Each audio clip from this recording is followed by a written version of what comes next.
without that backdrop. Can't imagine a life without it. It's like I've lost something. You know?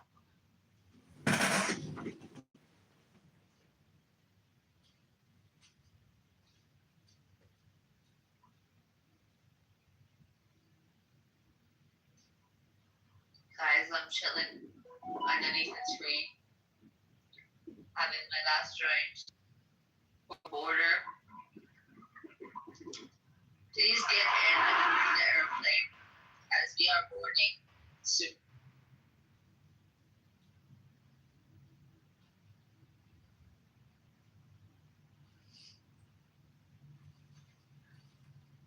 What's my stuff? Did you drop it? What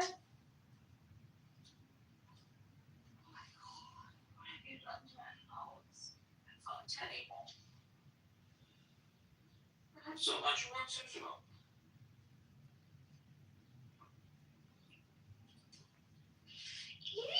Cute.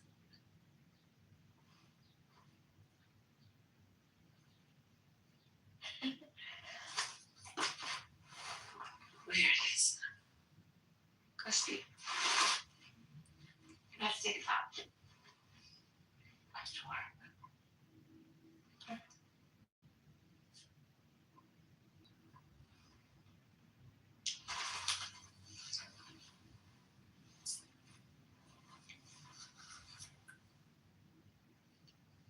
Go down. Go on down.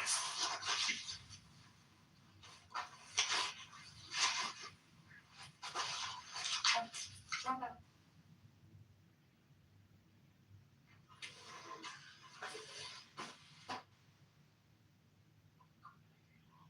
What have you done? What have you done? What have you done?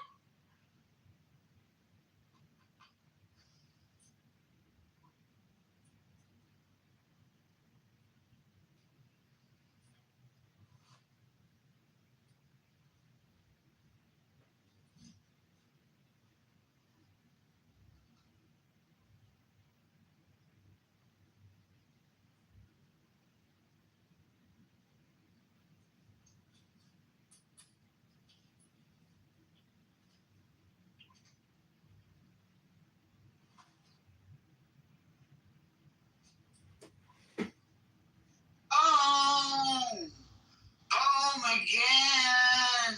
Oh, I'm trying that for you. I like to be here when I can. I'm Pink Floyd.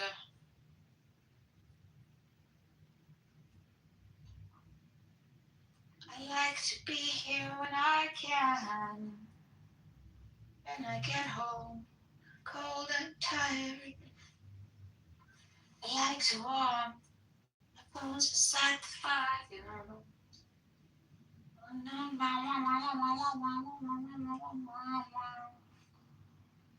It's the acoustic version. Give me a minute. What's up, searcher? Welcome. Hey guys. What's up? What do you got? Well, I was just listening to the conversation earlier, and I heard something on the lines of even if it's placebo, as long as you get to that state. What is that state that we're talking about? 3. So we were talking about. It opens up on 3, right? They fixed it.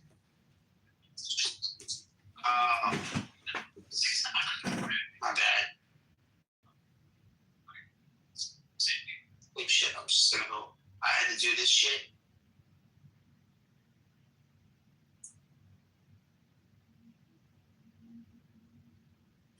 Like, I think I'm talking about Samadhi-ish. See? Nothing like that. That's what you're talking. Like a Samadhi state.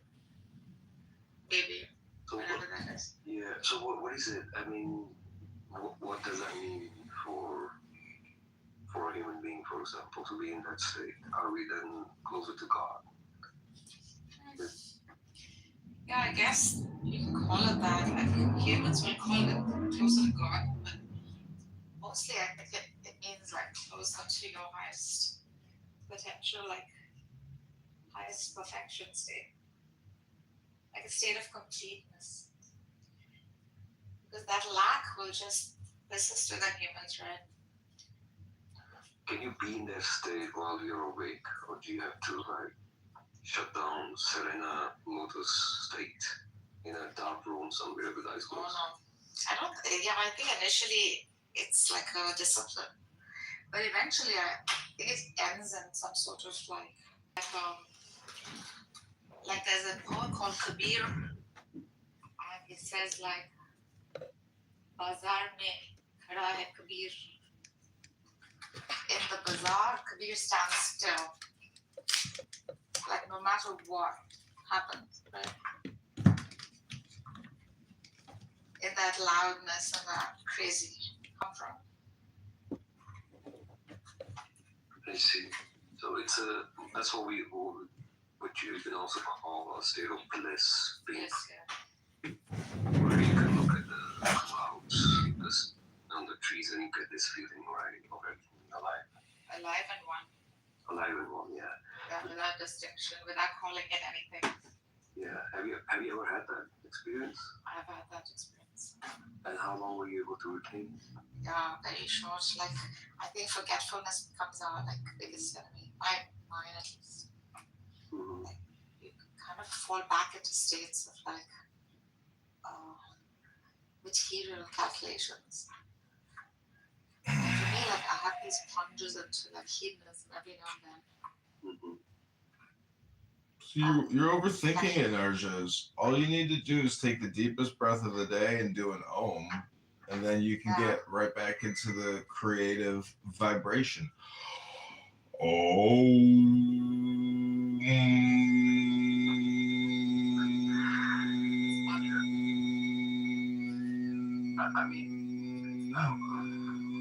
Have you ever tried to document for yourself what made you get into that state? Like, Or desire. mm-hmm. Like nothing. Everything begins with some sort of, I think, intent and desire. The need to want to know. Exercises that have been given, across, be it Islam, Christianity, or Hinduism. There's always a state where you are supposed to disconnect from the world and pray. And you need to make a repetition out of it. So there must be something to it, right? To that repetitive. Yes, you're just disconnecting from need. The more need, so disconnecting from need of sensory perception.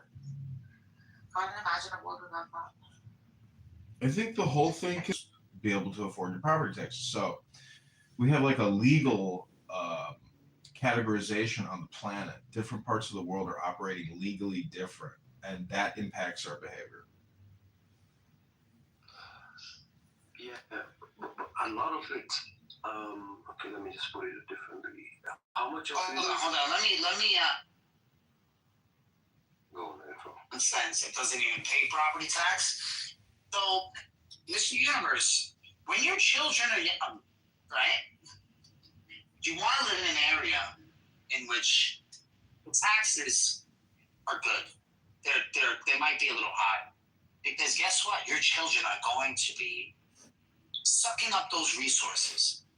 But when your children are gone and in school, there's absolutely no reason for you to stay in such a high tax area. And you see, if you're just not smart enough or witty enough to know that life goes through these cycles, right? And maybe your father didn't teach you, or your uncle, or your brother. I don't know who the fuck taught you. But they taught you wrong. You have it all wrong. It's not about paying the tax. It's about paying the tax at the right time. Because we're all going to pay tax. Okay? Someone like you who's single, doesn't have children, yeah, I'd be pissed about paying a high tax, because you're not getting the resources. You're not sucking them up. I'm putting 4 kids through school. Oh yeah, I'm gonna pay high tax. Do you know how much it would be to send them to private school? Do you even have an idea? So yeah, I'm gonna live in a better area with better schools. And then when me and my wife get old, my kids graduate from high school, we're already making our way out. We're making our great escape. Does that make sense? The last year or so, you should be paying more because your last child's due it, depending on how far apart they are from one another. Are you going down? Are you going down? No. Well, in response to what you're saying, I looked up the. I don't know why you even brought that up. I don't even know why you brought that up. Well, I looked up the tax brackets in Muslim countries, and it goes as high as 9%. Like they barely have taxation in Dubai and all these Muslim countries. They don't tax the way we tax here. And I'm just saying that actually prevents many people from spending time on philosophy and anyways, it's just the West versus the East, and I'm just saying I think you can break it down categorically by law and taxation, because obviously They don't there's have to tax. They don't have to tax in countries like that. They have so much money. no, but they do tax. It's in Islamic law. I'm just saying Islamic law. I understand, but they don't have to. But they're not really taxing for the operations of the government, right? Like, there's so much money.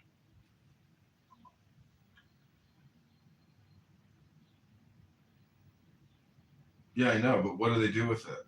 They let it sit in Wall Street investment banks. That's what the Saudis do. I mean, that's why they're so goddamn integrated and powerful and so influential with the United States and our operations. And anyways, I was just merely commenting that because I think they can afford to bomb each other too. I think that's the other great thing. that's true. But I don't like the thought that like people are obsessive compulsive over, oh my God, I gotta find out how I can figure out God is real. How can I prove God is real? And then spend years like engaged in religious debate, religious research, reading books. Like to me, that's kind of a neurotic schizo way of education. And I feel like there were parts of my life where I was like all consumed with trying to discover some kind of secret that other people weren't hip to. But I like what Alan Watts says, that the meaning of life is, not peace, but also the words that people are using from an observational perspective. If you're like contrary to their position is interesting.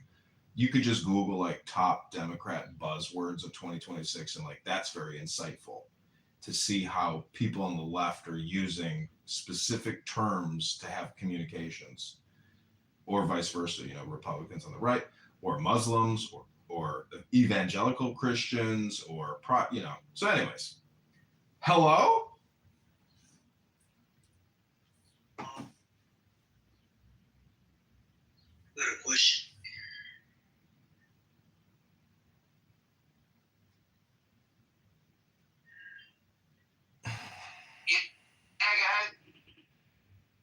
Yeah, so like I'd like to know what is the reliable information regarding Jesus and before his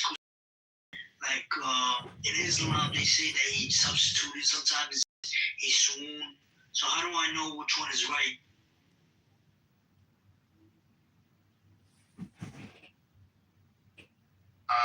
Which one do you think is right?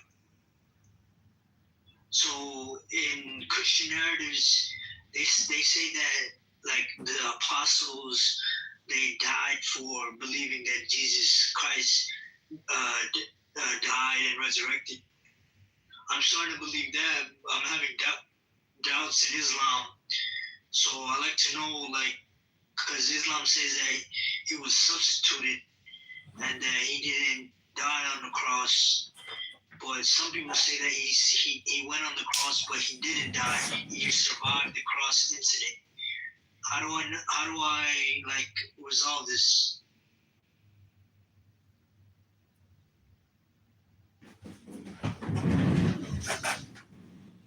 This may not be. That was written before the Quran, and where they got that idea. I could share that with you. I think ultimately the choice is going to be up to you, man. You know, so but I'll share the book with you. Give me one second.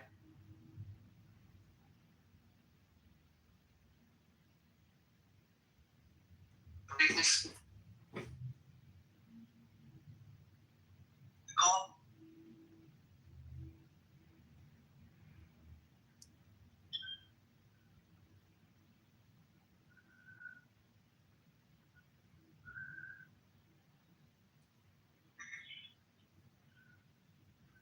Hello. Yeah, so Hello? I'll show you a text from the first and second century, right?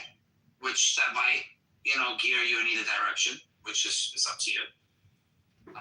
They were grouped, called the Valentinians or the Marcians. Valentinian is going to be more, you'll probably find more information with that.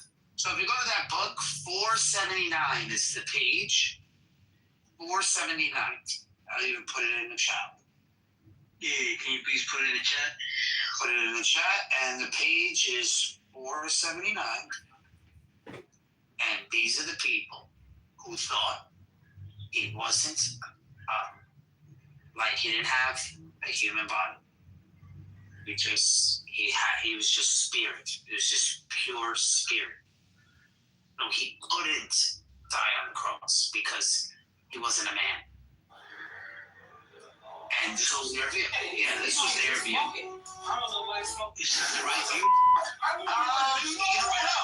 You know what? I don't think it is because he was a real person. Like, so now you asked me about my personal stuff. So, he was a real person. He had a ministry. He had a real life. The reason why I don't believe in that one is because they made the Old Testament God, the demiurge, like they made him the evil God that could never know who the real God is because he was only the God of this universe. But there was a higher God. It's a multiple God theory. It's a hierarchy. And plus, when they took Paul's letters or they took stuff from the Old Testament, they kind of changed. They kind of just picked and choose things out of the text. So I wouldn't, that's the reason why I wouldn't believe in that. Where do I get more information about the truth? Like, is there like? That's on you, bro. That's on you. I can only push you in the right direction. So I'm telling you, I'm going to be very biased. I'm a Catholic. So I'm going to believe, he's sent from the Father and all that good stuff. Okay. Thank you. Yeah, I appreciate you, bro.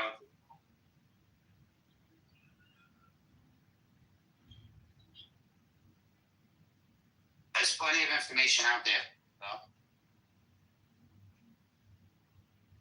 though.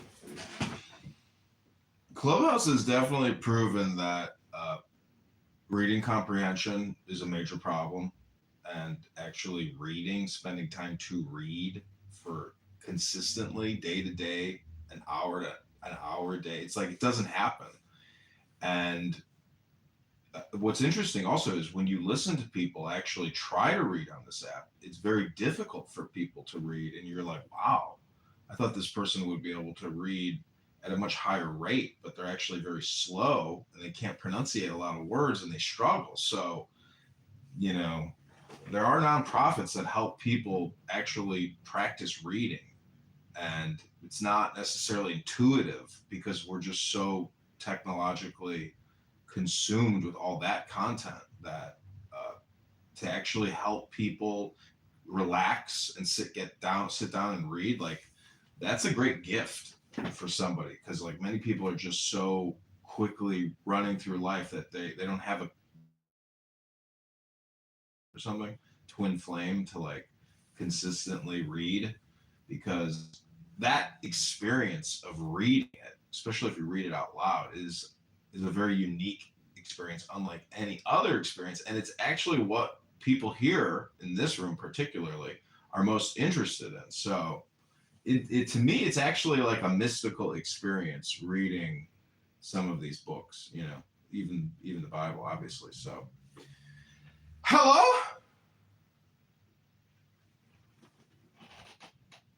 Hello?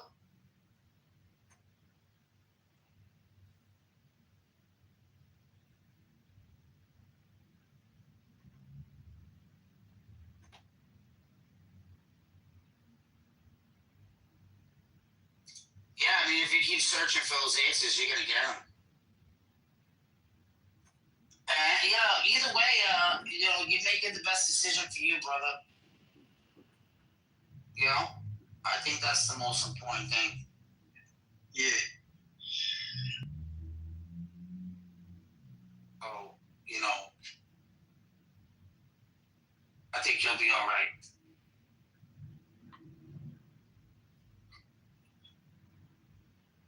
Now, a lot of people like the rituals about religion. The prayer, supplications, these types of things. Yeah, people really like those types of things. So, like, if you're happy in Islam doing those types of things, I would just tell you to keep doing that. Once you figure it out. What's some of the nonprofit organizations that help you read Universe? Can you Just go on Google and you could maybe try to find something local.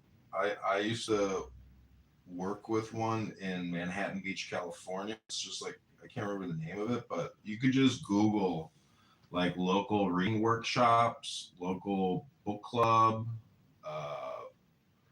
One way to do it yourself without the club is to just come here on Clubhouse and use the Clubhouse as like a reading room to record yourself reading and to record other people reading. And you can, try to coordinate and get the same book so you can follow along.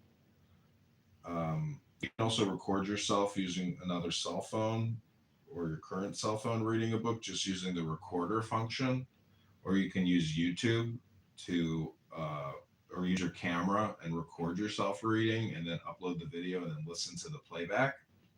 That's how I do it. It really reinforces the comprehension if you can hear yourself reading complicated material, because then you start piecing together all the concepts and it becomes like a large language model for you. Oh, okay. Thank you. The Pritzker team is running on a message of raising wages and lowering costs. How about lifting all ships, right? They talk about, we're going to make it more affordable. J.B. Pritzker's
was that they were going to test the alien gravity that night.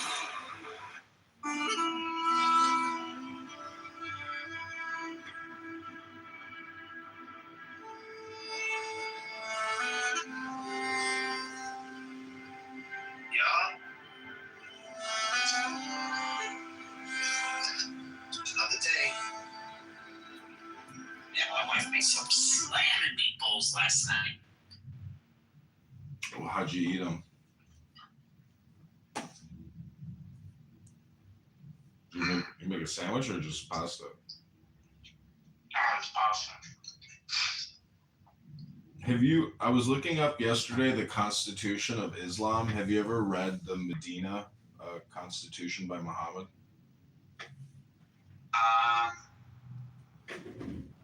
No.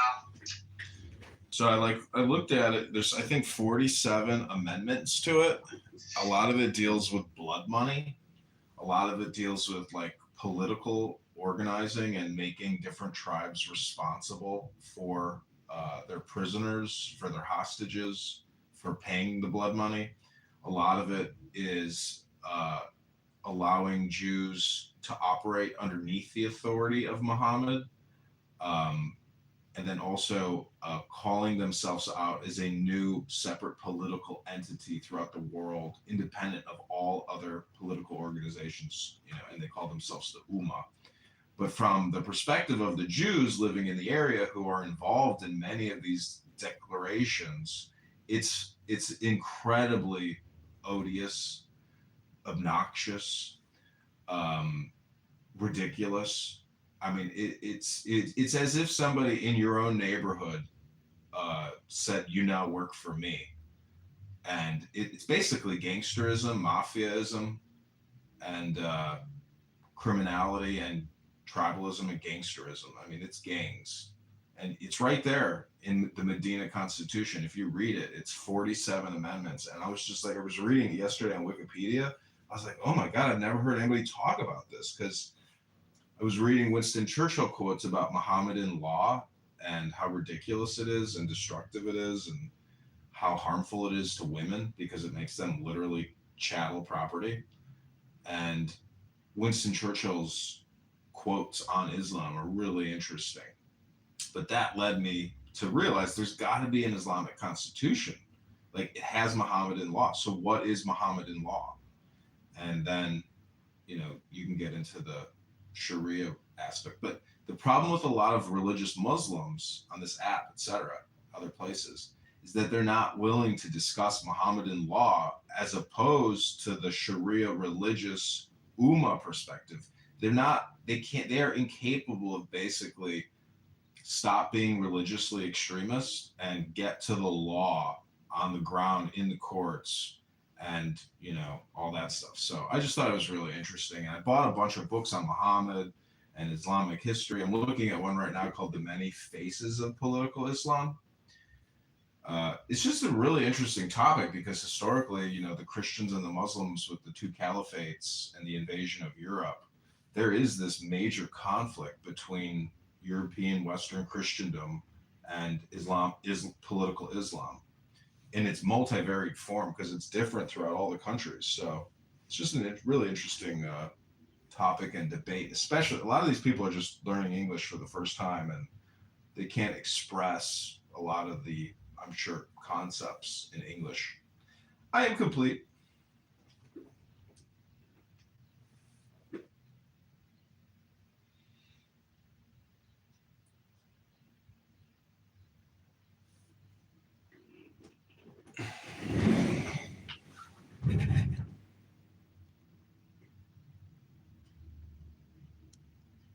Here it goes.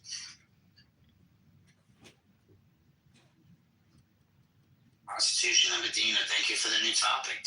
Sometimes we need somebody else bringing up topics. This is a good one. This looks like a rabbit hole.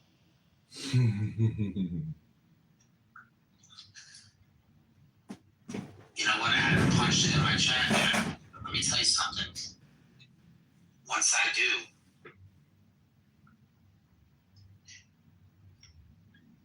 I was debating Mikhail on it for like an hour yesterday. He kicked me to the goo 5 times, then eventually kicked me out of the room because it makes all or nothing claims. From a debater's perspective, to me, it's like the holy grail of debating Islam, because the Constitution of Medina makes such outlandish, ridiculous assertions and legal proclamations that and I used Grok to do a literary and a historical analysis and comparison between Western judicial progression and Islamic law or the Mohammedan law. So it's really interesting how they contrast. And from a Western perspective, Islam is intolerable because anyways, I don't want to say it's psychotic, but it's an in group that declares all out groups under its control. It's basically it's mafia gangsterism, and it's tribalism at its worst. So that's what the Constitution of Medina. That's why you can use it to debate in such a way that spiritual, religious Muslims can't win that debate because they're living in 2026, not 700. And when you update them to the year in which we're living and the progress of judicial and legal Western progression from Magna Carta to the Constitution, et cetera, these documents make the Constitution of Medina look so ludicrous and low IQ that it's shameful that people can actually agree with what it's saying, especially with regards to the treatment of Jews. That in itself is so despicable that Islam, in my opinion, needs a constitutional convention. And the Constitution of Medina is where it has to start. Muslims around the world have to come together and update the Constitution of Medina. I am complete.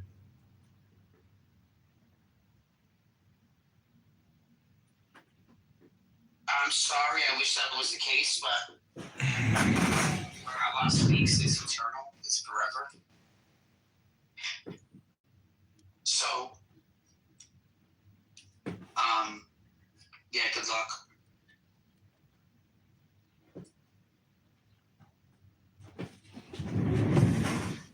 I mean, it's just a talking point, but I'm just saying that like debating the Constitution of Medina with Muslims is a very interesting way to engage with Muslims, because now we take them off the ledge and bring them back into the courtroom and we say, hey, these are your amendments and your proclamations. Let's go over them one by one and try to find out whether or not we think it's okay in 2026. Hello? No, but you see, hello, what you're doing is you're letting the cat out of the bag. We shouldn't be telling them these things because we want them involved in them, and then they figure it out when it's too late. So I don't understand why you want to tell them these things. Let them back this shit up. Why educate them? Why keep universe? Why do I have to keep educating Muslims on their own doctrine? Is it my response? Is this my calling? No, but Am I the Muslim whisperer? I'm just saying that Clubhouse you should try to treat it like a courtroom, because there are people on this app that come on here and make death threats regularly, and I've told those people they're out of compliance, and I say you can't come on this app and use it as a place to make death threats. That's out of compliance and you're in the wrong. And as you've heard, many Muslims on this app just regularly make death threats. So what I'm just trying to say is that, like, you're the judge. We are either, the plaintiff or the defendant, and we're here to engage in a professional legal correspondence communication in a court. It's your creation, it's your experiment, but I'm not trying to educate. I'm trying to bring up a topic that no one brings up, the Constitution of Medina. It's going to be to the point where this is such an interesting topic that they're not going to know about because they'd rather hide. And asking me was a contradiction that God and man can be a God and a man at the same time. That's more important than knowing about the Constitution of Medina. Did you hear the conversation I had with this guy? His name was Dodo.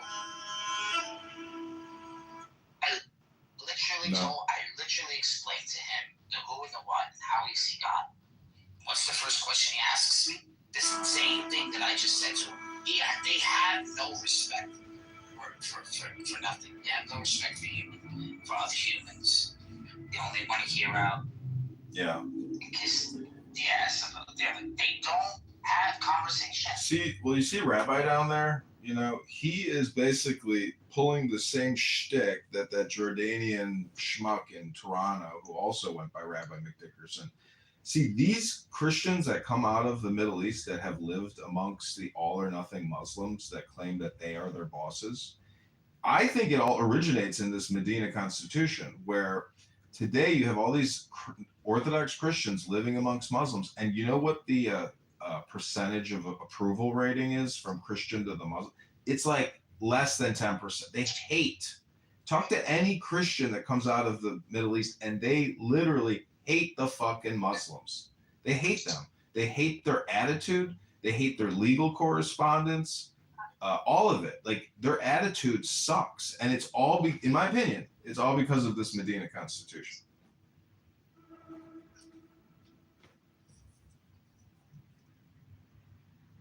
Oh, so you're saying that it resonates, even if they don't know about it, it still resonates within that.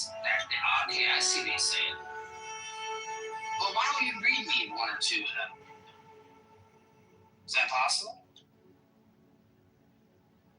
I mean, what are the most? Let's Yeah, sure. start with charity, and then we'll get worse and worse, I guess. I mean. It's also a historical document. It's not like a religious, esoteric teaching of Muhammad. It is a legal, historical document. And it's like, I mean, it's not legislated. It's a proclamation. It's not like a debate. It's not an election. It's gangsterism. It's mafiaism. It's tribalism at its worst. And what I'm saying is many of the Muslims today that the Christians hate, those Muslims don't even know about it, but they still are acting subconsciously through progression as if they are the Ummah, and everybody outside of it, you know, is subjected to their political organization. It's not just religious, it's political science and political organizing. And it's right there in this historical document. It's a very important Islamic historical document. And every major religion has their set of laws. And Mohammedan law, this is the first example of Mohammedan law. And I've run it through Grok, I've run it through ChatGPT. There's a tremendous amount of information on it in terms of like groundbreaking political science, but it's not groundbreaking. It's fucking oppressive. It's fascist. And it's not socialist. It's oppressive gangsterism. And it makes Muhammad the final arbitrator on everything. If you can't solve, it says in, I can't remember which one, but it says if you have a conflict, you have to go to God or Muhammad with your conflict. They are the judicial branch. Muhammad is the executive branch, and Muhammad is, you know, the congressional or legislative branch. I mean, that's what I'm saying. It's so perfidious or so odious because it takes our three branches of government that we believe, you know, has checks and balances and makes it an all or nothing fascist, messianic, occult, gangster, tribalist, you know, type of setting. Hello? Oh, stagnant. It's just old.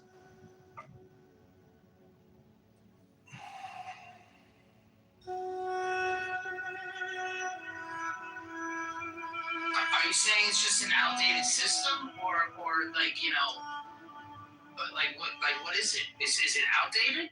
Yeah, it didn't update. And what I'm saying is the experiments in the West with jurisprudence, Magna Carta, and individual liberties and freedoms, that's the update of mankind. But Islam is still living from this, you know, the 622 Medina charter. It's the Charter of Medina or the Constitution of Medina. They're still living off of rules and laws from 622. They don't update. So you know what? Fuck them real good. They're cocksuckers. Fuck them all. We get rid of the topic at the same time. I'm just saying, for us regular people, it's not really beneficial.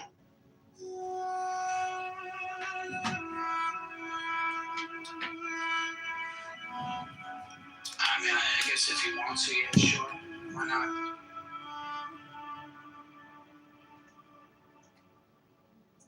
I would be more focused on seeing if the United States can help update this system in Medina. I think with our influence, we could show them the proper, because I mean, we did a great job with the oil. That I'm thinking that if we just show them the same way with their government, I mean, we wouldn't have these problems in the future. I mean, look how well of a job we did with Israel. I mean, look at their government. It's so liberal and progressive, and I mean, look at Germany. Look at what's the other one? Japan. You know. Okay, so The thing about Israel is it raises the gay flag more than it accepts the Torah nowadays. Okay, so listen, these are some key features and principles of the Charter of Medina. It's the creation of the Ummah, and then they claim religious freedom. See, this is like the woke version of it, in my opinion. It says the document is divided into 63 clauses explicitly allowing Jews and other non-Muslims to practice their own religion, which we know is a fucking lie, because the next one asserts collective defense. It says all parties are required to share in the expense of Muhammad's wars and mutually defend Medina against external threats. So it forces, compulsory. It basically, it enslaves Jews. Either you will join us in our war or we will fucking kill you. And we don't care if you practice your little fake religion at home. It's so ridiculous. Caleb, do you know about the Charter of Medina, the Constitution of Islam? Wait, it sounds like the Civil War. Sounds like the Civil War to me. I don't know, man. I don't think this is a good argument. They're just gonna throw this back in my face. Like, well, you brought the Africans here, then you made them fight, and then you made them build the country. You know what I mean? Like, they're gonna say the same thing about us. The one thing we can say is they're not second-class citizens. I mean, sky's the limit. So, I don't know. I guess we can look at the times. The problem is that they're not practicing it. So they don't have a system. No, they don't have any research and development. What I'm saying is right now, if you talk to a Muslim on this app, they are still literally living by the 622 Charter of Medina. And if you want to live with them, you got to pay them their tax, but they're the boss. There's no parliamentary debate. The Ummah and Muhammad and Allah, that's the rules. It's just so unfair. And this Medina Charter shows the way they treat Jews. And I got to read you some other parts of it. I mean, you have to read the text and actually think about it from our perspective and just how ridiculous it is. You could.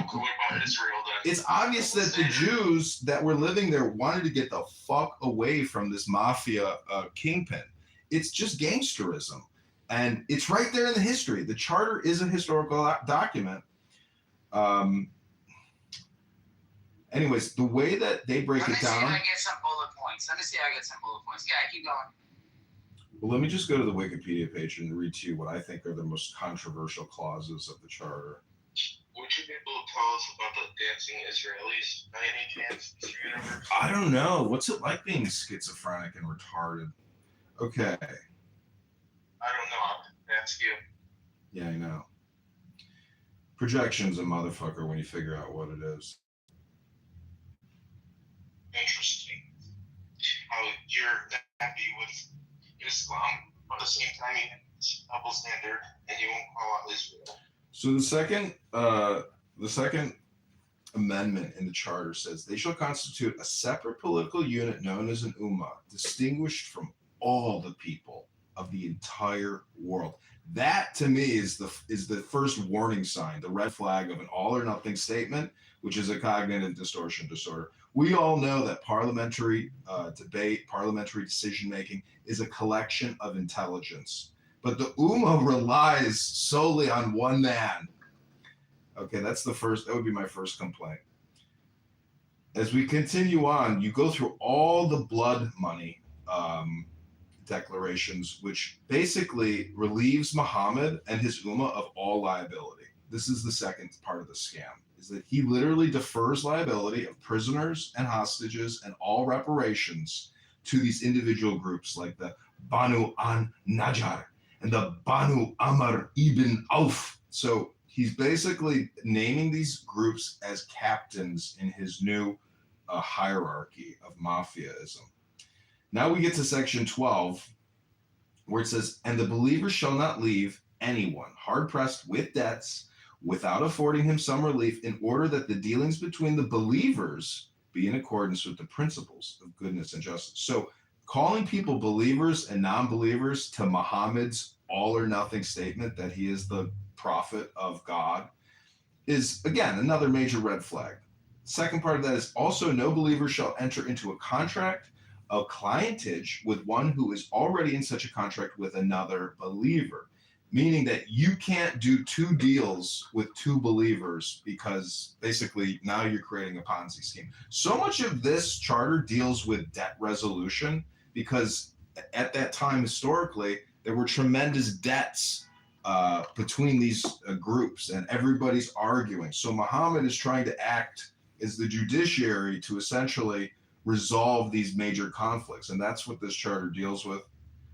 A believer, this is number 14, a believer will not kill a believer in retaliation for a non-believer, and will not aid a non-believer against a believer. And as Megatron said, basically this sets us up for civil war conflict, because either you're with us or you are against us and you're a non-believer. Number 15, the protection, dhimma, of Allah is one. The least of them, the believers, is entitled to grant protection. Again, protection, this is what the mafia does, or they call it yujr, that is binding for all of them. The believers are each other's allies, mawali, to the exclusion of other people. Again, the believers are each other's allies, known as a mawali, to the exclusion of other people. This is just basically a charter for a mafia organization. I cannot believe people can't just break it down that way and see how, like, the Cosa Nostra and their hierarchy structure, it is the exact same fucking thing. This is number 16. And that those who will follow us among the Jews will have help and equality. Neither shall they be oppressed, nor will any help be given against them. Number 16, that sounds pretty nice. Now, don't forget, Muhammad views these people, they're not going anywhere. He thinks they're a part of the background. And so he's not just going to give up a group of people that can contribute to his ummah, but it's not true equality. Number 17, and the peace of the believers shall be won. If there be any war in the way of God, no believer shall be under any peace with the enemy, apart from other believers, unless this peace be the same and equally binding on all. So again, we go from, we will give Jews equality and we will not oppress them, but they have to join us in our wars. Like, what the fuck? I mean, number 18. All right, let me push back before we go to 18. What the fuck? So, what they're saying here in this post is that it's often described as one of the foundational documents of the first Islamic political. They call it the first Islamic State. Party in Medina. It's the charter of the first ISIS. The surviving text is known mainly from early Muslim library sources, especially Ibn Asham and Ibn Ashaq, rather than from an original signed manuscript. Scholars do not agree whether this one single document or collection of several agreements issued over time. The page says most historians accept some form of its authenticity, but there is still debate about the wording, participants, the timing, and how exactly it's functioned. So that's going to be their pushback. Do you understand? Can you handle some of these questions? I mean, yeah, for sure. Again, you have to look at this as like a constitution or a charter, which is the roadmap for a project. If you've ever worked in project management, which I know you do, and you have to create charters and do all of this planning. Just do scope of work. Scopes. Scope of work. This is a scope. Yeah. This is a scope. Anyways. But yeah, but scopes are short term. They have goals. Okay, this is number 19. It says, and the believers as a body shall take blood vengeance in the way of God. Number 1, and undoubtedly pious believers are the best and in the rightest course. Number 2, and that no associator, non-Muslim subject, they call non-Muslim subjects non-associators or non-believers, shall give any protection to the life and property of a Qurashiti, nor shall he come in the way of any believer in this manner. See, if you look at the different caliphates and their expansion into Europe, that's why this is such an important document, because it's very simple, and it gives them the legal authority to essentially do what the Ummah does, which is described in this document. It's not like this is some kind of advancement in human theory or political science. This is like, I'm telling you, this is so rudimentary gangish. Like in Chicago, we have the Gangster Disciples. And if you want to join that gang, you have to write the charter on a piece of paper, and it becomes like an incredible piece of artwork. But it's got all the rules of the gang. This is the same fucking thing. Our Constitution. I don't know, man. Look, you got to see what I'm getting at this. Preserves identity, but subordinates it. But each tribe keeps its customs. Disputes go upwards of Muhammad. And there's a constitutional inclusion of Jews. The Jews are described as one community with the believers. They keep their religion and they must be loyal to the political order. But they do say religious tolerance doesn't equal authority. Okay. But they do say that many of these rules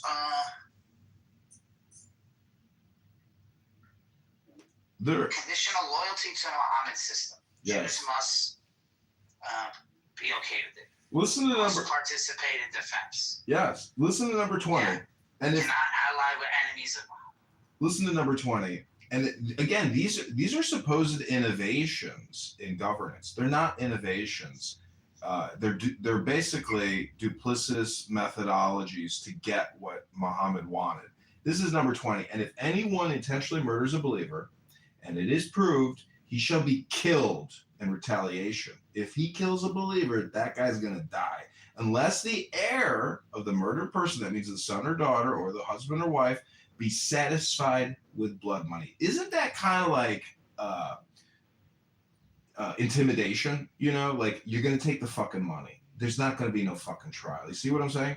And all believers shall actually stand for this ordinance, and nothing else shall be proper for them to do. That, dude, that's fucking intimidation money, man. That is, so number 20 clearly shows you that there's no due process. There's no trial. You don't get social justice when your fucking husband was murdered.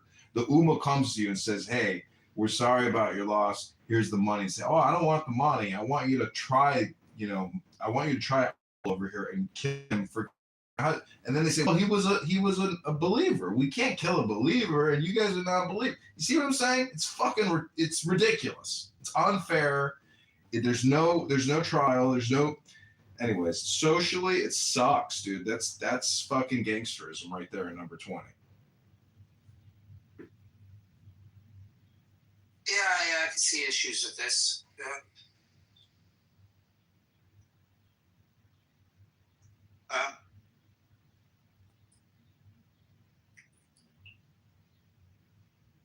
Well,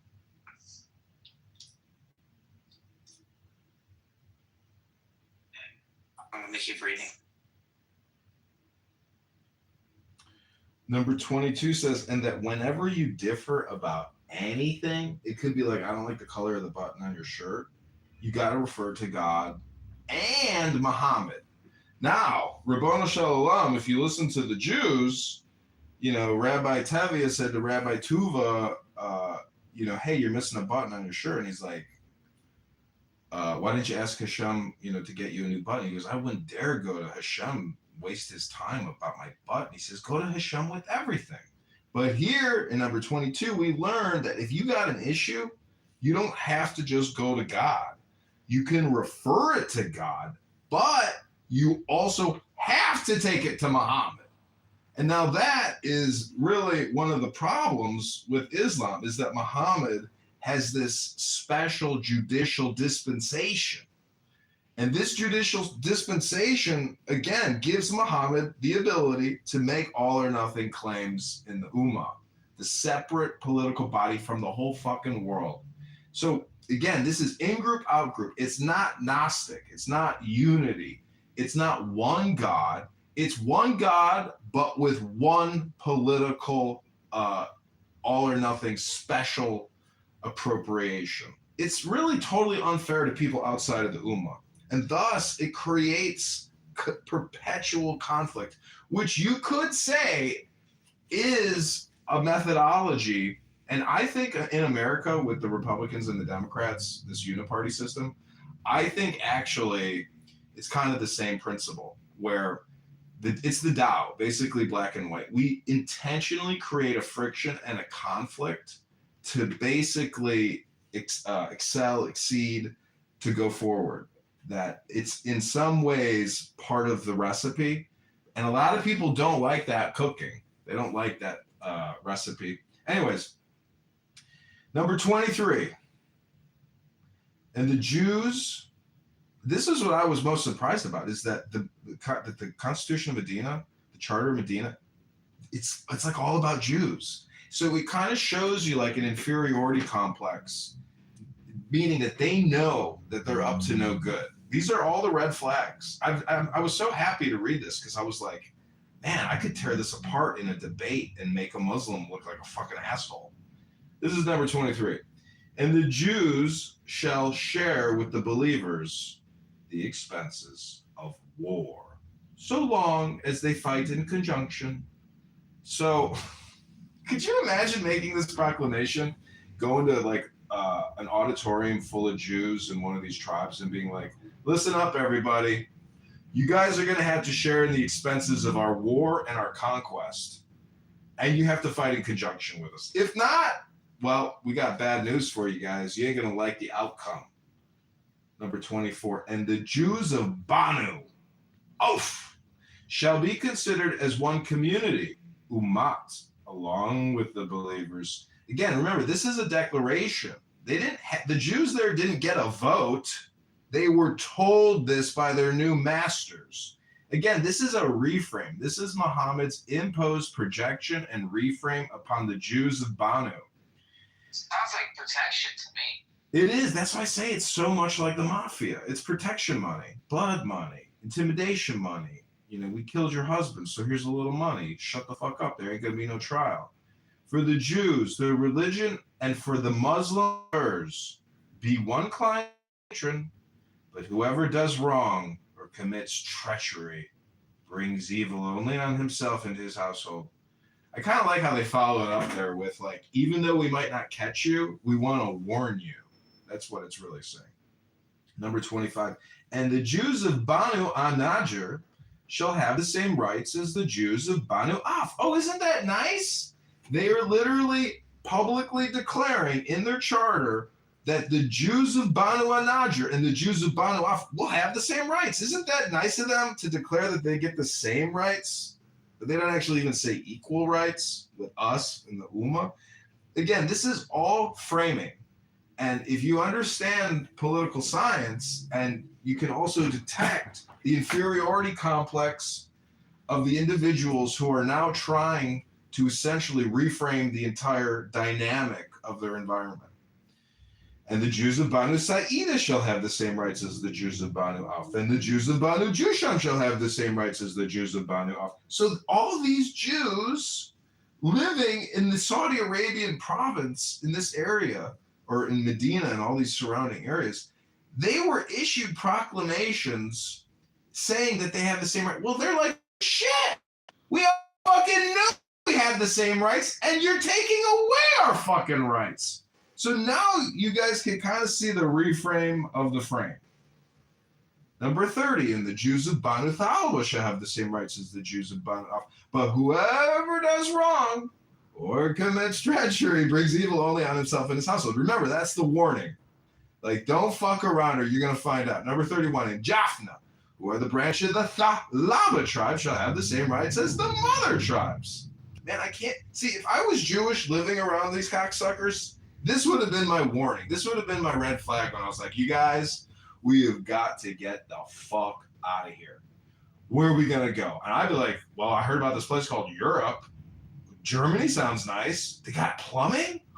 Let's go! That's what I would have been said as soon as I started reading the Charter of Medina. Number 35, subsection 1 of the Charter of Medina. And that none of them shall go out to fight as a soldier of the Muslim army without the permission of Muhammad. Meaning that basically that's what the five families say. You can't whack a capo unless you get the permission of the Godfather. Oh my God. Do you guys see the genius of basically reinterpreting the Charter of Medina as the charter of the Don Corleone crime family? God, these guys were fucking merciless. Number 2, and no obstruction shall be placed in the way of anyone's retaliation for beatings or injuries, and whoever sheds blood brings it upon himself and his own household, except he who has been wronged, and Allah demands the most righteous fulfillment of this treaty. Now that sounds like an all or nothing statement from hell. You could just say that to like anybody in any situation, give nobody any justice, and they'd just be like, what did he just say? 36 subsection 1, and the Jews shall bear the burden of their expenses, and the Muslims theirs. Again, the Jews shall bear the burden of their expenses, and the Muslims theirs. But you know what? What are the Jews' expenses? Well, it's what we fucking tell them. It's what they're going to pay. Subsection 2, and if anyone fights against the people of this code, they're of the Jews and Muslims, mutual help shall come into operation, and there shall be friendly counsel and sincere behavior between them, and faithfulness, and no breach of covenant. Now that sounds pretty nice, right? However, again, this is a public proclamation declaration. It is political propaganda, meaning when people read this, they were like, oh, well, that sounds very nice that they're going to give some equality. Well, you keep saying, but you said that like 12 times already.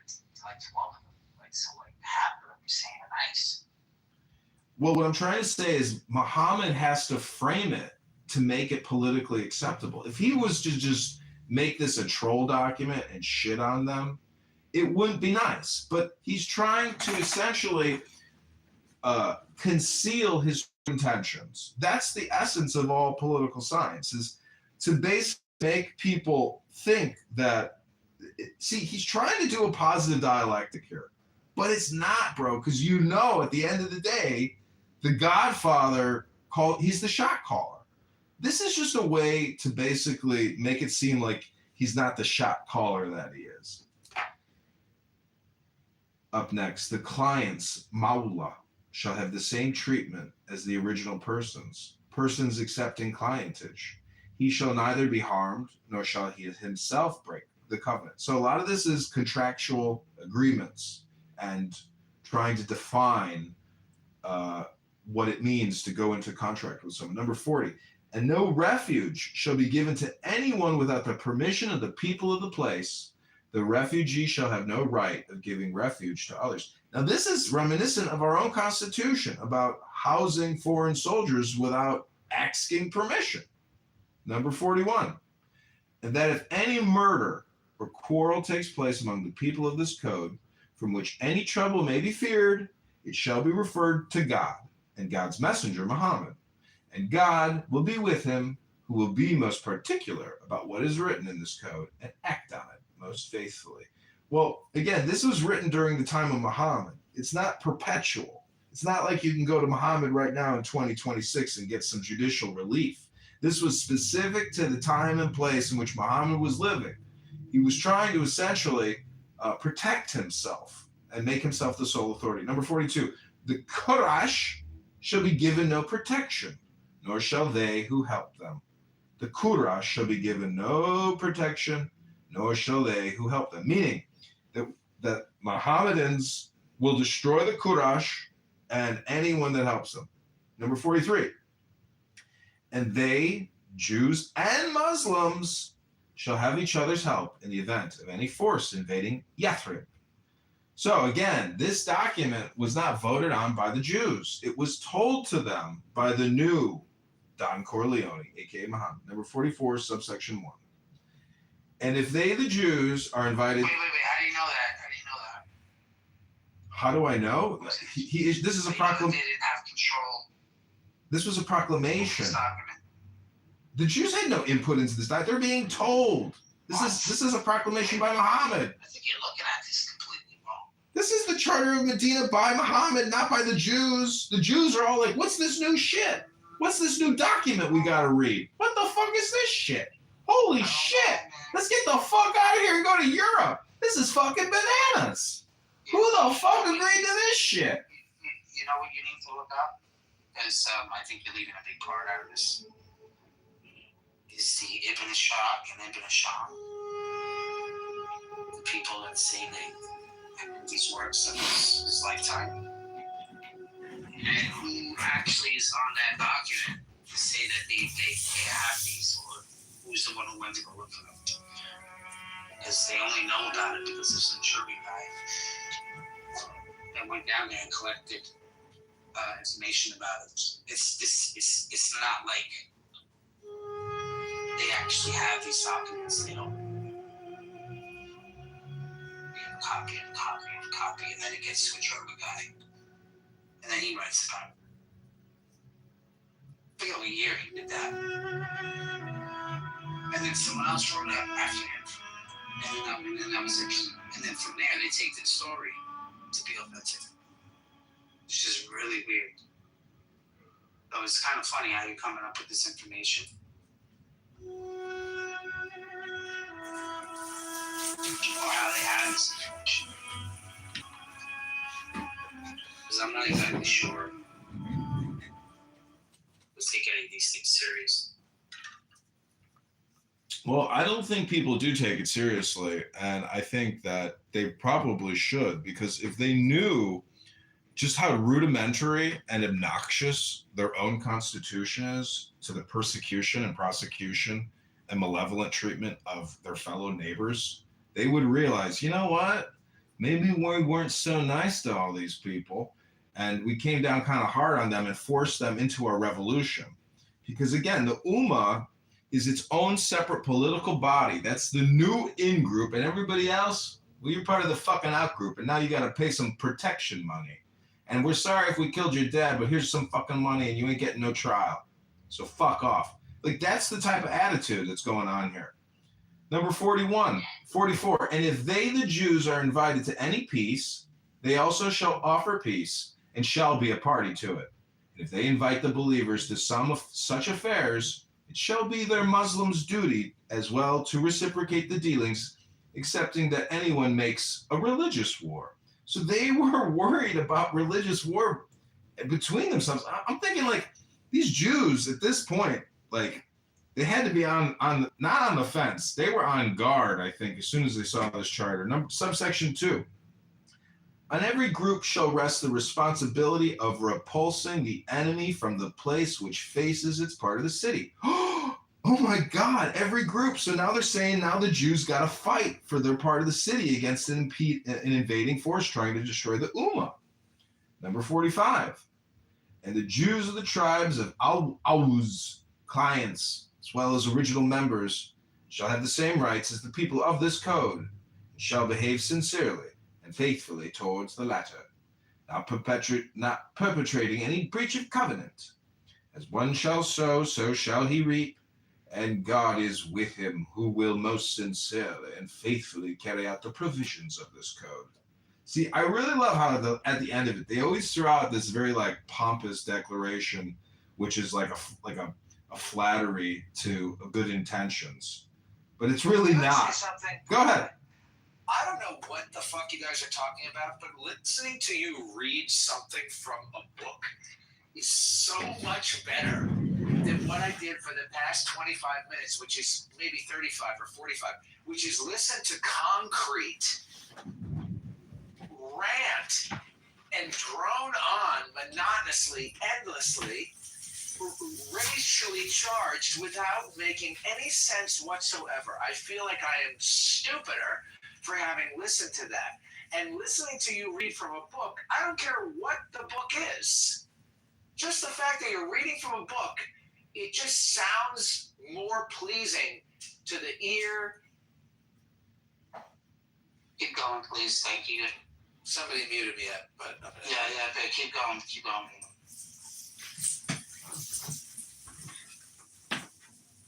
See, I think when you use Clubhouse and you actually listen, to somebody who's allowed to just free flow their thoughts, you become the Concrete. And that's actually the experience you had here, and that's what you don't like, because it's totally obnoxious and outside of what you think could be productivity. So you aren't just what you say you are what you listen to. And it's an experience.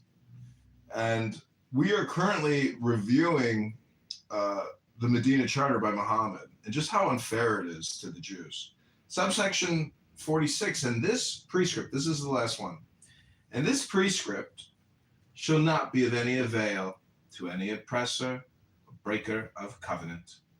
And one shall have security, whether one goes out to a campaign or remains in Medina, or else it will be an oppression and breach of covenant.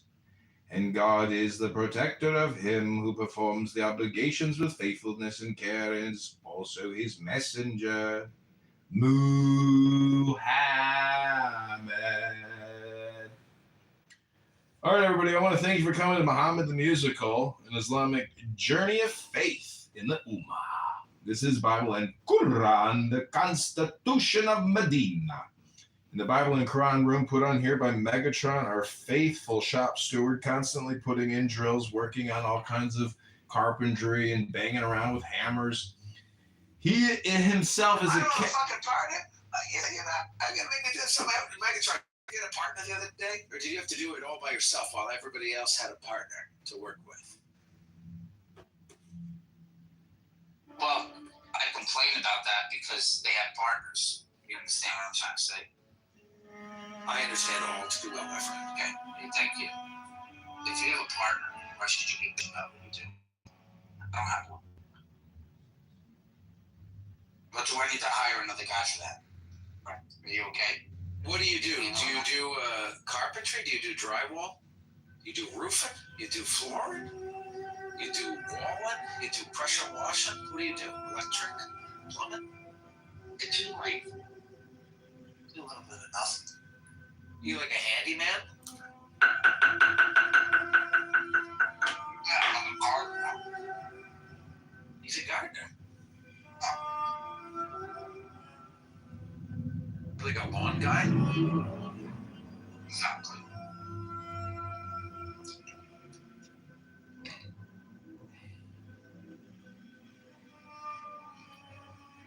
So do you think that the Jews living in Israel and all the Arabs and the Muslims that surround them, do you think it's kind of like the white and black relationship in America? Hello?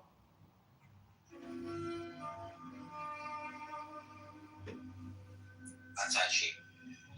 I mean, but everything you described there is exactly what the Christians did when they came to America. So, kind of like think that those rules are kind of like pansy compared to the ones. Wait, what did the Christians do? What happened with that? Did they cut people's heads off? I guess messy. I don't think we do. It's just because that's satanic. Well, them niggas cutting heads off. That's what I mean. It's because they don't know. I mean, somebody didn't tell them. This is not cool.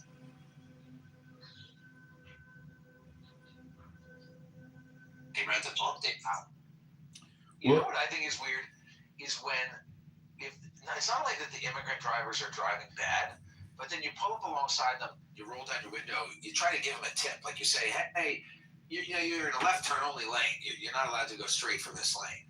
And they say, what do you want me to do? What do you expect me to do? And they don't even say, thank you. They just say, leave me alone. Go to drive your car. Is everyone in this group from like New York? It's the East Coast. Okay. Well, I The was universe contains multitudes. I was talking to Everyone on the Sabbath from New York. I'm not going to fool you. There's stable in other places, but they're not. Well, I was talking to Mikhail yesterday, and he claims that the Medina Charter is like resolved, and that I don't know. He has a way of like resolving this. I suppose even historically or spiritually. But the only reason I bring it up is because it just when you try to like reframe their frame, it holds up, and it's totally unfair and ridiculous and medieval. But I just don't get the feeling that Muslims are updated. And actually, I do kind of believe in evolution of the human body, not just like spiritual evolution or cosmic evolution or psychological evolution. I think like physical evolution could, and I think that Americans could be like actually higher evolved human beings than the English, the British. Because I've seen some videos of like British leaders who look actually, in my opinion, like their bodies haven't evolved.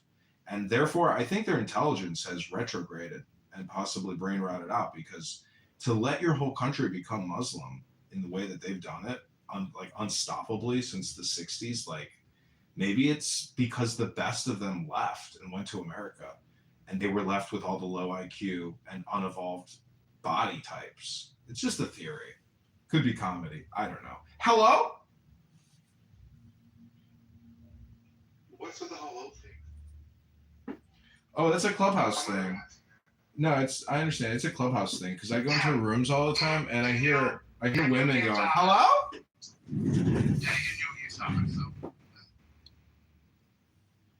There's more to the show.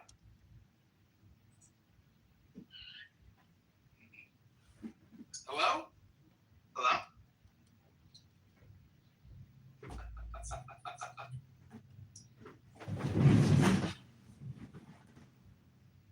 I'm sure you gotta go do something.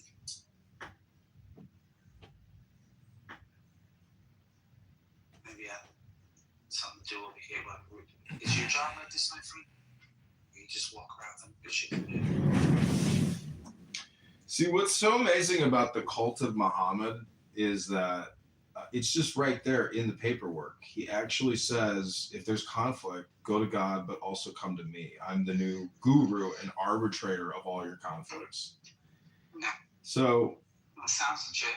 yeah, but basically, he's so successful at it. I mean, to think that right now in 2026, he has 1.1 billion people that pray to him, love him, and think that his way of life is the optimal solution to colonialism, to Western imperialism, to unenlightened legal systems. But when you actually look here in the charter, the legal system is just based on intimidation, blood money.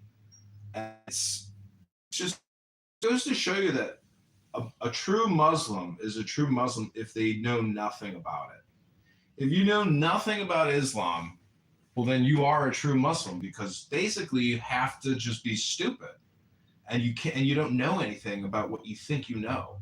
And I'm not saying that doesn't apply to all religions, but what we really have here is not a religion.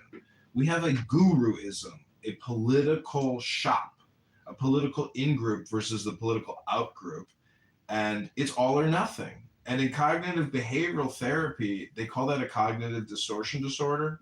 And there's a checklist of cognitive distortion disorders like mind reading. Many people mind read. They think they're thinking about what somebody else's brain is thinking or something. It's like a compulsive behavior.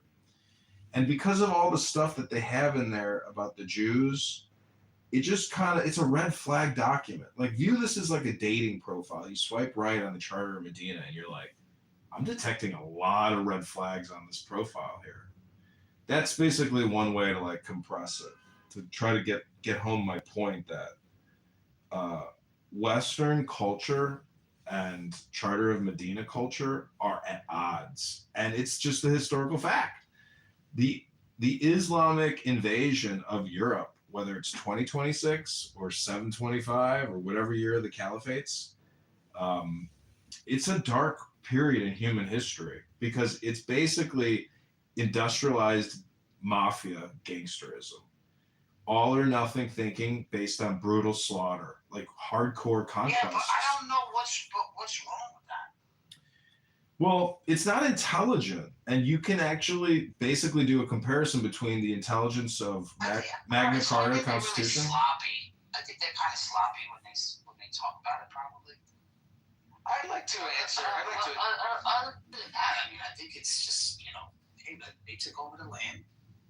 Well, if you say what's wrong with that, the answer is it's not intelligent. But why? What's not intelligent about it? It's because with language translating apps and books and writing and psychedelic drugs and psychotherapy and meditative thought and cross-cultural experience, we are able to Can you add one communicate. more? No, Yeah, just one more. chilling and being homies. We are able to communicate with each other through the process of chilling and being homies, and we should be able to transcend what we've been doing for millions of years, which is smashing each other's brains with a rock. And if he's saying the Charter of Medina culture is not compatible with cosmopolitan contemporary Western culture, the issue is if we keep smashing each other's brains with rocks, we're going to keep smashing each other's brains with rocks. And eventually somebody's going to smash your brain with a rock. Or you're going to be forced to smash somebody else in the brain with a rock, which I don't know if you've ever cut off the head of an animal, but I've cut off the head of a deer. And it sucks. It's very challenging to do. And I would never want to smash anybody's brain with a rock or have to cut off anybody's head. And so I think that the problem, when he says it's not intelligent, it's that it's caveman stuff. And we've been doing caveman stuff for 3 million years. Now we have Clubhouse, and we have big lighters, and we have automobiles, and we should evolve. We should allow ourselves to evolve I past. think, my friend, I think Megatron gets that, but I just want to submit that if I could try to define God in any way accurately, it would be to say that God has to be the highest level of intelligence in the universe. Whatever, if you want to say the whole universe is like a collective intelligence, one way to look at it is to actually look at a tree. My friend here actually does a lot of stuff in the forest, but I have a tree in my backyard and I was looking at it and I thought, you know what? Every man and woman is a leaf, and the branches are communication networks. And there's all these other variables impacting this tree system of leaves and branches. And there's all these different variables and names for different parts of the tree, whether it's the roots or the husk or the whole, there's different parts you could probably give names. But anyways, what I'm trying to get at is that whole network is the intelligence of God. And when we can expose historical Islam as being unfair and not up to date, we can try to bring other people who are actually not up to date. And in that way, we can actually create a more stable peace and security, because there are homicidal people on this app. Mikhail is one of them.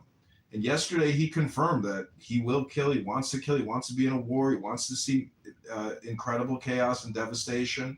And he does believe in an Islamic caliphate, and he thinks that Islam is the greatest updated version of religion 2.0. And those are the dangerous people who, the thing is, you'll never convince them. I'm just saying from like a public speaking perspective to try to like put some light on dark periods of history by showing the all or nothing statements in documents like this. Because we could also now transition to Magna Carta and then get into Declaration of Independence and try to show transcendental thought, which is saying that we will still engage in professional soldiery and war, but this type of gangster mafia, Don Corleone, Five Family shit it's not acceptable in polite society, and we will root it out and we will fight it to the death.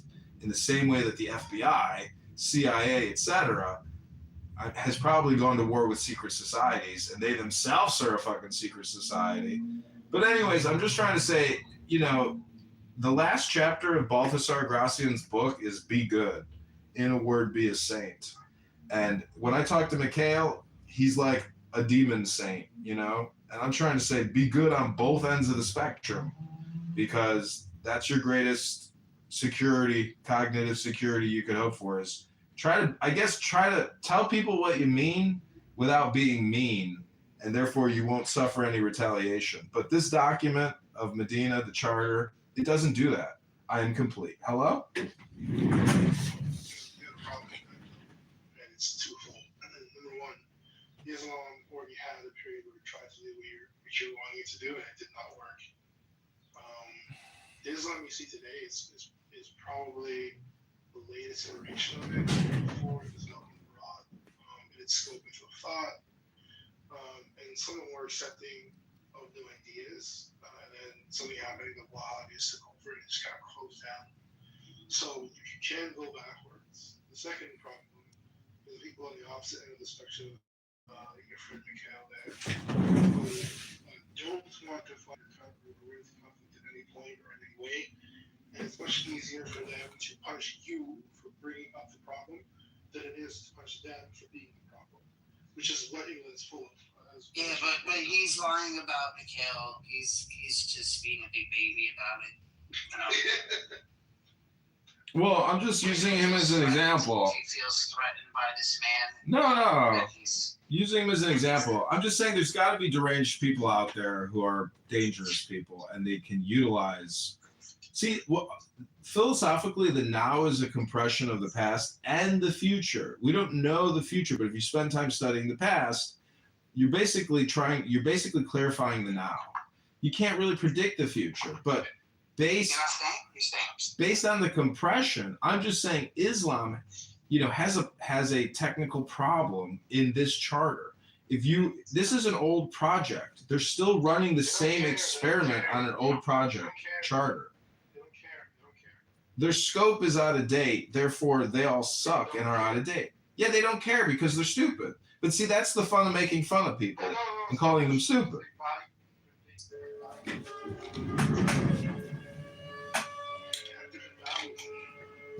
So you have to choose the values. It's not about intelligence. Like I could say, hey, look at this little shark. My shark has two parents in values. Little shark there, just really get whatever. Yeah, that's what I want. You see any patches? I'm asking you.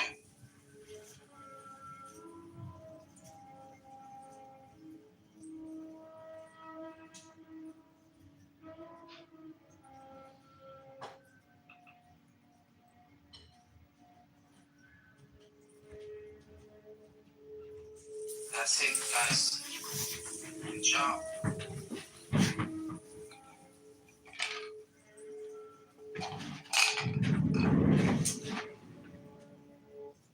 See, I think I actually would like to have been a lawyer, because when I listen to litigators on this app go on a dopamine litigation tear, you realize that like courts and lawyers and protocol and the ceremony of going to trial, it all sucks, because those fuckers who are making money there at your expense are just going on a dopamine trip at your fucking expense as the victim of a court. It really kind of sucks. So I can see how legalistically and the Ummah could probably be better than going to like a Western woke liberal courtroom. And I'm not saying I want to be a Muslim. I'm just saying I think a lot of the Americans, especially in the legal judicial industrial complex known as lawyers and attorneys, they are fucking vampires, and they shouldn't be entitled to the high adjusted gross income that they derive out of the blood and sweat and years of labor of Americans who are victims to attorneys and lawyers and judges. I am complete.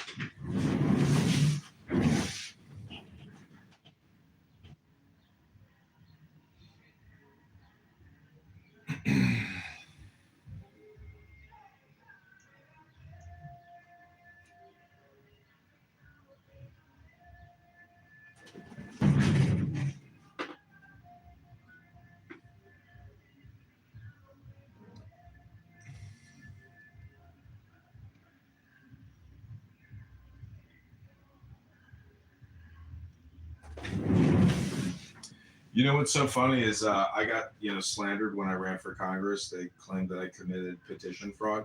But the funniest thing is the guy that claimed that, the attorney who represented Darren LaHood, my opponent, he got paid $120,000 for 1 day of work to show up before the judge. Isn't that fucking amazing? $120,000. A congressman paid a lawyer to challenge me, John Kitover, in court. And so for him to slander me, but be one of the greatest paydays of his fucking life, I made that for him, and it's only because I ran that he got that fucking money. And I didn't commit fraud, but slander and libel in politics is real because you can slander anybody and they bring suit against you. And it does impact, voter sentiment on whether or not they want to go to the ballot box because now they think you're a fucking scumbag. But anyways, that's neither here nor there in the Megatron Daniel Uma room. Tamario, welcome to the room. Are you aware of the Charter of Medina? Sorry, what was the question? Are you aware of the Charter of Medina issued by Muhammad? Oh, no, I'm not familiar. Are you a Muslim, sir?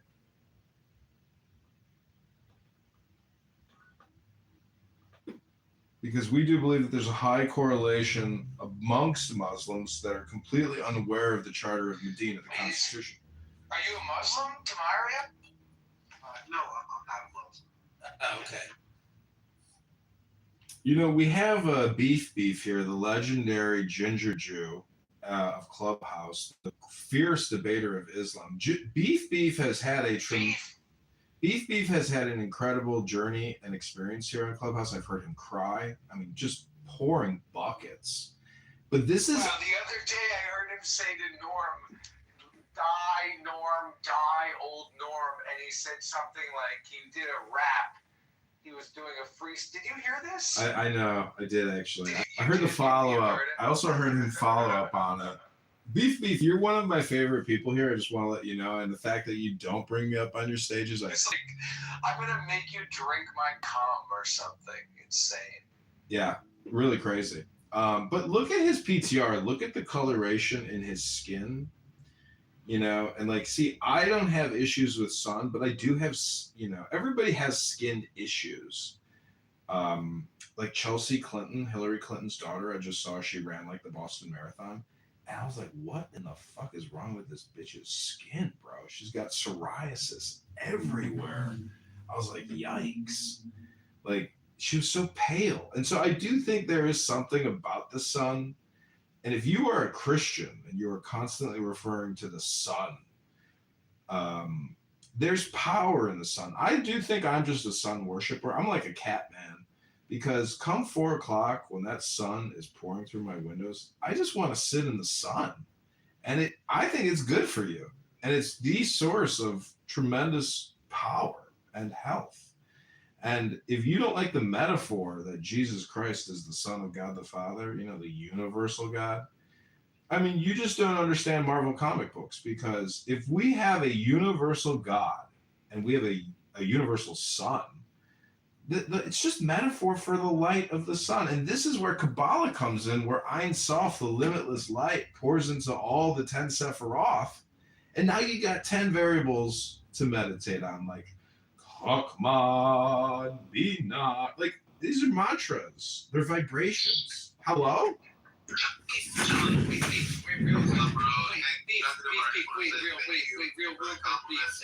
quick. Wait. No, but real quick, I've got a question for you. I have a question for you, actually. I was going to say something to you. One sec. Well, no. Welcome to the stage, Beef. Yeah. The stage. But I wanted to ask you, Beef. Hang on. Well, wait a second. Yeah, but Beef. One second. Hang on. I know you want to crash out. I'm sure you want to crash out, but I just wanted to ask you, how come you don't accept me to the stage? Every time I'm in your rooms and you're the moderator, you never invite me to the stage. I'm just wondering about that. When I'm in the audience in your rooms, I always raise my hand when I'm in the audience in your rooms, and you never invite me up on the stage when you're the moderator. I'm just wondering, why don't you invite me up on stage when you're the moderator in your own rooms.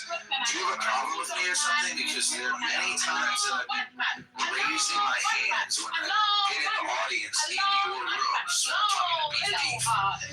Beef, basically, when I'm in your rooms and I raise my hand and you don't let me up on stage, there's no particular reason why. I'm gonna let you finish. I just wanted to add this question real quick. The question is essentially when I'm in your rooms and I'm raising my hand, you don't let me up on stage, and I'm wondering why. I see that you're trying to respond, but I wanted to ask you this question first. I'm going to let you finish. You can go right after me. But I wanted to ask, how come when I'm in the audience in your rooms and you're the moderator on stage, why don't you let me up onto the stage? Why do you always make me wait in the audience? I see that you want to speak, but I'm trying to ask you a question. So I don't even know what you're saying. You're probably saying some sort of nonsense right now. You're probably talking right now about fucking me in the ass or making me drink all of your cum because you're a little gay boy. I don't know what you're saying. To be honest with you, I have no idea. Nor do I care. But I do have a question for you. My question, quite simply and plainly, I'll just try to ask it again because I'm sure that you're not listening. But my question is, when I'm in the audience in your rooms, you're the can you just listen to me for a second? So when I'm in the audience and you're the moderator on stage, you don't let me up on stage. Like I have my hand raised, a lot of time goes by, other people come up on stage, Zed comes up on stage. Caleb comes up on stage, but I don't know why you don't let me up on stage. That's a question for you. The answer is because you're a piece of trash. You're a rotten, disgusting, smelly piece of trash. All of your contributions are worthless. I don't want to speak. You're not intelligent. You're not funny. You don't have a savoir-faire. You don't have a sang-froid. You're not a fucking wit. You're just a fucking piece of trash. You're annoying. You're a loser. You're ugly. You're stupid. Nothing you say is of any merit or value. I find you uninteresting. You're a fucking literal fucking worm, intellectually and rhetorically. And I find it completely uninteresting to hear the sound of you. So the reason why I don't invite you on stage is because you're a literally worthless fucking piece of trash. You're a fucking rotten, self-hating Thank you for that piece of explanation. shit. That others hate you as well. So it's not just self-hating. The world hates you, and you are fucking disgusting. Your thoughts are disgusting. Your heart is disgusting. Your dreams are disgusting. Your plans are disgusting. Everything about you is just utterly worthless, uninteresting, listless, fucking gray, milquetoast, boring, fucking uninteresting, redundant, unfunny, worthless fucking trash. That's why I don't bring you on stage. Okay, thank you. I just had that one question. Can I hear that again? I just asked Beef the question. Hold on. I want to hear what he had to say. What were you saying, Beef? Can you say that again? Oh, yeah, sure. So what I was saying with my friend is the reason why I don't invite him on stage is because he's literally worthless. Nothing he says matters. He's the most boring person I've had the displeasure of running into on this app. It's actually fucking blood coming out of my ears when I hear you. You're a fucking plague, an audio plague. And even when I put my fingers on my ears, I still can't drown out the shrill, fucking awfulness of your voice. Okay. All right. Now that's good. John Kitover, I had a question for you. Now that we've gotten that question answered. You said that you had a video. Thanks for letting me go first. I appreciate document. You said it was popular. Where can I find the video that you have about me discussing Islam in my document? I'd love to watch it. Let me go first, Sam. That was nice of you. Hey, you're welcome, man. I'll be my answer satisfactory. No, it's not a video. Sam, it's not a video of you discussing your document. I screenshotted your Google Word doc and made a video out of it, and then overlaid Muslim music, and it was very popular. Where can I find that? I'd have to Google it because I have over 100,000 videos on YouTube, so I'd have to search for it. John Kitover Islam or something like that, or Maybe. I think maybe you could type in like Sam Rosen Clubhouse Islam Google Word doc. Maybe. Oh, and I just wanted to say that earlier, that piece of shit, annoying, schizophrenic, Jew-hating, anti-Semite rabbi was in here. And I just want to say that I said to him, when you realize what projection is, it's a motherfucker. Because there's a little projection and then there's a big projection, the big P projection. And if you believe in the little self or you believe in the big self, when you insult other people and you do ad hominem projection, it's always just, the way you feel about yourself, because your dialectic is who you are. And so everything that Beef just said to my friend is the way that Sam Rosen actually feels about himself. And I feel sorry for you, Sam. And I hate hearing you cry on this app. And I just hope you find the strength within your tuchus to bust a nut and be happy again. Hello? Wow, that was very kind. I am happy again. I was, when he first met me, I was very miserable because I had recently gone through a divorce. I was living in a church of my father's. It wasn't the best situation. But now I live in Slovenia. I have a hot fiance who's really wonderful and smart. I traveled to Venice recently, and my life is really good. So I'm in a good place. Well, so why do you feel the need to be a douchebag online? Well, you were being rude to me, so I decided to just... No, I wasn't. I was just trying to ask you a question. No, you weren't. You were just being redundantly... You got on stage, and I was going to go first. I was already on stage, so you didn't respect the fact that I was here first. But you just kept droning on about, let me ask you a question, why you don't bring me up, but you said it. Well, so did you. You didn't mute the fuck up and let me ask you. It was rude that you kept doing this, so then I decided to get mean, Well, I think it's rude that you don't let me on stage just because you don't like me. Why would I want to be around people I don't like? Well, if you're the moderator of a public space and you're trying to moderate a It's private. Well, it's essentially a public space if the room is No, public. it's a private, my house, my rules. Yeah, whatever. Anybody can join. They can't join the stage. Oh, gentlemen, I hate to interrupt you, but I just wanted to tell you a quick story. I was working at Avon as a supervisor, and the manager, Molly, said, John, I want you to go fire Tyrone over there. Tell him he's fired and get him out of the building. I was like, yes, ma'am. I've heard this. So, please, this is one of my favorites. Please continue. So I came up to Tyrone. I was like, hey, bro, I need to speak with you. Can you come over into this office? And so he comes with me. I said, Tyrone, I was just instructed by Molly, the manager, that I'm to terminate you and to fire you and walk you out of the building. And this is your last day. And he said, what the fuck, motherfucker? Why? What the fuck? And I was like, well, listen, I think you can save your job. And I think it just requires an apology. And I would like to instruct you and coach you on an apology. And I will walk you into Molly's office and I will say, Molly, Tyrone wants to say something to you before, I walk him out of the building. And so I coached him for, I'm not kidding you, maybe 1 to 3 hours. And I was like, this is, because he couldn't get it. Like he really had a hard time. Maybe it was the way I was trying to because maybe I just needed to write it down and I needed to have him read it. That was probably the best way to help him save his job. Anyways, I walk him into Molly's office after 2 hours of getting him to repeat the same thing over and over again. And she says, what the fuck are you doing in my office? Can I help you? And I was like, Molly, before Tyrone left the building, he wanted to say something to you. And he says, why the fuck you want to fire me, bitch? And I was like, oh my fucking God. So I think I may have blocked and then said, sorry, man, you have to leave. So anyways, and when I walked him out, I said, listen, you got to remember that this job sucks. And when one door closes, another door opens, and life is going to be great for you. I don't think you need to worry about this. And, anyways, but that was even my projection. So anyways, I'm just trying to say that in Medina, when Muhammad issued the charter, there was a Mishling in a Jewish town. And when the charter was read as a proclamation, the Mishling, there were 2 Jews in the town that started arguing. And as the Mishling, I was just like, do you guys just not hear the proclamation? We're all fucked. You guys are arguing? What are you guys arguing about? Hello?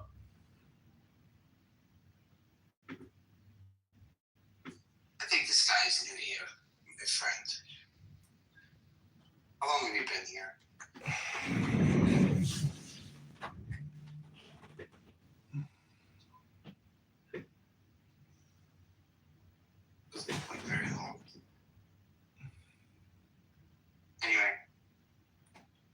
we're changing topic. How long have I been here? Yeah. What, on the app? Yeah. Too long, probably. I don't know. 2021? Okay, good.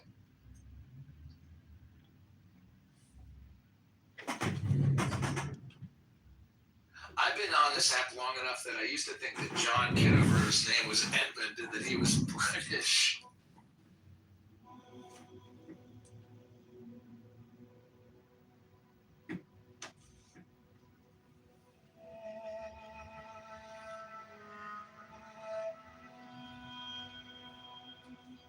And we're gonna lose again. The only difference is, I believe China sat back and watched and said, "Yeah, we ain't gonna do what Japan did. We ain't gonna do that now. We're gonna do things differently." And they're gonna be this at their own game long term. This whole I'm gonna use my ISO to keep down is only gonna work for so. Because again, they were that big of a threat. How come we ain't Iran them yet? How come we ain't invaded them? Shock and awe, huh? Or because they're Chinese and they're racist? How y'all shock and awe? Huh? How come? Okay, all right.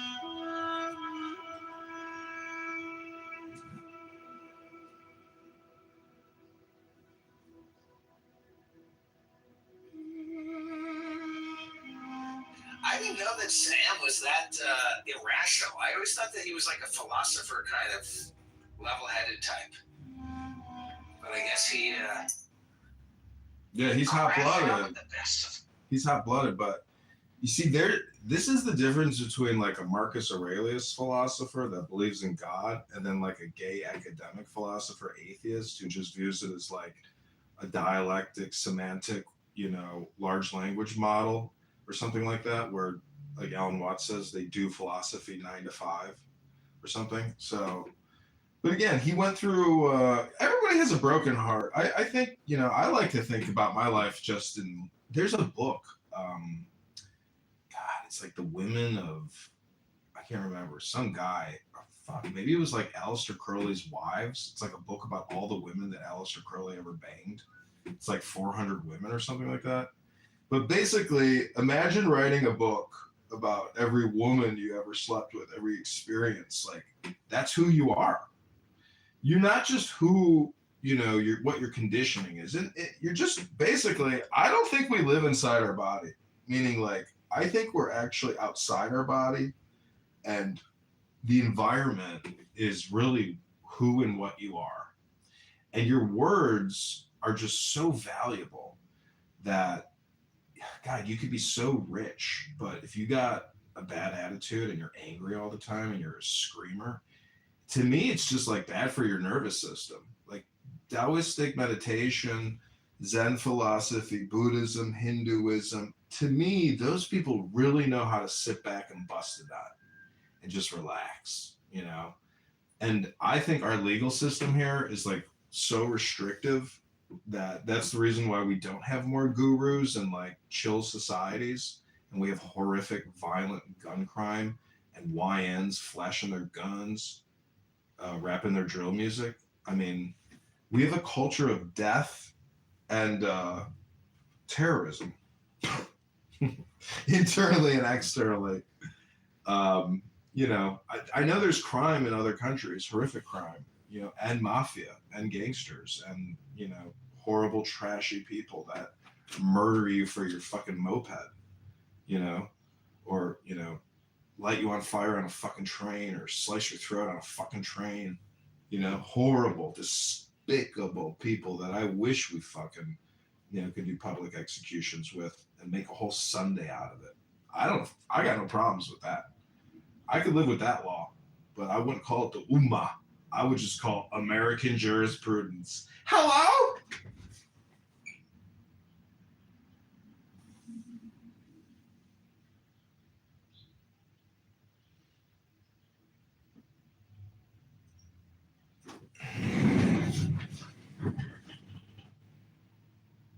I'm always so tickled when people insult me for being a piece of garbage or being a garbage bag and saying, "You're a trash bag. You're a piece of garbage."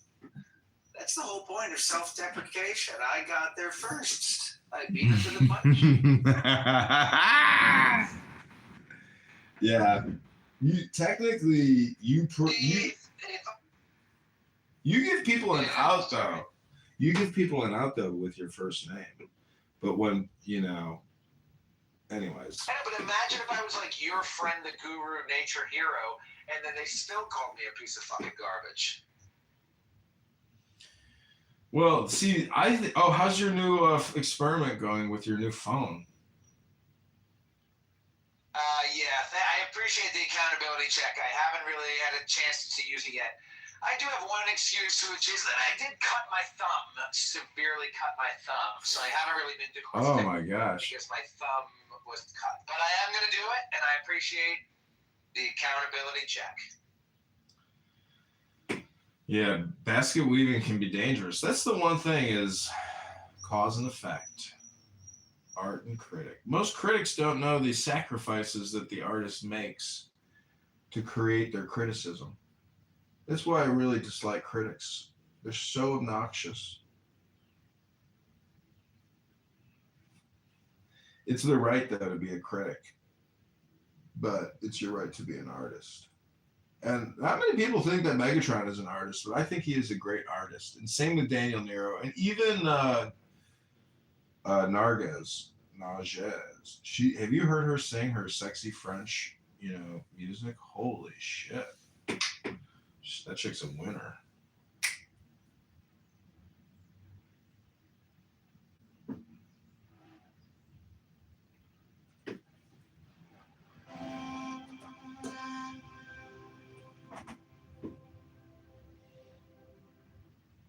So, Rabboni Shalom, everybody. Welcome back to Bible, Quran, and Poems. I want to play you a poem from a Jew heart.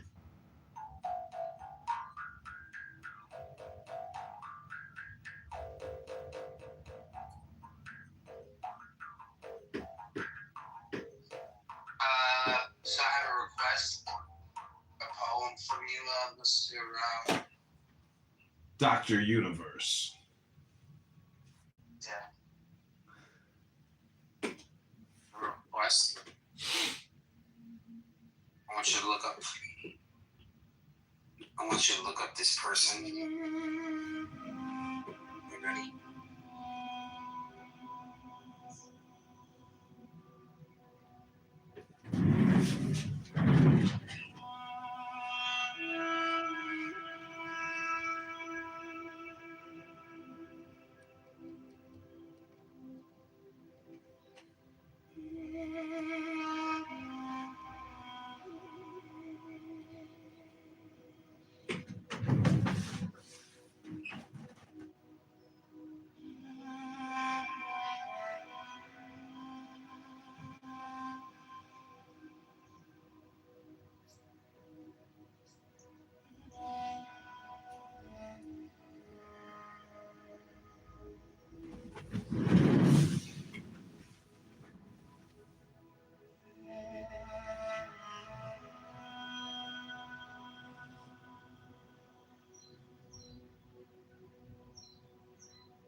The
middle pillar. Take a seated position.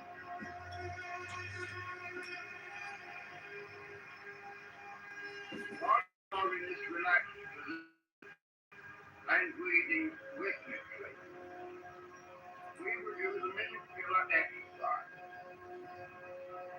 Sit upright in your chair, both feet on the floor, alert and fully relaxed. Join with me in this invocation. O Lord of the universe, the vast and the mighty one, ruler of the light and the darkness, we adore thee and we adore thee. You are holy.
Got a pile of clothes you never wear anymore?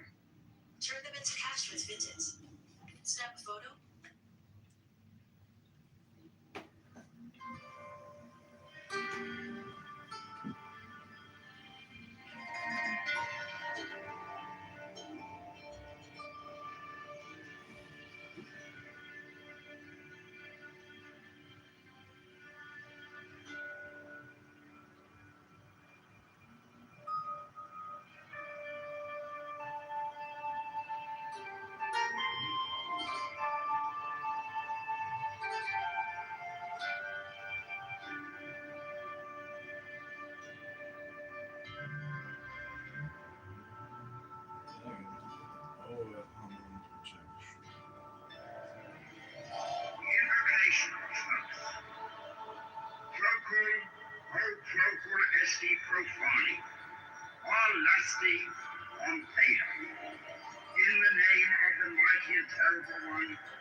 replenish the shelves until their habitations. I invoke Tahuti, the Lord of wisdom and of utterance, the God that cometh forth from the veil. O thou majesty of the Godhead, wisdom crowned Tahuti, Lord of the gates of the universe, thee I invoke. O thou of the ibis head, thee I invoke. Thou who wieldest the wand of double power, thee I invoke. Thou who bearest in thy left hand the rose and cross of light and light, thee I invoke. Thou whose head is as an emerald, and thy nemes as the night sky blue, thee I invoke. Thou whose skin is of flaming orange as though it burned in a furnace, thee I invoke. Behold, I am yesterday, today, and the brother of tomorrow. I am born again and again. Mine is the unseen force whereof the gods are sprung, which is as light unto the dwellers in the watchtowers of the universe. I am the charioteer of the east, lord of the past and of the future. I see by mine own inward light, Lord of resurrection, who cometh forth from the dust, and my birth is from the house of death. O ye two divine hawks upon your pinnacles, who keep watch over the universe, ye who covenant the beard of the house of rest, who pilot the ship of wrong, ever advancing onwards to the heights of heaven, Lord of the shrine which standeth in the center of the earth. Behold, he is in me, and I in him. Mine is the radiance, wherein the fog floateth over the foam. I travel upon high. I tread upon the firmament of new. I raise a flashing flame with the lightning of mine eye, ever rushing on in the splendor of the daily glorifying law, giving my life to the dwellers of earth. If I say, come up upon the mountains, the celestial waters shall flow at my word.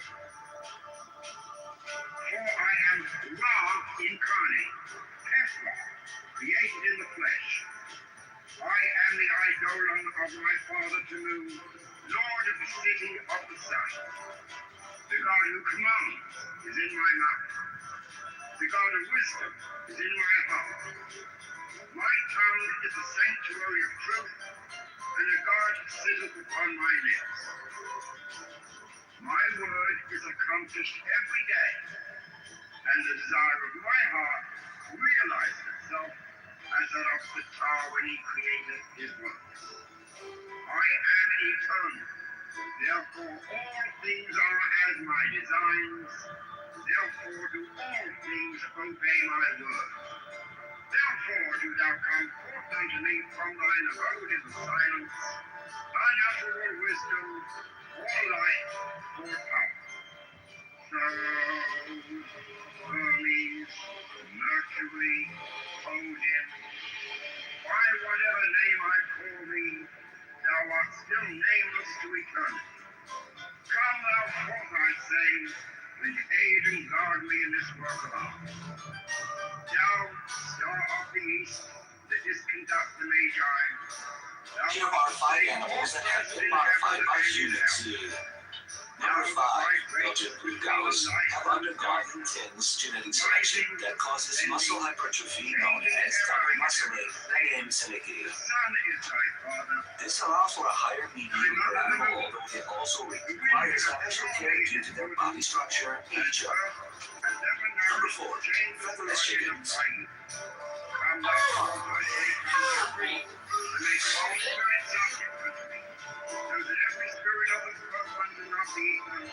On the earth and under the earth, on dry land and in the water, roaring air and of rushing fire, and every spell and scourge of God's vast one may be obedient unto me.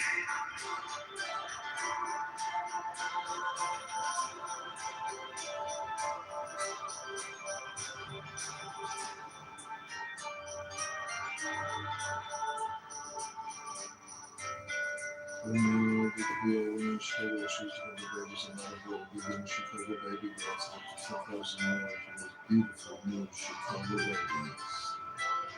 Chicago babies!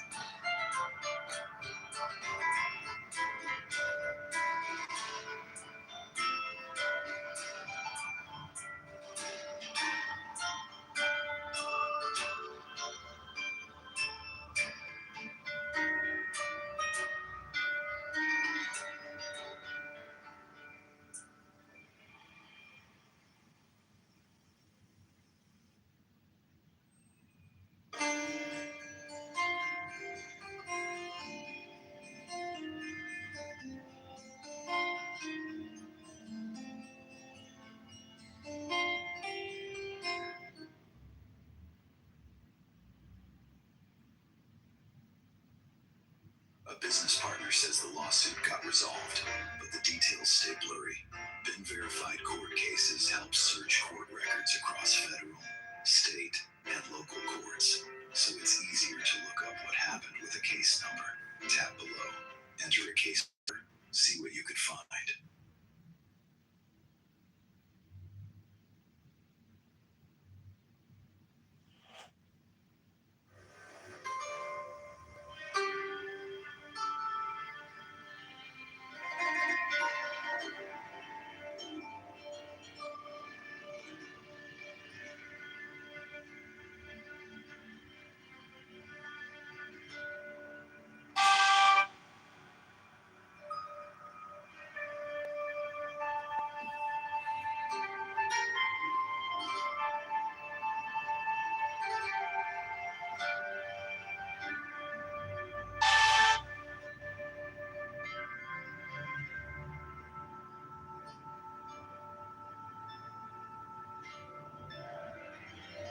Invocation of truth.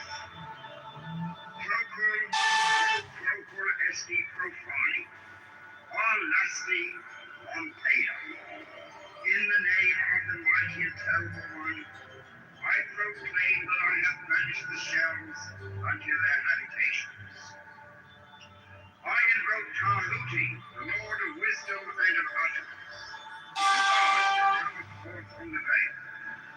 O thou majesty of the Godhead, wisdom who rounds Tahuti, Lord of the gates of the universe, thee I invoke. O thou of the ibis head, thee I invoke. Thou who wieldest the wand of double power, thee I invoke. Thou who bearest in thy left hand the rose and cross of light and light, thee I invoke. Thou whose head is as an emerald, and thy nemes as the night sky blue, thee I invoke.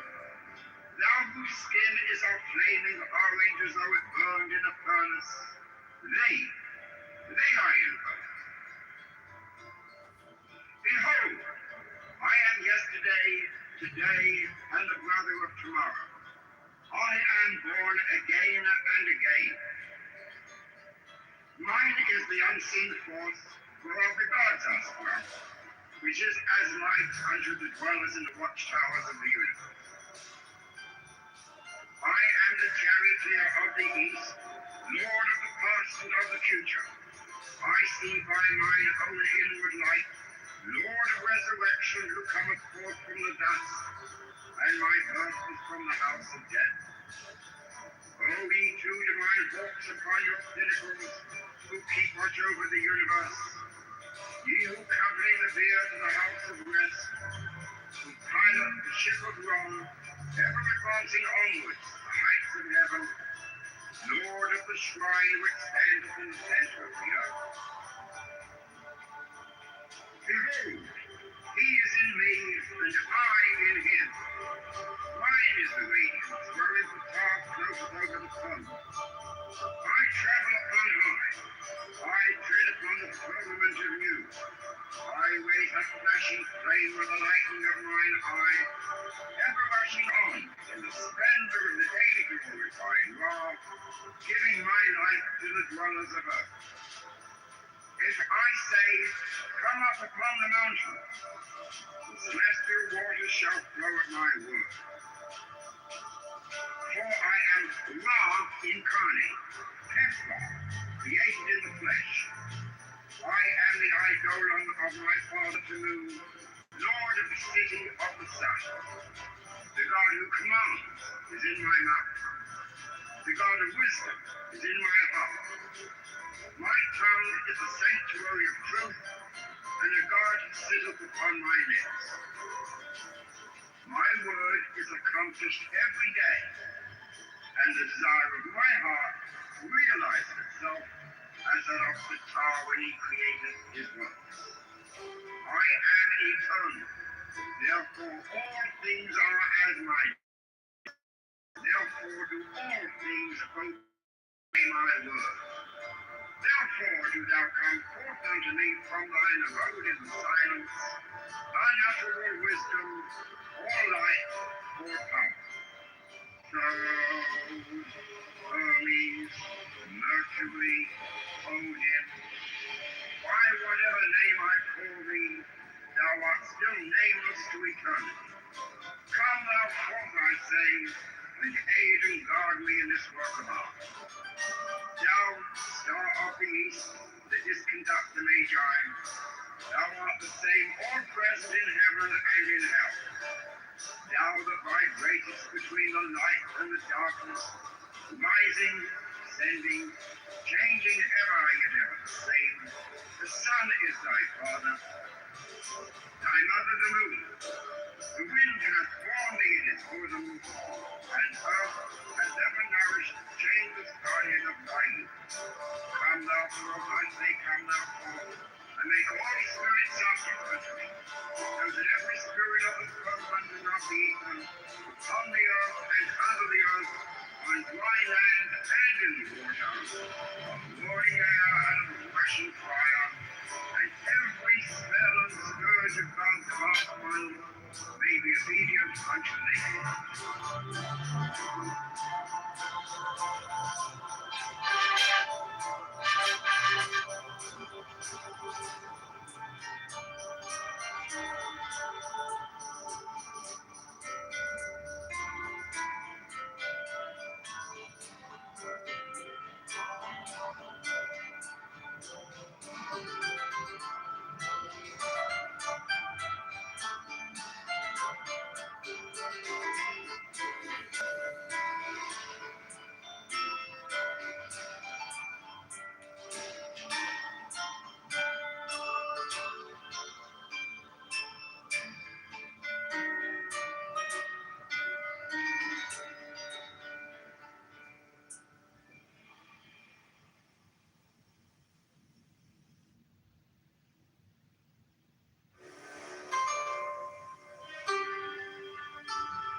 Invocation of truth.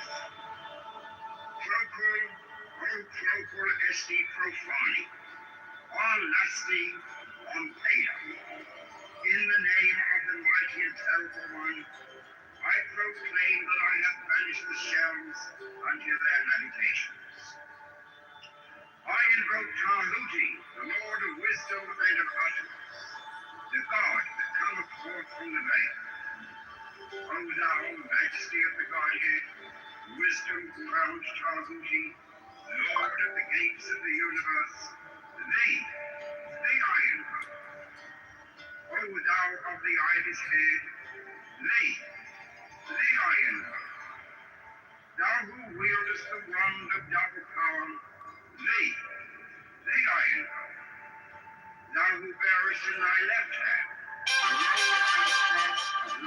as like they are.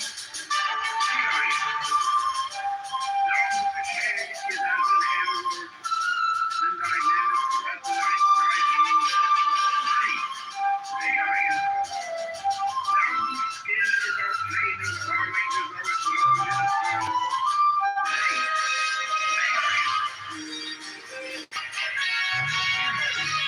I am yesterday, today, I am born again and again.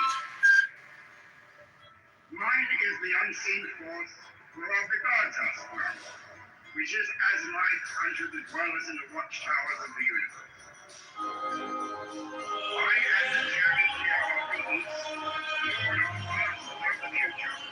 I see by mine own inward light, lord of resurrection, Look, I'm trying to say you. from the dust, and my I made a claymation ad at starting. moving through divine walks upon your pinnacles, who keep watch over the universe. Ye who company the bier to the house of rest, who pilot the ship of wrong, ever advancing on Myself. heights of heaven. The Lord of the divine which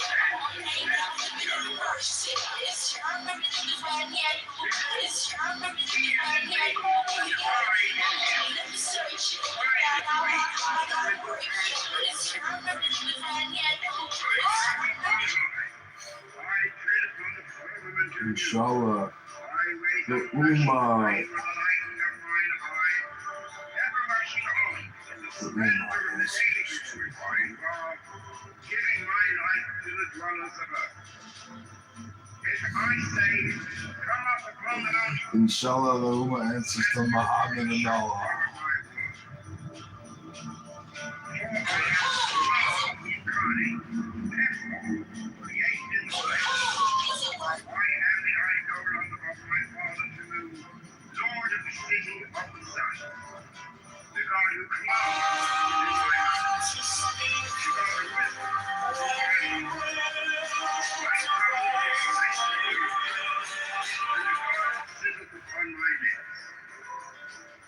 My word is a promise every day. But I've been working and dagging here all my life. And more work long enough to grant to use. Therefore, all things are as my designs. Therefore, do all things obey my word. Therefore, I was out to lead from my abundant word. I am the worship What? In a militarily defeat. Mercury, Odin, by whatever name I call thee, thou art the name of the Lord. Come thou forth, I say, and aid and guard me in this world. Thou, that is conduct the Magi, thou art the same all present in heaven and in hell. What I would like to call critical mass. Changing ever. Also on Instagram. The sun is thy father. Thy mother the wind hath borne thee in its bosom, and earth the started of brightness. Come thou forth, I say, come thou forth, and make all spirits subject unto thee, so that every spirit of the firmament do not be eaten, on the earth and under the earth, on dry land and in the water, of morning air and of rushing fire, and every spell and scourge of God's vast one may be obedient unto me.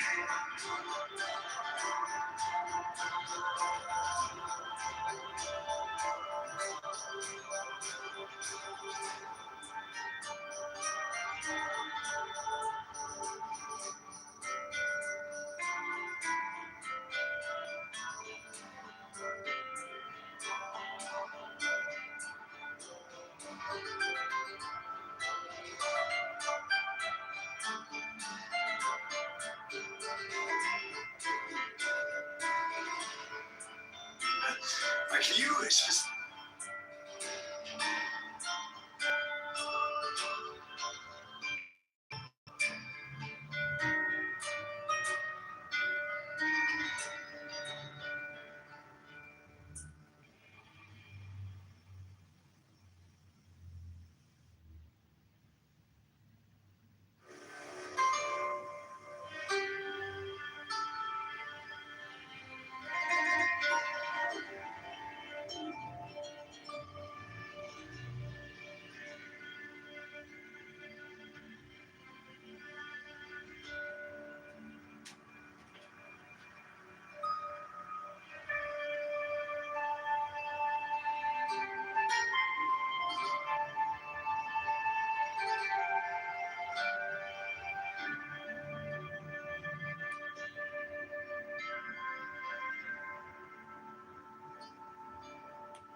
majesty profaning, all lusty, on payum. In the name of the mighty and terrible one, I proclaim that I have banished the shells unto their habitations. I invoke Tahuti, the Lord of wisdom and of utterance, the God that cometh forth from the veil. O thou, majesty of the Godhead, wisdom crowned Tahuti, Lord of the gates of the universe, thee I invoke. O thou of the ibis head, thee I invoke. Thou who wieldest the wand of double power, thee I invoke. Thou who bearest in thy left hand the rose and cross of light and light, thee I invoke. Thou whose head is as an emerald, and thy nemes as the night sky blue, thee I invoke. Thou whose skin is of flaming orange as though it burned in a furnace, thee I invoke. Behold, I am yesterday, today, and the brother of tomorrow. I am born again and again. Mine is the unseen force whereof the gods are sprung, which is as light unto the dwellers in the watchtowers of the universe. I am the charioteer of the east, lord of the past and of the future. I see by mine own inward light, Lord of resurrection, who cometh forth from the dust, and my birth is from the house of death. O ye two divine hawks upon your pinnacles, who keep watch over the universe, ye who accompany the bier to the house of rest, who pilot the ship of wrong, ever advancing onwards to the heights of heaven, Lord of the shrine which stands in the center of the earth. Behold, he is in me, and I in him. Mine is the radiance, wherein the path floateth over the thunder. I travel upon high. I tread upon the firmament of new. I raise a flashing flame with the lightning of mine eye, ever rushing on in the splendor of the day glorified law, giving my life to the dwellers of earth. If I say, come up upon the mountain, the celestial waters shall flow at my word. For I am God incarnate, Teflon, in the flesh. I am the eidolon of my father Tanu, Lord of the city of the sun. The God who commands is in my mouth. The God of wisdom is in my heart.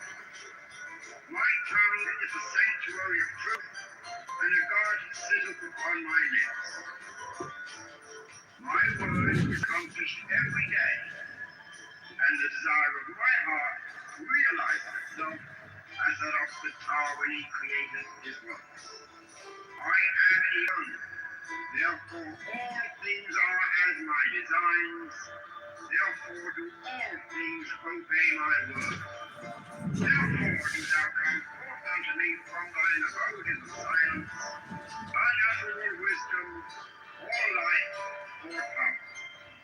So, Hermes, Mercury, Odin, by whatever name I call thee, thou art still nameless to eternity. Come thou forth, I say, and aid and guard me in this work of art. Thou, star of the east, that didst conduct the Magi, thou art the same all present in heaven and in hell. Thou that vibratest between the light and the darkness, rising, descending, changing ever yet ever the same. The sun is thy father, thy mother the moon. The wind hath borne thee in its bosom, and earth hath ever nourished the changeless guardian of thy youth.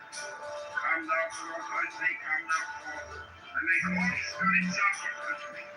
The that every spirit of his husband and of the heathen, on the earth and under the earth, on dry land and in the water, of roaring air and of rushing fire, and every spell and scourge of God's vast one may be obedient unto me.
Invocation of truth. Procul, o procul esti profani, on lasti, on paedo. In the name of the mighty and terrible one, I proclaim that I have banished the shells unto their habitations. I invoke Tahuti, the Lord of wisdom and of utterance, the God that cometh forth from the veil. O thou, majesty of the Godhead, wisdom crowned Tahuti, Lord of the gates of the universe, thee I invoke. O thou of the ibis head, thee I invoke. Thou who wieldest the wand of double power, thee I invoke. Thou who bearest in thy left hand the rose and cross of life and light, thee I invoke. Thou whose head is as an emerald, and thy nemes as the night sky blue, thee I invoke. Thou whose skin is of flaming orange as though it burned in a furnace, thee I invoke. Behold, I am yesterday, today, and the brother of tomorrow. I am born again and again. Mine is the unseen force whereof the gods dwell, which is as light unto the dwellers in the watchtower of the universe. I am the charioteer of the east, lord of the past of the future. I see by mine own inward light, Lord of resurrection, who cometh forth from the dust, and my birth is from the house of death. O ye two divine hawks upon your pinnacles, who keep watch over the universe, ye who accompany the bier to the house of rest, who pilot the ship of wrong, ever advancing onwards the heights of heaven, Lord of the shrine which standeth in the center of the earth. Behold, he is in me, and I in him. Mine is the radiance, wherein the path floateth over the foam. I travel upon high. I tread upon the firmament of you. I raise up flashing flame with the lightning of mine eye, ever rushing on in the splendor of the daily glorified law, giving my light to the dwellers of earth. If I say, come up upon the mountain, the celestial waters shall flow at my word. For I am Ra incarnate, Tesla,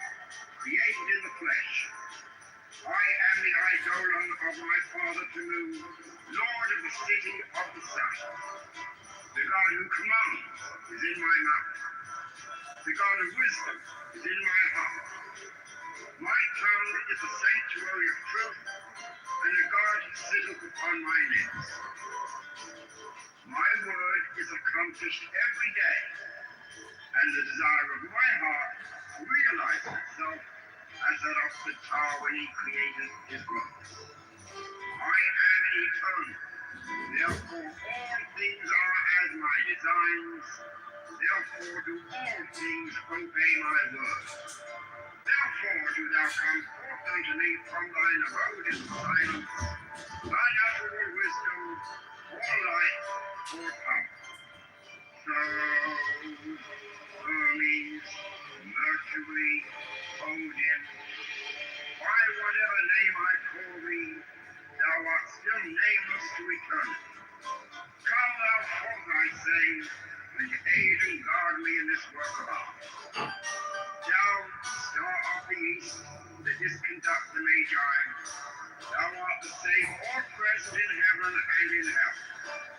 Thou that vibratest between the light and the darkness, rising, descending, changing ever, yet ever the same. The sun is thy father, thy mother the moon. The wind hath formed thee in its bosom, and earth hath ever nourished the changeless Godhead of thy youth. Come thou forth, I say, come thou forth, and make all spirits subject unto me, so that every spirit of the firmament do not be equal upon the earth and under the earth, on dry land and in the water, morning air and of rushing fire, and every spell and scourge of God's vast one may be obedient unto me.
Invocation of Flux. Procul, o procul esti profani, on lasti, on thea. In the name of the mighty and terrible one, I proclaim that I have banished the shells unto their habitations. I invoke Tahuti, the Lord of wisdom and of utterance, the God that cometh forth from the veil. O thou, majesty of the Godhead, wisdom crowned Tahuti, Lord of the gates of the universe, thee I invoke. O thou of the ibis head, thee I invoke. Thou who wieldest the wand of double power, thee I invoke. Thou who bearest in thy left hand the rose and crown of light and light, thee I invoke. Thou whose head is as an emerald, and thy nemes as the night sky blue, thee I invoke. Thou whose skin is of flaming orange as though it burned in a furnace, thee Zion. Behold, I am yesterday, today, and the brother of tomorrow. I am born again and again. Mine is the unseen force whereof the gods are sprung, which is as light unto the dwellers in the watchtowers of the universe. I am the charioteer of the east, lord of the past and of the future. I see by mine own inward light, Lord of resurrection, who cometh forth from the dust, and my birth is from the house of death. O ye two divine hawks upon your pinnacles, who keep watch over the universe, ye who accompany the bier to the house of rest, who pilot the ship of wrong, ever advancing onwards to the heights of heaven, Lord of the shrine which standeth in the center of the earth.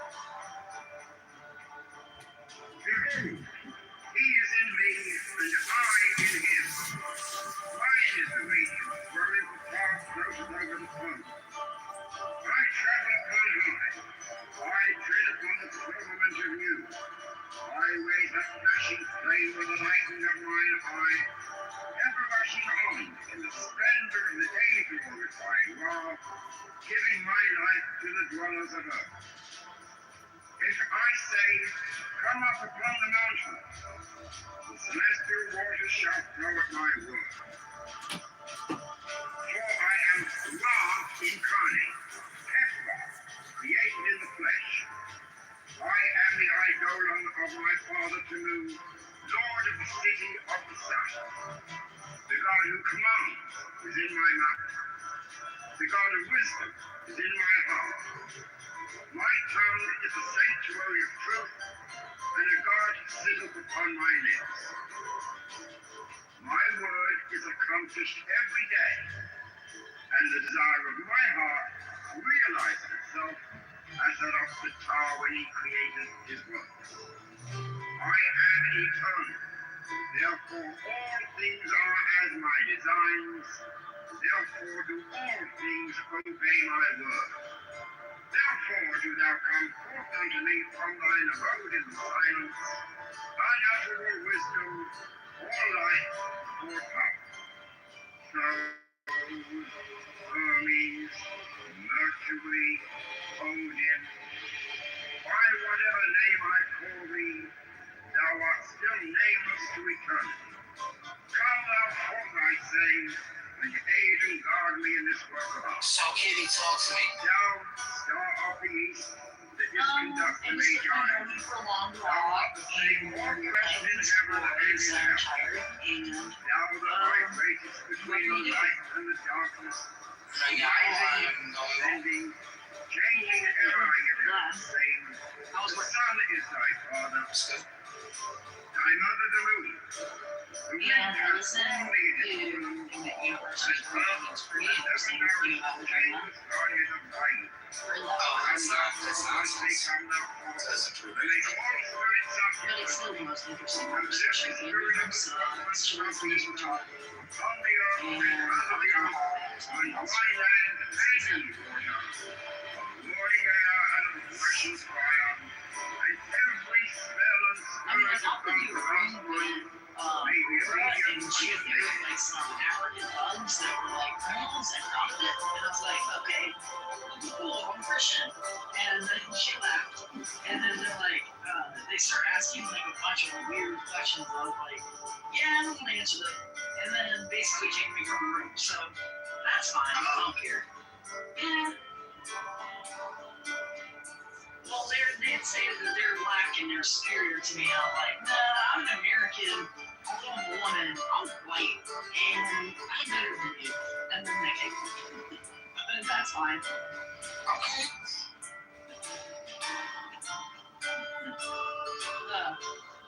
So Daniel hasn't talked much. He's having a few messages. Hope he's well.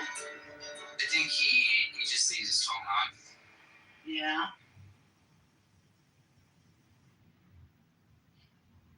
Yeah. I don't have any poems right now.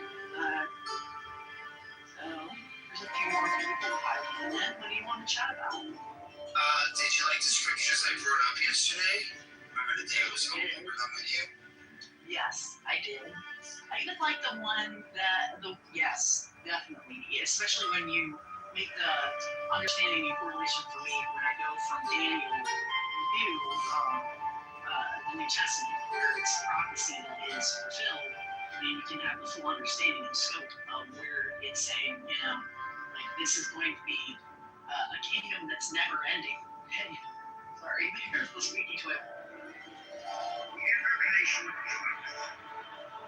Procul, o procul esti profani, on lusty, on paedo. In the name of the mighty and terrible one, I proclaim that I have banished the shells unto their habitations.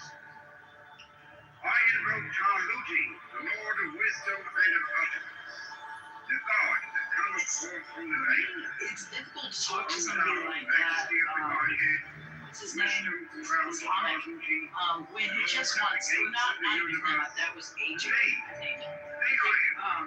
Don't really he actually sounded like AJ, like he had like an open slate, an open mind, where he's like, just pretend as though I don't know anything and tell me from your perspective how I can come to this conclusion. And although he was a bit like a contrarian, he still was kind of at least giving it a fair shake, as opposed to others that you don't want to hear it, don't believe it, and just want to argue, and then not even listen to why there is such a single correlation between being a promise and rights not to be the way it should be, and the way that they see our Bible is just being cut up. I am yesterday, today, and the brother of tomorrow.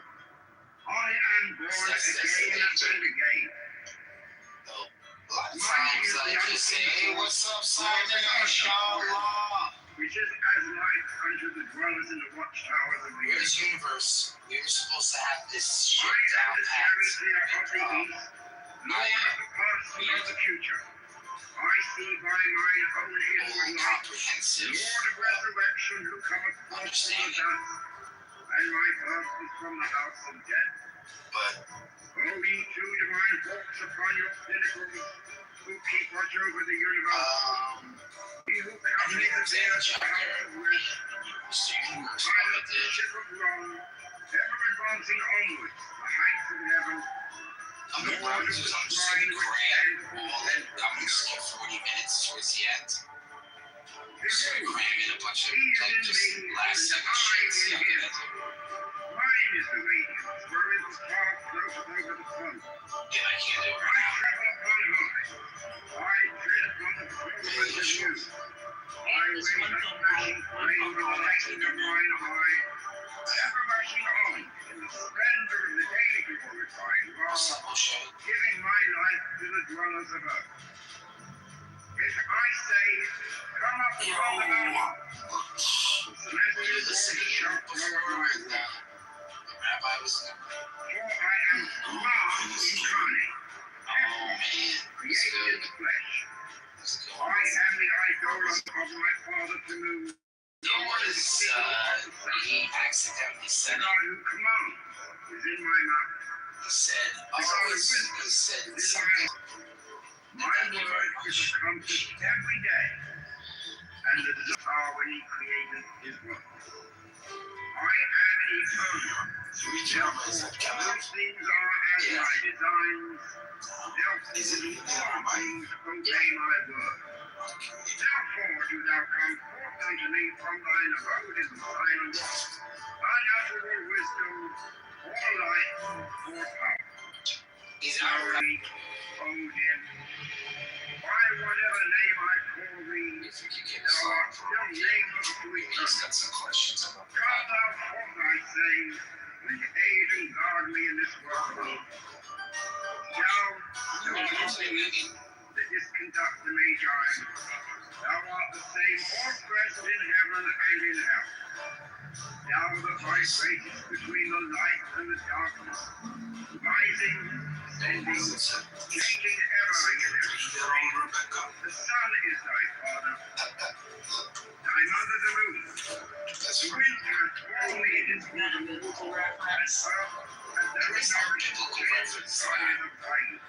I know. I And so don't know. as they come now, Yeah, I don't get it. to make all spirits subject to Yeah, that's cool. so that every spirit of the firmament and of the ether, on the earth and under the earth, Why would you say on Rebecca? dry land and in the water, of morning air and of rushing fire, and every smell of Did you- scourge did you of get it? God's mind, I don't know what may it be sounds like, obedient John. unto me. Oh, we never bring out that time it was loud in here, actually. Yeah. That is one of his standing rules. Now, if it's a different room and something gets brought up, You know what it is? He's so used to probably not talking about it in here that he probably didn't notice that we don't bring that's one of the rules. it is like a standing rule. It's not a rule. So,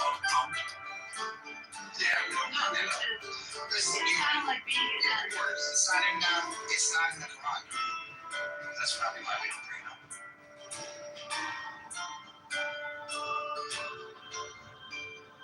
There is a reference of two wives, though.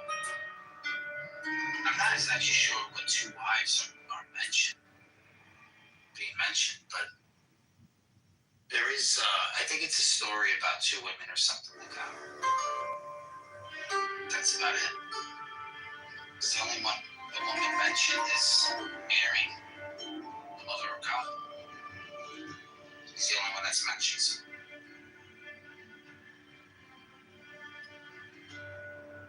Have you ever been to a mass? Have you ever sat through it?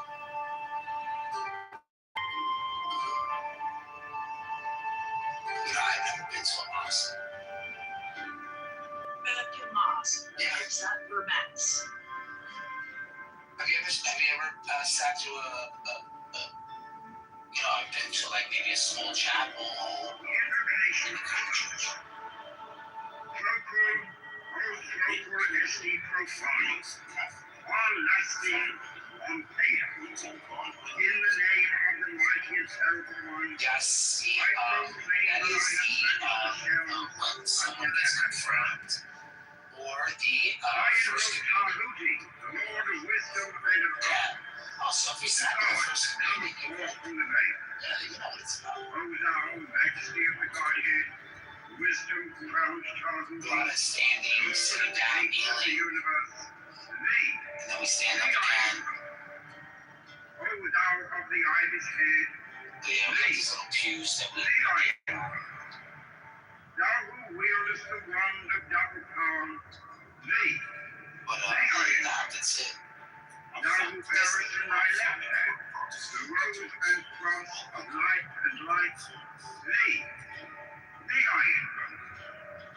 Thou whose head is as an emerald, and thy nemes as the night sky blue, thee I am. Thou whose skin is of flame of oranges overturned in a furnace, thee I am. Behold, I am yesterday, today, and the brother of tomorrow. Oh, I am born again and again. Those people Mine are. is the unseen force whereof the gods are sprung. I don't know. I just see And that light environment unto is the dwellers in the watchtowers of the universe. very high toxic environment. I am the charioteer of the east, lord of the past and of the future. I see by mine own inward light, Lord of resurrection who cometh forth from the dust, and my birth is from the house of death. O ye two divine hawks upon your pinnacles, who keep watch over the universe. Yeah, that might be that's a good experience for you. For me, I wouldn't be able to sit there. Ever advancing onwards, Even trying to protect. Lord of the shrine and the center of the earth. Behold, he is in me, and I in him. Mine is the radiance, wherein the path goes over the sun. But if the I Quakers, travel upon believe hope. the Quakers do I that too. tread upon the firmament of you. raise a flashing flame with the lightning of mine eye. That is pretty interesting. Giving my life to the dwellers of earth. If I say, come up from the mountain, the celestial waters shall flow at my word. For I am Ra incarnate, Hesra, created in the flesh. I am the idol of my father to move, Lord of the city of the flesh. The God who commands is in my mouth. The God of wisdom is in my heart. My tongue is a sanctuary of truth. But I mean, I'm going to obvious places, but for the most part, it's almost the same. My word is accomplished every day, and the desire of my heart For example, like Isaiah 9, the tower when it says the same exact thing. Except it changes one word, and then it makes the whole thing big. has my designs, therefore do all things The same obey my wonderful word. house like Prince of Peace. Therefore do thou come forth unto me from thine And I think they changed the father part. unutterable wisdom, or light, or power. So, Like key ones like that I know. Odin, I mean, by whatever name I call thee, thou art still There used to be nameless very to voice return. just back in the 70s, Come thou 80s, I forth think. thy I used fame, to debate about and it. aid The and top guard of me in the the guy work now. of That whole, those people Thou kind of art the died out. east, the disconduct the Magi. Thou art the same order as in heaven and in hell. Has 3 wives. Thou that vibrates between the light and the darkness, He probably chose rising, it around. descending, I don't know. He's not pretty serious about it. The sun is thy father. Andrew's father was a doctor or some shit The like that. wind hath torn thee in his bosom, and earth hath never nourished James' guardian light. Yeah, he says it. Come thou forth, I say, come thou forth, and make me his spirit subject unto me. I have sympathy for some of these people. Like, On the earth and under the earth, on dry Yeah, land I mean, and they in determine morning air and the fresh fire, and every smelling scourge across the hearth may be obedient unto thee. sure.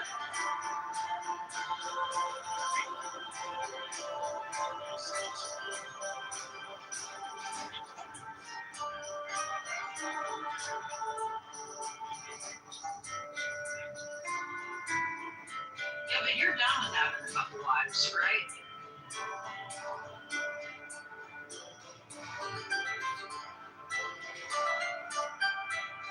Well, I think it's acceptable. Is it not? I could be wrong, but like, I thought that they were allowed to. I mean, they have to follow certain rules and stuff, but as long as they take care of their wife, then they can act. Acceptable, Kitty. Where I live, it's very commonplace. Yeah, that's what I thought. Nobody gives two hoots about if somebody's got 2 or 3 or 4 or the 5th or 6th also. The 5th and 6th, the provided is the divorce one first. I'm just saying, like, I know me, certain times of the month, I can be a little moody, whatever, even Megatron stars. I couldn't imagine a dude having to put up with, like, 2 or 3 or 4 or 6 of them. Well, you have to be ranked. They have to rank you. God bless, man. Come on. Yeah. And if I could just be on, like, Dish Me Down, to maybe watch the kids every other Wednesday, I'd be cool with Well, that, I it's guess. bro. What's interesting about the Mormons, right, is that they're very community-oriented. In the sense that, like, they're almost like the Jews.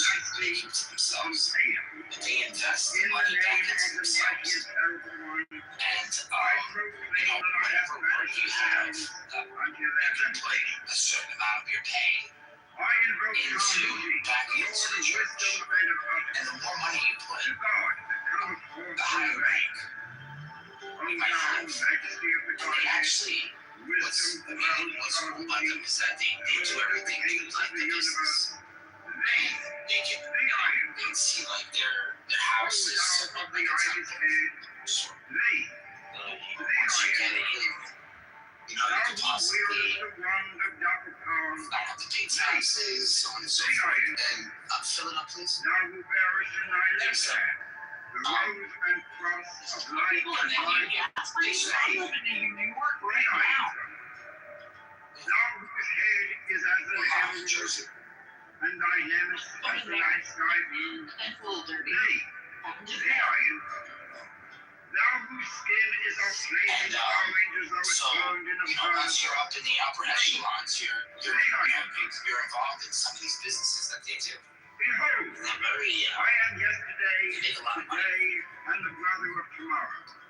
They're I pretty good with am their money. born again and again. Mine is the unseen force whereof the gods are small, which is as light unto the dwellers in the watchtowers of the universe. I am the charioteer of the east, lord of the past and of the future. I see by mine own inward light, Lord of resurrection, who cometh forth from the dust, and my birth is from the house of death. O ye two divine hawks upon your pinnacles, who keep watch over the universe, ye who accompany the bier to the house of rest, who pilot the ship of wrong, ever glancing onwards to the heights of heaven, Lord of the shrine which standeth in the center of the earth. Behold, he is in me, and I in him. Mine is the radiance, wherein the path floateth over the sun. I travel upon high. I tread upon the firmament of you. I raise up flashing flame with the lightning of mine eye, ever rushing on in the splendor of the daily glorifying law, giving my life to the dwellers of earth. If I say, come up upon the mountains, the celestial waters shall flow at my word. For I am Ra incarnate, Hesper, created in the flesh. I am the eidolon of my father Tanu, Lord of the city of the sun. The God who commands is in my mouth. The God of wisdom is in my heart. My tongue is a sanctuary of truth, and a guard sitteth upon my lips. My word is accomplished every day, and the desire of my heart realizes itself as that of the star when he created his world. I am eternal. Therefore, all things are as my design. Therefore, do all things obey my word. It's only 27 seconds. I want to show it. As long as Can I just show it to you really quick? Is it more common in the U.S.? Because the Mormons are not a big population. Mercury, Just watch that. It's only 27 seconds. by whatever name I call thee, thou art still nameless to eternity. Come thou forth, I say, and aid and guard me in this work of art. Thou, star of the east, that didst conduct the Magi, thou art the same all present in heaven and in hell. I don't know. Thou that vibratest I see it being a caution thing. I think also that the female circumcision thing too. I think that's changing cultural, ever not and ever, saying, the sun is thy I know the guys in the the wind hath what you call it, in the Islam. I mean, they're holding a camera on those guys. They like to bring up that shit. I looked that up. That's not good. That's culture. They just have to be Muslim. on the earth and under the earth, on dry land and in the water, of roaring air and of rushing fire, and every spell and scourge of God's vast ones may be obedient unto me.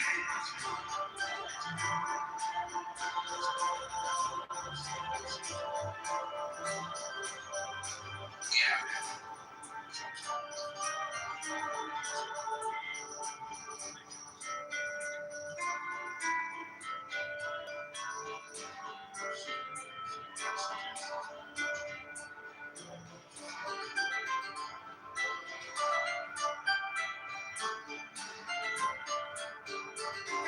Oh yeah, big time. There's even older religions in like the Turks different types of Turkish people, right?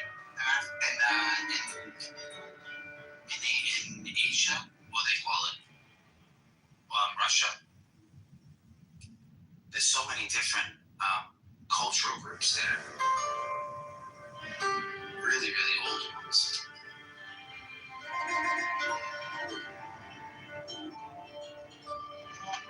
Would you want to have multiple wives?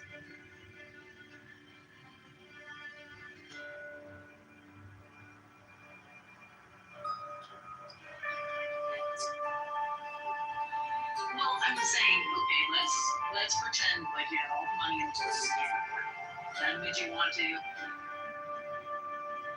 America, you'd be broke if they broke up with you. Yeah, man. Right? So, New tax laws for divorcees and widows that they get like a bigger chunk of the ex's actually for being divorced. Yeah, for the election to be just passed in like the beginning of yeah, my friend actually got like 15 grand back.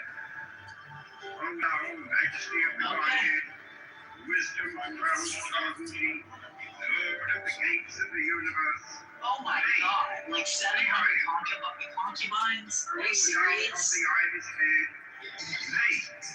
the iron rod. Thou who wieldest the wand of double thorn. Yeah, you want to deal with that in think about my grace by like 700. The rose and cross of light and light, the iron rod. That's so funny.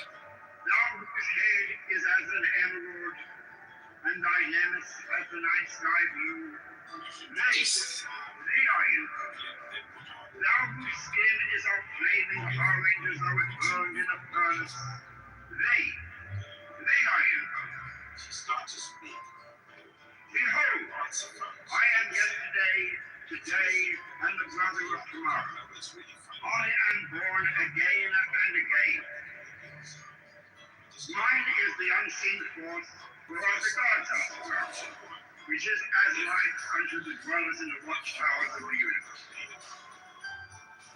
I am the charioteer of the east, lord of the past and of the future. I see by mine own inward light, Lord of resurrection who cometh forth from the dust, and my birth is from the house of death. O ye two divine folks upon your pinnacles, who keep watch over the universe, ye who accompany the bier to the house of rest, who pilot the ship of wrong, ever advancing onwards to the heights of heaven, Lord of the shrine which stands in the temple. You can always stay with one. You can always stay with one and then just like have. He is in me, and I in him. Mine is the reason wherein the path flows over the floods. I travel upon the horse. I tread upon the firmament of you. I raise a flashing flame with the lightning of mine eye. Ever rushing on in the splendor of the age glorified law, giving my life to the dwellers of earth.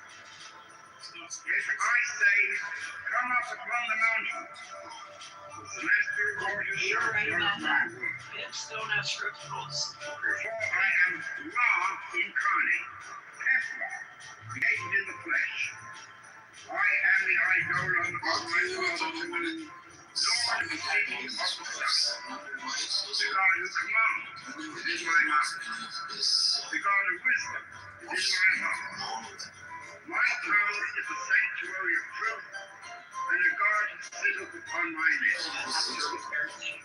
My word is accomplished every day, and the desire of my heart realizes itself as that of the tower when he created his work. I am eternal, therefore all things are as my designs, therefore do all things obey my word. Therefore do thou come forth unto me from thine abode in silence, unutterable wisdom, or light, or power. So, Hermes, Mercury, hold him. So do you know that story where Thou art still nameless to I think it's in eternity. Genesis Come thou forth, where I they pray, made the men get and aid and circumcised guard and me they in killed this them work above. for raping Thou the sister art of one of the Jews. that didst conduct the Magi. Thou art the same, all present in heaven and in hell. Thou that vibratest between the light and the darkness, rising, ascending, changing ever, yet ever the same. The Son is thy Father. Didn't seem like he was very happy about it though, right? The wind hath formed thee in his bosom, and earth has never nourished the changeless guardian of light. Come thou forth, I say, come thou forth, and make all spirits subject unto me, so that every spirit of the first one do not be equal, on the earth and under the earth, on dry land and in the water, roaring air and of rushing fire, and every spell and scourge of God's vast one may be obedient unto me. The city's leadership.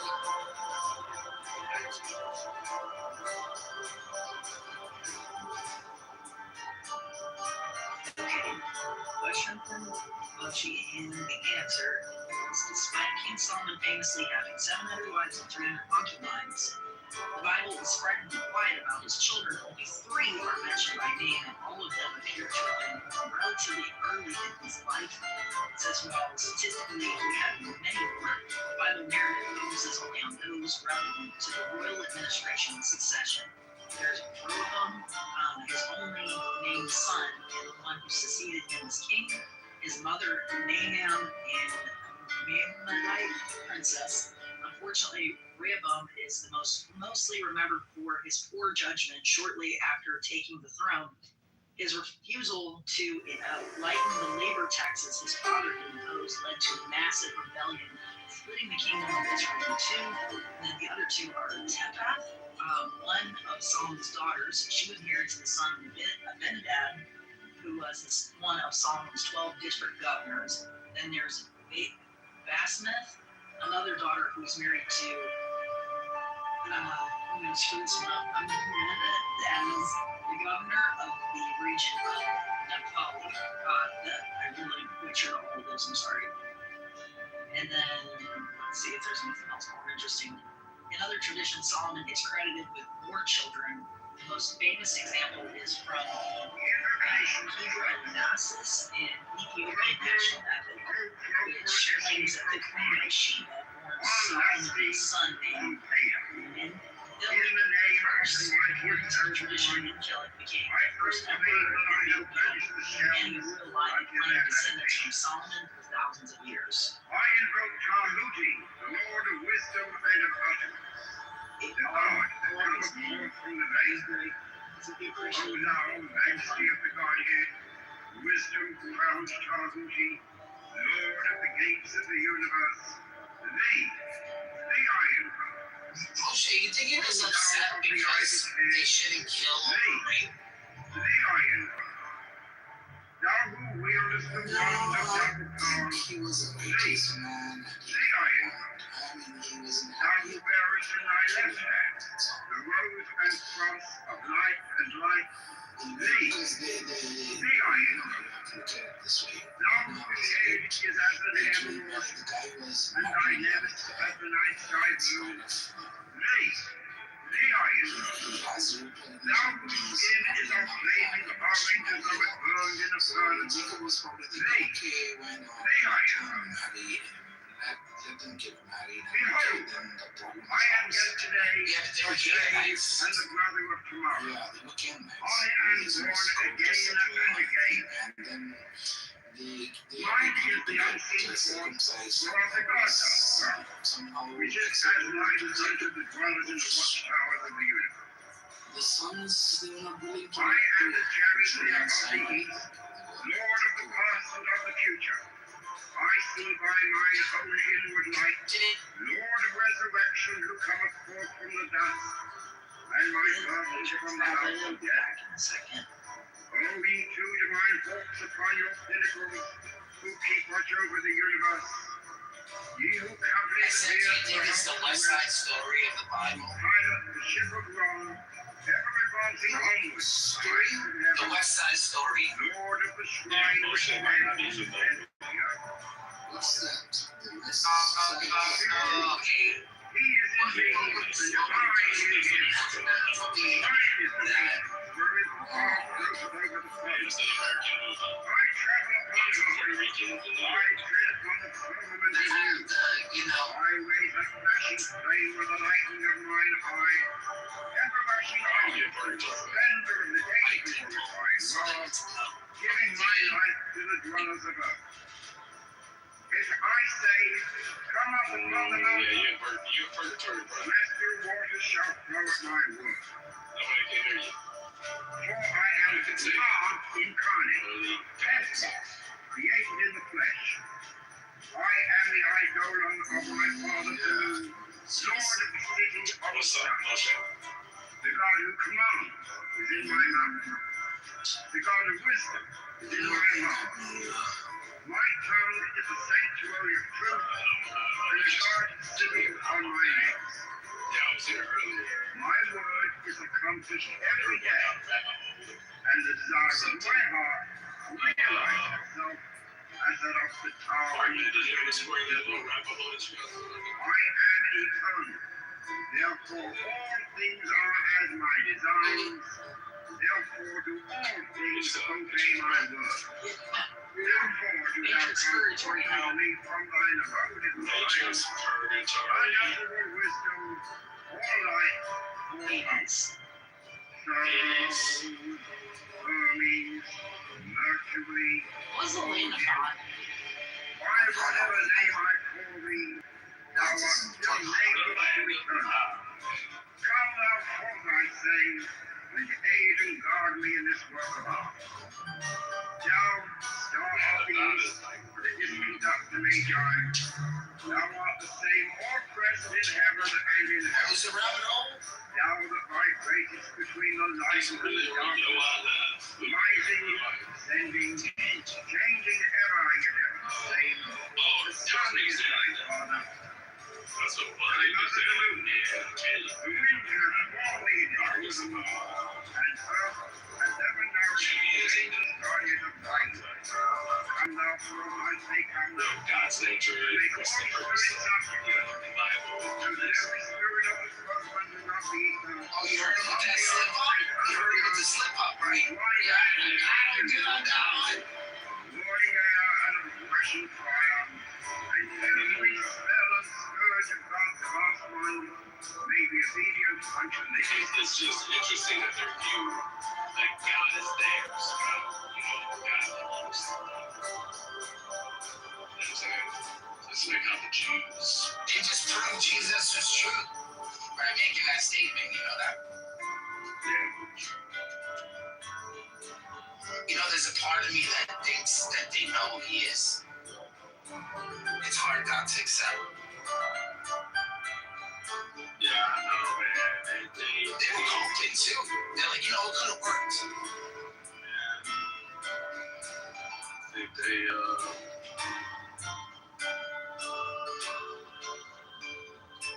yeah, it's one of those weird situations, man, where it's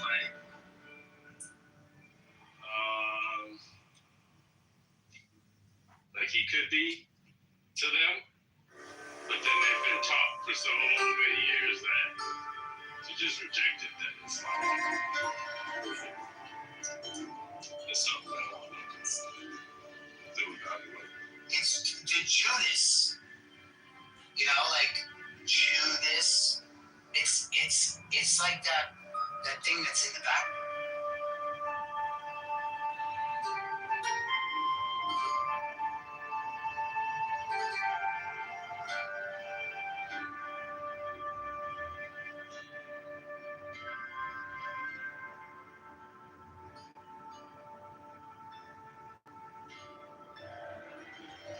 Invocation of truth.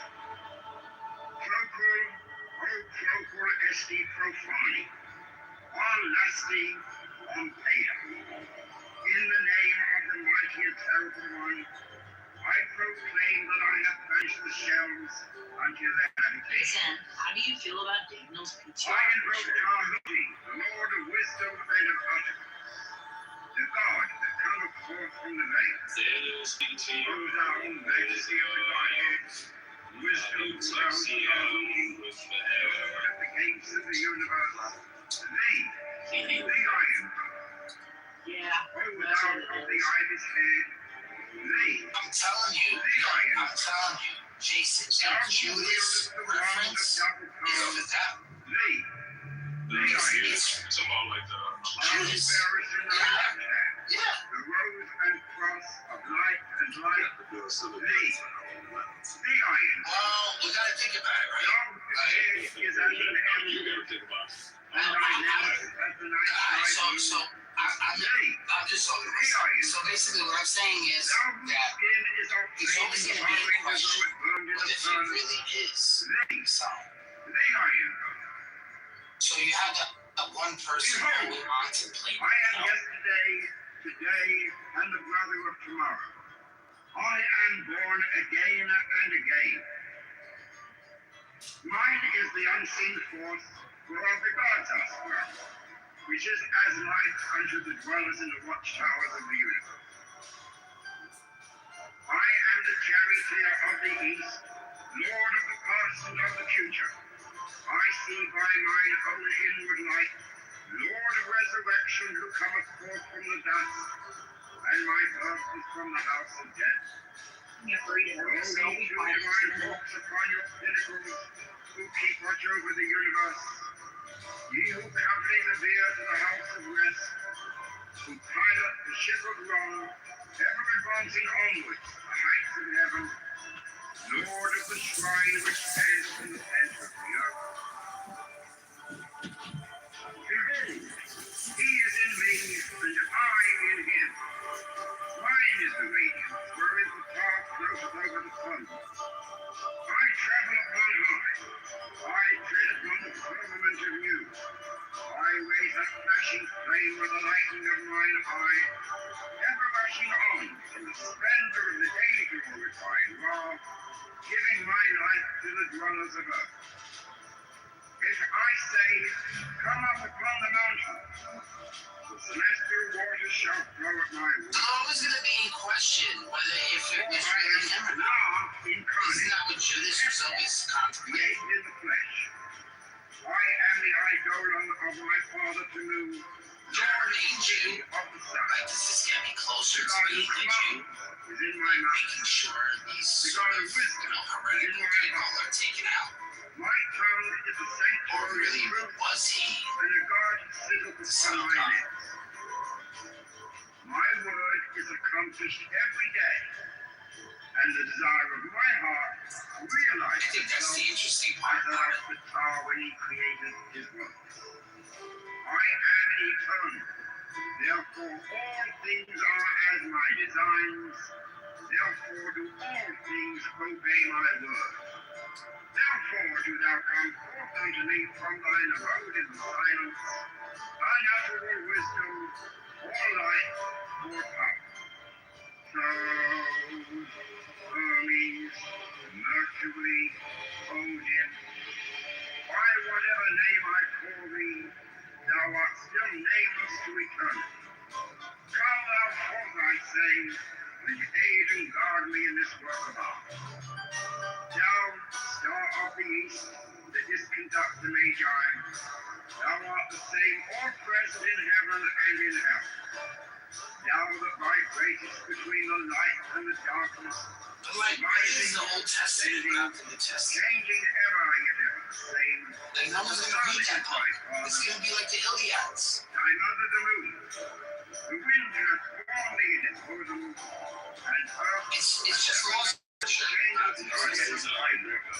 Come thou forth, my God, this is the truth. and make all spirits subject to thee. Yeah. Every spirit of the firmament and of the Well, east, because sometimes I hear about it, under the earth, and it's true. The only reason why we're digging into the Old Testament glory is and because of eye, Jesus. flashing fire, and every spell and scourge of God's vast one may be obedient unto me.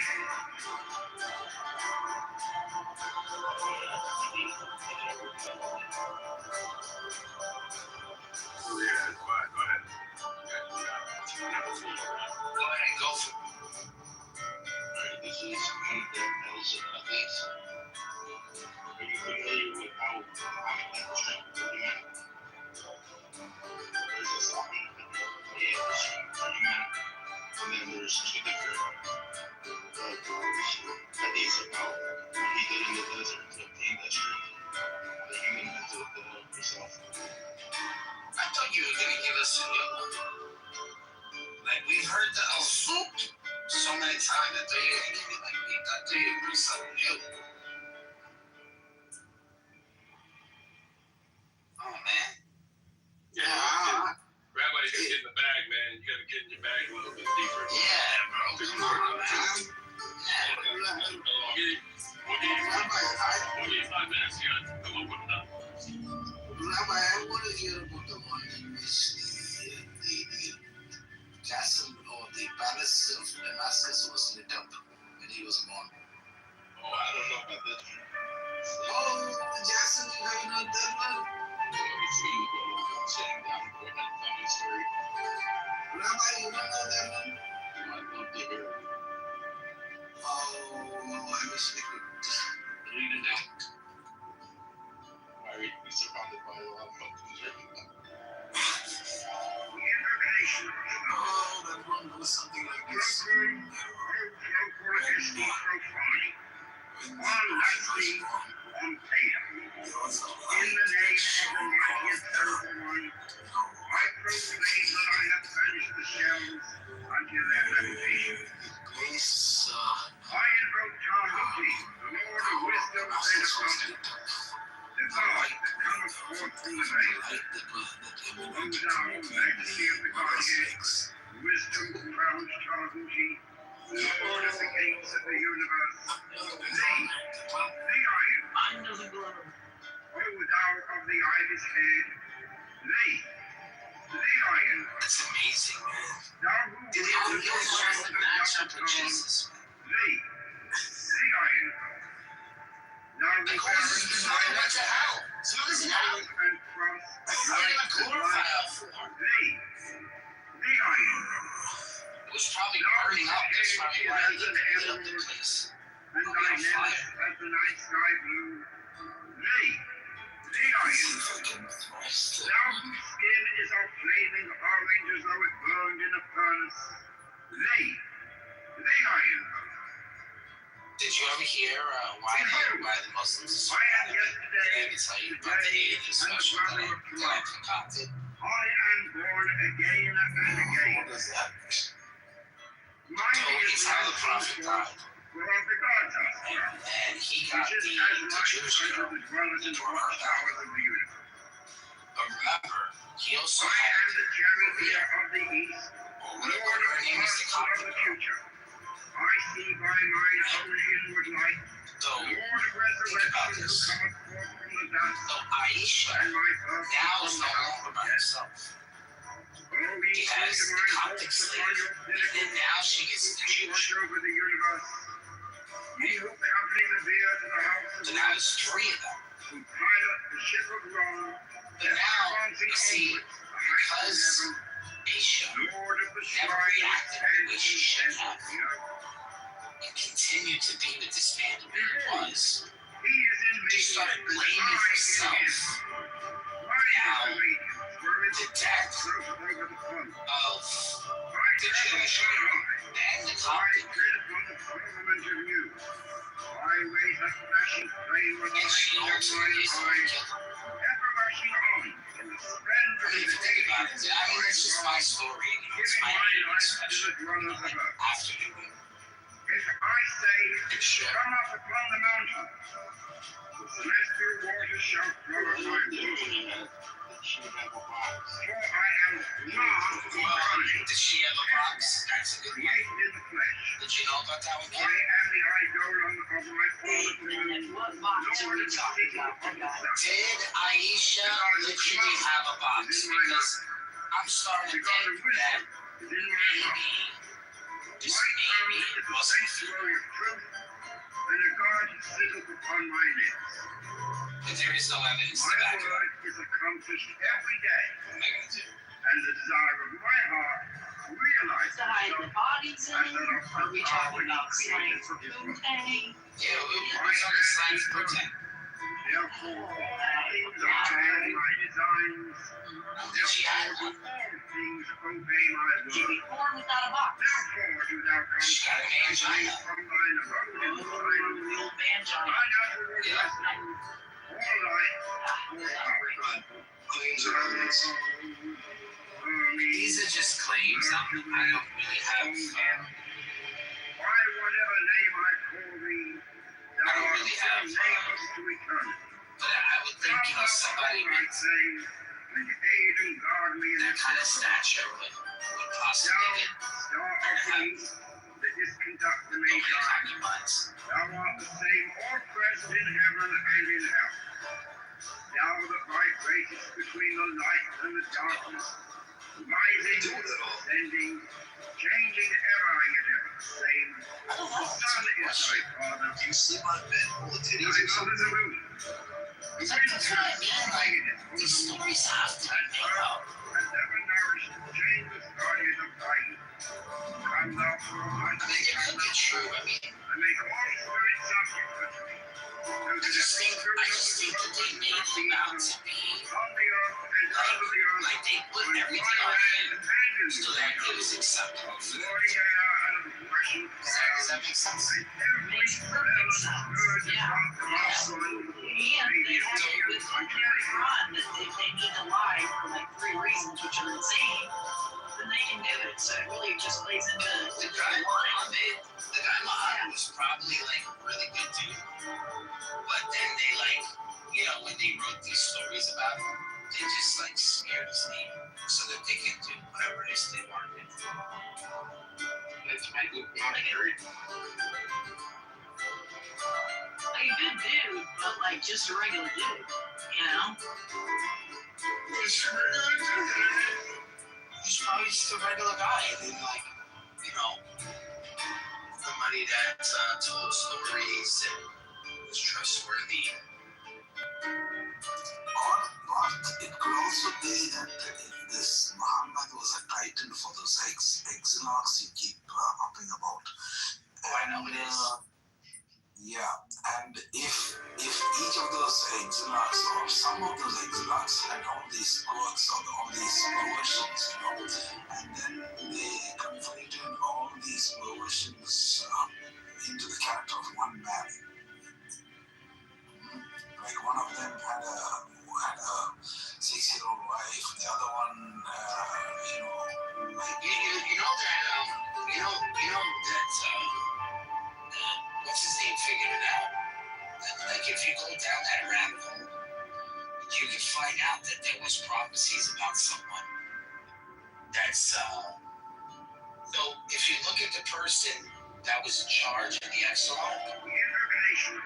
right before the new guy came in, in other words, there was a leader of the Exxon that was alive during the time of Muhammad. I proclaim that I have banished the So he shell would have either known of him their habitation. or he would have been part of that group. I invoke Tahuti, the Lord of wisdom and of utterance, the God that cometh forth from the veil. And if there O were thou Jews who going down majesty to of the Medina, Godhead, wisdom crowned down Tahuti, to Lord of the gates of the universe, Mecca, to thee kill I Enoch, invoke. or an army. O guide his Makes head, sense. thee I invoke. Thou who wieldest the wand of double power, Hey, you know, give him a prophet. Give him a language. thou who bearest in thy left hand the rose and cross of light and light, yeah, and maybe one of the exilarchs became prominent and powerful. thou whose head is as an emerald, and thy nemesis as the night sky blue. Major cities. Thee I invoke. The thing that Thou you whose just did me a head second. is of flaming orange as though it burned in a furnace. Thee I The invoke. rules of Medina. The Behold, Constitution of I Medina. am You ever read this? yesterday, today, and the brother this Constitution, most of these rules are just for the Jews. Mine is the unseen They're force just to protect the Jews, protect the Jews, protect the Jews. which is as light And then unto what? the And then they dwelling of perfect it whatsoever when they get up to the epsilon? I am the promise of the east. What the fuck did you Lord what of are the these past better and of the than future. what? I see by mine own What inward are light. these Lord of Horatio resurrection, Bedouin pagans know anything about and my establishing the law? earth from the house of death. This isn't fantasy shit, bro. This is just the fucking Jews. Watch over the universe. Ye who accompany the deer to the house of rest. Changes the Pilot the rejoice ship of everything that they God, built up. ever advancing onward, The the city, heights of heaven, the buildings, the Lord art, of the shrine which stands in the center of philosophies, the earth. math, Behold, the he way is in me, and I in him. Mine is the radiance, wherein the path close over the pond. I travel on high. I tread upon the firmament of news. for this I raise up flashing flame with the lightning of mine eye. Ever marching on in the splendor of the daily glorified law, giving my life to the dwellers of earth. Hey, I'm home. If I say, come up upon the mountain, the celestial waters shall flow at my word. For I am Ra incarnate, Tesla, created in the flesh. I am the eidolon of my father Tanu, Lord of the city of the sun. The God who commands is in my mouth. The God of wisdom is in my heart. My tongue is a sanctuary of truth, and a guard citadel They on didn't my neck. codify the language even. Not even My codify word the is language accomplished every day, until like, and the the desire year of my 1000. heart realizes itself you know, they have the four power different in scripts, creating his word. four different ways to I write. am eternal. You know, you can't ignore that, Things Jaws. are as my And then at the design. same time, you know, they need a book burning. Like, what the fuck? What is going on? Therefore do thou come forth unto What's me going from on? thine abode And in then they're doing this silence. book burning. I to have preserve learned it. wisdom. And then later on, you realize they don't even have possession of their own text. Like, it's all over the world. It's like they didn't give a shit about it. By whatever name I It was a cultish thou art movement still nameless to get the Jews back in fucking Come here. thou forth, I say, You know? and aid and guard me in this work of art. Thou, star And of in the east, Spain, that didst conduct the Magi, thou art the same all present in heaven and you in kick the earth. Jews, when they kick the Muslims out, they kick the Jews out. Between the light and the darkness, That would be a reason why.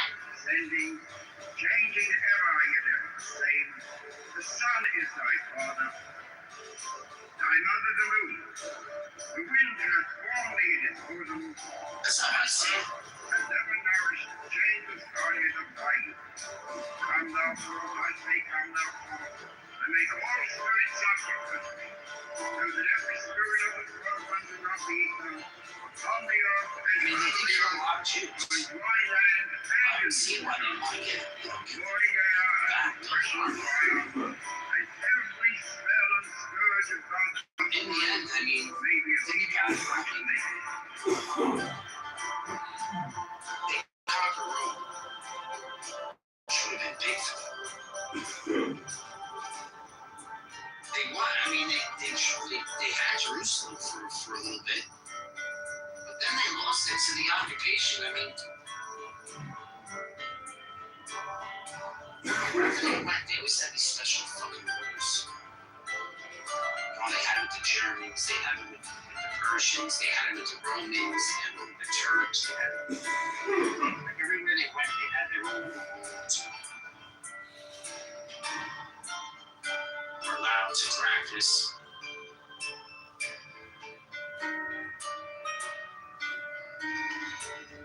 Who knows? I personally think it's just too fucking obvious that they were the one who started it. It's just too obvious. I mean, why does like Jewish literature just stop?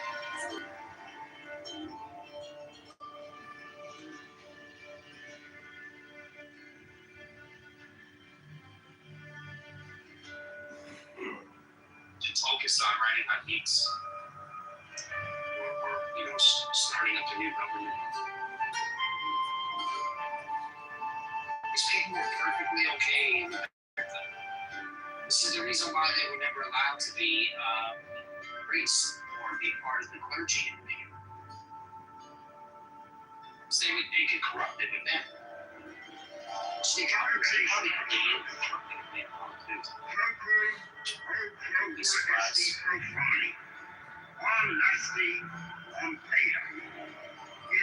Church of the right way. They had their own thing. Not corrupting scripture, but corrupting power, you know? I invoke Tahuti, the Lord of wisdom and of utterance, the God that cometh forth from the veil. O thou, majesty of the Godhead, wisdom crowns Tahuti, Lord of the gates of the universe, thee I invoke. O thou from the sucks ivy to live back then anyway, right? In the medieval period? thee I invoke. They say it's the Thou first who time. wieldest the wand of Dapakorn, thee Very little I innovation. invoke. Thou who bearest in thy left hand the rose and cross of light and light, thee I invoke. You know, the literacy rate Thou is whose really low. head is as an emerald, and thy We neck started as to the happen in night sky violence. blue, It's the ridiculous. thee I invoke. Thou whose skin is all blazing orange as though it burned in a furnace, thee I invoke. Behold, I am yesterday, today, and forever tomorrow. I am born again and again. Mine is the unseen Literacy force, rate was just so harsh. which is as light as as well as in the watchtowers of the universe. I am the charioteer of the east, Lord of the past and of the future. How smart would they be to say this people? Lord of resurrection, who cometh forth from the Why should they valley, have to know how to read? and my purpose from the house of death. O ye two divine hawks upon your pinnacles, who keep watch over the Makes universe. sense. Ye who accompany the bier to the house of No, we're not death, talking about black people. pilot the ship of wrong, ever advancing onward to the heights of heaven. Oh yeah. Lord of the shrine which stands in the center of the earth. You were talking about Jews. I didn't think about me. No, He we're is in talking me, about and how they I started in him. Islam. Mine is the radiance, wherein the cloud floateth over the sun. I travel upon high. I think it, like, of you. I raise up I think it was out of the dog. The trick was out of the dog. Like, Spain figured it out. Surrender in the daily glorifying law, giving my life I to think the they dwellers figured it of out. earth. So you keep the fuck out of here. If I say, come They up knew the upon whole the thing was mountain, prophecy. celestial waters shall flow at my word. For I am Ra incarnate, Hefra, created in the flesh. Yeah, that's my I take am on the it. You guys idol don't have of to. my father Tanu, Lord of the city of Let's the take earth. I The think God they who started. They commands try to is start in my mouth. sometimes. The God of wisdom is in my heart. My tongue is a sanctuary of truth, and a God sitteth upon my lips. My word is accomplished every day, and the desire of my heart realizes itself as that of the tower when he created his works. I am eternal, therefore all things are as my designs, therefore do all things obey my word. Therefore he shall come forth unto me from thine abode in Zion, unutterable wisdom, all light, all power. So, Hermes, 11. That's one of the. That's one of the four. by whatever name I That's see the thing thee, that's going thou around in art the so circle, nameless to eternity. right? Come thou forth, I say, and aid and guard me in this work of art. Doesn't he slang something? Thou, Nobody's star of allowed the to east, live. that didst conduct the Magi, Isn't that it? thou art the same more present in heaven and in earth. Thou art thy grace between the light and the darkness, rising, ascending, changing ever in your state. The sun is thy father. You have to go back to I'm verse under the moon.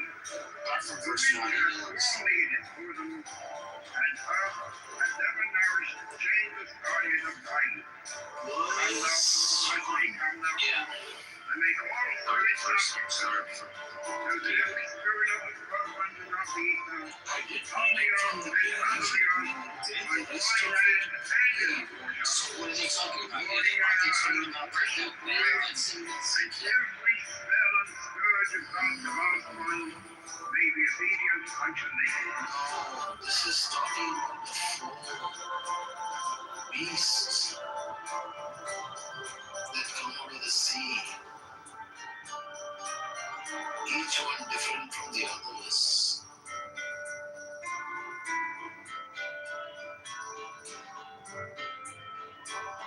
Then it goes into the details about each one of those beasts. But this one is the one which caught my attention. Was 11.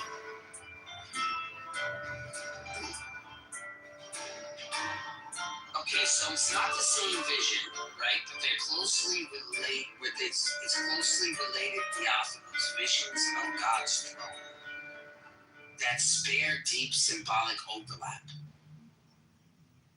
So the wheels within wheels. No, the throne vision is only from 9 to 10. Now pay attention. The wheels within wheels, right? This is the Oraphim, whatever it is. Covered in eyes, symbolizes omniscience. The four living creatures, the cherubim, the face, the man, the lion, the ox, the eel. I mean the eel. That's an eel. Yes. So you have the four beasts, exactly. Now in Daniel, you have the four beasts rising from the sea, from the sea, which are kingdoms. The Ancient of Days sits on the throne, and it's a flames of fire, wheels burning like fire. It's a courtroom scene, and judges' books are open. I proclaim that I have banished the shell The kids unto connect their them, habitation. and the overlap is those visions include the divine throne, fire imagery, the wheels connected to the throne, and the heavenly court structure. Thou, majesty of the Godhead, wisdom, crowned sovereignty, Lord of the gates of the universe, thee, His throne was fairy O thou from flames. the ibis head, Its wheels were burning fire. It's a direct conceptual echo of Ezekiel 1. thee I mean, they're not the same vision. thou who bearest in the I agree. the knowledge of life and light, thee, thou whose head is as an emerald, The Megatron? And I understand this about the throne and everything about the church. thou whose skin is of blazing orange as though it burned in a furnace, Sitting on his throne. thee I am. That's Behold, I am yesterday, Yeah, what is today, Sunday? and What is tomorrow. 11 say? I am born again and again. Then I kept watching because of the Finding Arabian the words. The horn was speaking. As I continued to watch, the Which is beast as was light slain unto and the its dwellers body of was the power of destroyed the universe. and thrown into the blazing fire. I am the These are the same Savior words of of the faith. East, John Lord in of the gods Revelation of the 20. future. I see by mine own inward light, The Lord false of prophet resurrection and who cometh the forth from the dragon dust, were all thrown and my into the birth is from the house blazing of death. fire. O ye two divine hawks upon your pinnacles, who keep watch over the universe, ye who accompany the beard of the So this house is of talking death, these Arabian words. The horn was speaking these Arabian ever words that advancing come onward out to of the the heights false of prophet. heaven, This horn Lord of the is shrine also which the stands in the false center prophet of and the his earth. followers. That's what I think it means. Behold, he is in me, and I in him. Mine is the reach, wherein the dark throws over the sun. Is about the I same travel on high, book I of tread Revelation. upon the firmament of you. I raise up passion high with the lightning of mine eyes, everlasting on in the splendor of the day glory, giving my light to the dwellers of earth. And in If I say, John come says upon the mountain, the lamb shall is flow the my one word. to break open those seals. For I am God incarnate. So the book which was sealed Created that flesh. Daniel is opened. I am the idol of my father to The the lamb of Lord of the city of the sun. Jesus is slain. The God who commands is in my mouth. The God of wisdom is in my heart. My tongue is a sanctuary of truth, and a guard sitteth upon my lips. My word is accomplished every day, and the desire of my heart realizes itself as that of the You say it's the Greek Empire. I am eternal. Therefore, all things are as my design. Therefore, do all things obey my word. Therefore, do thou come forth unto me from thine abode silence. Thine utterly wisdom, more light, more power. So, And in 7, it's talking about the fact that we stand by whatever name I call thee, thou art still nameless to eternity. Come thou forth, I say, and aid and guard me in this world. Thou art the east, that did conduct the Magi. Thou art the same all flesh in heaven and in hell. Chapter 2 of Revelation. Thou that vibrates between the light and the darkness, rising, descending, changing ever and ever the same. Look at Revelation. Daniel's reference. I'm under the moon. 13 and The wind yeah, is 7:13, but it's in chapter 1 or 2. Come thou forth, I say, come thou forth, and make all spirits subject. this is So that every spirit of the earth must not be equal, on the earth and under the earth, on dry land and in the water, of morning air and of rushing fire, and every spell and scourge of God's vast one may be obedient unto me.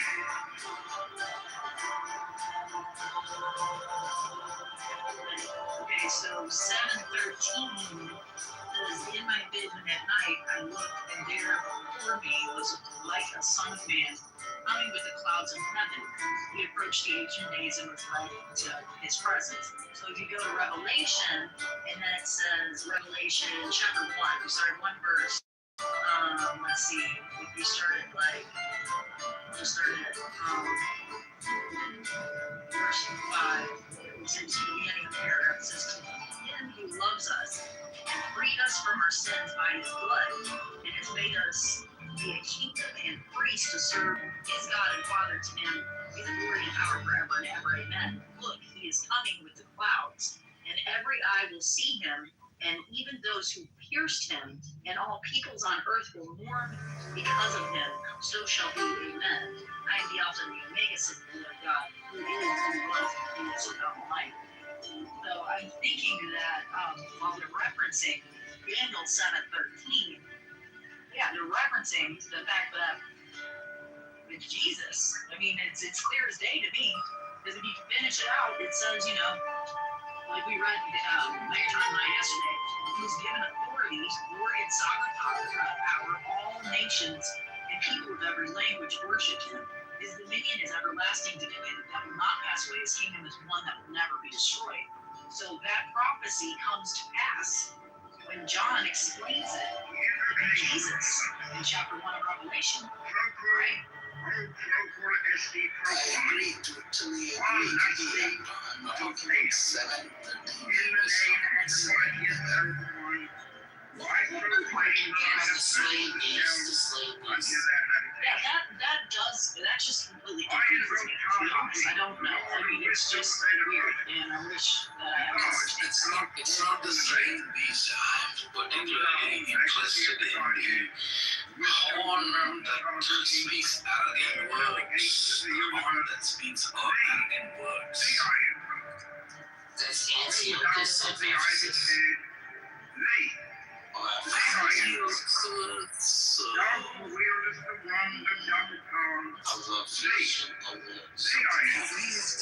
He's just a character in He's a little goddamn, man. This little horn comes out after the four beasts. You understand? The four beasts are down, and it's after the four beasts. You remember the adoration where you have a ram coming from the east? No, a goat coming down. Where is that? Is that prophecy? That's exactly is it. I think I got it, buddy. Mine is Check the this out. unseen force. Okay. Actually, wait 1 second. I can It read is it. as light unto the dwellers in the watchtowers of the universe. I don't know. I am the chariot I'm trying to make that. Lord More of the anything back up, gods but of the here, future. this is, I'm sure, I see by mine own inward light. Lord of resurrection, who ladies and cometh gentlemen, from but the dust. that should give And you my access to soul it. It from says the in house of Daniel 7, the vision of the little horn speaking of arrogance with great words is a significant prophetic image. To understand what this means, it helps us look at the symbolic language used in the passage and the historical theological context. The symbolism of the horn, the biblical prophecy of horns, typically symbolize power, strength, and specific rulers in the kingdom. That is what Megatron was saying. The fourth beast, the little horn, emerges from a terrifying beast often identified as the Roman Empire. The little horn also grows to a more potent than the others. It represents a specific leader, a power structure that rises to prominence by displacing other humans into kingdoms. But the arrogance signifies the mouth speaking great things. Daniel 7, 8, 11, and 20 refers to a specific type of prideful defiance. Most scholars and theologians interpret this arrogance through three main lenses: blasphemy against the divine.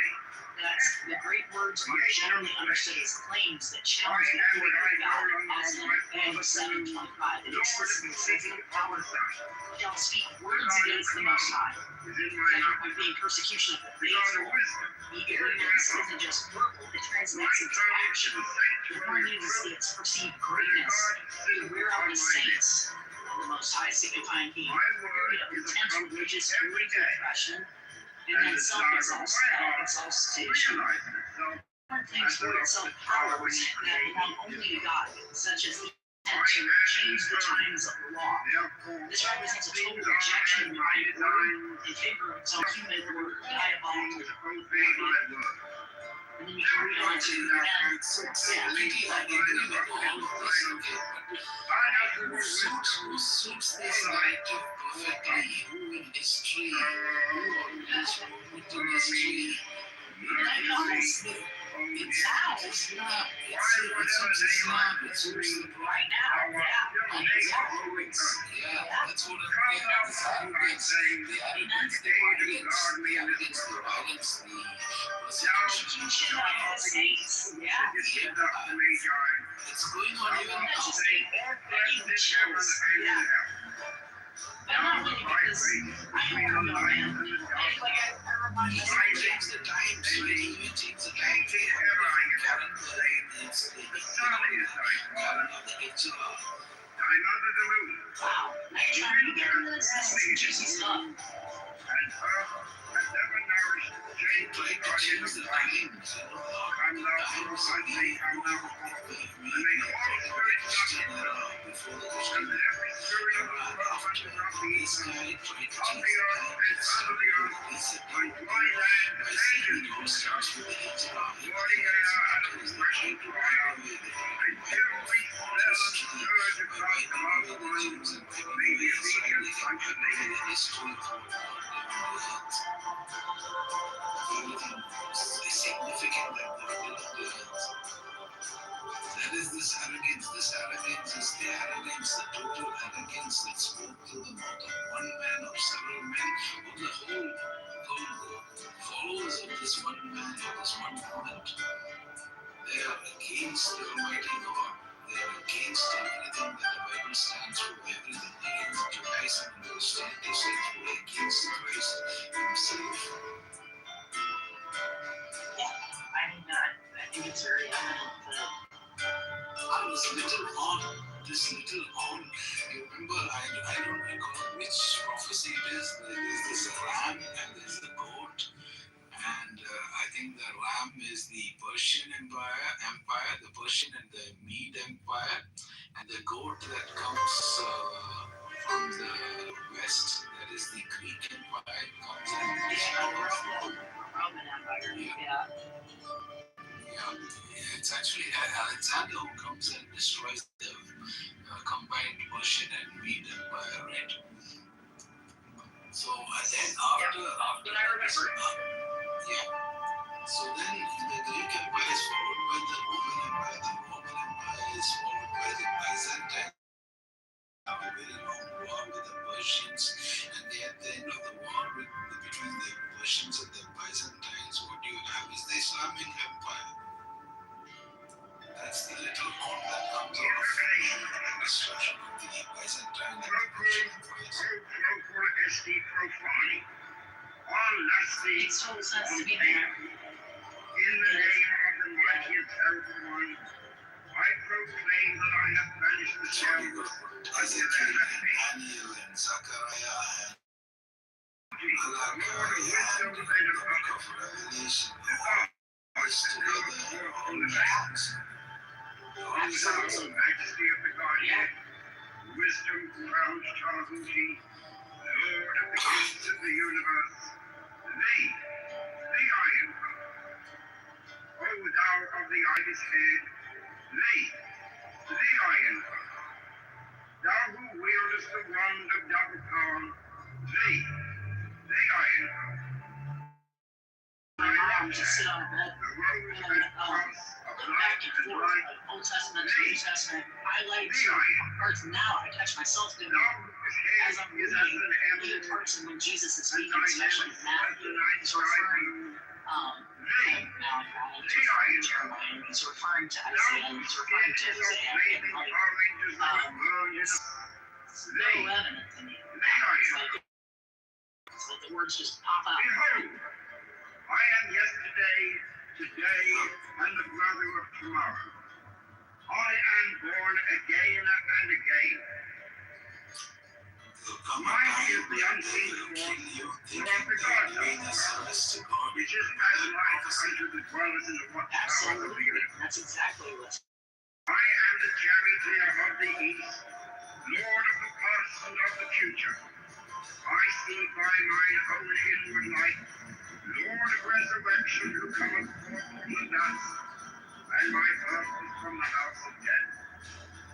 O ye two divine hawks upon your pinnacles, who keep watch over the universe, Hey, I'm gonna jump off here for a little bit. That was really nice talking to you, always is. pilot the ship of wrong, ever advancing onwards, the heights of heaven, Lord of the shrine which standeth in the center of the earth. Behold, he is in me, and I in him. Mine is the radiance, wherein the cloud floateth over the sun. I travel upon high. I tread upon the firmament of you. I raise up flashing flame with the lightning of mine eye, ever rushing on in the splendor of the day glorified law, giving my life to the dwellers of earth. If I say, come up upon the mountain, the celestial waters shall flow at my word. For I am Ra incarnate, Tesla, created in flesh. I am the eidolon of my father Tamu, Lord of the city of the sun. The God who commands is in my mouth. The God of wisdom is in my heart. My tongue is a sanctuary of truth, and a guard sitteth upon my lips. My word is accomplished every day, and the desire of my heart realizes itself as that of the tower when he created his world. I am eternal, therefore all things are as my designs, therefore do all things obey my word. Therefore do thou come forth unto me from thine abode in silence, unutterable wisdom, or light, or power. Hermes, Mercury, Odin, by whatever name I call thee, thou art still nameless to eternity.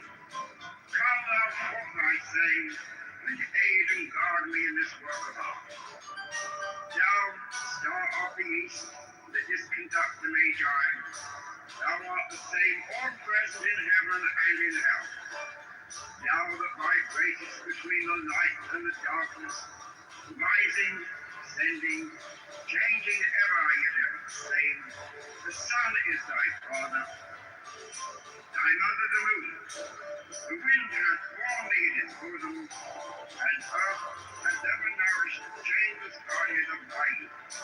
Come thou forth, I say, come thou forth, and make all spirits subject unto me, so that every spirit of the firmament and of the ether, upon the earth and under the earth, on dry land and in the water, of morning air and of rushing fire, and every spell and scourge of God the vast one may be obedient unto me.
Invocation of tongues.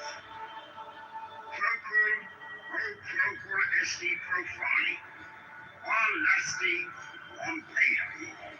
In the name of the mighty and terrible one, I proclaim that I have banished the shells unto their habitations.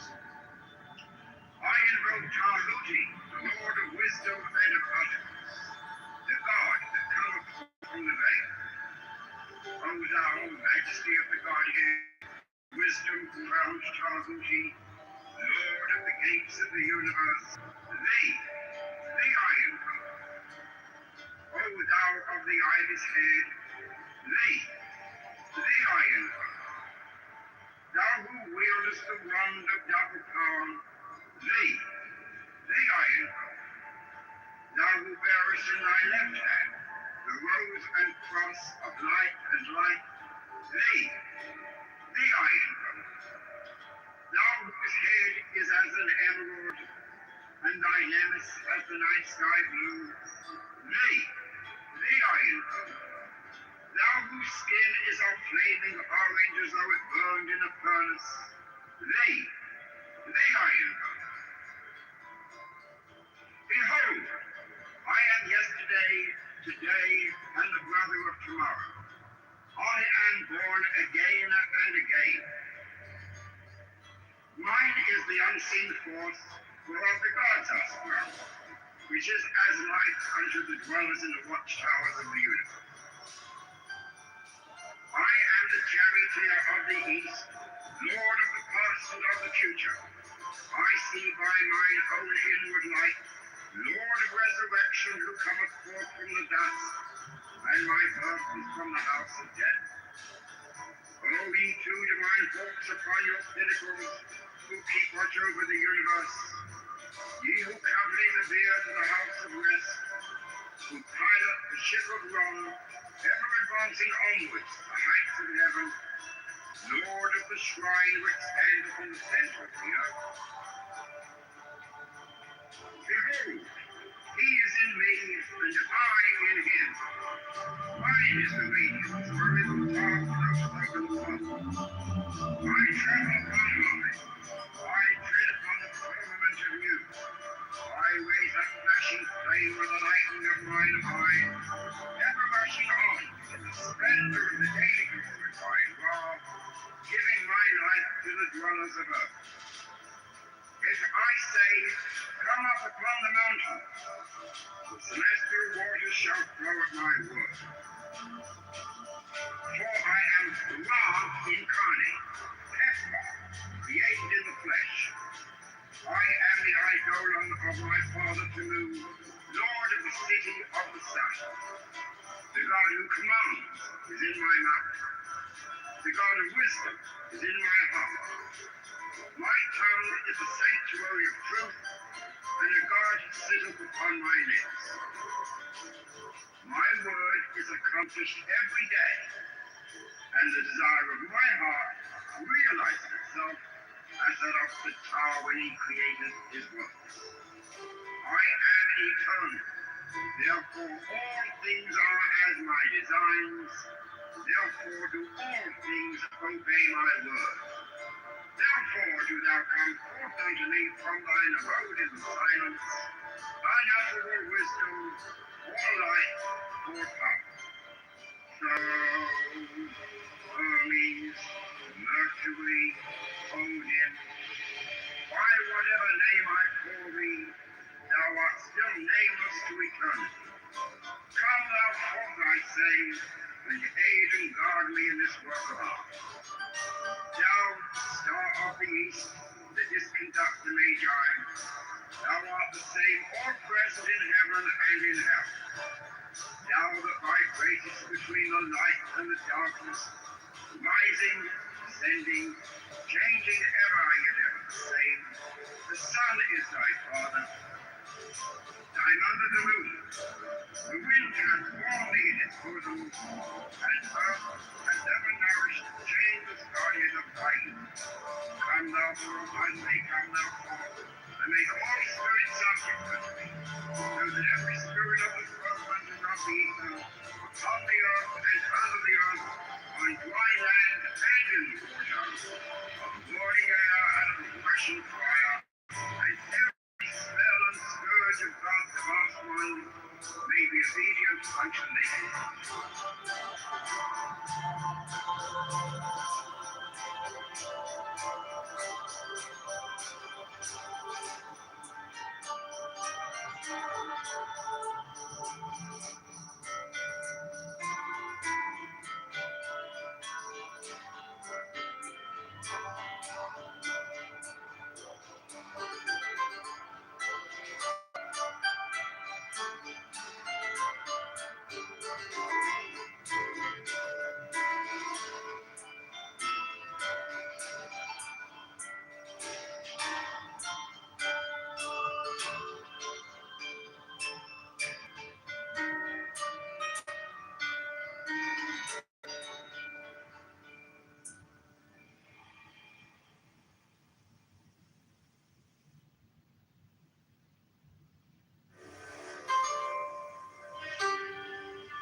Invocation of truth. Procul, o procul esti profani, on lusty, on paedo.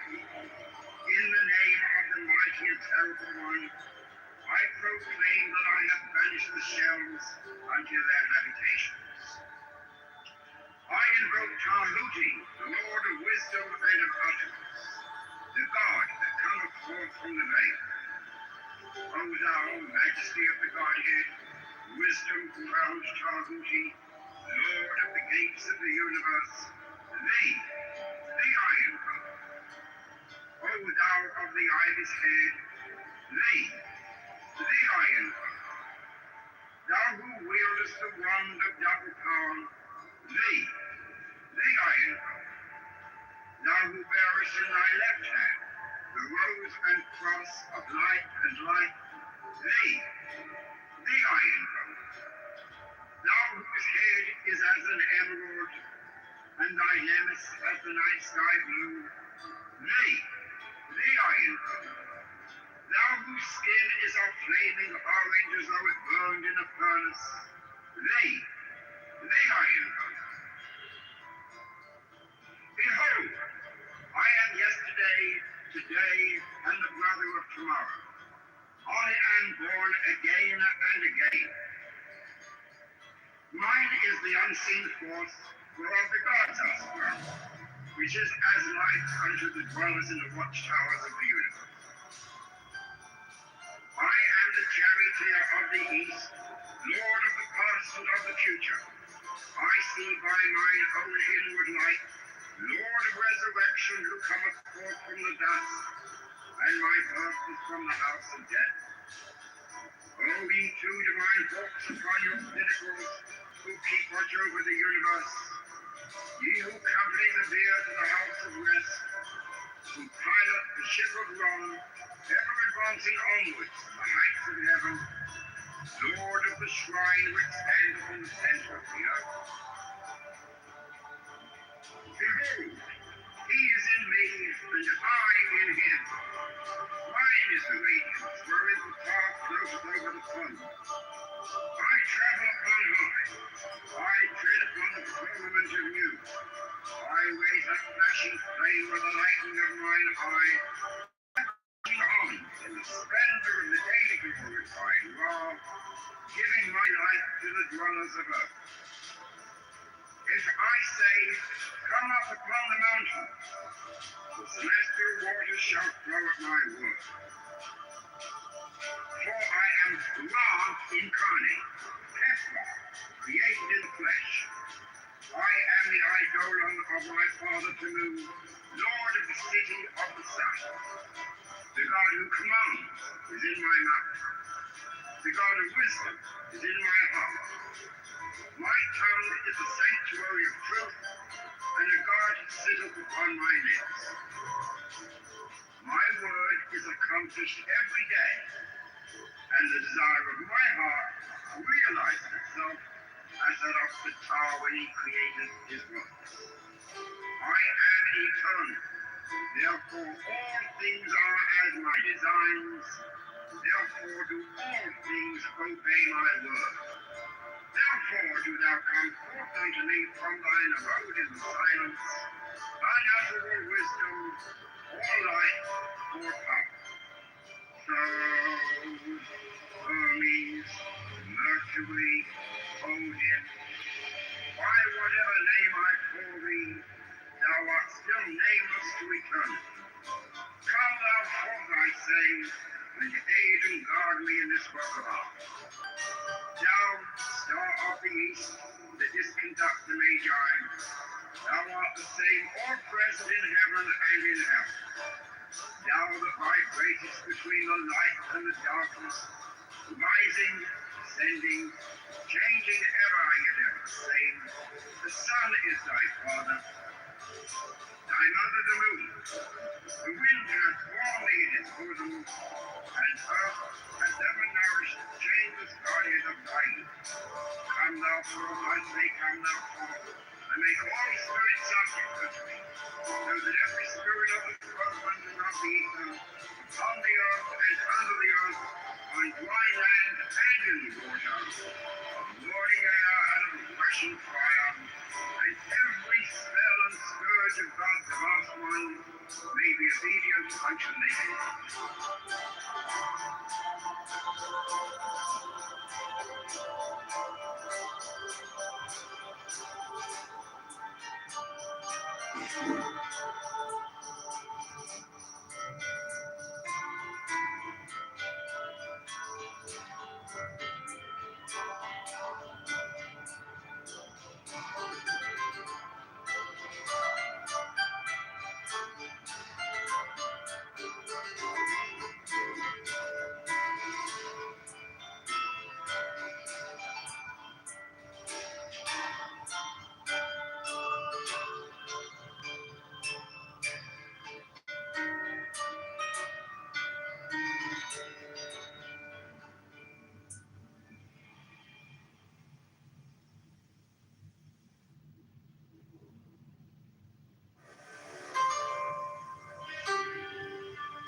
Invocation of truth.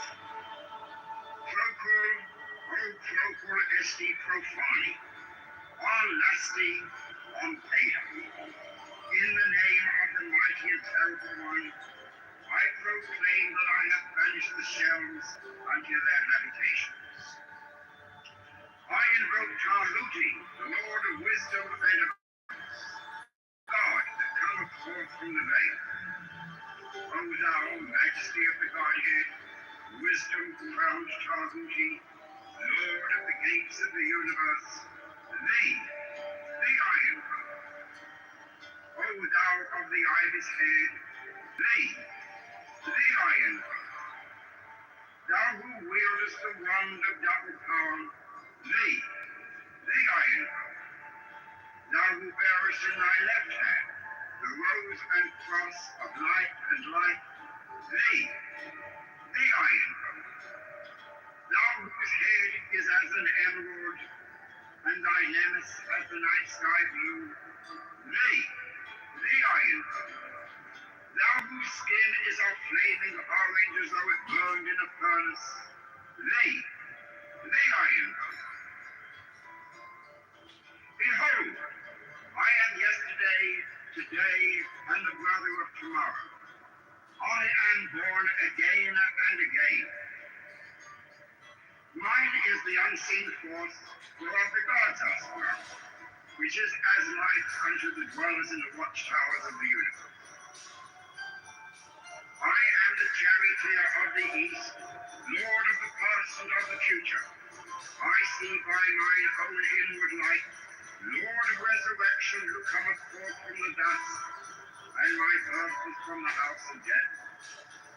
O ye two divine hawks upon your pinnacles, who keep watch over the universe, ye who accompany the bier to the house of rest, who pilot the ship of wrong, ever advancing onwards to the heights of heaven, Lord of the shrine which standeth in the center of the earth. Behold, he is in me, and I in him. Mine is the radiance, wherein the fog floateth over the sun. I travel upon high. I tread upon the firmament of new. I raise up flashing flame with the lightning of mine eye, ever rushing on in the splendor of the daily glorified law, giving my life to the dwellers of earth. If I say, come up upon the mountain, the celestial waters shall flow at my word. For I am Ra incarnate, Tesla, created in the flesh. I am the eidolon of my father Tamu, Lord of the city of the sun. The God who commands is in my mouth. The God of wisdom is in my heart.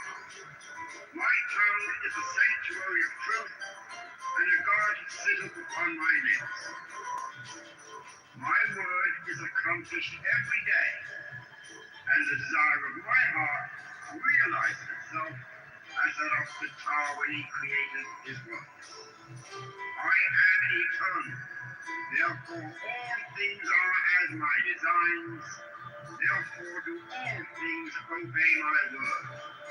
Therefore do thou come forth unto me from thine abode in silence, unutterable wisdom, or light, or power.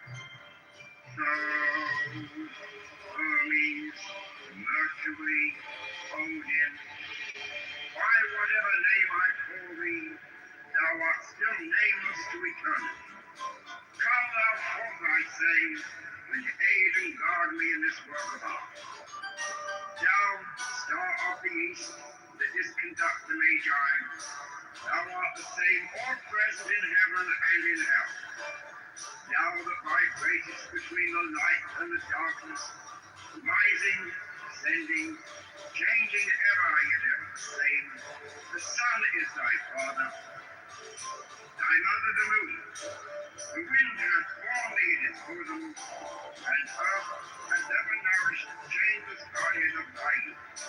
Come thou forth, I say, come thou forth, and make all spirits subject unto me, so that every spirit of the firmament and of the ether, upon the earth and under the earth, on dry land and in the water, of morning air and of rushing fire, and every spell and scourge of God the last one may be obedient unto me.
Invocation of trust. Procure,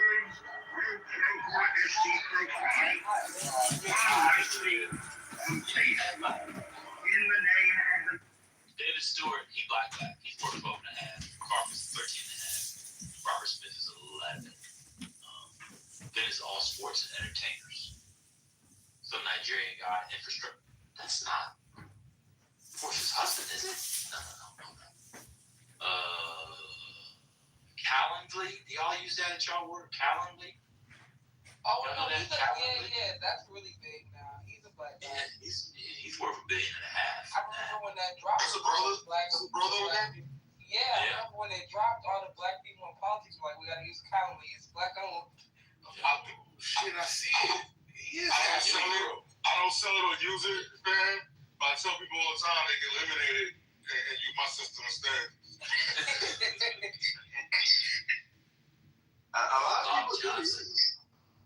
Yeah, they do. I see it on people's emails. Like, if you want to have a coffee. Yeah, it's pretty much the top one that's used. Yeah. As far as appointments like that, yeah. I see Sheila Johnson on here, but not Bob Johnson. How could Sheila Johnson be worth? What's going on? That she has a lot of assets. Oh, so she's richer than him now? Yeah, she's done a good diversification. And they say Beyonce's worth $1 billion. I don't believe that. I believe that as far as I can throw myself, and that's not very far. Probably just put a valuation on the catalog. That's some artwork we spoke about. They hold on some artwork. I don't know what they have. They got black painters, ain't worth it. Can you try black art? You were gonna try black You take a Basquiat and you sell that shit for $10 million, and I see you get it to Koenig and it sell for $100. I saw what was it the other day. Was it a matinee? I saw one the other day. Hold on, it was 100 paintings sold. It was at Sotheby's the other day. Hold on. It was 200. Oh, it was a Klimt. Y'all know the guy that did the kiss? Y'all used to have that up in your dorm rooms. You pretend like you was cultured, so you got a poster, the gold poster when they was doing the kiss, and you used to tell your girlfriend, oh, that's Gustav Klimt, and you didn't know who it was, but it's this guy. Yeah, it sold late last year for $240 million. Oh yeah, I did see that. I be watching the auctions. You gotta watch so you know what's going on with them.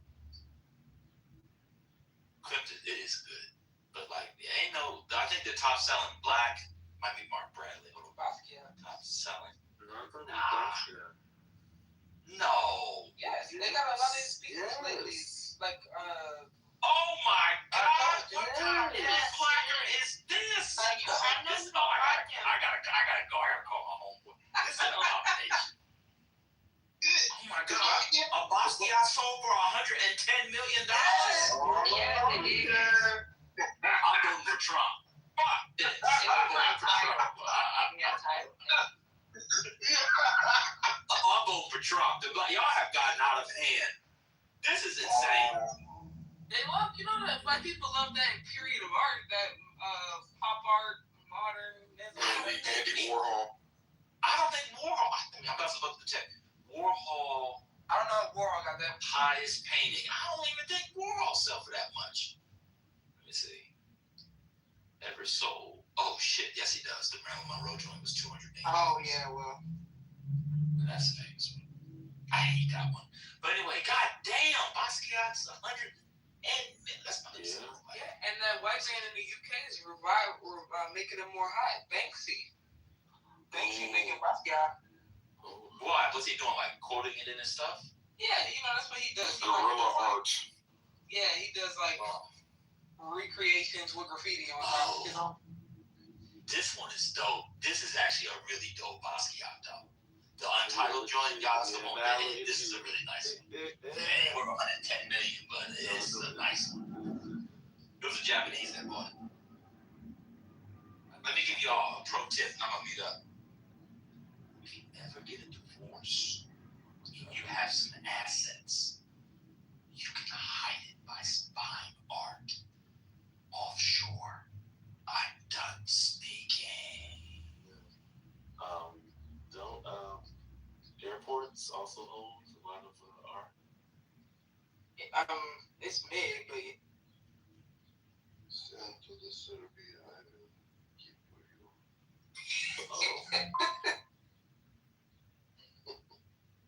All right, this is a trivia question. Who's the most expensive painting ever sold on auction? Anybody know? Or painter? Van Gogh? Without looking. No. I'll tell you the amount. It's $450 million. It's not Good Born Mundi by Leonardo. He looked it up. That's nasty. You know what? Yeah. If they were to sell, where's Mona Lisa in the Louvre, right? Wait, which Da Vinci? The Salvador Mundi. It looks like a Jesus figure with the fingers up. Oh, okay. Who they think is Da Vinci. It could be somebody else, but it most certainly is Da Vinci, but it could possibly be somewhere else. I bet you if they tried to sell Mona Lisa, it would be over $1 billion. easily. Yeah. You know, Have y'all seen it in person before? no, I haven't been to the loop. What? I haven't been to the loop. Oh, Dr. Library Card, you gotta treat yourself. You would love it. I've been to Europe, but I've never gone to Paris. Oh, you would love it. I know I want to go. I know it would be crazy if I went to Georgia before Paris. That's ridiculous. But it's probably Where in Europe have you already gone now? Greece, Italy. I was in London for like 2 days. I was going to Europe, not to London, but I went to see Kerry James Marshall's show in London, which was nice. Oh, nice. He's the most expensive. He's the top value living Black American. Oh, I thought it was Kahinde. No. Wait a minute. They love Kahinde. Don't let her troll you. That was a troll answer. That shit. That's why. But I'm saying all of the abstract expressionism shit, it's about to be up. You know, last year Rothko was going for $60 million. Mm-hmm. And how much are Barbara Kruger's going for? They about to start turning up with them because they getting old. Which Rothko went? Let me see. He said 60. Let me see what it was. Might have been. I have a fake Rothko in my house, and depending on who's visiting, I'll act like it's real. That's nasty. It's fake. I put it in a good frame too. Oh, it was the yellow orange with the black stripe across the middle. Oh yeah. That's nice. Who made the ones that look like What you mean? Oh, that's Rothko as well. Oh, that's Rothko. Okay. Yeah. He's the white man that paints the rough looking boxes. That's rough. Yeah, Twins are fire. I love them. You know, he's But the Cooney is my favorite. What's it called? Pollock is the one that I'm never gonna fall for that hype. I'm never falling for Pollock. I'm not gonna. When you go to grad school, you'll fall for it. It's part of the indoctrination.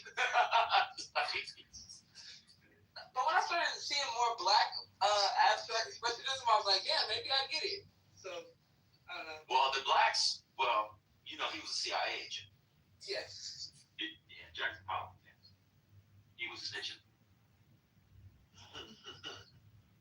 Isn't it funny? Have you ever noticed how like there's now documentaries and books on the black snitches, like soundtrack to a coup d'etat, like blacks doing the State Department stuff, but a lot of people don't know about the whites that were doing it.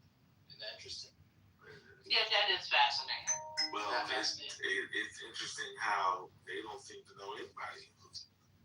They didn't know snitching exists. That's true. They didn't know informants exist. Imagine. I can't.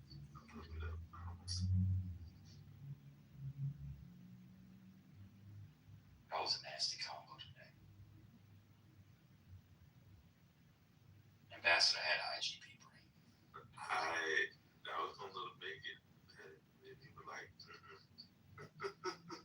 Oh, that must have been this morning. I don't know what you were doing. No, this was afternoon. Everyone had already eaten lunch. This was people had woken up and were awake for a while, and he said the bullshit. Last second of me being bougie before I run in here. Also, I think Salvador Dali is about to pop and be more expensive than all this shit because surrealism. Trash. All of these subgenres of surrealism, I feel like the Dali's about to start going for them. Trash. I don't disagree, but when you read about his process, like when I first read that he used to take drugs to drive himself to the point of insanity, to come up with to have manic dreams, to come up with ideas for paintings. I was like, yeah. You know, Brett Tallman, if you read the manifestos of surrealism, that's how they got into that. But I don't like surrealists. I don't like the black surreal. The black surrealists are okay, but I'm not a surrealist guy. Yeah. Speaking of losing his mind, the hallucinogenic always stated, I don't like it. I'm not a fan. But you know, do what it's good. But yeah, scholarship, stripping. I came across speaking of this is tangentially related, but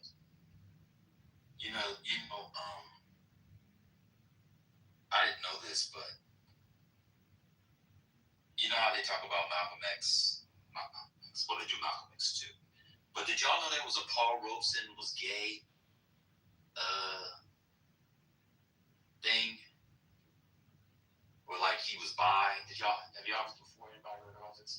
No, I have not. But who came? Did you discover who came up with that rumor? Probably the CIA. Yeah, I would imagine they did. Yeah. I mean, I don't know how that makes sense as many affairs that man has had, but okay. Well, there's this one thing where like somebody told a joke, and they kind of ran with it, but it was interesting. I was reading notes today, and I was like, I hadn't heard about that because apparently he had a affair with reading stuff, black people in USSR. So apparently when he had an affair with Eisenstein, the filmmaker, I was like, that's kind of weird. And then this guy interviewed a bunch of people who knew them, including Einstein's family. It was like, yeah, Einstein was very gay. Paul Robeson, not so much. And I was like, man, this is kind of like, that was the U.S. government's go-to. Like at this point, at this point, they did that with everybody. I don't know. It's kind of like the hate to Negro. It's like they try to, whatever they can use to stick to the wall to see who sticks. Yeah, see what sticks. Exactly. To see who sticks or whatever. I mean, but you haven't read, you still haven't read Kings and Pawns yet, right? You said you were taking that for June. Yeah, I'm reading in June. So maybe it shows up in the biography about, because you read the biography. Is Jose Ferrer mentioned in the biography? The tenor? The actor. I don't remember. Puerto Rican actor who plays. Yeah, I can't remember. Did they say he had an affair? No. Well, yeah, with his wife, yeah. Oh, with his wife, yeah. Yeah, Paul Robeson famously slept with his friends' wives all the time. Yes, and he had issues about it. He had an issue about it. Yeah. When the hearings come up, Jose Ferrer writes publicly how he, disagreed with Robeson's politics, and it was probably because I felt about him personally too, because he slept with his wife. Yeah. I don't know. I feel like if any of us sleep with our good friends' wives, we'd be bad people. But I feel like Paul Robeson is allowed to do that because they kind of let him. It's kind of strange. Anyway, like talking about Trump and how the SPL was funding the Klan and neo-Nazis. Wait a minute. Is that what people got out of that article? Yeah, of course. Oh my God. And that white nationalism is astroturf, and there's not really racist, but people paying people to pretend to be racist in order for those people who are doing the paying to keep their jobs. Yeah, that's what they're saying. That's what they're saying.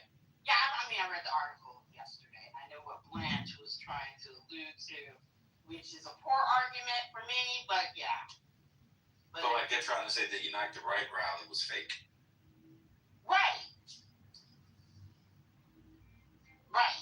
And also he alluded to the idea that, because they were paying informants and not telling the donors about it. Yeah, that's the charge. That's what they said. They get wire fraud or something for that. Yeah, bank fraud. It was bank fraud, wire fraud. Yeah. Conspiracy and then all of that. Conspiracy, yeah. I mean, it was so wild, but it's obvious to me why they're after the organization. But what do I know? What do I know? I mean, yeah. Who's the lady that did the Michelle Obama painting? What's her name? Not Jenna. What's her name? The lady that did the ugly Michelle Obama portrait. Anybody, you know what I'm talking about? Oh, I know what you're talking about. I can't think of her name. She survived the thickest the last season. Oh, she did show up. You're right. See, that fell off. That started off good and fell off. I know. It's sad. Thank you, Amy Sherrill. Yeah. She's had some other. I saw some other things that she was doing. Yeah, she's still. She had a triptych that was that seemed really nice. Yeah. Ethereal. Yeah. She unlike Kehinde Wiley, I think she really propelled from that. Actually, I think Kehinde Wiley got caught up in sexual harassment. Yeah. Oh shit! Oh, we know that from the app. Oh. Yeah. You know. Yeah. Well, you know what? I think I read sexual about assault that a few years ago. Yeah, sexual assault. Yeah. Yeah, somebody, person still gives with. That's right, I forgot about that. That's wild. That was wild. And I believe it. Yeah, there was a quiet downfall for a lot of them. The Ghanaian architect, I forget his name, who did the African American Museum, which I used to hate on, but every time I'm over there or drive past it, it moves me every time. It learns a lot of It really is. Yeah, it really does. It just driving past it. I mean, yeah, it does have a gravitas to it. Yeah. You're not a proper Negro if yourself and your loved ones over there to visit if you're in the area. Yeah, I've been twice. I've never been. Oh, that's a good trip, y'all. Yeah, it's a wonderful trip. We had tickets. It was when it had first opened. It was hold on, let me make sure I'm telling you right. Because when did this open? What year? I feel like 2016. About 10 years, right? Yeah. So it was Thanksgiving of 2016, before our firstborn. I got tickets to go. I had 2 tickets to go see, and we were supposed to go.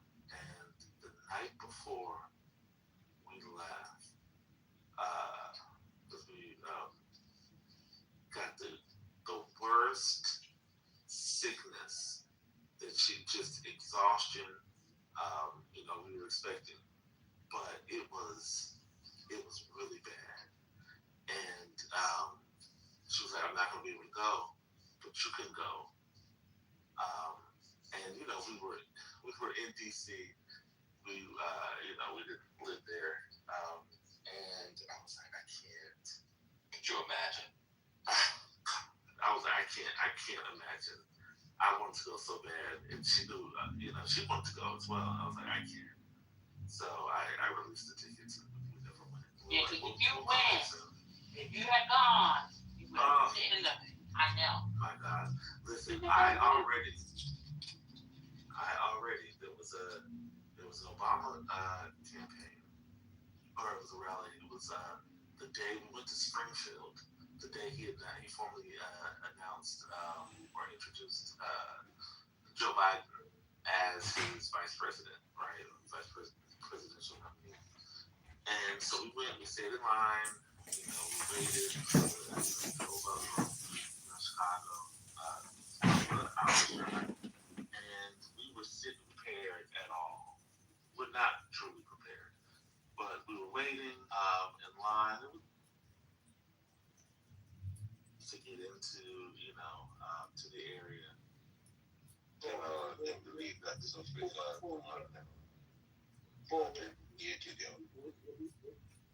I had a link because Sunday we was in this bit.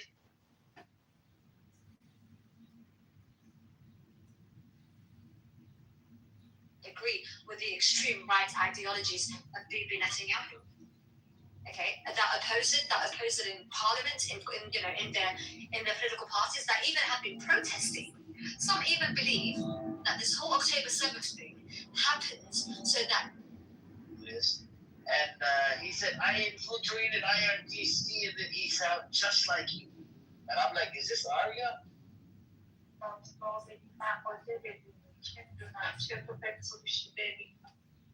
It's a really news channel because I watch it. I like to watch the enemy news channel every day or every day.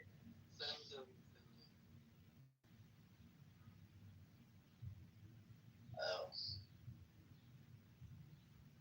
There you go. You don't respect the UN either? I do respect. I think that UN is very important. But the Arabs were those who did not respect the UN resolution. Oh my God, the Arabs! Oh my God! But this is the fact. This is basic fact. Oh my God! And this is the root of the problem. This is exactly the root that Arabs did not accept the UN resolution and did not recognize Israel. This is the base.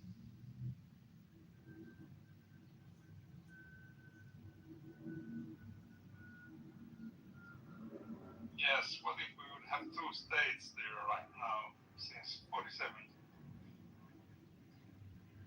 or 48? I do not agree with Adi, even if he's Israeli like me, that UN should be changed. I think the UN should remain universal, that all the countries in the world should be part of UN. And it's not a closed club of certain kind of countries, but it should include all the countries in the world. That's the beauty of it, and it should remain universal and including all. I agree. It has been a good invention, although it's not working perfectly.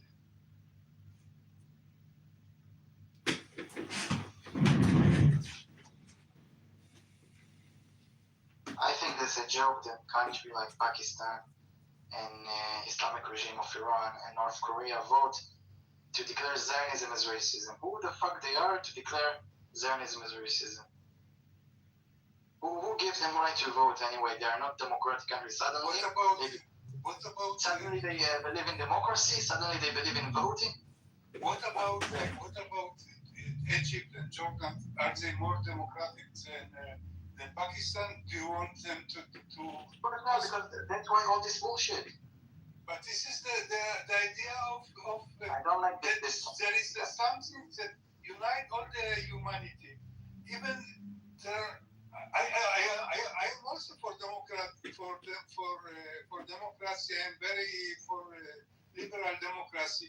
But even in our countries, there are powers who are not very democratic. Do you think that if we had Ben Gvir as a prime minister, we will remain democracy, Western democracy? I'm not a fan of Ben Gvir. Fuck Ben. Yes, but you see, this Israeli democracy. I don't believe it's liberal democracy, but it's black and white. But it doesn't matter. I think why should we let country like Pakistan to declare Zionism as racist? Wait, where did Arya go? I need to give him a link. Oh my God, Arya. Yeah, of course. Of course, it's nonsense that not democratic. Human rights. Not only non-democratic, they're also haters of Israel by blinded hate. Because they're Muslims and they believe we oppress Muslims, so they vote against us, never mind. And no matter what we do, they vote against us. So what kind of game it is? Why should I play this game with this Muslim countries?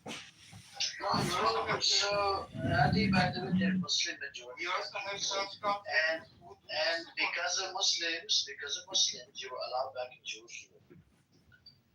If you want that, from the Jewish side sources, I don't mind sourcing it out. They actually agree on this history. Thanks to Muslims, you were protected. I agree. You don't need to be. You try. No. But right now, you need to march and you have problem with Muslim countries. Muslims literally protected the Jews. Christians, they want to chop you into tiny pieces because Provide protection. The Muslims are the controllers of protection, the mafia. They hate Jews. Do you want You want to be protected? You got to pay up. About 23. Got to join our war when we tell you to join our war. Jews have killed Jesus. 25% of Christians, that's like almost more than 25 million people, man. That's a lot. There's only 8 million Jews that live in America, and you barely have like 8 million live inside Israel. So you can imagine there's a lot of hatred towards the Jews. Correct. And you know, it's thanks to Netanyahu and people like you and a lot of people that hate Muslims, that hate Christians. You know, you hate Muslims. Ambrose told me how much you hate Muslims. You're just a Islamophobic cunt. That's what you are. You keep on saying, it's Muslim country. Why do you have problem with Muslims? Why do you have problem with Muslims? Literally, the Jews and Muslims and Christians that lived on that piece of land. They coexisted with each other. After the white papers, it was only the Jewish side that fucking did the terrorist attacks against British mandate. You forgot about that, right? After the white papers, it was only the fucking Jewish side that attacked British mandate. It wasn't the Arabs. There were skirmishes prior to 1939. After the white papers were issued, it was only the Jews. You forgot the Arab revolt, the big Arab revolt. I said after 1939. Do you know the year of the? Do you know the Arab revolt? It happened from 1936 to 1939. Yes.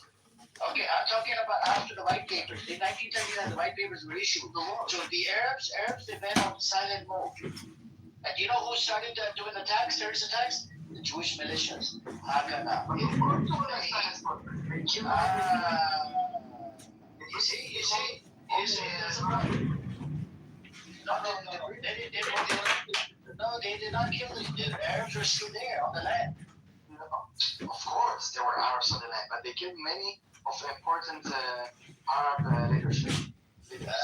I seriously can't believe. I did acknowledge there were skirmishes prior to 1939, before the white papers, but after 1939, it was only the Jews that were doing attacks. And I just don't get it. Why the hell? What was the need to create a Jewish state? You could have coexisted with the Muslims, with the Christians. I don't get it, man. Like, what was the fucking need to create and establish a state? Because we don't have any state in the world, so one state. Oh my God, you don't need a fucking state. You could coexist with anybody. We need. I live in a fucking house. Hold on. I live in a house in America. The piece of land, if I own a piece of land, that's my fucking state. That's it. I don't really give two fucks about a country. Oh my God. But you immigrated to America, yeah? It doesn't matter. It's because you have your own country. Which country am I from? Go on, tell me. Probably Pakistan. You will never admit. I condemn Pakistan for establishing Pakistan. You know why? There was a genocide that happened. I came out of India. Over a million people died due to the partition plan. That happened in fucking 1947 as well. But negrophobia or colorphobia is a discriminatory step. I never sided with the Pharisees. I'm telling you were because of your forefathers. But there's like people, so you have like cluster B personality disorders, and so it's pretty common. So somebody with like antisocial personality disorder almost always strong traits, or in addition has narcissistic personality disorder. You do get people that, and of course people with borderline personality disorder can have a lot of narcissistic traits. So you can have a lot of this shit, and the other sort of narcissistic, antisocial, borderline, what's the other one? Histrionic. But histrionic? That sounds like, maybe that's me. Is that like... Yeah. But it would be to an extent that everybody here. I crucially will I have banished the shells unto their habitation. I invoke Tahuti, Lord of wisdom and of utterance, the God that cometh forth from the veil. O thou majesty of the Godhead, wisdom crowned Tahuti, Lord of the kings of the universe, thee, the Iron God. O thou of the iron head, thee, the Iron God. Thou who wieldest the wand of power, thee, the Iron God. Thou who bearest in thy left hand the rose and cross of life and light, thee, the Iron God. Thou whose head is as an emerald, and thy lips as the night sky blue, thee, the Iron God. Like, what did I do? This is so. Like, she's like. It's almost it's called like love bomb forever, but and they don't, and people with borderline personality disorder don't do it intentionally. Like, those feelings are genuine. That's kind of where they have cognitive distortions, and so they'll be very in tune with you and your feelings, and they'll be really big into trying to please you and make you happy, and they'll just dote all over you, but then. Within it could be weeks, months, then that's when everything's going to change permanently, and they're going to split you, so like split from black to white, where they are going to look at you as all bad for the first fucking time, and you destroy those real feelings they had about you, about being this perfect love. That whole person which they thought was you, this perfect person, you just let them down, and you just absolutely crushed and devastated them by showing them that, crushing their dream, that you're not that perfect person. In fact, you fucking suck, and you are evil, and you don't even fucking care about me, and yada yada yada. Okay, I don't think I have BPD. Maybe I'm just normal. I don't know what the fuck's going on. I feel like, do you wonder, like, if everyone did a full psych eval, like, I don't know, would everyone?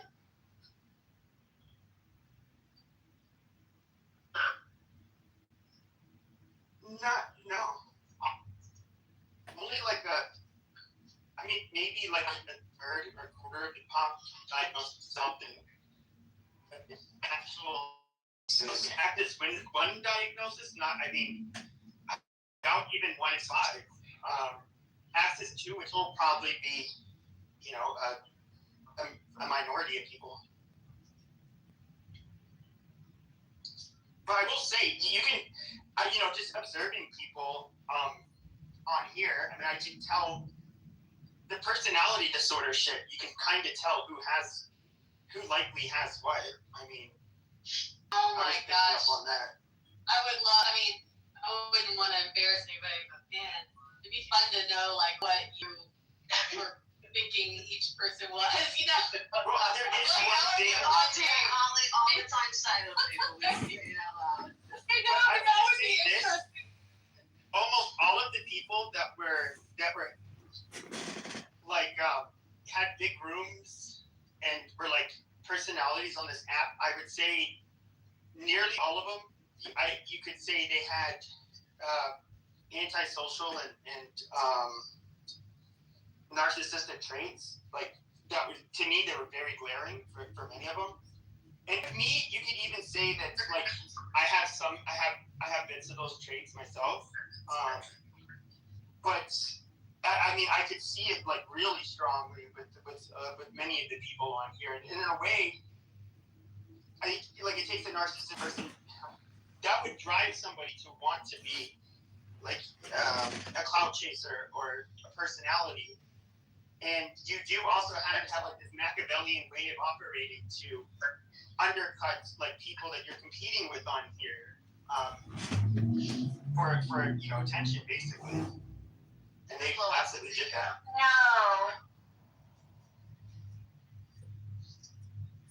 You But work the in superficial charges mental- should always be your number one red flag with people. And that's what almost all of them have. When you hear people Say talk that again? about superficial charm, excessive superficial charm is like one of the dead giveaways. And when people start talking about themselves in a way that I do this, I donate for charity, and like I volunteer this, I do that.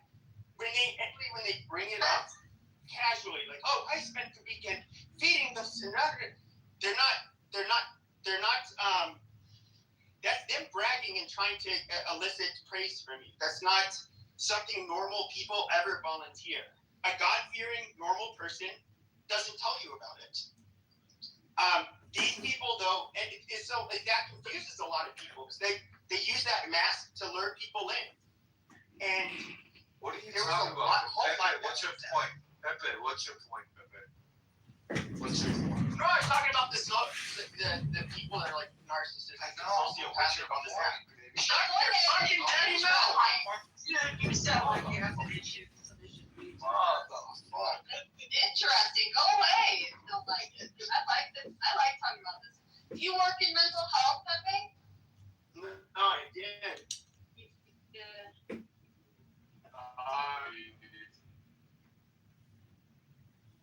I work with serious people.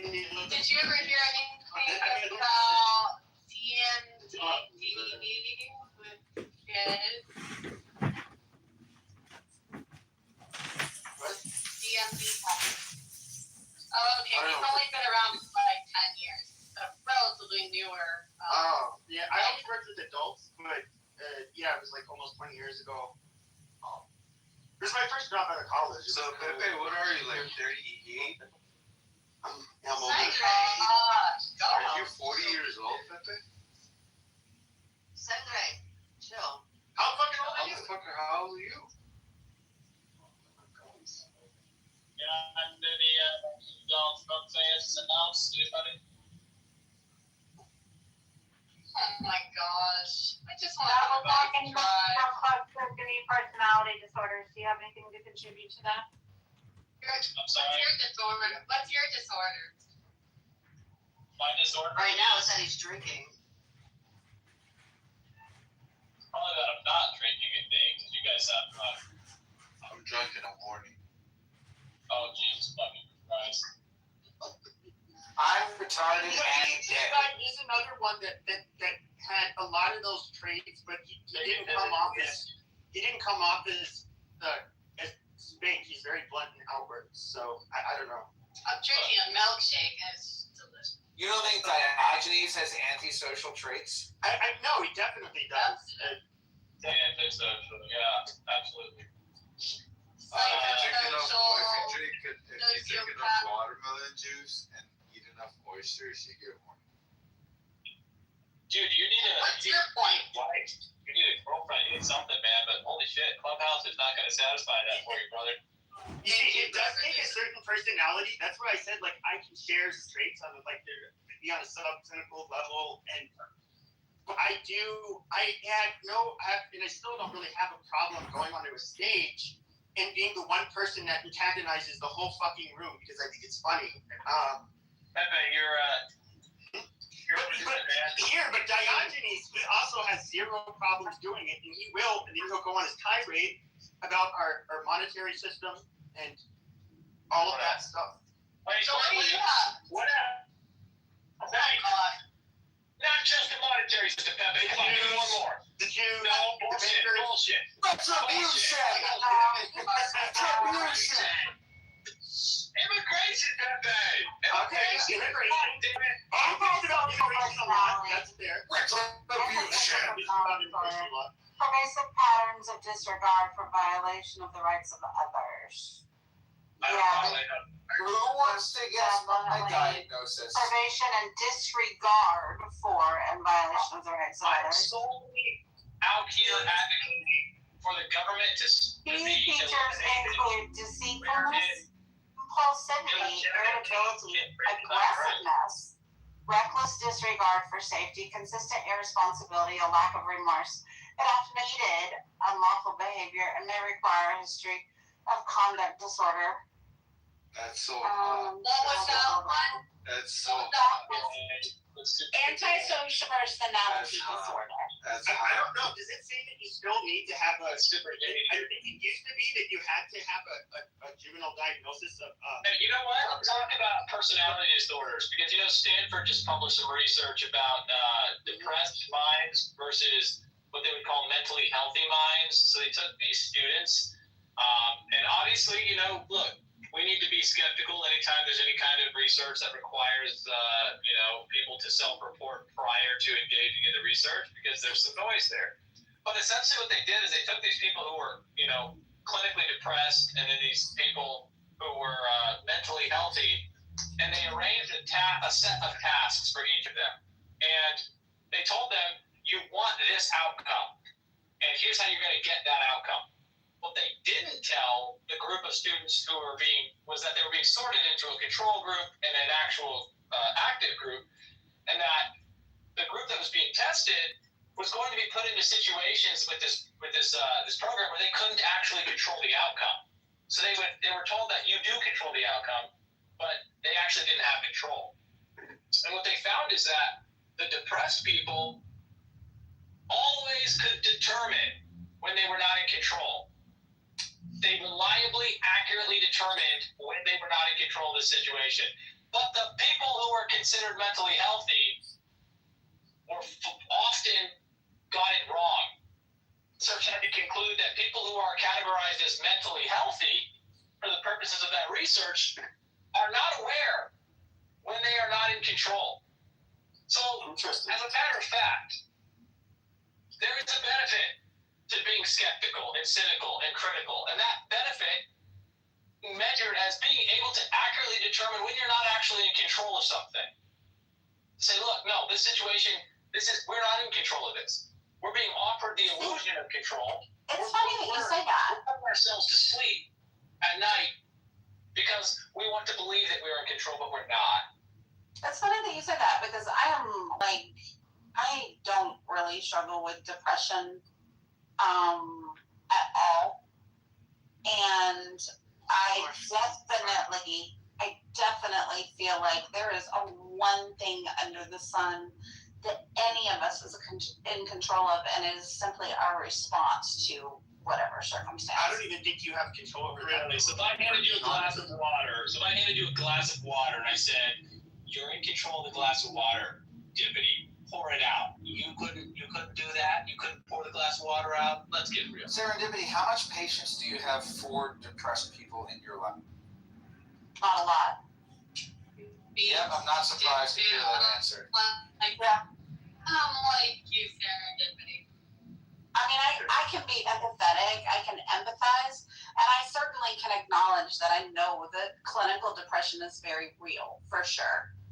There's no question about that. I can acknowledge that, and I can certainly have empathy, but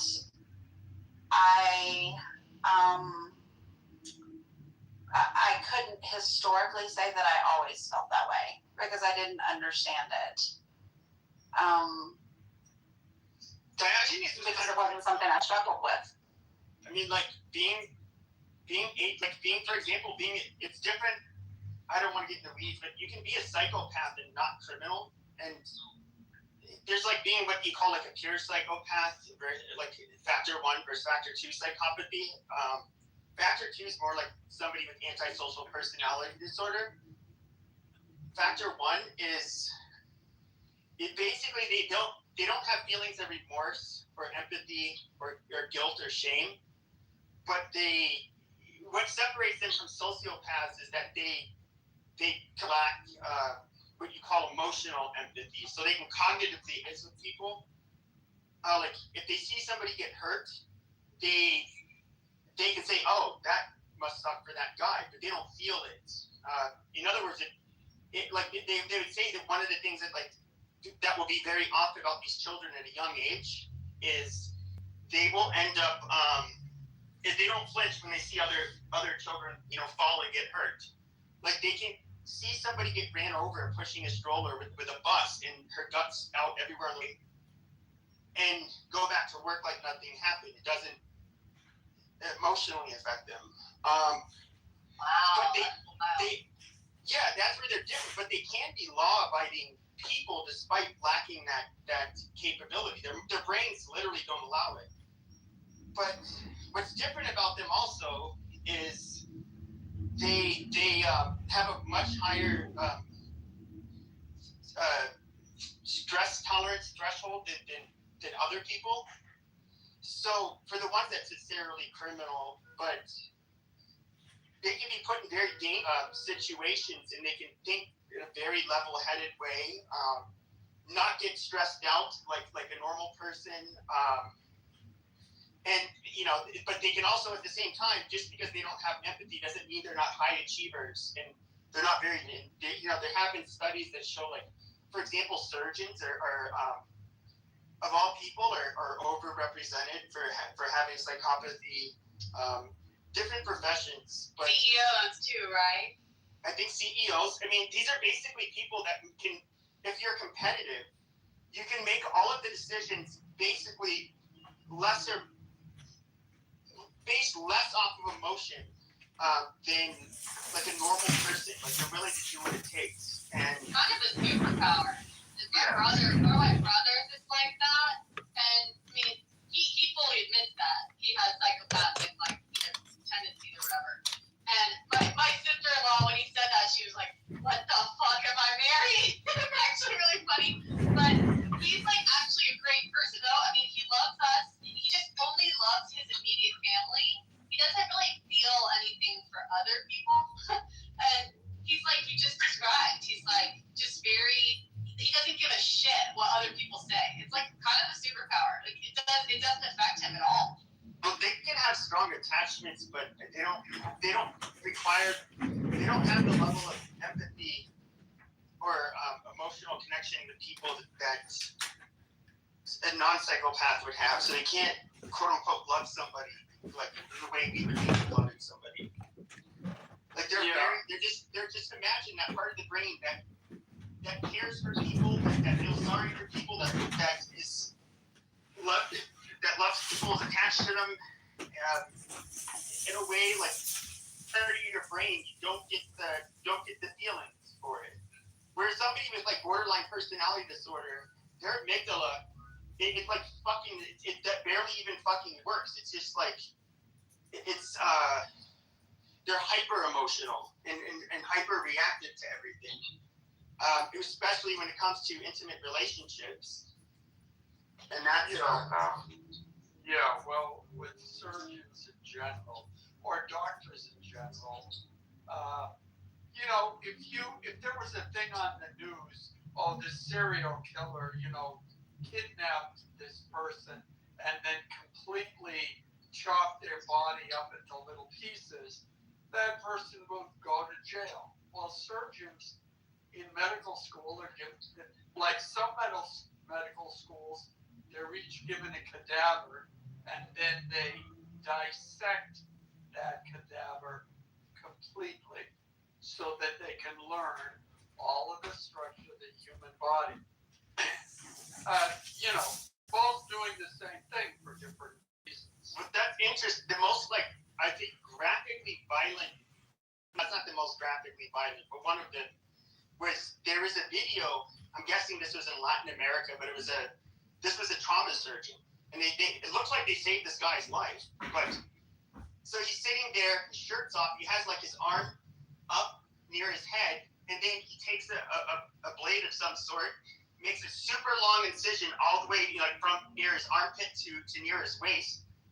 Then he digs this big fucking contraption, I don't know what it was, in between his ribs. Then you see him cranking it open, and you hear the ribs all breaking apart.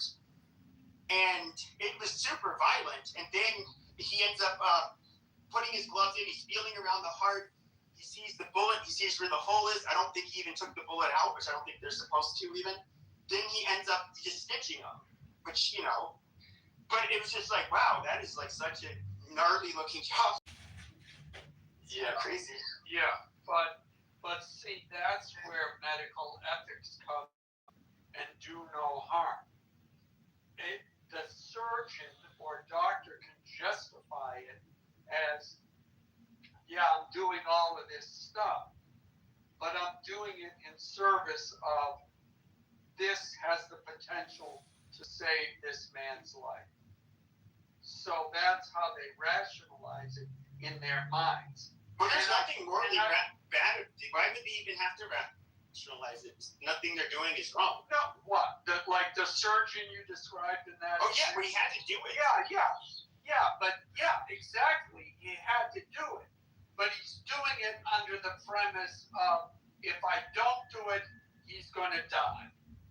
So he can justify cranking it open and all of that. I mean, there was an episode of ER where they're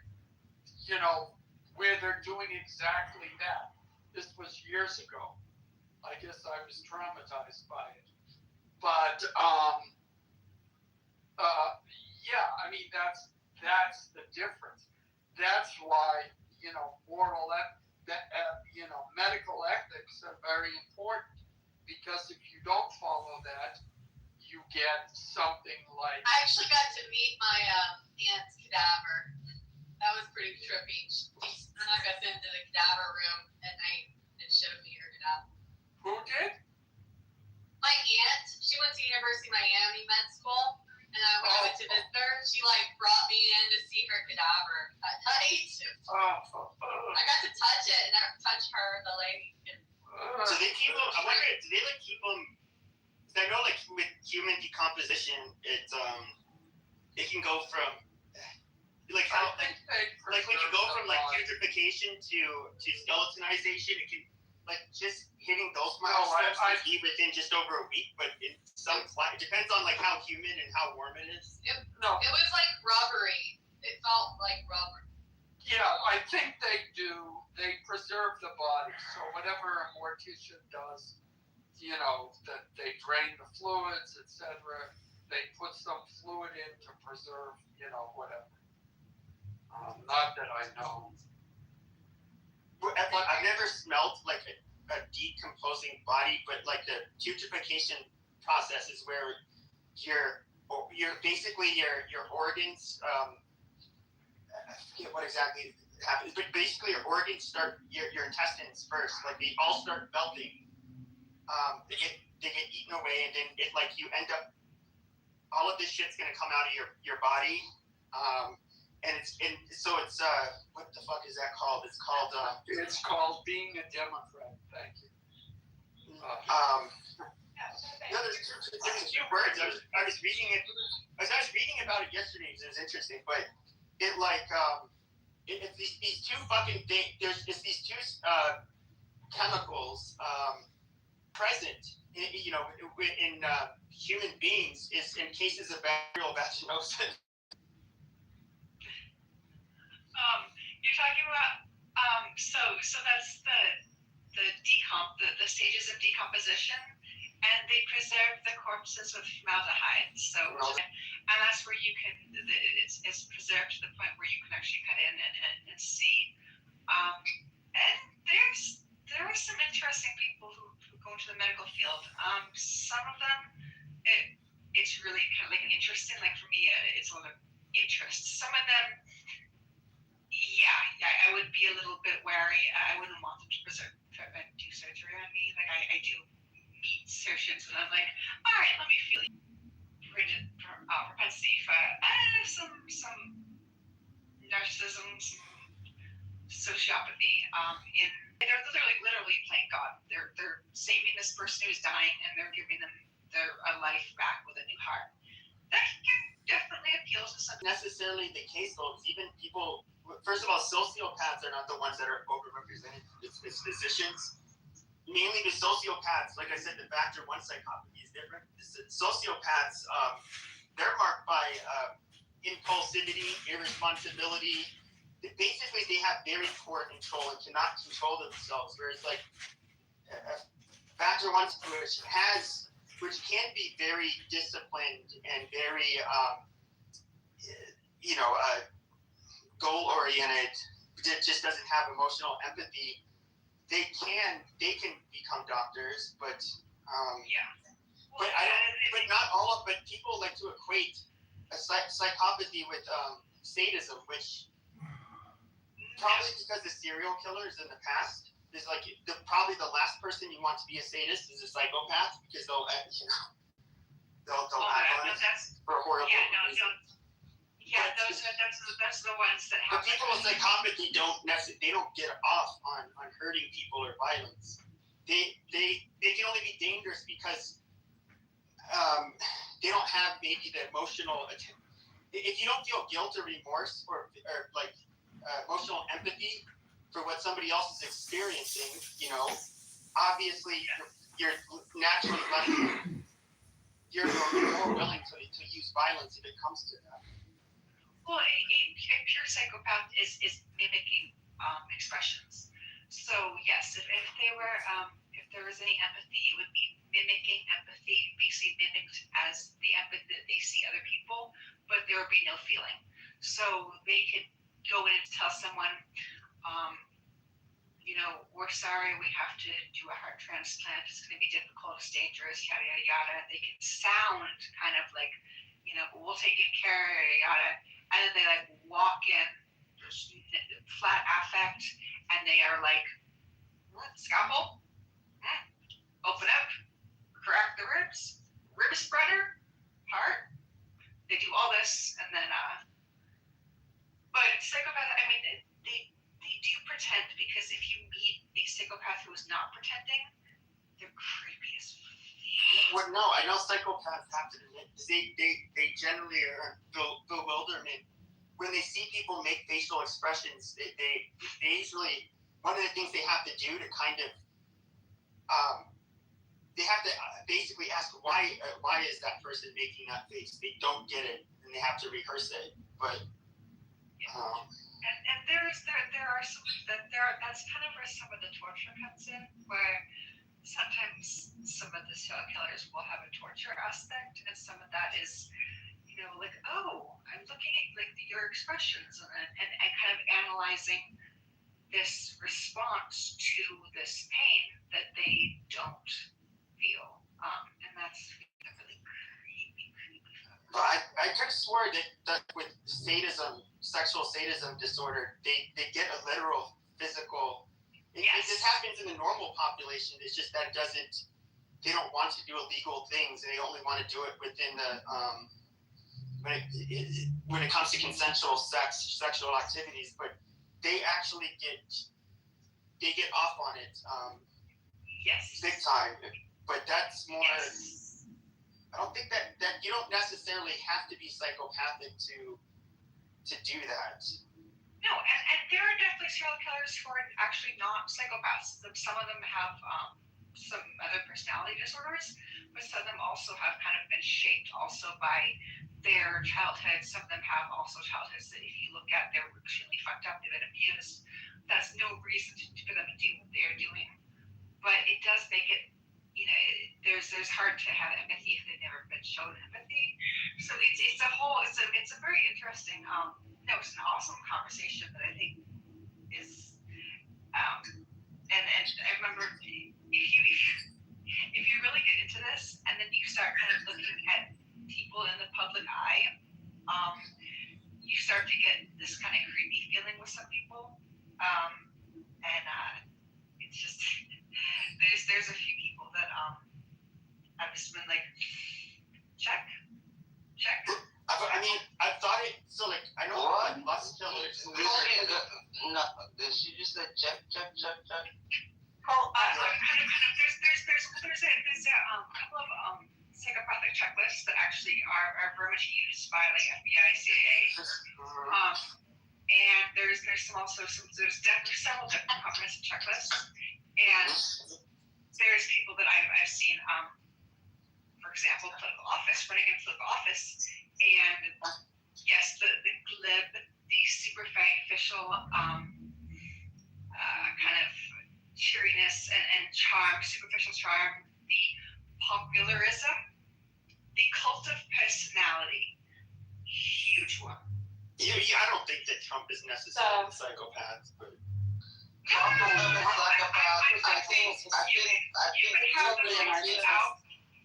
Not a psychopath. He's a narcissist, but a lot of those, but that's the other thing though, the superficial charm can also be somebody with just antisocial personality disorder or narcissism. Personality disorder. No, he's a malignant narcissist. Like a narcissist. He's a malignant narcissist. Okay, wait, stop. Okay, so there was a question in the chat about compulsive disorders, which I think are also rather fascinating. Which ones? Compulsive disorders. Does that mean like OCD. because it's like Ukraine didn't like and the Europeans didn't up their bombs and then they didn't. Yeah, I don't know what the fuck you're talking about. They go terrible and then they didn't. Wait. Oh my God, you're derailing. Oh my God. No, I'm just. Well, he's talking about, so there's obsessive compulsive personality disorder, then you have OCD, which is different, and the symptoms of the two disorders are different. Yeah. And I have ADHD, does that make me retarded, Meg? No, it doesn't make you retarded. It makes you a little bit neurodivergent, but that's actually fine because a lot of people are neurodivergent. I am. Yeah, if someone has The obsessive compulsive personality disorder is more that preoccupation with like the orderliness and the perfectionism, right? Whereas OCD focuses more on actual obsessions and compulsions, and they're not necessarily that preoccupation of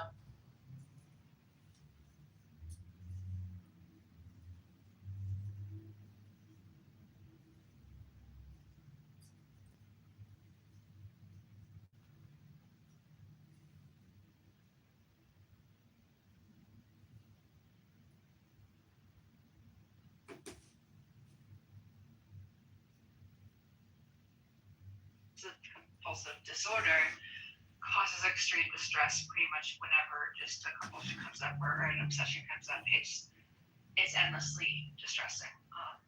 If anyone wants to talk. There's a bunch of people on here who have OCD. It's not always distressing though. There are people with OCD that the behaviors and the compulsions aren't necessarily always distressing.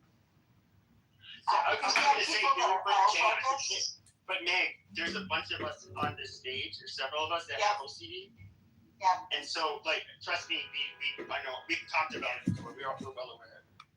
Yeah. Oh no, just as someone who's actually tried a lot of medications, therapies, that actually is something I am qualified to do, but I'm sort of putting it off because it is known for having a lot of memory loss. But it is Murray surgery, so they will actually put a gamma. Is it about ECT? No, I am talking about gamma ray racing. I am talking about gamma ray, and that actually has been the one way of basically curing OCD, significant memory loss, and sometimes some brain damage. So that's why I'm taking it off. Extreme. There's no fucking way. Don't do it. Don't do it. But Don't. no, I'm just saying as to the extremities of OCD is it. Yeah, mine is really, really severe.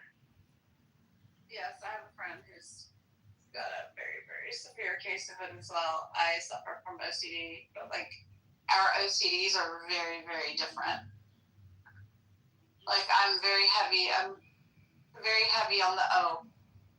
The compulsions.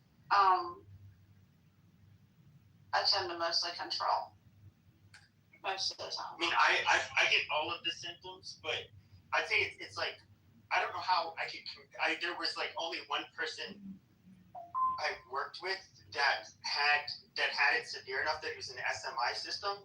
So obviously it's like, it depends on, you know, so obviously it's on a spectrum and everybody's symptoms are a little bit different and it's not as severe as, some people have OCD and don't even need any medication or anything.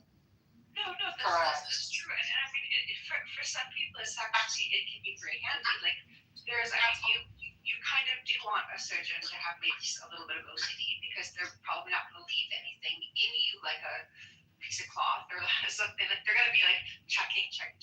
You want like people who do airplane maintenance and pilots probably to have a little bit of OCD because they're going to check that flight log and they're going to go back and check it again and again.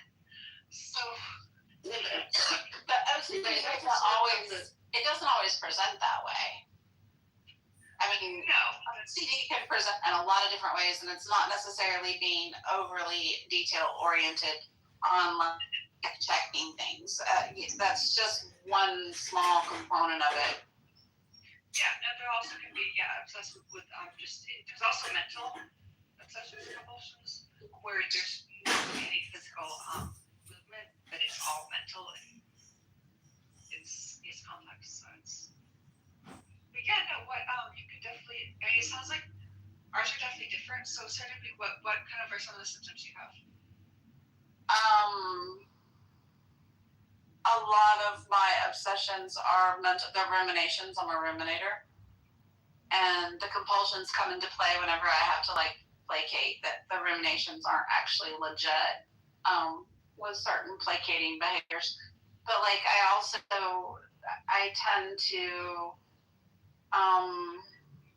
I get like obsessed with my hobbies, things that I become interested in. I'm not one of those people who's like, oh, well, here, I'll get the starter kit and see if I even like it first. I'm one of those people that will go and literally spend thousands of dollars to have all of the things, watch all of the videos, pay for all of the education, before I know if I like it. Like, tends to be some of my more obsessive tendencies, but that, and then like I said, the ruminations, the mental aspect of it. Get busy living or die trying.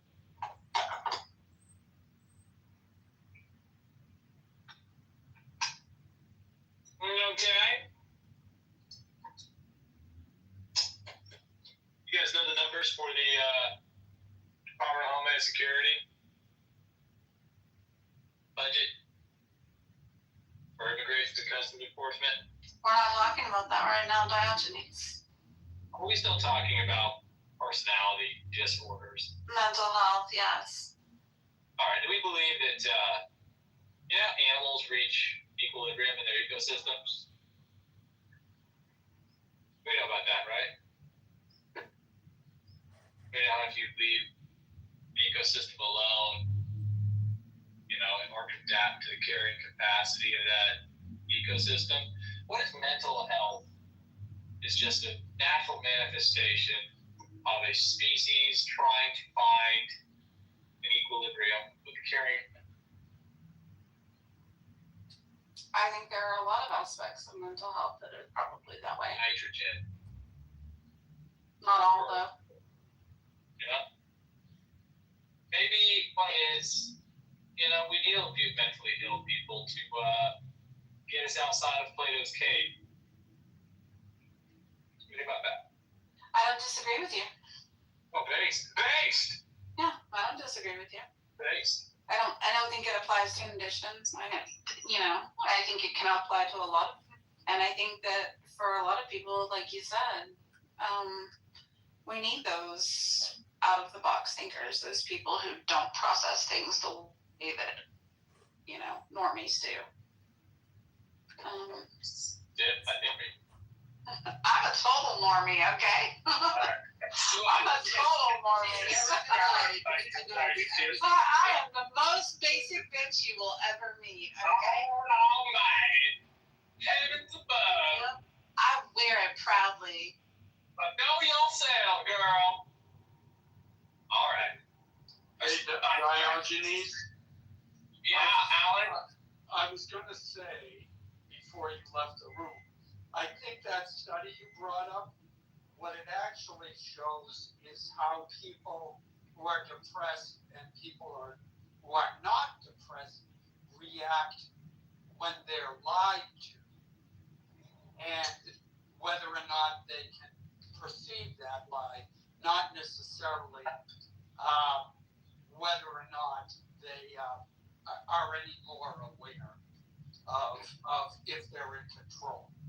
Because everyone goes into that assuming they're being told the truth about what was going on. Yeah, Alan, you're wrong because you can't know the mental state, and I allowed for that in my recitation summary of the research, which is that you'll never be able to know unless you do an MRI, I guess, a really rigid MRI, which you know just like with hormone therapy, you need to establish a baseline for the fMRIs, and then you need to have several iterations for each participant. No one's gonna put that happen. Okay, Unfortunate, you're in the matrix. It's very unfortunate that we cannot hear you. Yeah, but see, that just shows Clubhouse agrees with me. That's why he's in the matrix. Is that a look at God moment? Yeah.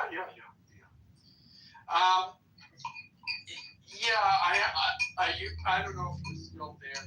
Yeah, I understand what he's saying, but if you're starting off a study with deception, then it's hard always to judge what the results mean. Yeah, that's true. But that's where you have to be like, you have to use that scientific process, right? Can you hear me? Hello? You're not back completely. Can you hear me?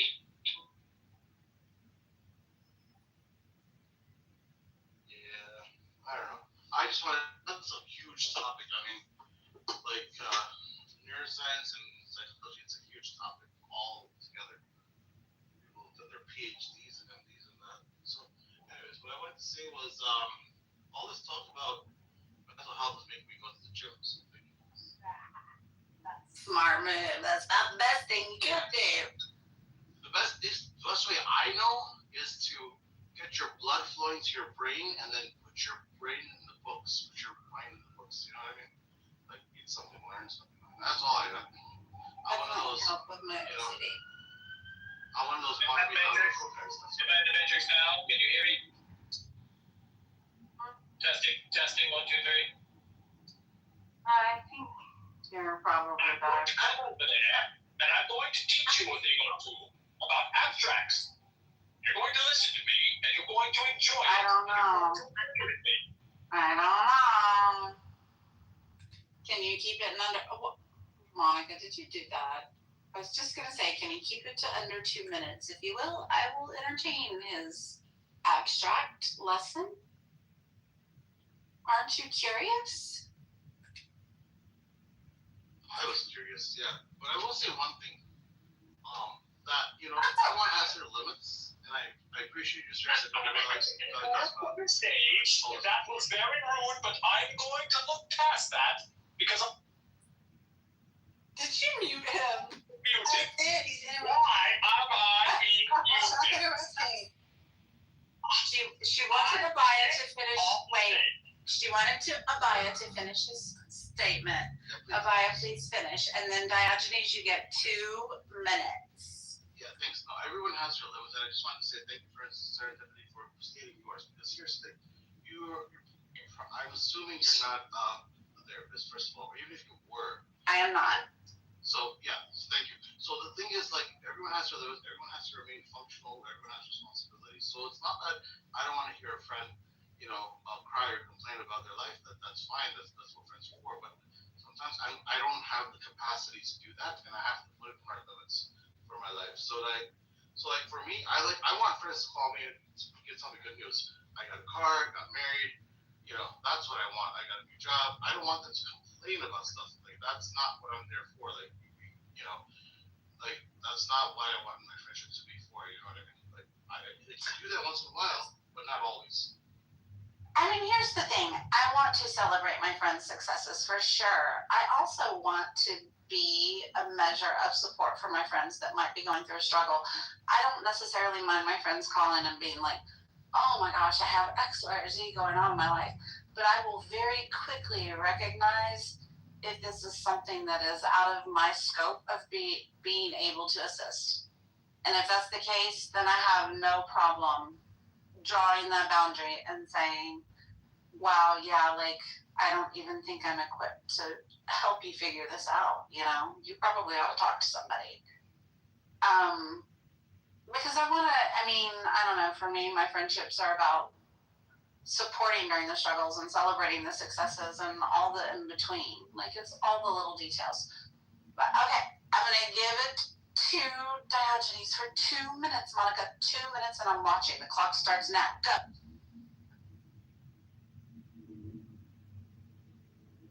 Or not. Oh, you're in the Matrix. You're in the Matrix. Wait. I'll give you your 2 minutes. I talked about the guy. This is God, isn't it? Yes, I will give you your 2 minutes, but you gotta have service first. I wish I knew the lyrics to Frank Sinatra's "I Did It My Way." I put myself out. I think you're okay. All right, go. There's not enough time. I can't tell you what I want to tell you in 2 minutes. So I'll have to suffice to say, how dare you? Alan, you're wrong, and I wish you all a good night. Good day, sir. Good day. See, Monica, that wasn't painful. Look.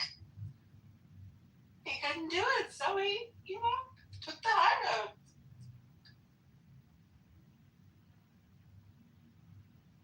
Mm-hmm.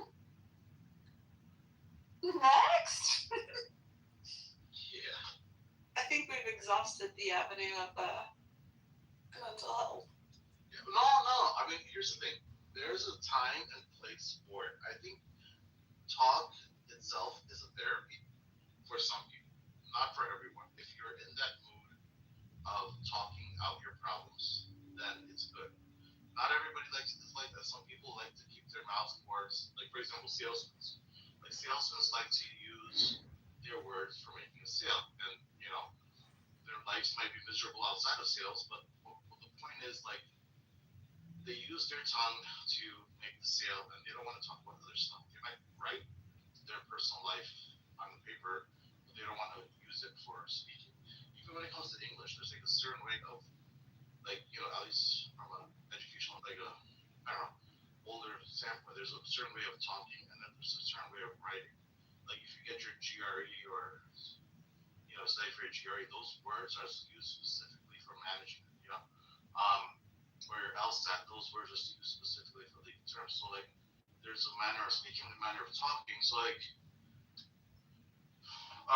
manner of talking, a manner of, like, writing. You write in a formal way, you might talk in a very informal way.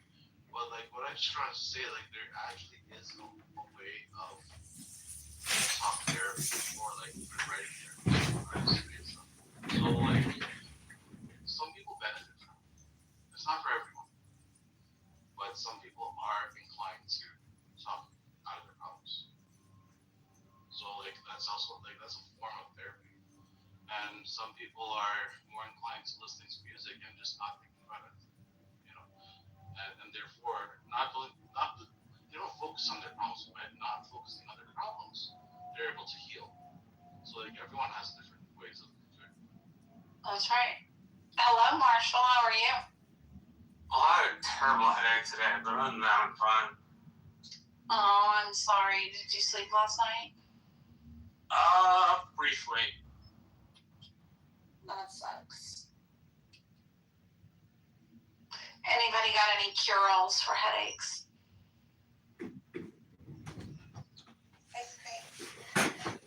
Oh my gosh, that sounds painful. Yeah, drink lots of water and sweat it out. That's me.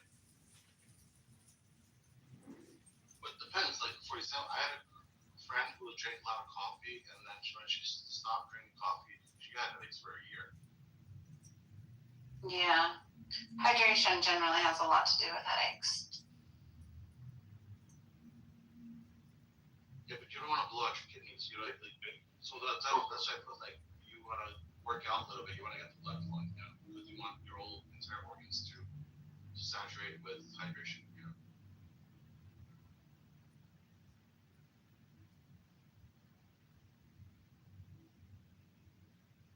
And might I wants to chant the Hare Krishna mantra, especially if they've been doing it, then it actually helps to balance the hormones and also helps to get rid of these headaches. Even if it is for like short, like a few hours, but it actually gets rid of the headaches and you're in a better state of mind and you're able to actually move out of the headache space. Did you just dismiss the power of hydration? No. Don't dismiss the power of hydration and electrolytes. I didn't. I just said the Hare Krishna mantra also has a way of soothing a person's headache.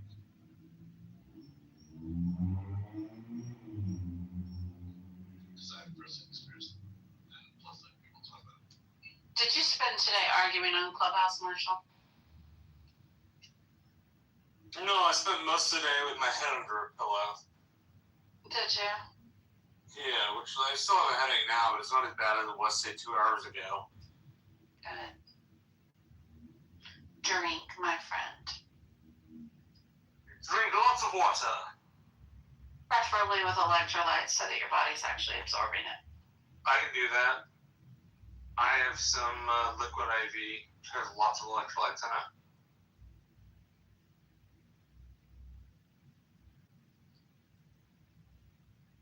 I think I probably drink too many electrolytes.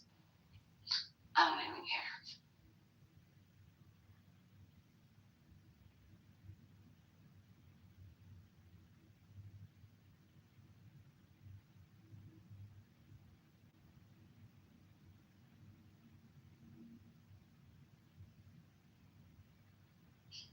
All right, we gotta go do this walk, Monica.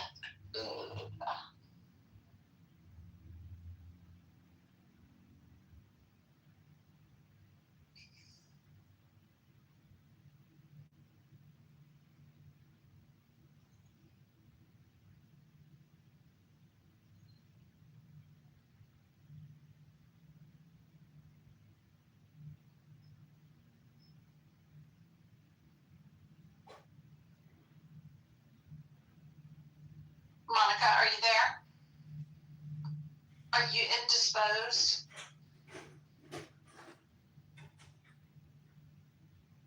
All right, y'all. Don't forget Friday night, the blue and red and white collar comedy tour laughter. Come with your favorite clip, 3 to 5 minutes to share of your favorite comedian, so we can see who's out there and who's actually got good tasting comedians and who doesn't. Oh, are you starting a poll? Oh. Well, I'm going to let you have this little poll, my dear.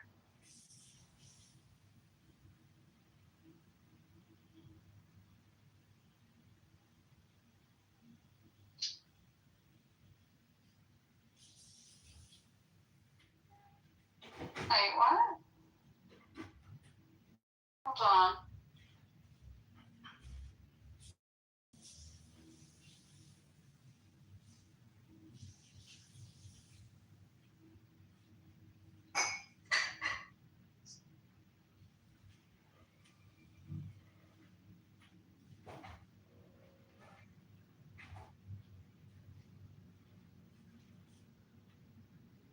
Okay, good. Thank you, Monica.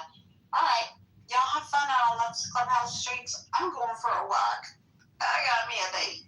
I'll talk to y'all later. Bye. You don't have shit to say. You don't be saying what you want to say when they talk about you. When it's on me, I say as much as I want to say. You don't. You don't be saying nothing. Say as much as I want to. Bertha, you don't be saying shit. Okay, big girl. But you see how I am, baby girl? Okay, baby girl. You see how I am, a baby girl? So why are you calling me baby girl? Start calling names. Because you don't like the name I got for you. You want me to start calling who you think? Don't call me baby girl, bitch. My name is Oops, you're bad, bitch. My name is not baby girl.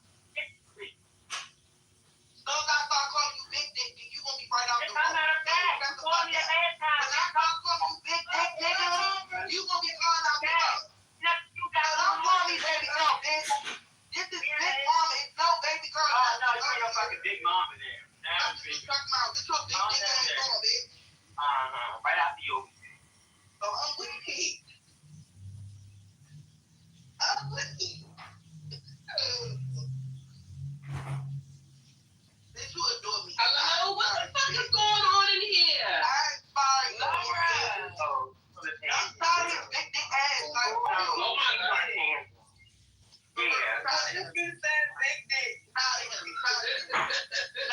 Every time when it's on Aubrey and she gets so I say what I want to say, and if you I'm don't not never got shit to say, but soon as you know somebody else friend, this bitch got all Big Lee, he said this, he said that. Shut your fuck ass up, bitch. Shut up, bitch. Because when it's on you, you don't be having shit to say, man. Shut up, bitch. Like everybody, bitch, talk shit about you. Bitch, you should have got down when you was mad at. If you did something about Big Lee, bitch, don't be the motherfucking reporter, bitch.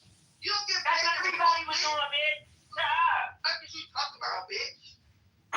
Big Lee, let me know when you ready. This is the mission, babe. Let me know when you ready, guys. Alright, let me finish. When you ready, let me know. I'm gonna talk about this big dick nigga. Let me know. No, please. I did, bitch. Okay, no, okay, mom. Okay. So we went down there. We went to I think it's Jamie. Whatever that popular one to. Yeah. What is this? Surviving Baltimore niggas? Is that what you're doing? Yeah, they want it. I'm trying to tell the story about when I went down with you. Oh, okay, go ahead. You go see her. So, when I went down with Jamie, I was too long. We went to that one that was too long. So then I said, okay, let's go to Chipotle. Went to Chipotle, and there was $13. He only had $10. And I think I was his last $10 because it was like, when I was looking at it, I said, damn, it's just like, I'm just thinking his last $10. Like, this part is for him. Because I'm like, the jacket's $16. How you come out of the house for $10? How much you gonna pay for the gas?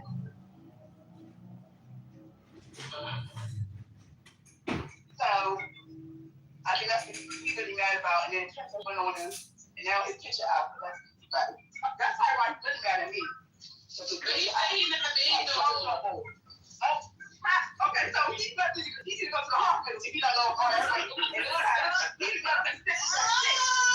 He must got that shit. If he skinny now, he got that shit. He told us he was fat 7 years ago. No, that's twin. Dr. True. So where those cookies come from? Oh, I just came from the Popeyes, bitch. Shut up. Where the cookies come from, big man? I didn't expose shit to. I didn't get it. Somebody else got fish from the other side. I ain't exposed the fish. I don't think so.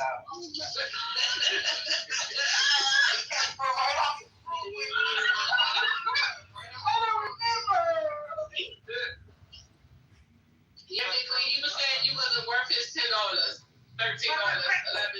That's because you don't have it. Look at you. You look like your big dog. What did you? You're not no motherfucking fat cat. No. I can't believe he sound like that. He said he's a big dog. Oh, that's him? That's him in the PTR. That's what him in the PTR. For real? Yeah. Motherfucking fat cat. Somebody scream cat. That's exactly how big he is. Oh, but that's why. I'm loving that.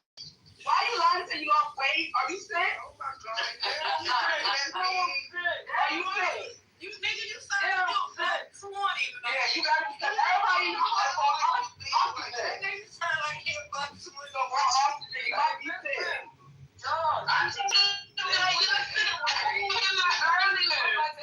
Them earrings you got on, them bitches look like you talking about earrings.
for your faith.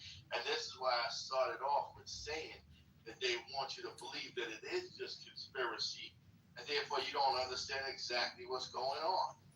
But majority of people, if you even look at the history of this country, if you even understand the Kennedy, you even understand John F. Kennedy and the statement he made, it was all based on what you would consider conspiracy now.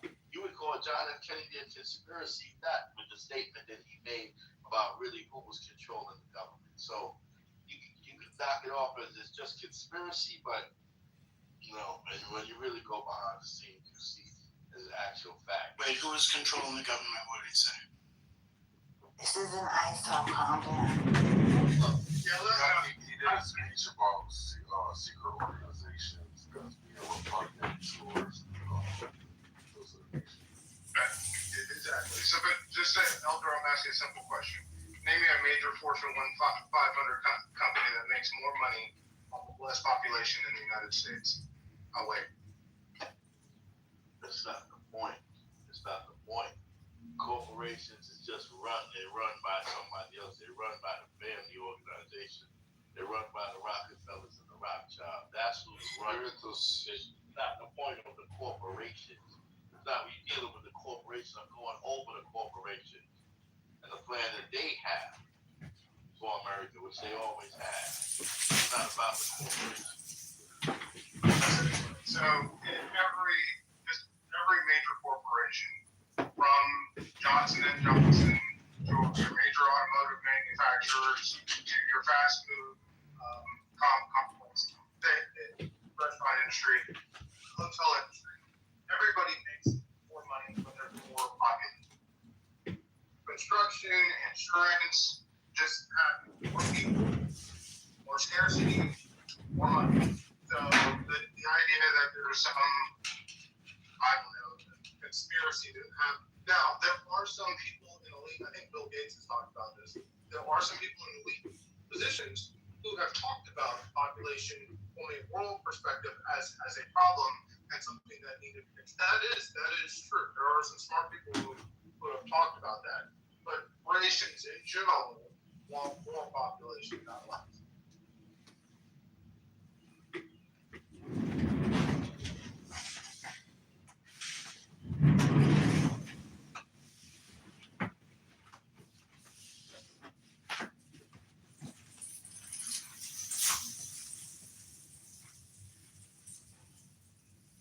This administration is falling apart. People just quitting left and right.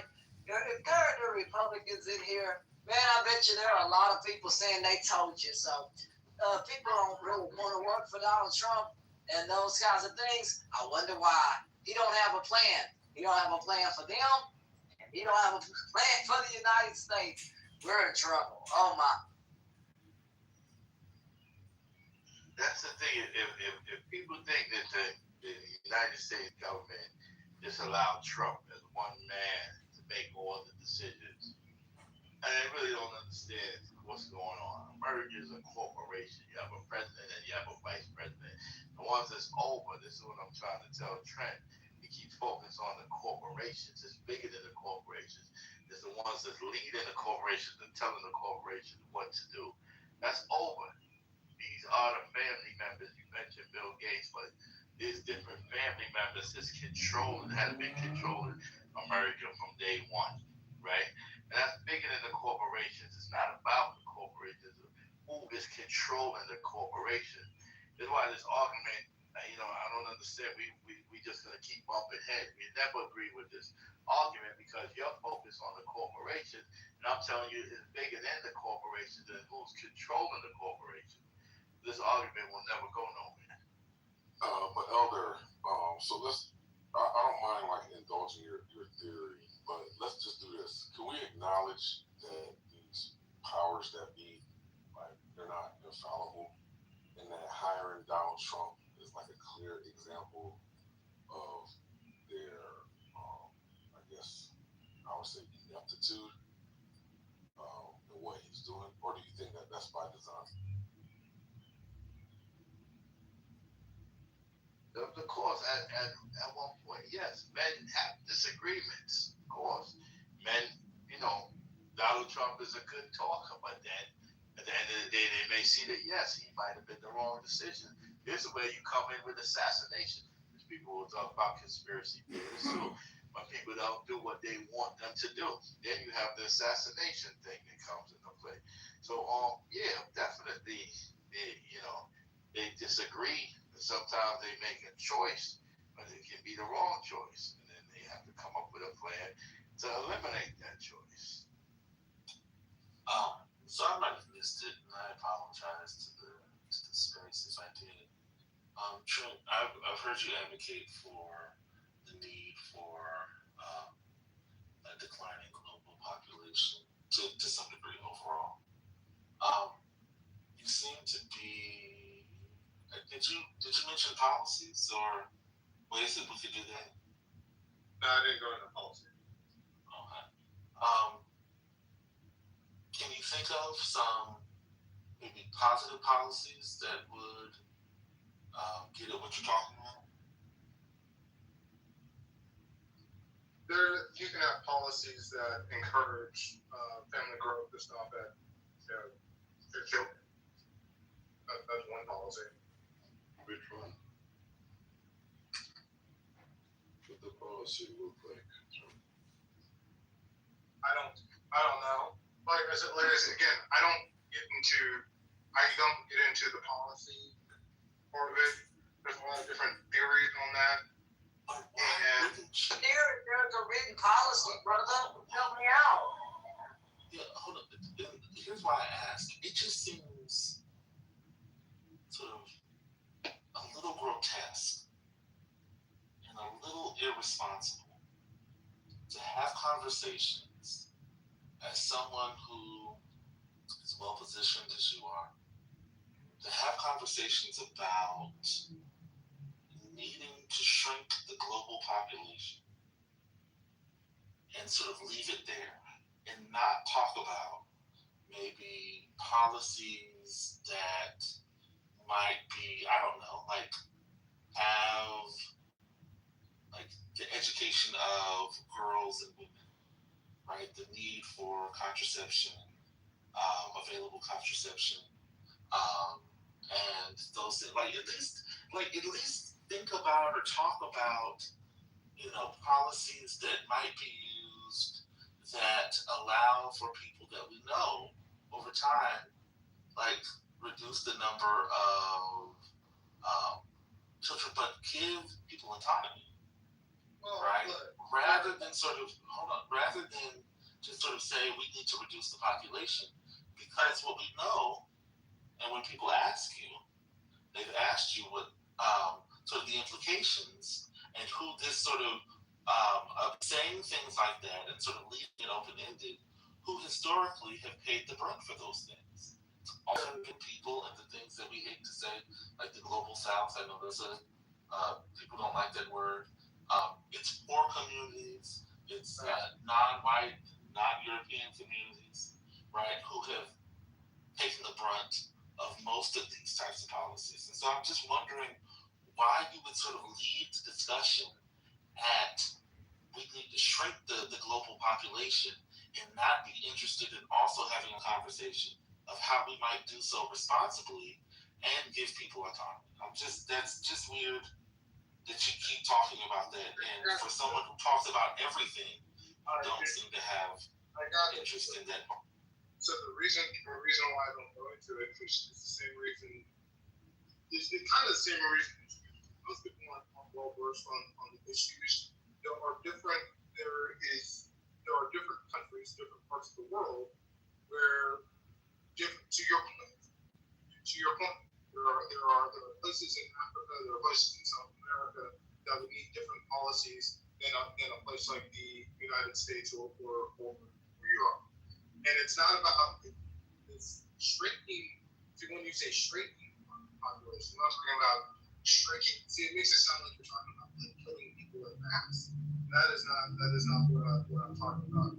But pausing and reducing the global fertility rate so that we don't overrun our resources is something that's responsible. Because right now we are in an exponential growth period, and when you have too many people born at one time, you end up with bad results like wars over resources and some of the things that we're seeing happen right now.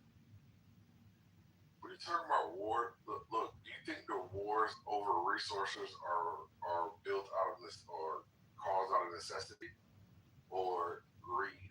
Greed. I can tell you. Okay, so you couldn't use the argument to lower the pop. Let me see this concrete. Depends on how you look at that.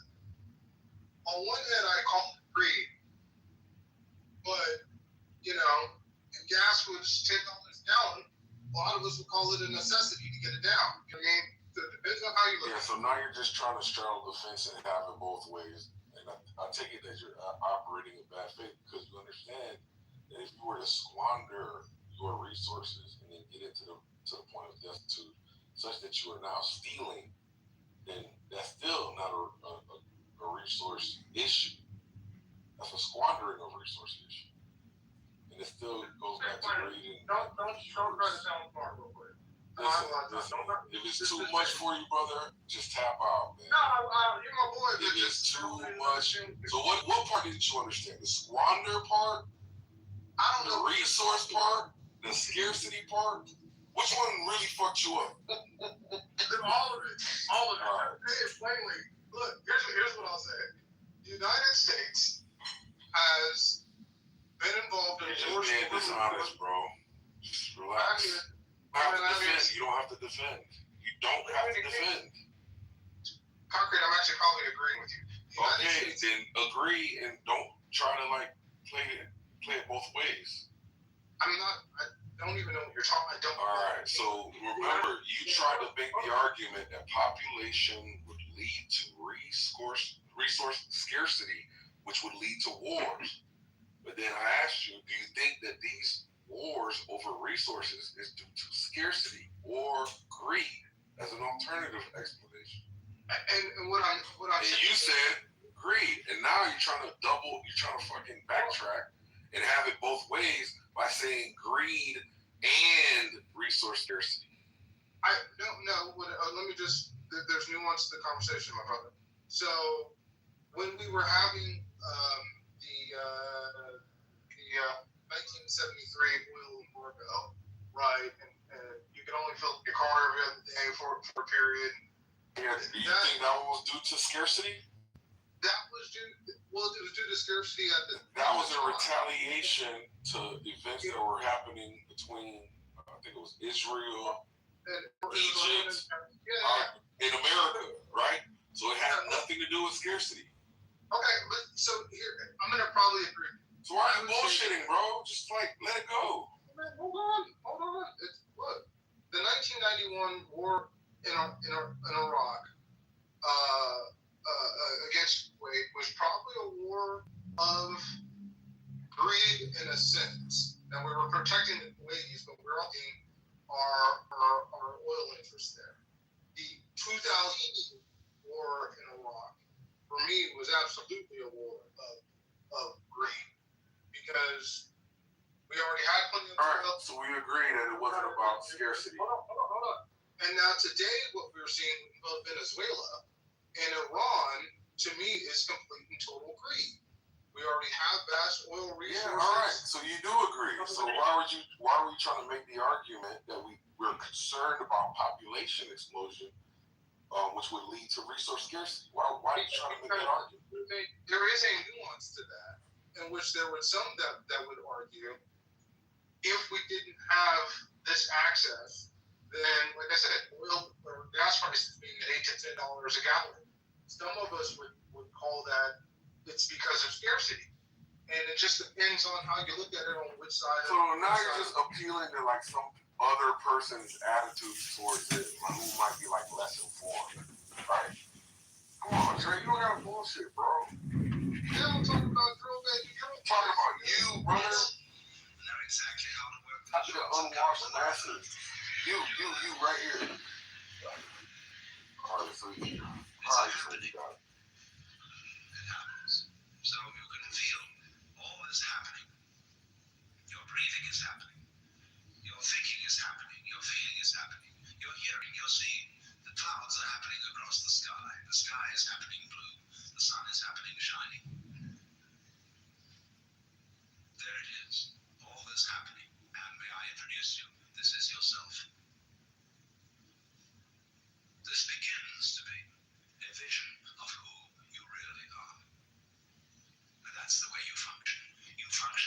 happening, that is to say, by spontaneous occurrence.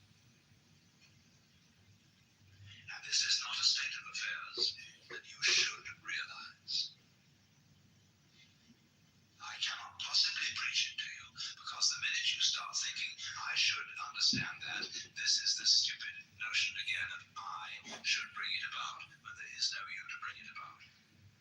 See, that's why I'm not preaching. You can only preach to egos. All I can do is to talk about what is.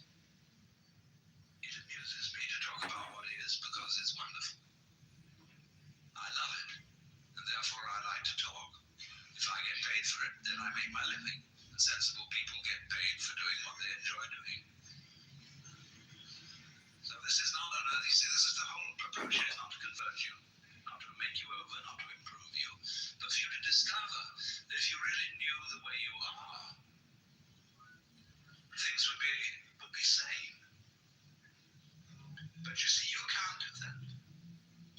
You can't make that discovery because you're in your own way. So long as you think I'm I, so long as that hallucination blocks it, and the hallucination disappears only in the realization of its own futility. When at last you see you can't do it, you cannot make yourself over, you cannot really control your own mind. See, when we try to control the mind, a lot of yoga teachers try to get you to control your own mind, mainly to prove to you that you can't do it. There's nothing, a fool who persists in his folly would become wise. So what they do is they speed up the folly. And so you get concentrating. And you can have a certain amount of superficial and initial success by a process commonly called self-hypnosis. And you can think you're making progress. And a good teacher will let you go along that way for a while until he really throws you with one. Why are you concentrating? See, Buddhism works this way. Buddha said, if you suffer because you desire, and your desires are either unattainable or always being disappointed or something. So cut out desire. So those disciples went away and they stamped on desire, jumped on desire, cut the throat of desire, threw out desire, but then they came back and Buddha said, but you're still desiring not to desire. They wanted to get rid of that. So when you see that that's nonsense, there naturally comes over you a quietness. In seeing that you cannot control your mind, you realize there is no control. What you took to be the thinker of thoughts is just one of the thoughts. What you took to be the feeler of the feelings, which was that chronic muscular strain, is just one of the feelings. What you took to be the experiencer of experience is just a part of the experience. So there isn't any thinker of thoughts, feeler of feelings. We get into that bind because we have a grammatical rule that verbs have to have subjects. Now the funny thing about that is that verbs are processes and subjects are nouns, which are supposed to be things. How does a noun start a verb? How does a thing put a process into action? Obviously it can't. But we always insist that there is this subject called the knower. And without a knower, there can't be knowing. Well, that's the rule of nature. In nature, there's no knowing. Like you're feeling it. And I have to say you are feeling it as if you were somehow different from the feeling. What I mean is, there is feeling here. When I say you are feeling, I mean there is feeling there. I have to say even there is feeling what a compass of language we have. Chinese is easier. They don't have to put all that in. I can say things twice as fast in Chinese as you can in any other language. Well, anyway, when you come to see that you can do nothing, that the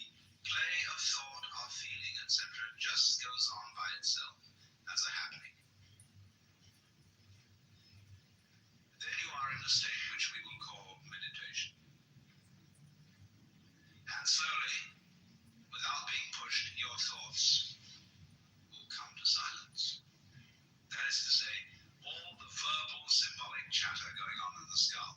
Don't try and get rid of it, because that will again produce the illusion that there's a controller. It goes on, it goes on, it goes on, and finally it gets tired of itself and bored and stops. And so then there's a silence. And this is a deeper level of meditation. And in that silence, you suddenly begin to see the world as it is. And you don't see any past. And you don't see any future. You don't see any difference between yourself and the rest of it. That's just an idea. You can't put your hand on the difference between myself and you. You know, you can't blow it, you can't bounce it, you can't pull it. It's just an idea. You can't find any material body, because material body is an idea. So is spiritual body. It's somebody's philosophical notions. See, reality isn't material. That's an idea. Reality isn't spiritual. That's an idea. Reality is.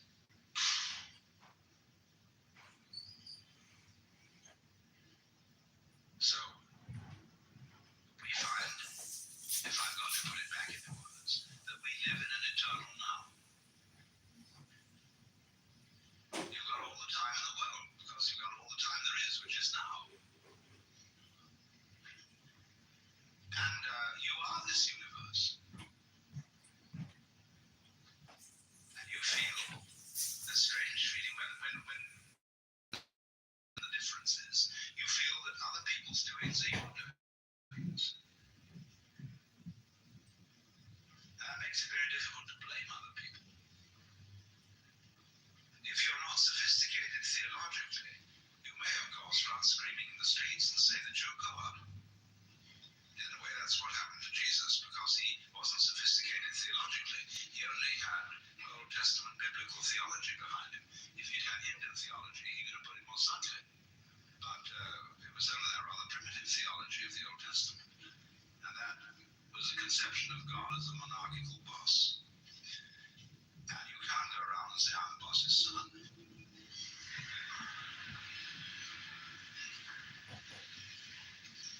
If you're going to say I'm God, you must allow it for everyone else too. But this was a heretical idea from the point of view of Hebrew theology. And so what they did with Jesus was they pedestalized him. That means they kicked him upstairs so that he wouldn't be able to influence anyone else. And only you may be God. And that stopped the gospel cold right at the beginning. It couldn't spread. Well, anyway. This is therefore to say that the transformation of human consciousness through meditation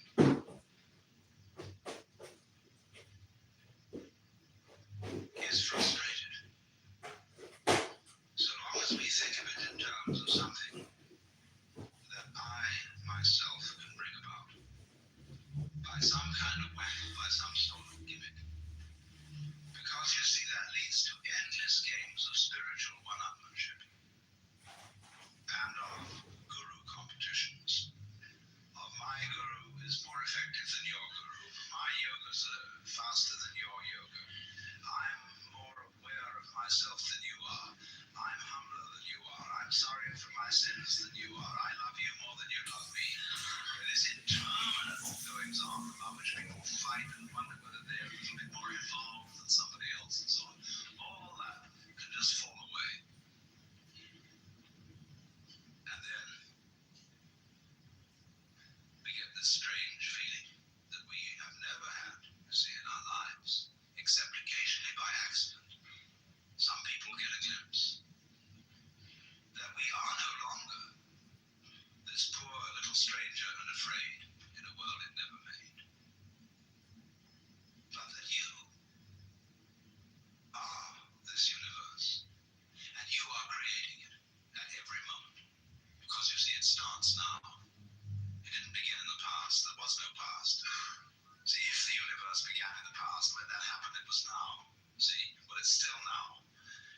universe is still beginning now, and it's trailing off like the wake of a ship from now. In that wake of the ship fades out, so does the past. You can look back there to explain things, but the explanation disappears. You'll never find it there. Things are not explained by the past. They're explained by what happens now. That creates the past. And it begins here. That's the birth of responsibility. Because otherwise, you can always look over your shoulder and say, well, I'm the way I am because my mother dropped me. And she dropped me because she was neurotic because her mother dropped her. When you go back to Adam and Eve or to a disappearing monkey or something, we never get at it. But in this way, you're faced with it. You're doing all this. That's an extraordinary shock. So, cheer up. You can't blame anyone else for the kind of world you're in. And if you know, you see that I, in the sense of the person, the front, the ego, really doesn't exist, then it won't go to your head too badly if you wake up and discover that you're gone.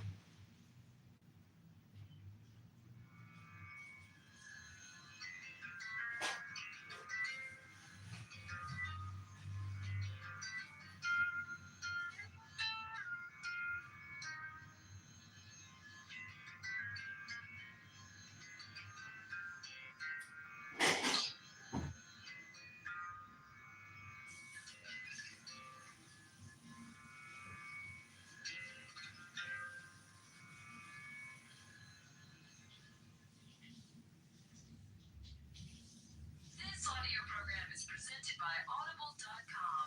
Audible, audio that speaks to you wherever you are. Yes.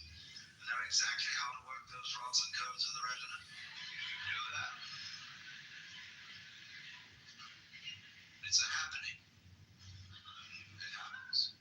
So you can feel all this happening. Your breathing is happening. Your thinking is happening. Your feeling is happening. Your hearing, your seeing. The clouds are happening across the sky. The sky is happening blue. The sun is happening shining. There it is. All this happening. And may I introduce you? This is yourself. This begins to be a vision of who you really are. And that's the way you function. You function by happening, is to say, by spontaneous occurrence. Now, this is not a state of affairs that you should realize. I cannot possibly preach it to you, because the minute you start thinking, I should understand that, this is the stupid notion again of I should bring it about, when there is no you to bring it about. See, that's why I'm not preaching. You can only preach to egos. All I can do is to talk about what is. It amuses me to talk about what is because it's wonderful. I love it, and therefore I like to talk. If I get paid for it, then I make my living. And sensible people get paid for doing what they enjoy doing. So this is not this is the whole approach is not to convert you, not to make you over, not to improve you, but for you to discover that if you really knew the way you are, things would be sane. But you see, you can't do that. You can't make that discovery because you're in your own way. So long as you think I'm I,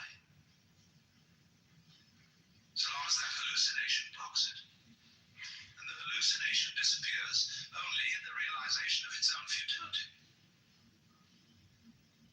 When at last you see you can't do it, you cannot make yourself over, you cannot really control your own mind. See, when we try to control the mind, a lot of yoga teachers try to get you to control your own mind, mainly to prove to you that you can't do it. There's nothing, a fool who persists in his folly will become wise. So what they do is they speed up the folly. And so you get concentrating.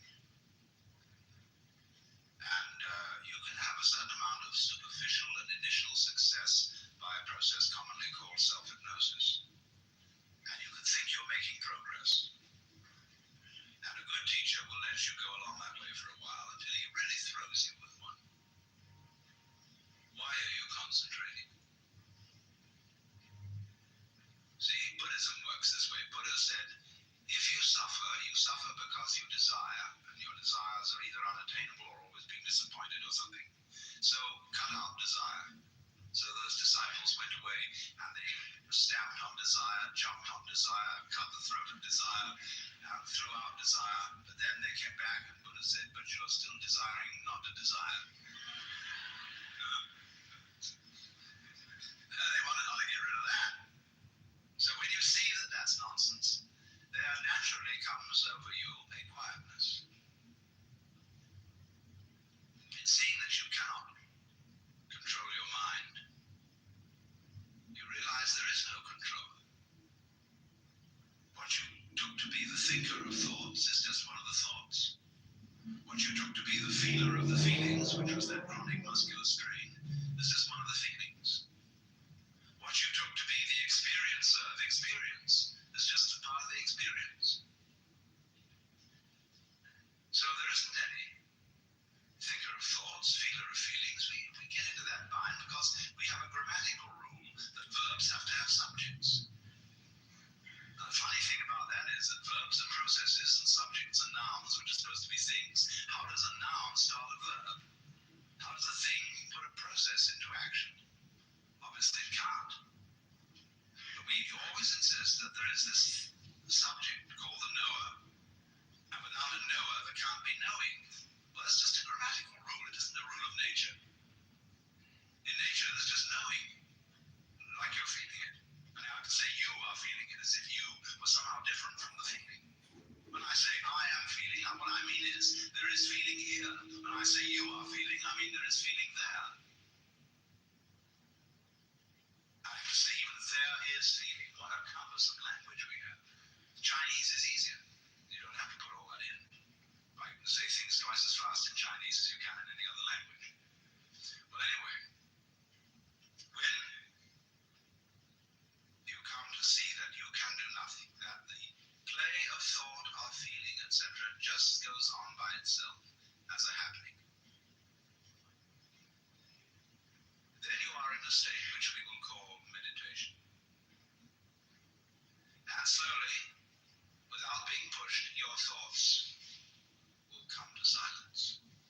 That is to say, all the verbal, symbolic chatter going on in the skull, don't try and get rid of it, because that will again produce the illusion that there's a controller. It goes on, it goes on, it goes on, and finally it gets tired of itself and bored and stops. And so then there's a silence. Now this is a deeper level of meditation. And in that silence, you suddenly begin to see the world as it is. And you don't see any past. And you don't see any future. You don't see any difference between yourself and the rest of it. That's just an idea. You can't put your hand on the difference between myself and you. You can't blow it, you can't bounce it, you can't pull it. It's just an idea. You can't find any material body, because material body is an idea. So is spiritual body. Somebody's philosophical notions. See, reality isn't material. That's an idea. Reality isn't spiritual. That's an idea. Reality is.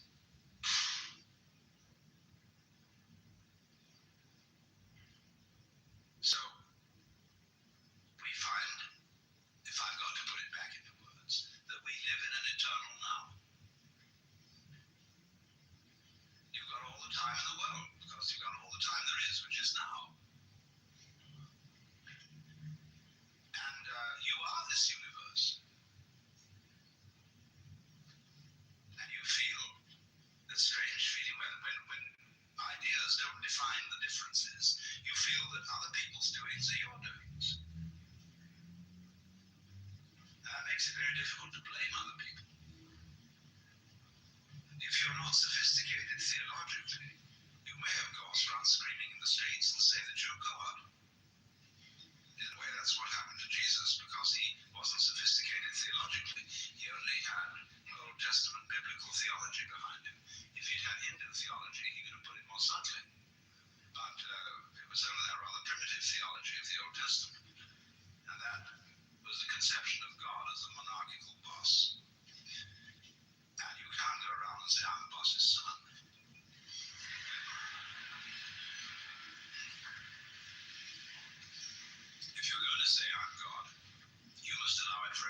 thoughts too. But this was a heretical idea from the point of view of Hebrew theology. And so what they did with Jesus was they pedestalized him. That means kicked him upstairs so that he wouldn't be able to influence anyone else. And only you may be God. And that stopped the gospel cold right at the beginning. It couldn't spread. Well, anyway, this is therefore to say that the transformation of human consciousness through meditation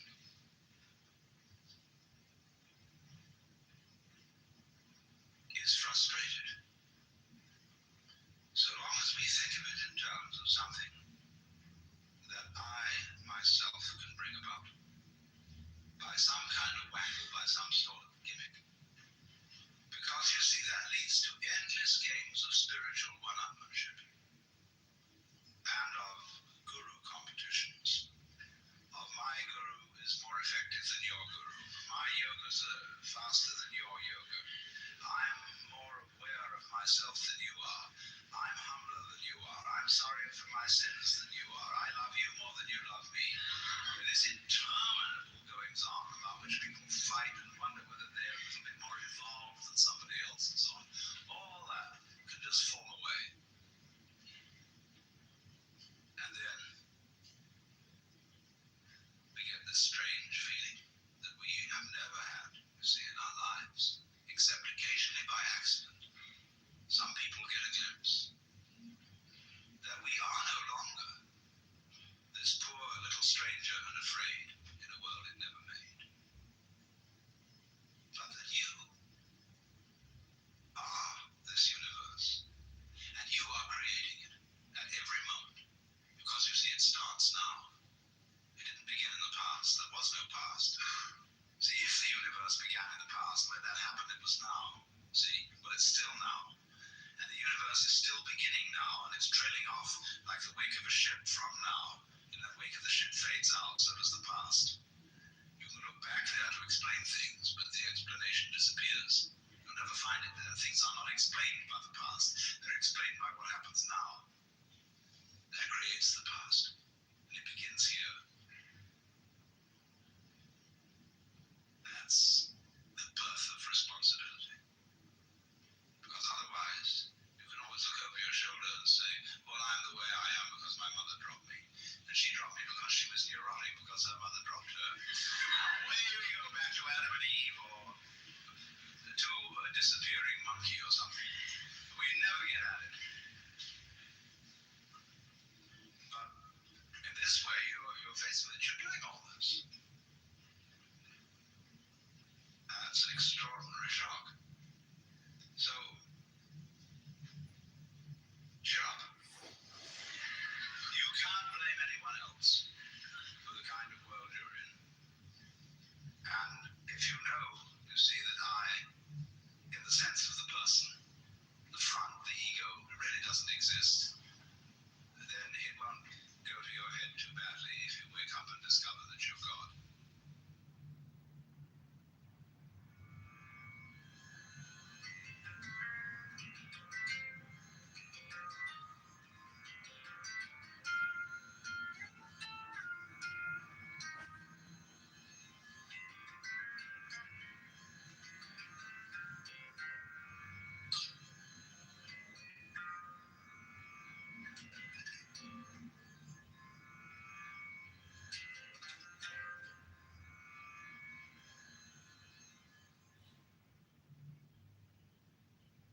This audio program is presented by Audible.com. Audible, audio that speaks to you wherever you are. This audio program is presented by Audible.com. Audible, audio that speaks to you wherever you are.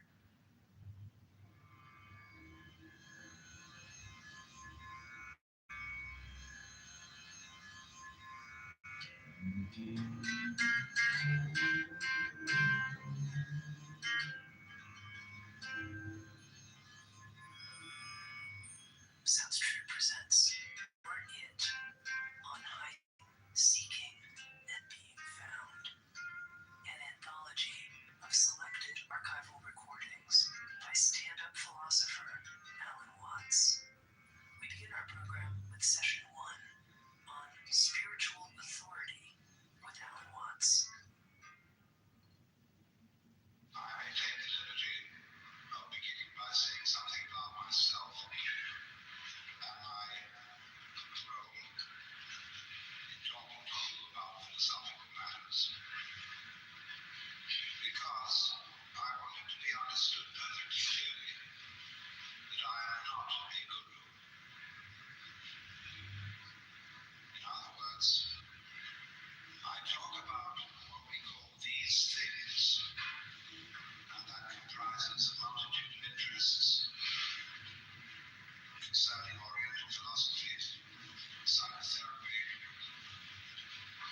against me. Now I'd say therefore that I am not a guru. That means also that I'm not trying to help you or improve you. I accept you as you are. I'm not out therefore to save the world. Of course, when a stream, a bubbling spring, flows out from the mountains, it's doing its thing. And if a thirsty traveler helps himself, well, that's fine. When a bird sings, it doesn't sing for the advancement of music. But if somebody stops to listen and is delighted, that's fine. And so I talk in the same spirit. I don't have a group of followers. I'm not trying to make disciples. Because I work on the principle of a physician rather than a clergyman. A physician is always trying to get rid of his patients and send them away healthy to stand on their own feet. Whereas a clergyman is trying to get them as members of a religious organization so that they will continue to pay their pledges, pay off the mortgage on an expensive building, and generally belong to the church, boost its membership, and thereby prove by sheer weight of numbers the veracity of its tenets. My objective is really to get rid of you, so that you won't need me or any other teacher. I'm afraid some of my colleagues would not approve of that attitude, because it is widely believed and said that in order to advance in the spiritual life, whatever that is, it is essential that you have a guru, and that you accord to that guru perfect obedience. And so I often ask the question, is it really necessary to have a guru? I can answer that only by saying, yes, it is necessary if you think so. In the same spirit as it is said that anybody who goes to a psychiatrist ought to have his head examined. Of course, there is more in that saying than meets the ear. Because if you really are sincerely concerned with yourself and are in such confusion that you feel you have to go to a psychiatrist to talk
includes an enormous amount of suffering, tragedy.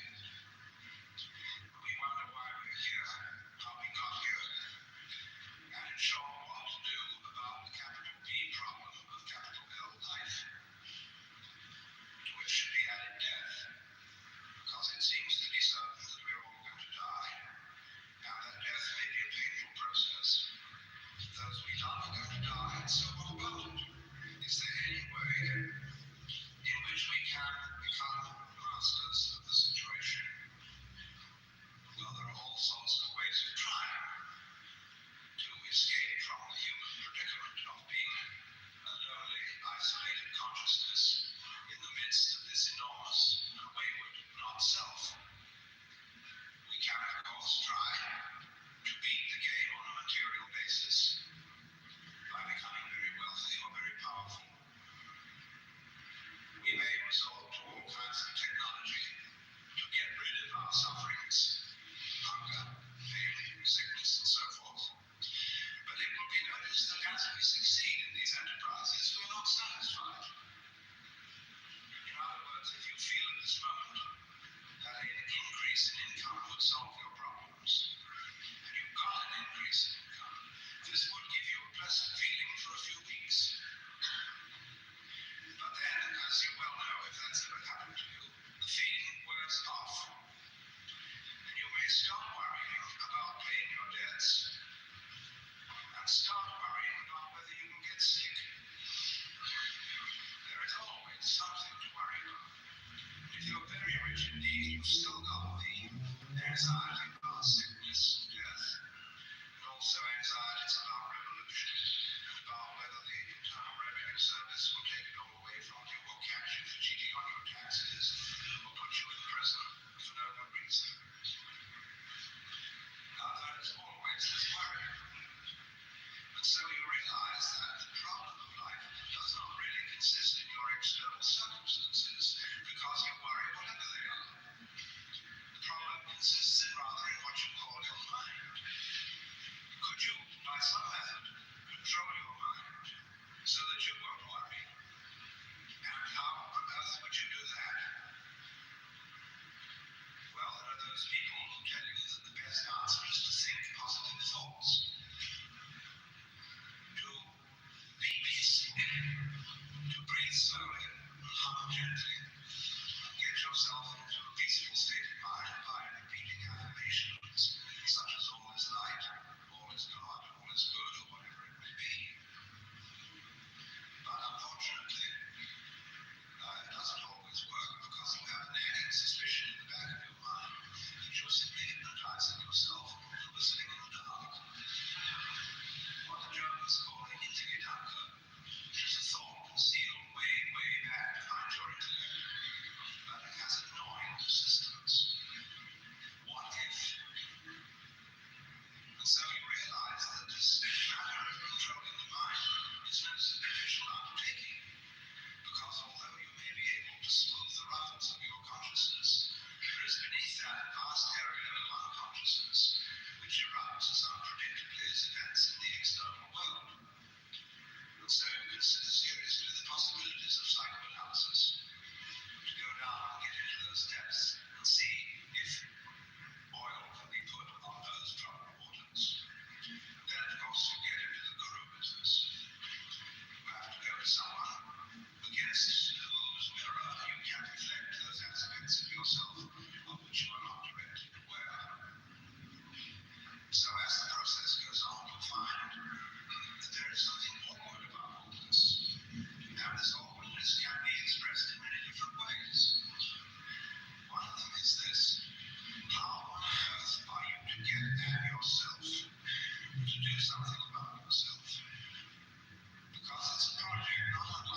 God had given us a command to love him and to love our neighbors, he would not have done so unless we could obey it. St. Augustine countered and said, yes, but the command was not given in order for it to be obeyed. God never expected that it would be obeyed, because we were incapable of loving anyone but ourselves. The command was therefore given to convince us of our sinfulness, from which we could be rescued only by divine grace, that is to say, by the infusion of our souls with a power beyond them. And that is more or less the doctrine to which the Church stuck. The puzzle has always been how to get grace, because grace is apparently free often to all, but some people seem to get it and some don't. With some the medicine takes, and with others it doesn't. Why? Well, apparently you have the power to resist grace, but if you do, you also have the power not to resist it. We would like, therefore, to know how not to resist it, to be open. Well, there you see, we're back at exactly the same problem with which we began. It's like saying you must relax. Daniel, let go, or give in. And I know I ought to give in, and I know I ought to let go and abandon my will to the divine will. But as St. Paul put it so well, the will is present with me. But how to do that which is good, I find out. For the good that I would, I do not, and the evil that I would not, that I do. In other words, we all come down to a basis in ourselves which we will call, so first of all, since we are in a Jewish temple, the Yetzer Hara, or the wind spirit which God is supposed to have put into the soul of Adam, or in my translation, our element of irreducible rascality, where we are all basically scabs. And if you haven't found that, you're very unconscious. I know all sorts of people who are full of love. But of course, it always turns out that they need money. And when it comes to money, virtue flies out the window. So we do have that element in ourselves. We know it very well. And the question is, therefore, once again, how can it be transformed? But if the transformer is the one who is offended, who transforms the transformer? It's the old problem of who guards the guards, who polices the policeman, who governs the government. And it seems perfectly responsible for that reason alone that it is a vicious circle. There's a great deal of talk about two selves, the lower self or ego, the higher self called the spirit or the Atman. And the duty of the Atman seems to be to transform the wretched little ego. Well, sometimes it does, but a lot of times it doesn't. So we ask, why doesn't so-and-so's Atman succeed in getting through? Is his ego too strong? If so,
television on the table, so that it is all reduced to a matter of yes and no. And you will understand, of course, that that is the philosophy of the Chinese Book of Changes, the I Ching, which represents all the situations of life in terms of combinations of the yang, or positive principle, and the yin, or the negative principle. Interestingly enough, the Latin translation of the I Ching was read by the philosopher Leibniz. And from this he invented binary arithmetic, wherein all numbers can be represented by 0 and 1. And that is the number system used by the digital computer, which lies behind all our electronic ingenuity. This great extension of the nervous system, which is based on the same principle. But you see what we are trying to do. We are trying to have yang without yin. We are trying to arrange a life game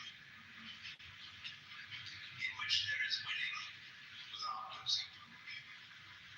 Now, how can you arrange such a state of affairs?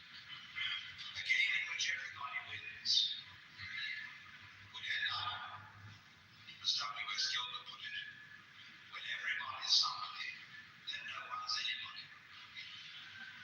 If we are all equally happy, it is impossible to know that we're happy, because a certain flatness comes over everything. If we lifted up all valleys and lowered all mountains, we should have the sort of thing they're attempting to do with bulldozers in the Hollywood Hills, to the destruction of the ecology, in ghastly fulfillment of the biblical prophecy, that every mountain, every valley should be exalted, and every mountain laid low, and the rough places made plain. And I'm sorry to say, it was they said by Sarah.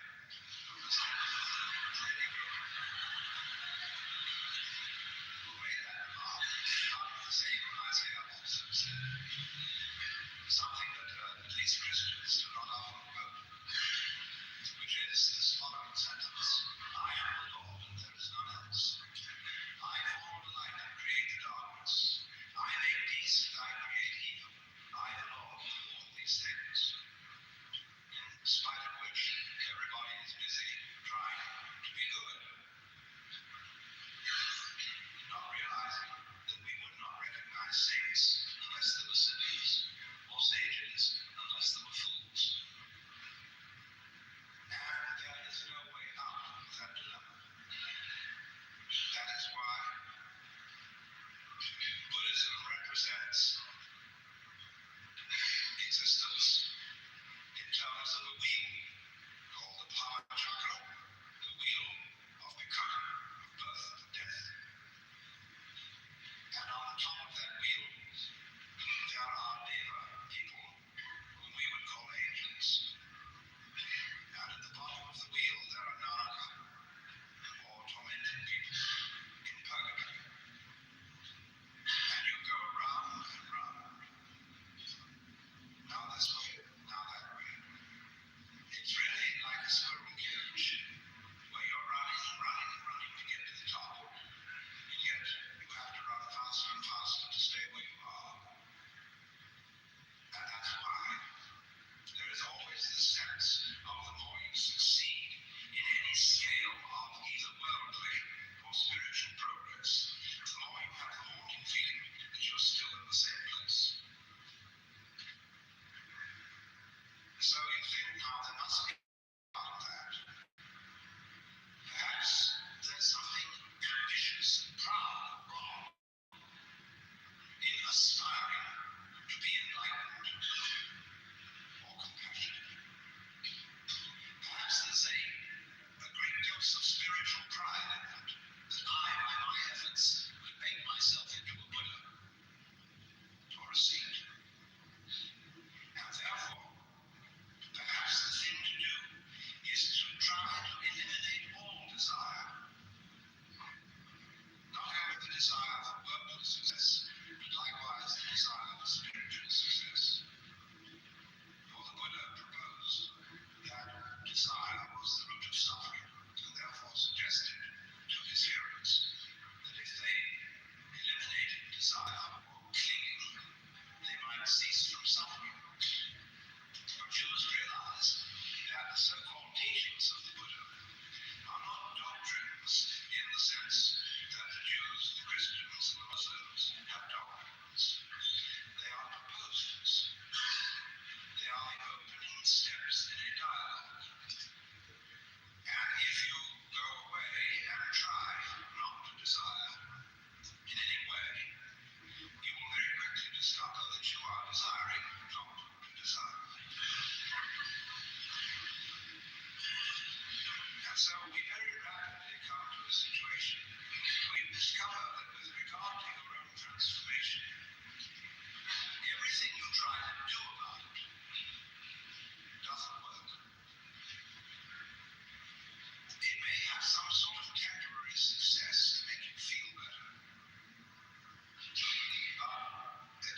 Of course, there are many teachers who say, indeed, there is nothing you can do.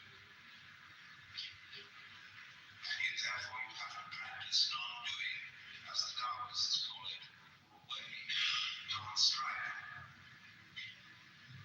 But then you find in turn that it's extraordinarily difficult not to strive. It's like trying not to think of a green elephant.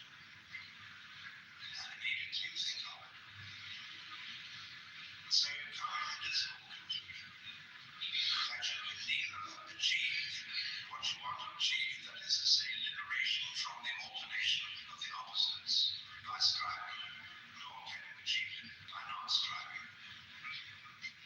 And thereby you learn that you cannot concentrate on purpose.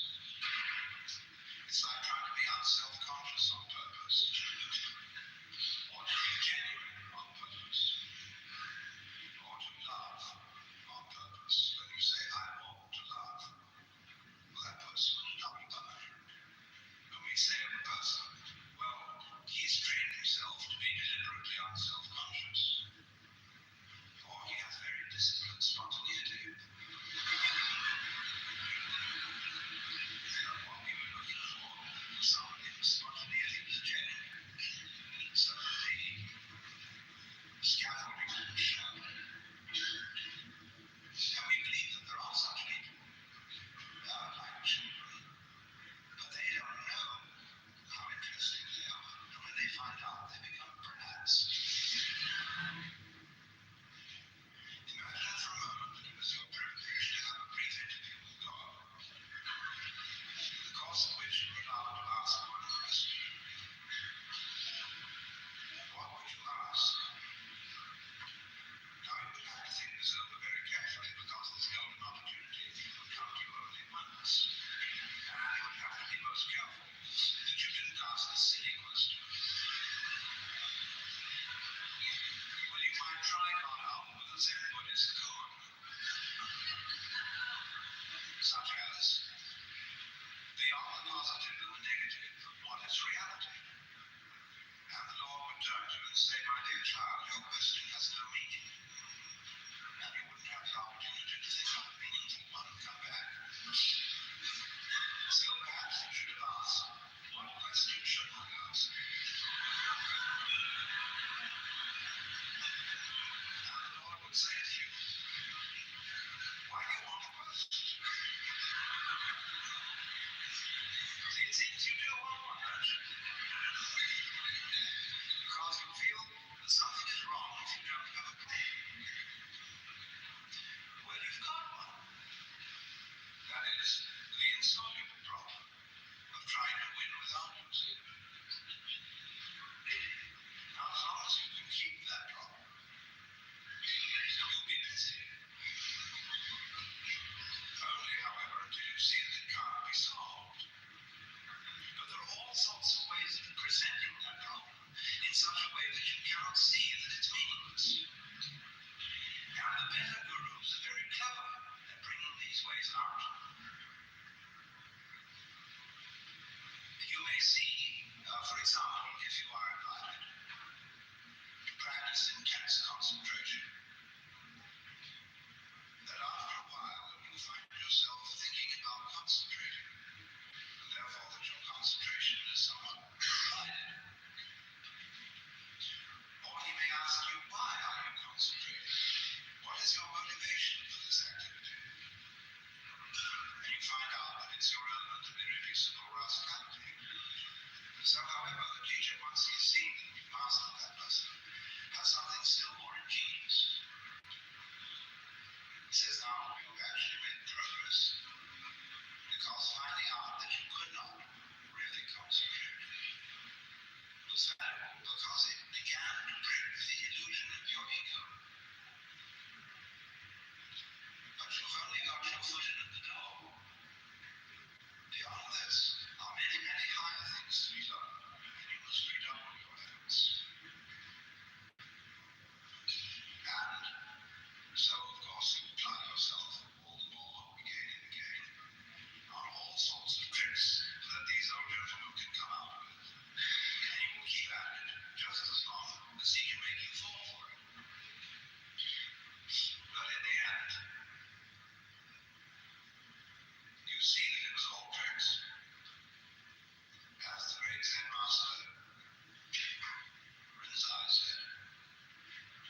found that out.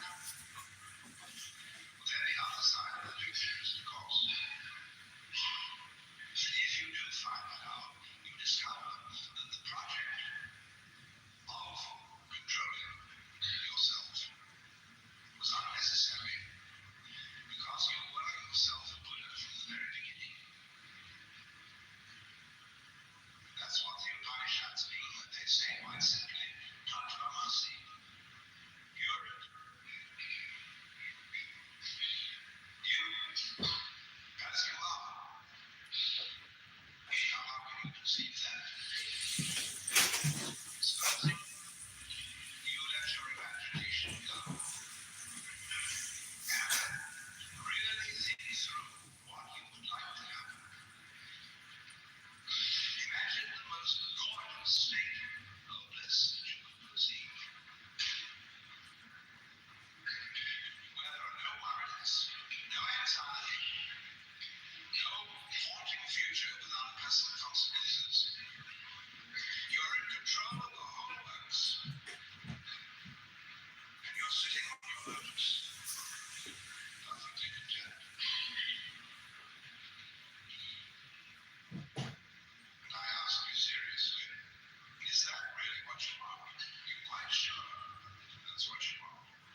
the self and the other, although appearing to be two, are indeed one. Because you can't have one without the other. And when that state of affairs arises, you know at once that there's a conspiracy. That do things which look as different can be, are for that very reason the same.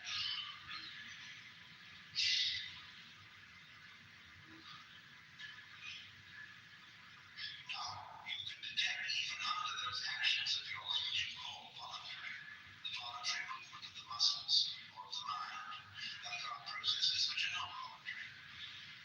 You do not will your blood to circulate. You do not control by intention the synapses in your nervous system. And yet you would be incapable of any voluntary action unless those involuntary processes were going on.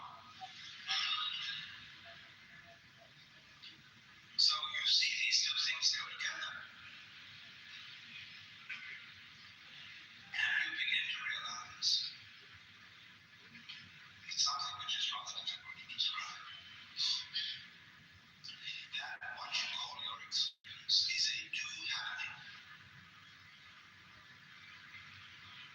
We don't have good words for this. We have some words which have this sort of sense like the word cleave, which means to stick together or to hold together, and also to split.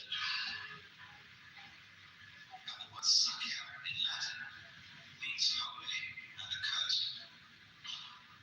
And so I would like to propose we all should find some word for a new happening, because it's all a new happening.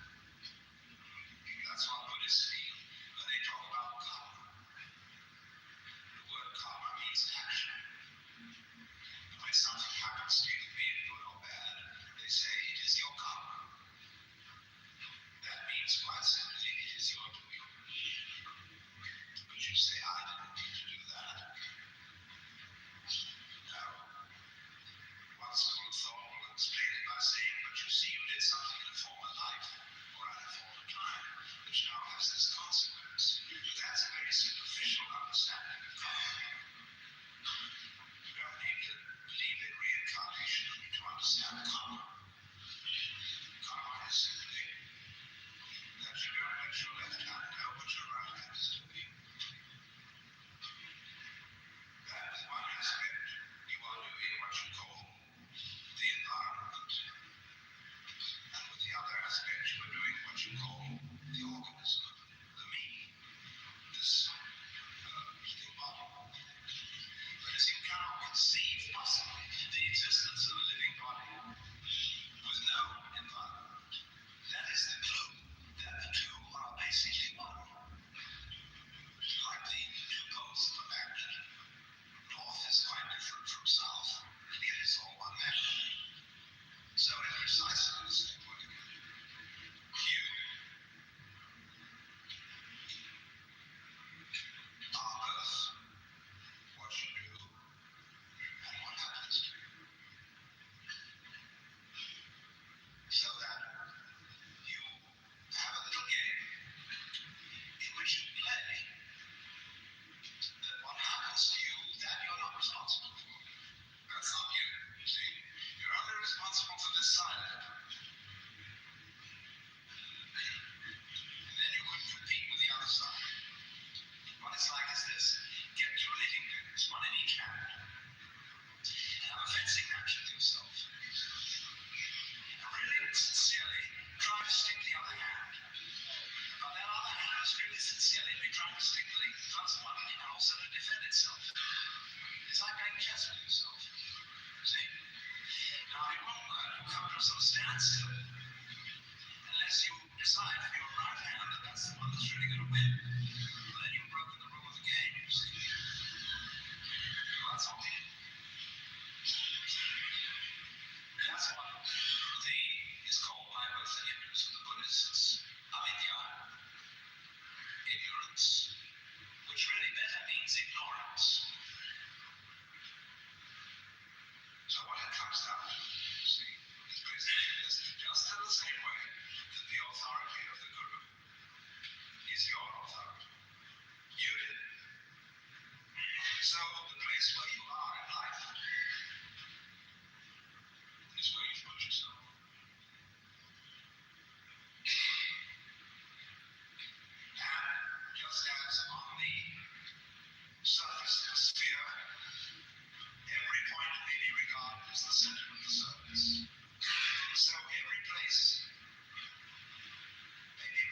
is the true place. And everyone's in his true place. Everybody, in other words, put it in one language, you will, is a manifestation of the divine. Playing this game, that game, the other game. And you're not learning it. If you don't know it, it's part of the game. Makes it all more fun. Get lost. You say to yourself, not lost you yet. I sure would love to play hide and seek. To get lost, I'd be all night to go to a play, see a horror movie, and have a cold shivers because we think the awful thoughts are going to happen. Something's going to be seen on the screen, which we can't stand to see. What would that be a thrill? We always hurt ourselves and that feels secure. And young people are always exposing themselves to dreadful things. And the parents get upset. They get new games. If it's getting drunk, or driving hard roads, they take drugs. And they ruin their sanity for life. How horrible can it be if they don't take drugs? They'll do something else. Always to see how close to the point of danger you can get. And those people who go in for racing cars usually end up in a crash. And they know that life is all the sweeter for being played dangerous. So I would say, those are those deadheads. The sense of unspiritual and square. If there are any with style, congratulations. You see, you played a very far out game. See, you're so lost you don't even know where you started. That's taking a gorgeous risk. Why? Because of you, we might even blow up the planet. How close are we going to get to that? Well, just in the same way as that car racer watches the needle going up through these needles, more and more righteous. Determined that good shall prevail, watching that needle go up, it's getting hotter and hotter and hotter. And finally, they go out in a blaze of glory.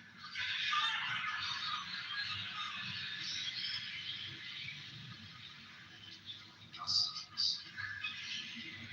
Say, that was a close week. And that was why I treated it. Work hard. See where we go next. Here's the point.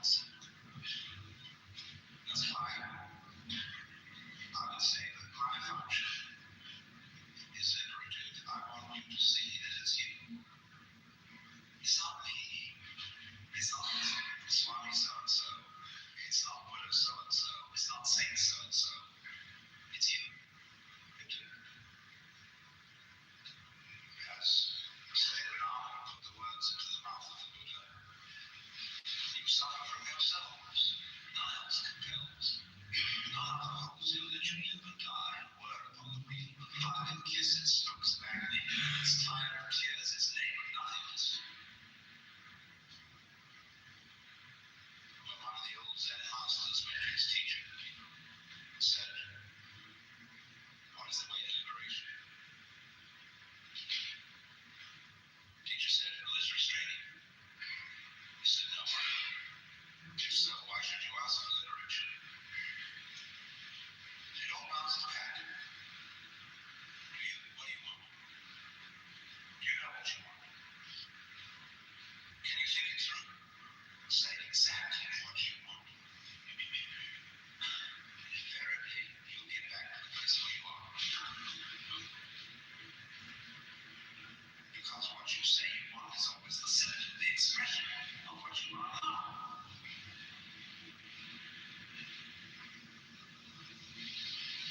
If that is the case,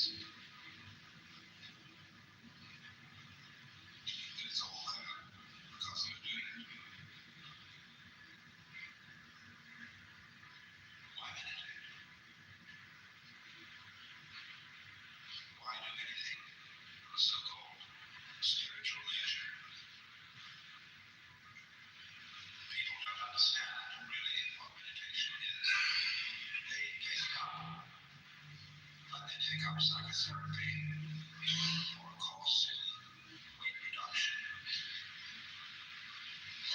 in order to be better. But if you do that, you are not practicing what is called jhana or yoga or zen. That's not it at all. Meditation is the one human activity which has no purpose. Buddhas who are supposed to have attained anything are invariably shown in some sort of meditation posture. Why should they meditate anymore? Because that just happens to be the way that a Buddha sits when he sits. When he sits, he sits. When he walks, he walks. He's not going anywhere. He's just going for a walk. Because he digs it. See, to dig, the very word is not merely to appreciate it, but to meditate. To go to the heart of the matter and to penetrate the moment. To get right to the root of the moment is nowhere else than the center of you, where you are. It's where you start this whole thing. I mean, to get with yourself is to get at the moment where you begin all this questioning. Where does the question come from? Where does the desire spring from? Well, that's you, and that you is the point from which the whole universe is created. Flowing back into the past like the wake of a ship. Weight doesn't drive the ship, it's the ship that makes the weight. So here you are, producing. Meditation is just sitting and watching happen. And it's not done because it's good for you. It's done for fun. I might even say meditation is a fun thing. And if it isn't, you're not meditating. There's an awful game that meditators play, which is competitive suffering.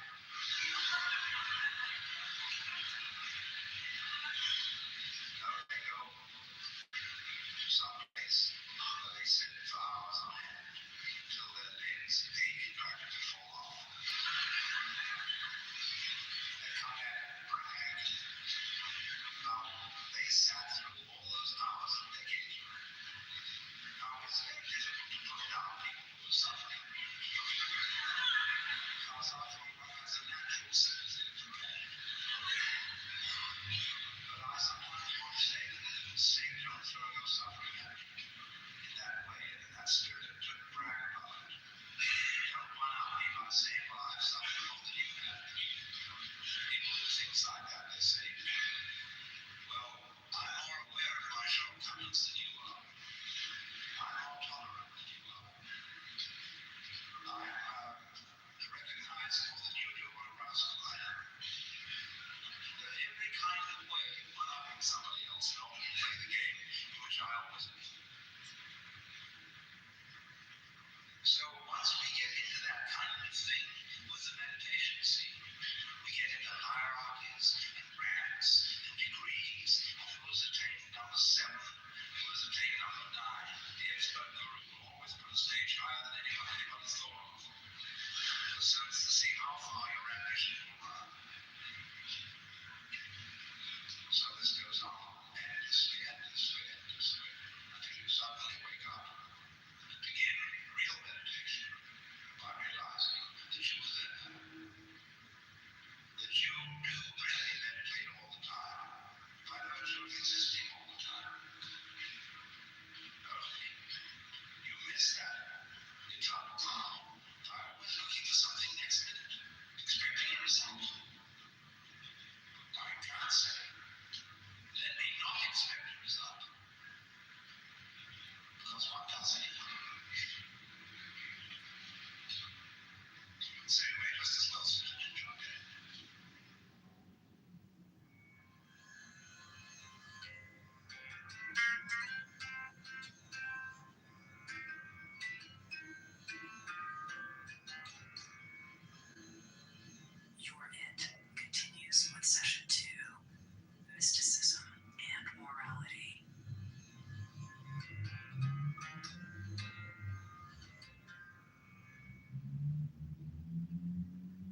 use the word mysticism,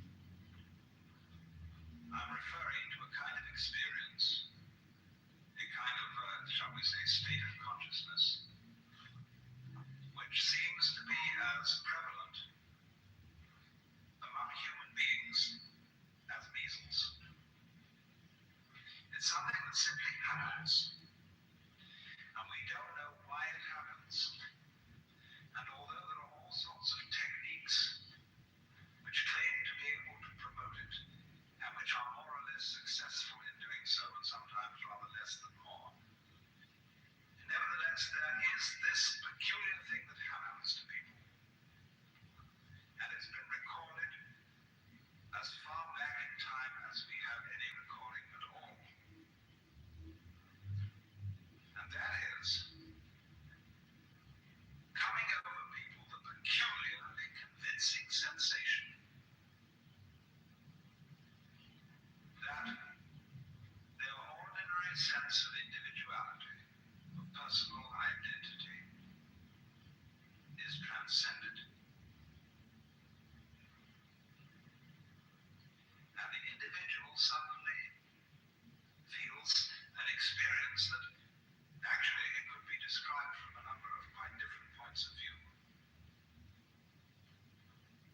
But we could add on these dominant characteristics. That instead of the ordinary feeling that I as an individual confront a world that is foreign to me, that is not me, in this kind of experience, I find myself to be of one and the same nature or identity as the world outside me. In other words, I suddenly feel no longer a stranger in the world, but as if the external world were my own body. The next aspect of the feeling is even more difficult to assimilate to our ordinary practical intelligence. But a very overwhelming feeling that everything that happens, everything I have ever done, everything anybody else has ever done, was part of a harmonious design. That there is no error at all. That's the sort of thing I'm referring to. Now, you see, I'm not talking about a philosophy. I'm not talking about a rationalization, some sort of theory that somebody cooked up in order to explain the world and make it seem a tolerable place to live in. I'm talking about a rather whimsical, unpredictable experience that suddenly hits people. And it includes this element of feeling the total harmoniousness of everything. Now, I realize that those words can carry with them a sort of sentimental feeling, a sort of Pollyanna feeling. There are various religions in our society today which try to inculcate in you the belief that everything is a harmonious unity. You know, things like Christian Science or the Unity Movement and so on. They want to make a kind of propaganda for one to believe, and through believing to feel that everything is harmonious. Now, to my mind, that is a kind of pseudo-mysticism, because it's an attempt to make the tail wag the dog.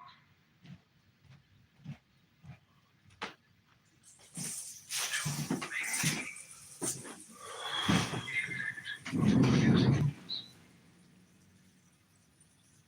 because this sensation of things being harmonious is somehow never brought about by insisting to yourself that that is so. Because when you do that, when you would say to yourself, things are like all things are of God, all things are beautiful, etc. Actually, by doing that, you're implying that they're not. One of the things that I follow, they cover like this day in history. One of the black men in the castrated to threaten the civil rights workers.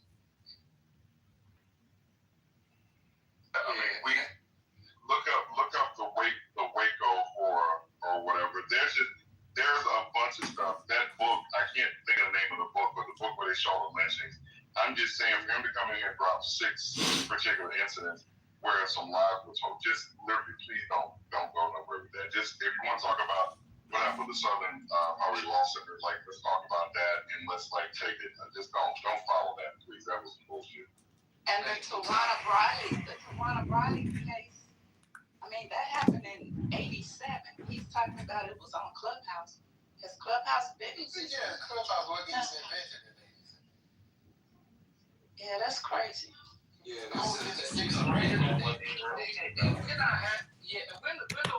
having these arguments, Democrat versus like that label shit, man. Right now, I think New York, or rather this country, is coming together around one common goal, and that is to get ourselves out of this siege by this authoritarian regime, which has wreaked havoc on our lives since the election of Mr. Obama.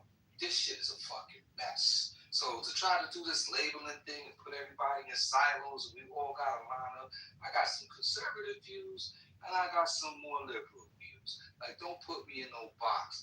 You know, I'm abstract. I'm a registered independent. Like, you ain't framing me up. Like, so we gotta like take away that power for them to put us in boxes. Look at all these people blindly following MAGA, and they know this shit is dumb and stupid, but they still standing on blind loyalty to what is obviously a clear and present danger.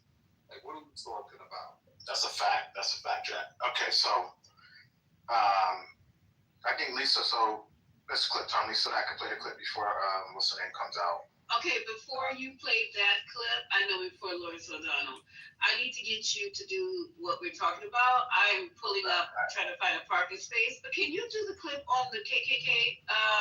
It should be tons of them somewhere. About what? I'm doing a clip about the Smollett SPCL. I was trying to come up with it. I'm trying to change the Southern Poverty Law Center, but I was going to say the Smollett Poverty Law Center. I was trying to come up with a joke. It wasn't hit, but that's fine. Oh, so that's what we're talking about, though. That's the same thing. Okay, good. And then by that time, I'll have a parking space. Yeah, that's what the NASDAQ put out. They're going to cut, instead of the Southern, they're changing that to Smollett. Oh, Lord Jesus. Go ahead. I'm going to go here. Here we go, y'all. Here we go, yo.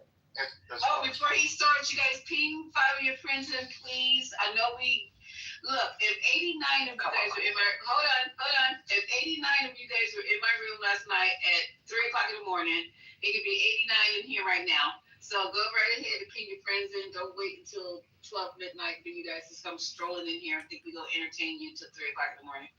All right, thanks. No, I'm not. Bye. All right, go.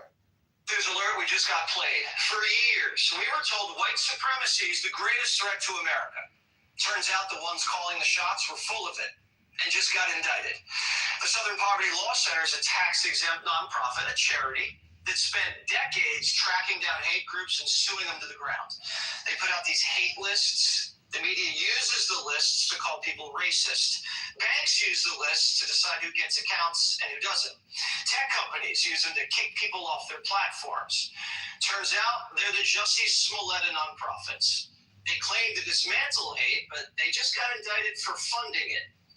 A grand jury returned an 11-count indictment charging the Southern Poverty Law Center with 6 counts of wire fraud, 4 counts of bank fraud, and 1 count of conspiracy to commit money laundering. The Southern Poverty Law Center is a 501c3. Okay, they're required to, under the laws associated with the nonprofit, to have certain transparency and honesty in what they're telling donors they're going to spend money on. And no fundraising efforts that the investigation found did they say, oh, and by the way, we're going to give $1 million to the Ku Klux Klan. So that's fraud. So that's wire fraud. So the DOJ says they were paying people who were already racist to keep being racist and rally other racists. You're alleging that Poverty Law Center was paying the leaders of KKK and other groups to continue your operations? Is that I'm not letting it. The grand jury returned an indictment that says that. The SPLC runs on donations. They tell people, give us money, help us stop extremism. Then they take the money and pay extremists to be more extreme. They use their donor network to raise money to purportedly dismantle violent extremist groups. However, the SPLC, the Southern Poverty Law Center, used the money they raised from their donor network to actually pay the leadership of these very groups. They weren't just paying low-level members to pass along intel. The indictment says they were paying the people running the hate groups, leaders, organizers, fundraisers, people with control. The SPLC's defense? They were scared.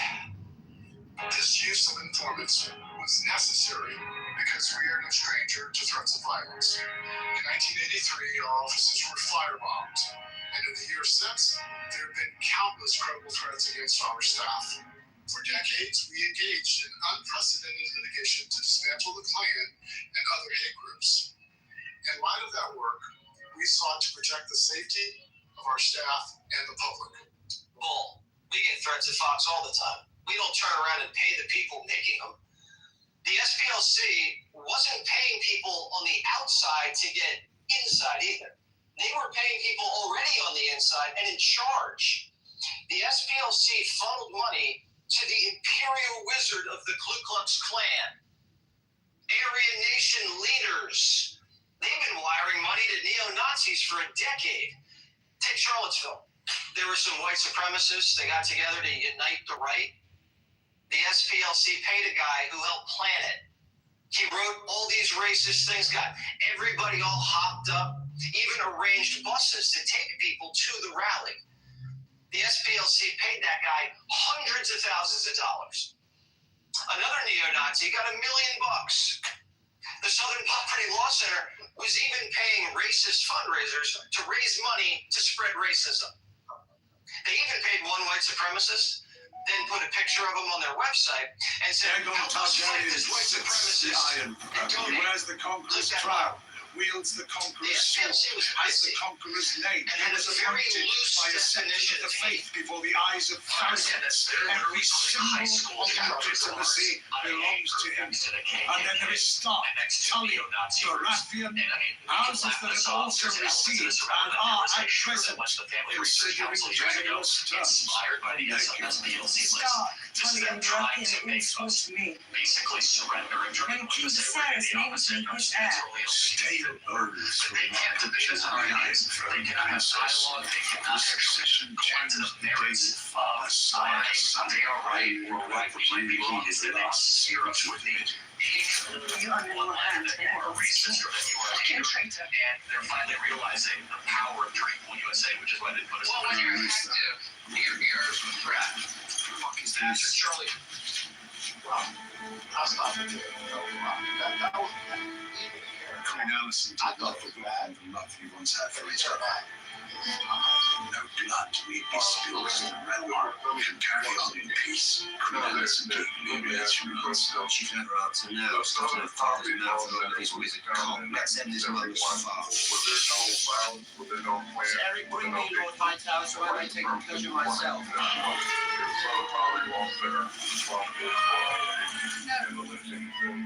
Aegon Targaryens.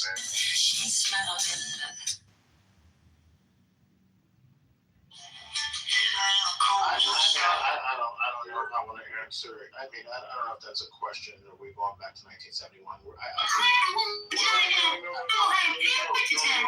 it's saying what Jesse Water just said. So, and what you're playing, like, so that's it. So all the stuff that's happening. So the Charlottesville bus, the guy that planned the buses for the Charlottesville, and they're falling under the ground. Well, I appreciate the things you said. You're saying, but what? So now the Southern Policy Law Center is responsible for all the hate and all the white transfers. So that was on. I'm trying to figure out where you're going. They were acting as if they were an FBI. Let me be clear. Nobody summoned me. You cannot furnish your trailer with quote a big news cocaine. It's in my writing. From 1984. You're gonna have I want. You're welcome to take it up with Homelander when he gets back from Fort Harmon. What we found out was Stand Edgar. Did heart to heart and making there's a strong chance of finding you one. That's the one. Tight bills. If he finds a homelander, parents of one, he'll get to spend eternity with Captain Father and Son. Hasn't left him. Orson Welles working. Girls with fat ass. You can still fly the rest of the way. I told you you're not Mark and Jerry. Oh my God. Change your mind. Yesterday they told me you wouldn't help me. Lawyer Kitover said you looked up to me. But you're not complete idiots. I never said that. You know my help or not. After the day, Sarah Bott's name came up. I got the impression you were moving. Talked to once or twice, that's all. I did. You guys probably did it in more ways than one. Your boss said the last 3 years of yours fresh and full of lines. You get what's already inside of nowhere. They were all those that's well. Those strongest and good plus. The childers. I know you don't get. I know so many people get paid by this.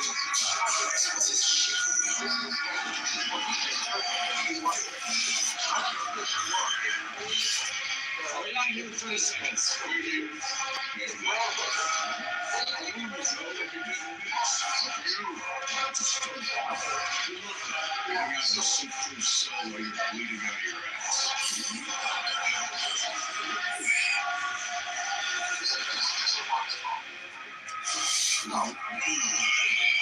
Where are you going? I'm going to destroy every wheel that I find. You triple crown, top jockey, and then they call me.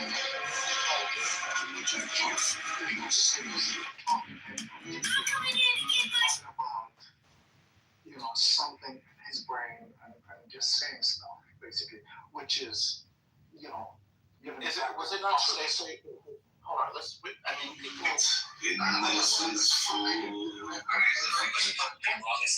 Just one second. Let's fight this white supremacist. Donate. Click that button. They even arranged buses to take people to the rally. The SPLC paid that guy. So they paid the guy $1 million for Charlottesville. So Larry, I just want to get to the point is this is factual or just an allegation by Fox News who happened to pay $1 billion a few years ago for misinformation? I just want to get that distinction. You talking about the 2020 election? Yeah. So if an outlet news that provide misinformation to the public all the time, I just want to say this is an allegation. But look.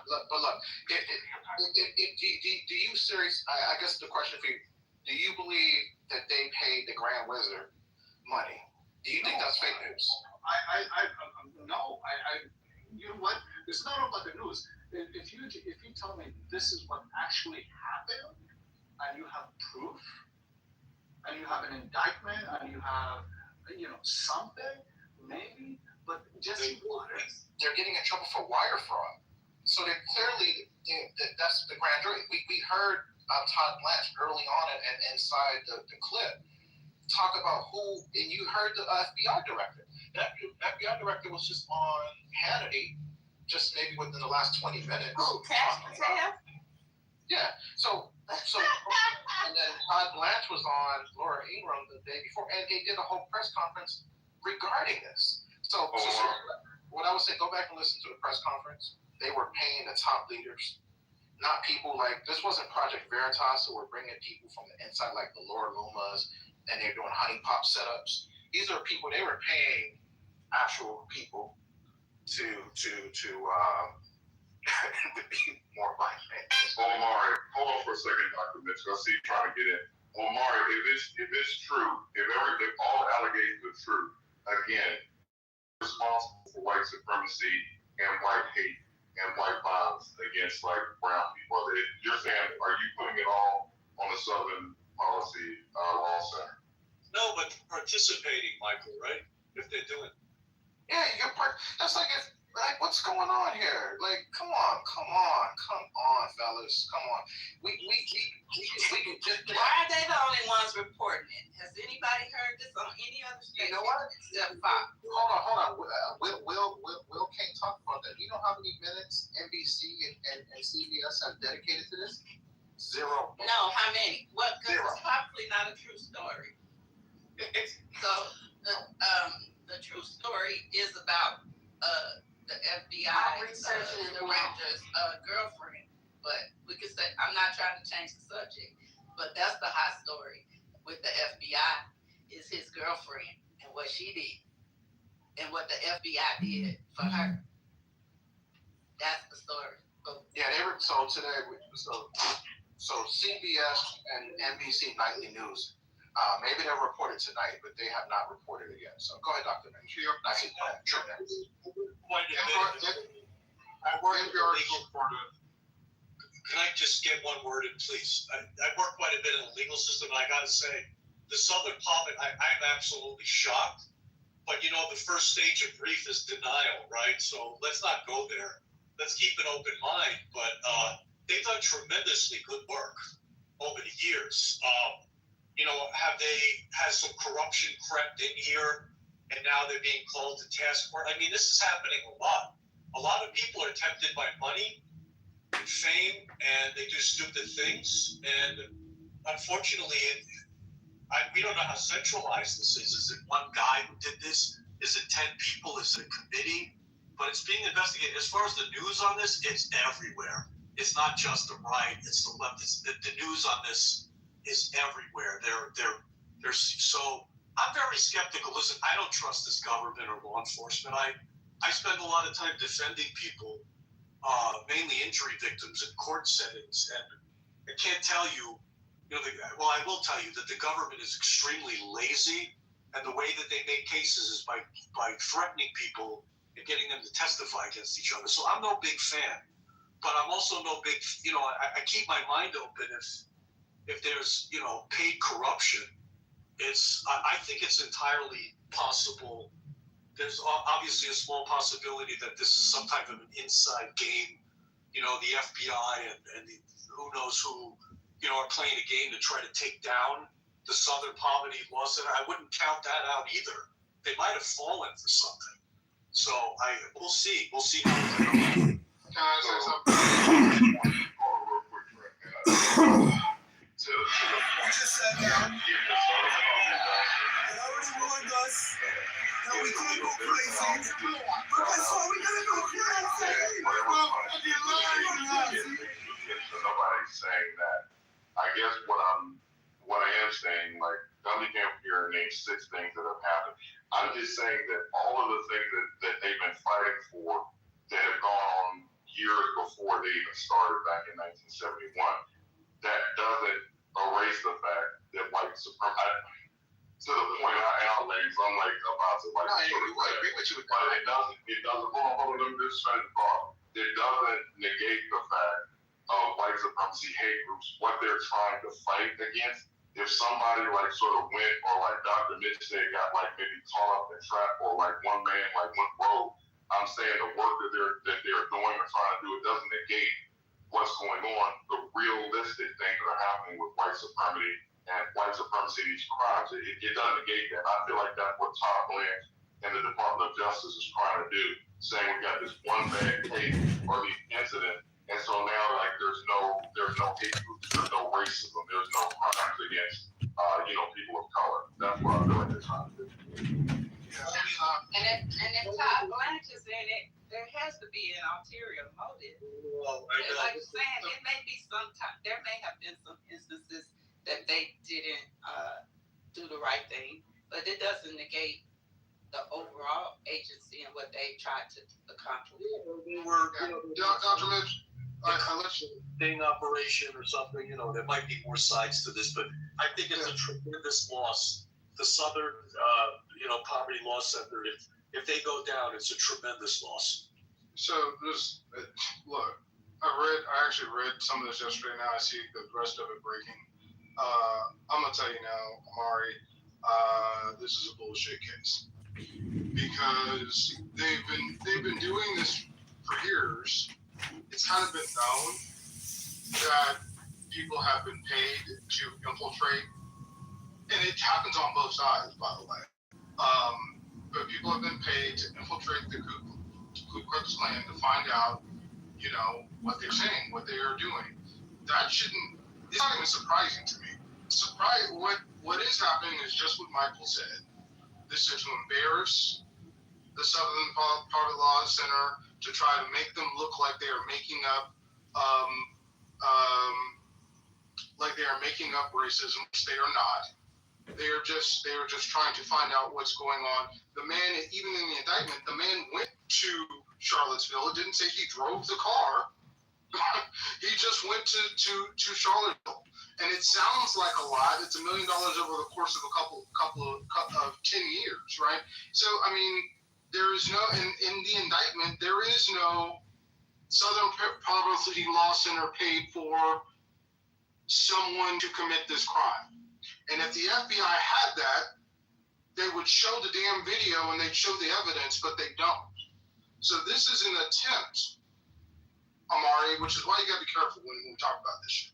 This is an attempt by the Trump administration, by the FBI, to make black people look bad and make it look like we're making up racism and it never happened. When in fact, in truth, when you even look at their indictment, they show no proof of that.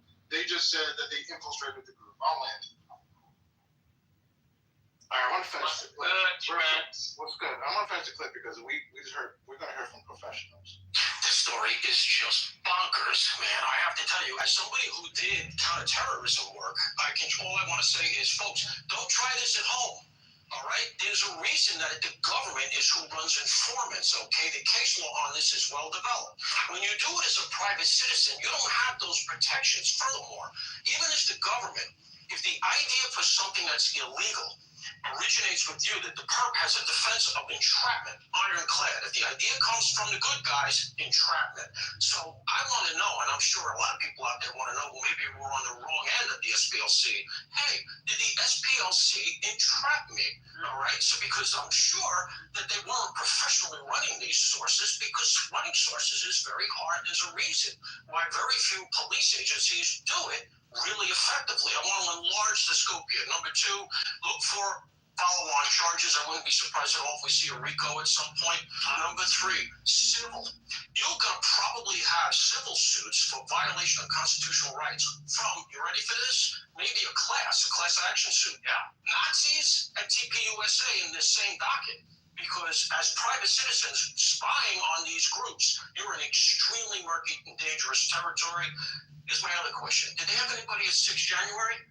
All right, this is right in that number there. Did the SPLC have anybody running around out there that was in any way, shape, or form involved in that? And then Wow, what a question. Just to close real quick, look for Treasury to get involved. I tweeted about this earlier today or last night, I forget. The bottom line is they take donations. Those donations now we know went to third parties, their sources, their informants. That means they're operating as a money remitter. All right, they're moving money. They're taking in money. They're transferring it. That means you're under Treasury as a money remitter. Why does that matter? It's like a bank. Because Treasury can fine you and does fine people in the billions. The Treasury fines are brutal, and that's Scott Bessent. So all of these things are still coming. If you're going to sue SPLC, you better hurry, because if Treasury gets there before you, the whole coffers are going to be empty. All right. We're lawyers. We heard from Trent, but we heard from lawyers. Paul Morrow, investigator. So, NYPD, former detective. So, there you go. You guys can believe Trent, or you guys can believe the professionals. Let me ask you something real quick. Right now. Let me tell you why. No, you call me out. Let me tell him why it's bullshit right now, and I'll make it real quick. Because if that's true, then reinstate the nuclear scientist that James O'Keefe just entrapped, Omari. If what he just said is true, and you can't have informants, and you can't do entrapment, what were they doing escorting the nuclear scientists out of the Pentagon yesterday? So it's a bullshit story. Yes, there are many times when people have paid to have informants and to monitor the other side. It doesn't surprise me. And to sit up here and say because we were watching what they were doing, because we asked someone to go, because we can't send our black asses in there to figure out what the Ku Klux Klan is doing and the neo-Nazis are doing, but because we did this to protect citizens, therefore, we are liable. It's ridiculous. I'm going to take it to court. I'd love to see them award the neo-Nazis and the Aryan Nation and the Ku Klux Klan money. That would be just what this country needs. So Omari, real quick, just a question for you. With you being you are a Black American, correct? I am foundational Black American, just not a Black American. Thank you. No, perfect. So FBA, perfect. So do you understand history? So I know you're intelligent. So like the history of our country, the things that have happened, like with Charlie Boy Summer, like more with Almada, all the stuff that happens to us, even after the thing with Charlie Kirk, where a kid was lynched in, I think, Mississippi, and they said it was suicide, and he had like 2 broken legs and a broken arm. You're aware that kind of stuff goes on in this country, correct? Yeah, but where are we going with this, Mike? No, I'm just asking you. This is a question. This is a question. Yeah. So, we're not talking about the things that happen. Look, No. I'm gonna finish. I'm gonna finish. I literally gonna finish. I'm just gonna say, what does it benefit you when you do these things or play this or put up this narrative, just like that video you made about Trump and his Black friend? What does it profit you? People, this stuff has real consequences in the real world with our lives, with FBA lives are in danger behind what they're doing. So why did you, as a Black man, feel this your need? Why do you need to put this stuff out? Why are you so much on their side? I'm just trying to understand what your psyche is. You want to know why do I sound like a contrarian sometimes? This kind of stuff is. So for me, Michael, I believe that there are times where we have these conversations and we put our color or we put our party as number one versus just looking at right and wrong, balls and strikes, right?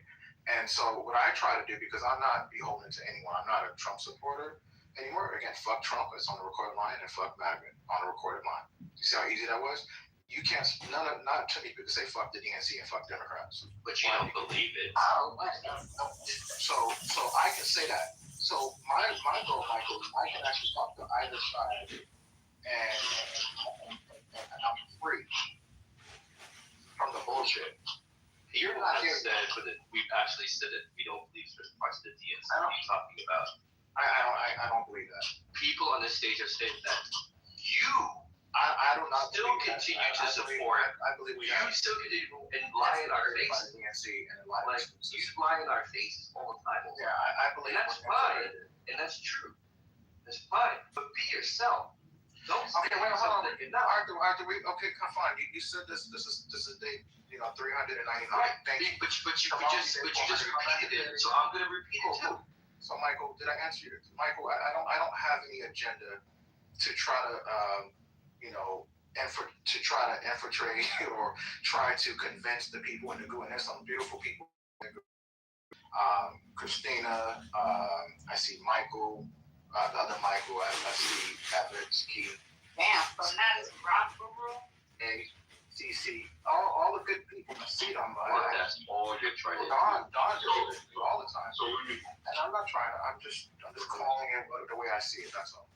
Right, so what Tom Lance and the Capitol did when he stood up there with the DOJ and with the weight of the government behind it, people in this country talked about the level, the intelligence level in this country, like people, 54% of Americans read below the degree level. All that stuff we talked about shows the ignorance of people, even like in not understanding voting issues, how people hear something, they don't critically think about it, they don't go below the surface, they don't go read an article, they will hear something and they'll react to it. We've seen our country's history, and even recent history, how tribal people are with just what they're saying is very dangerous. But bump that. Tom Lance is a white man. Cool. I understand if you want your country back, if you think that the Constitution will go to originalism, and you just want the Constitution and the understand that. Actually, not like I agree with or understand it. I don't understand. Somebody that's FBA, that came from FBA parent, that's been in this country and has been able to see and witness the violence that occurs.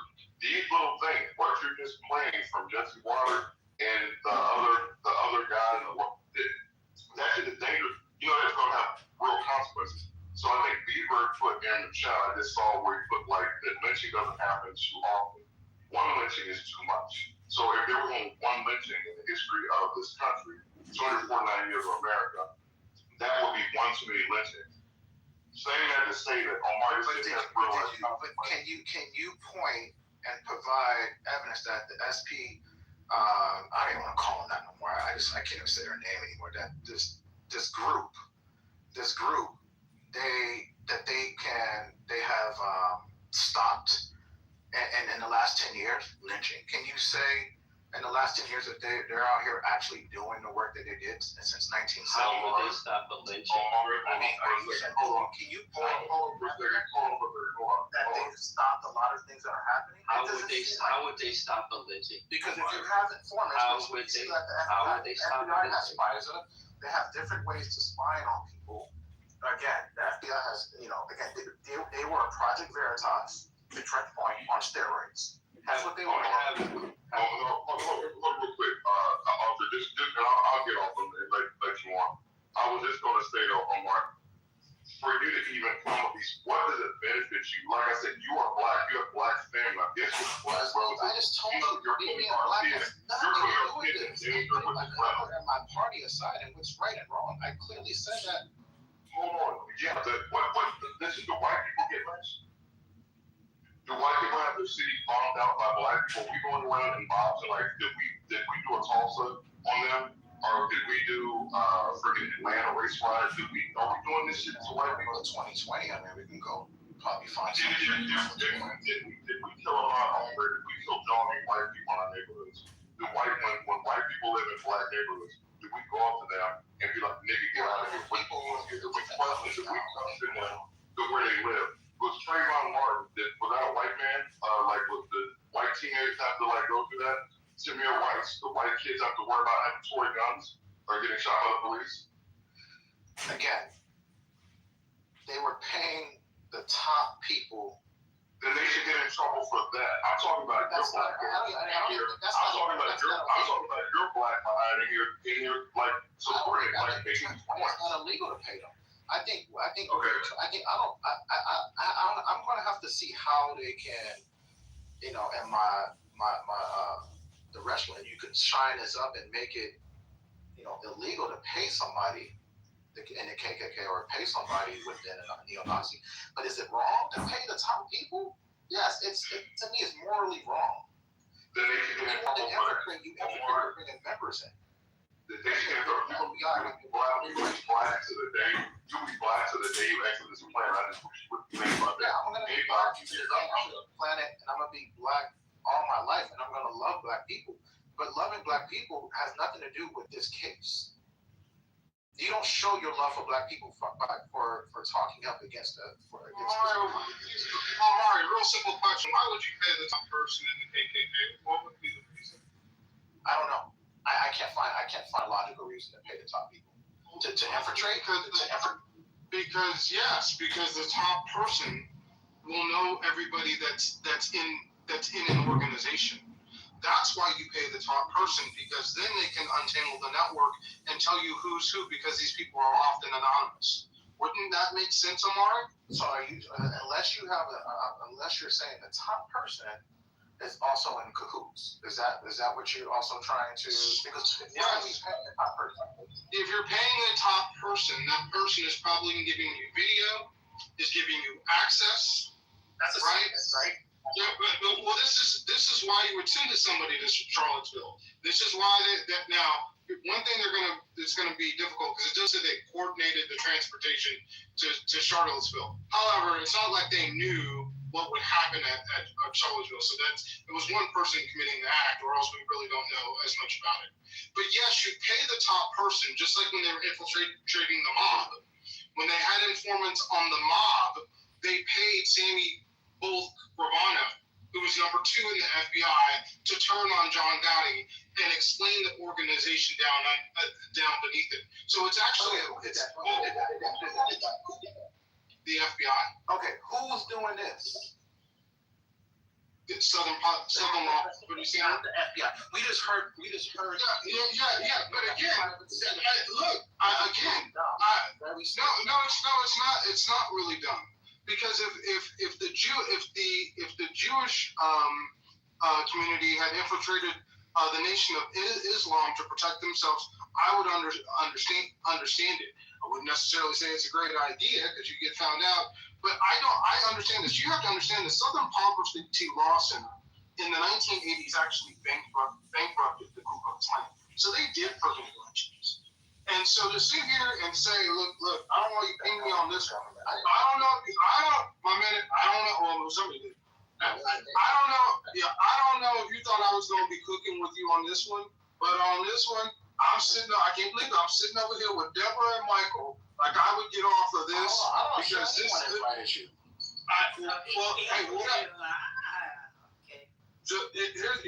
Here's what I'm saying. I'm sitting over here with Deborah and Michael and a lot of other people on stage on this. You bringing up this as something that is good when it's clearly a trumped up fucking charge is ignorant. I'm not going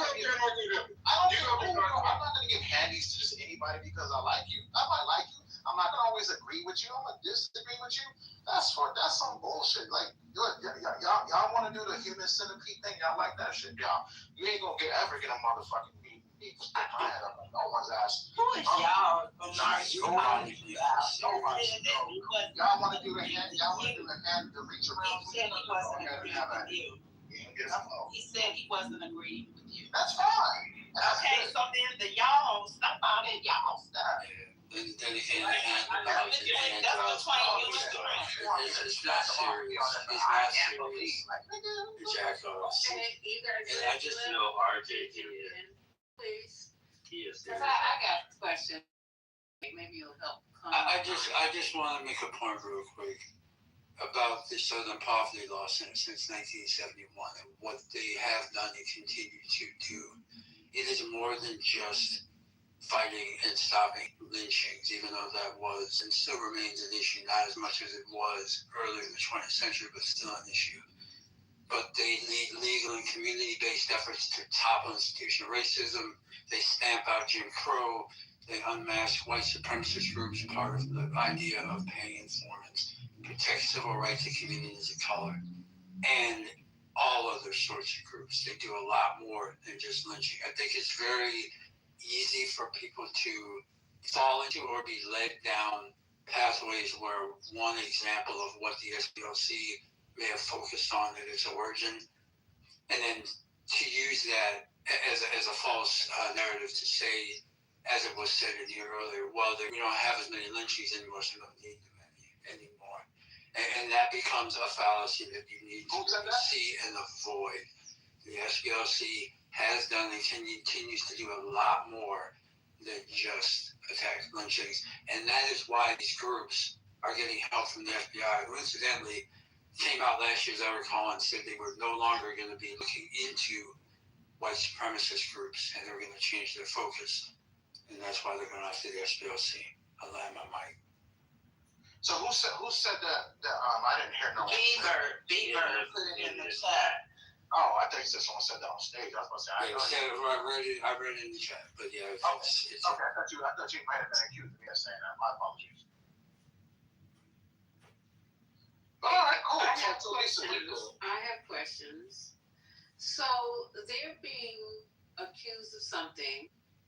The grand jury has said that they're going to send trial, but can't we wait until we get all the information? They have to go to trial. I'm sure they have excellent lawyers. If this was being done, they're going to have to defend themselves. And no one said, it's real interesting, Amari, and Michael, you too. I heard you say, Michael, in your opening submission, that if they did something illegal, then, oh well, like the rest of us, you know? No one's in here trying to cape for any organization, regardless of who it is, if they're doing wrong. That's the difference between us and MAGA. They're not like us. We will throw your ass into the den of wolves quicker with a banana peel and gasoline draws. We're not caping for nobody. They have done good work. If, like RJ says, people fall into situations where money, fame, whatever the case may be, bad planning, not no understand. But these are attorneys. Let's be real, you guys. These are not no lightweights. These are not no poop butts. It's not a pinky in the brain. These are attorneys, well-seasoned attorneys. So let's just let this play out. That's what I think. I agree with you, Lisa. I don't understand. I guess probably as normally I'm pretty aligned with Michael's logic and what you said. I mean, we've been saying for the longest, when Epstein's file happened, it's like, well, you guys don't want to do it. You know what? The bill is in there, sitting in the jail, under hell. That's what I've always heard you say, or always heard most people say. Don't matter whether they're Democrat, Republicans, zebra stripe, or elephants, put them in jail. And in this case, this is an organization, if they did something illegal, put them in jail. And to your point is, what I heard, and I sat back and listened, and I'm not saying such is the case. This is my perception from what I heard, so I don't want anybody to cough me deep in crap. But what I heard was, this thing happened, and there's supposed to be some outrage. And to Michael's point, the whole last 6 months have been outrage after outrage. I mean, at this point, Iran, the war, outrageous. What's going on? Outrageous. You can go down the line and just say, this organization did some things that paid the grand reason. Okay. But we also know that doesn't Pete has a swastika tattoo or somewhere? Some weird ass tattoos. I'm just saying. Why is there supposed to be some kind of specialized outrage for this? Everything is outrageous. Our SecDef has allegedly had a drinking problem. Outrage. I can't believe anything that comes out of Patel's mouth ever in any situation. He has no beef. He has no quality with me with anything he says. That's what I kind of felt like. I felt like it was like, how dare you people not be outraged? What? And I agree wholeheartedly. Bottom line, they did something illegal. Send them to jail. Sue them. Think about whatever. I don't care what party. And I think most people are like, who cares what party they belong to? Send them to jail, whoever they are. And that's if they did something illegal. So that goes to the point. We usually what happens, and I appreciate you. Good to see you again, GA. Been a minute. Something happens for the day, which is taking the news. We talk about it. We have a spiritus debate, and we then move on to the next. So it doesn't mean that we are litigating this situation today. Of course, it has to go through the courts. We're a country of laws where you are innocent until proven guilty. But I hope that when something comes up with Trump or with somebody else within his administration, we remember this day and say, let it play out, right? I want to hear that same verbiage, that same wording come people on this stage about. Oh boy. Let it play out. So you're just being performative. Let it play out. So I agree with what GA just said, but I just wanted to bring out because we were talking. This has to do with the FBI. So the FBI on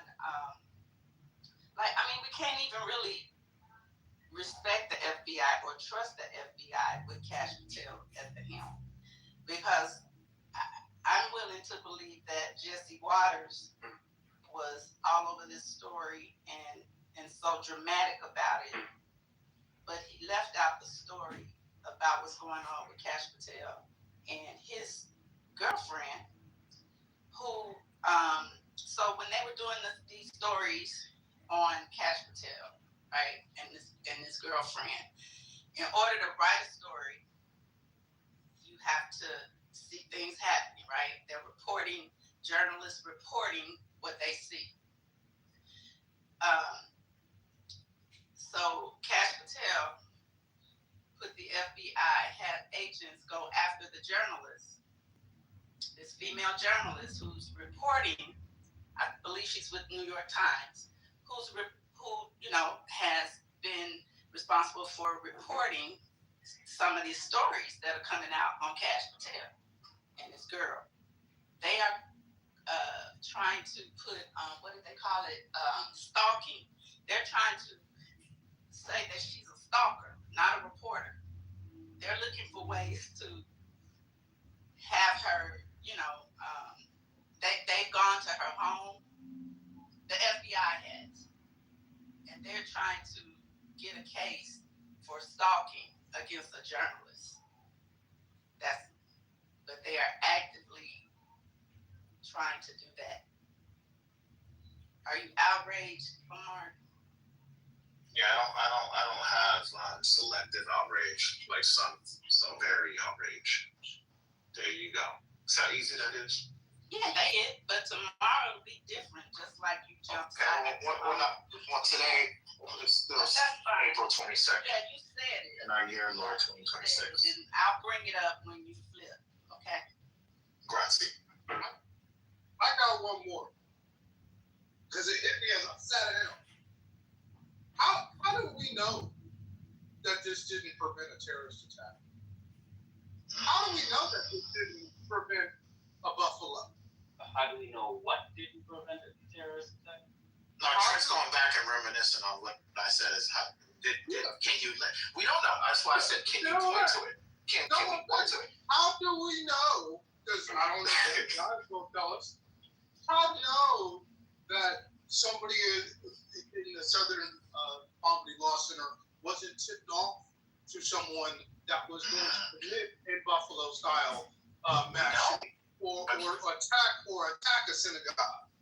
How do we know that didn't happen over the course since the 1980s, since they've been doing that? How do we know that? I would get in the bet that it probably has. It probably did prevent something that law enforcement weren't tipped off.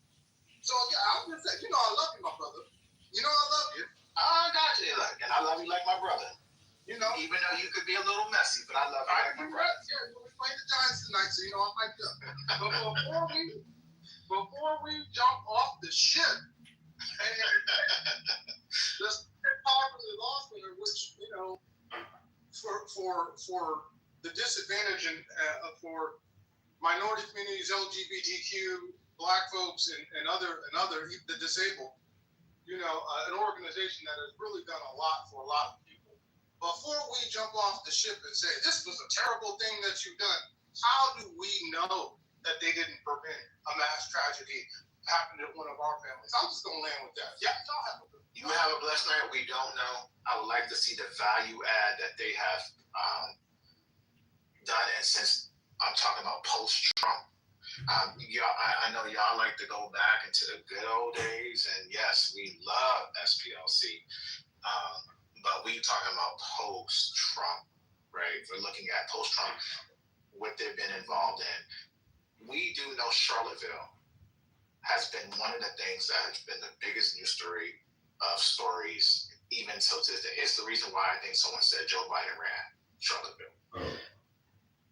No, I wanted to make a correction. No, go ahead.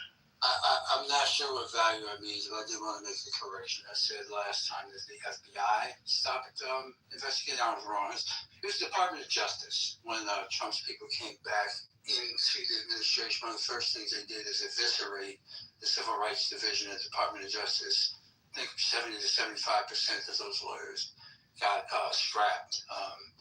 So if one of these scenarios were to happen, I mean, there's no one in the Civil Rights Division of the Department of Justice anymore who would be looking into any of this.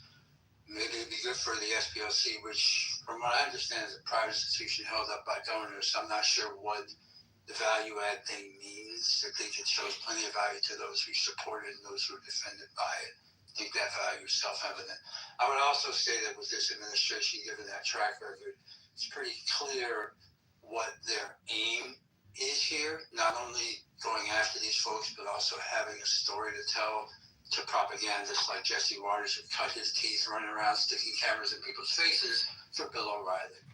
I'm done.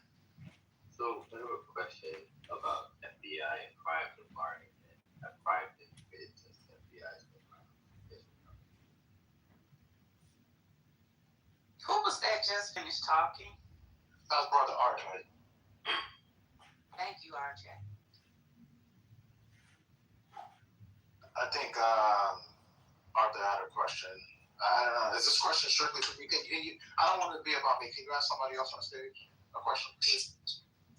Go ahead. Well, you made a statement, so I'm just trying to understand your statement. You made a statement that we're not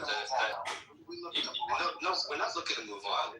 You can't just change it. You made a statement that the SPLC didn't prevent a lynching. So I'm asking you, how is that organization would prevent a lynching?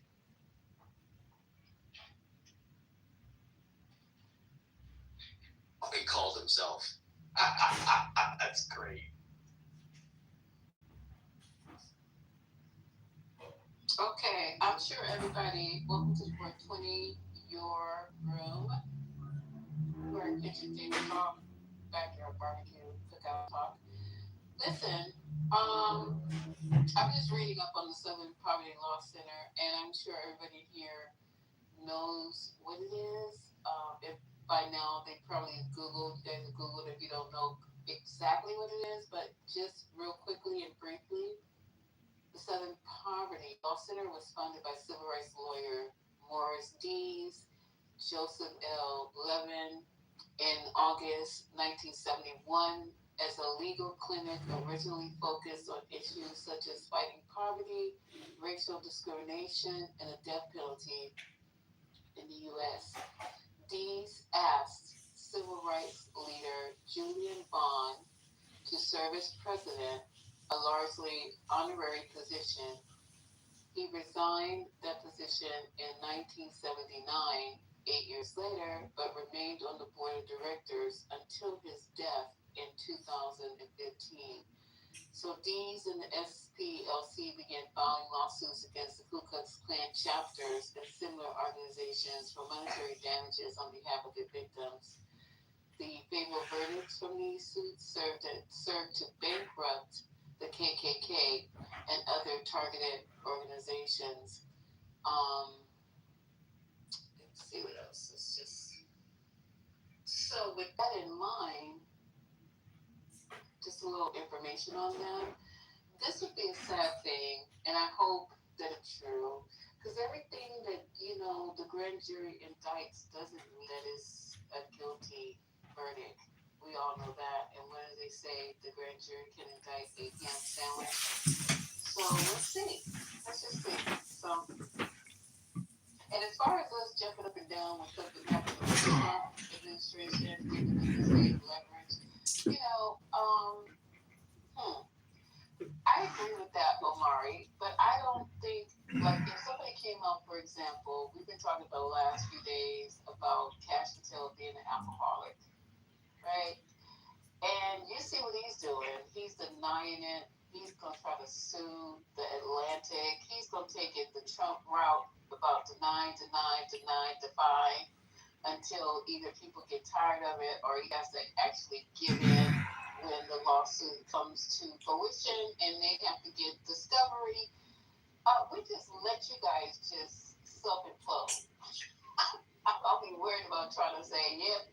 Said, and many times he said that Iranian people are not the same as Islamic Republic. They don't support jihadis. They don't support violence. And I'm sorry, I Taco. think that our leader.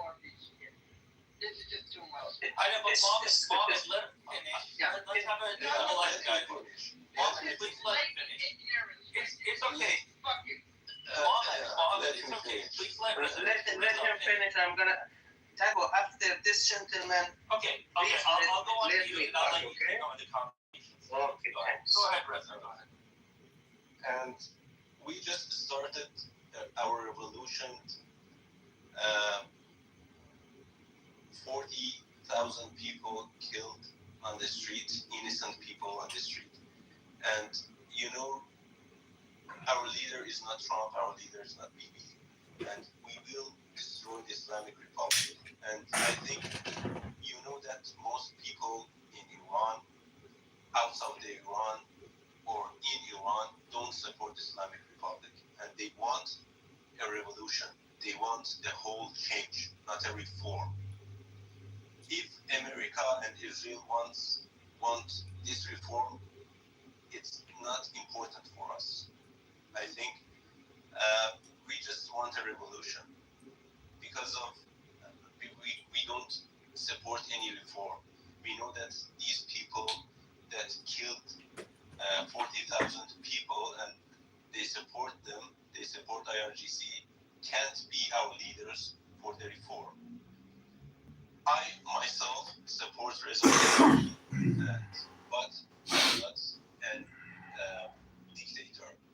I support my whole people's opinion, and I think at the end, if there is an opportunity for vote for someone, I will fully respect the people's who they choose, and I think it's not too far, but I think in the future we will be able to choose like any other countries who we want. And I know war is not acceptable. Never will be acceptable because innocence will be died. But there is no solution, as Taco said. There is no solution, as Taco said. If there is a solution, it's in war.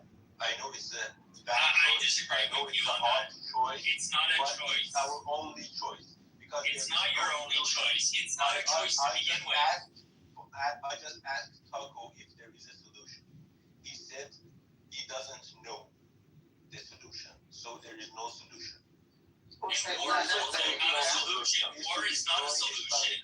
That's the moment. The only thing war is going to solve, Reza, is to destroy our country. You realize that? Even more. Even more. It can't get worse than this. It can't get worse than February 28th. We know what the solution what not the solution is. That's what we do know. And war is not it. The only thing we know is not the war. Right. And your solution, which is war, has proven to be wrong. Absolutely.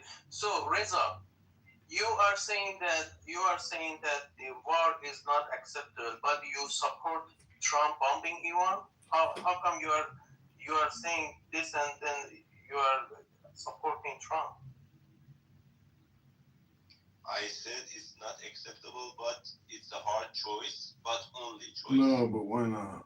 If you have now you're supporting it, right? No, imagine that I'm sick, I have an illness. You tell me that I don't imagine. I'm going with the real thing. Are you disabled? That narrative doesn't work. No, that narrative doesn't work. Real quick. That narrative doesn't work anymore. That doesn't work. Answer me. Are you disabled? That what is your solution doesn't work anymore. We know that war does not work. Your solution does not work, bro. So you're in no position to ask us what the solution is and try to corner us because your so-called solution has not worked as we've been screaming from day one. It doesn't work. So you can't turn around and be like, so what's your solution? Yours hasn't worked, bro. You're not in a position. It doesn't work. It doesn't. Never did. It's shit. It's bullshit. What's your solution for me? Okay. No. This way we know what war is. Just just let me my solution to you my solution to you is, are you disabled or you are not disabled? I'm not. Okay, so go to your country, go back there, take the gun and stand against the government. Can you do that? No, he wants American kids to go and do it for him. He wants my go do that fucking shit. From my country, because 3 years ago, I just protested in my country. I was in prison for 1 month. Then so allow me to study. They didn't allow me to work in my own country. Do you want like 24-year-olds to go and fight for your country and get killed over there? Is that what you want? I don't my want kids that. are Americans. So you want every people in Iran be the same as you? Why are you telling something? No, I really want. I want to get an answer from you. You tell me that why didn't you fight with your people? I told you that I fought with them. Yeah, I did it before. Did you take the gun and then you went against them? No, but the thing is, I don't want to kill anybody. Why should I take a gun and to kill somebody? So how come you support Trump? Peacefully. I just protested peacefully. How come you supported Trump to make the war? I was not just supporting the Trump to make the war. Before that, we just asked the help from all countries. He spoke. He gave us a sob story about his friend being killed, right? Not one fucking time did he mention the 165-year-old and the 165 young girls who got bombed. Not one time. Okay? And he's telling me about his friend who gets killed. Just a moment, Muhammad. I'm gonna ask him. Do you condemn the bombing a school in the Why don't you answer me? Okay, I accept. Okay, I fully accept. No, do you condemn them or you don't condemn them? Say it. I accept your word. Morning, Your George. word is not acceptable. Okay. I can just respect your opinion. What's your opinion for me? For you? There's a white man's saloon that sells white man's liquor. I'm telling you to crawl yourself out of here, Bree. Go back to your country. Instead of hiring two other countries, Do you hear, you red-skinned nigga? Okay, so you can say it. A white man's talking. That's free Palestine. Who? You need stepping on, Bree. Who's Back off on Go that. to your country and You hear that, George? killed by Israel. I'm gonna bleed you, boy. Who said that?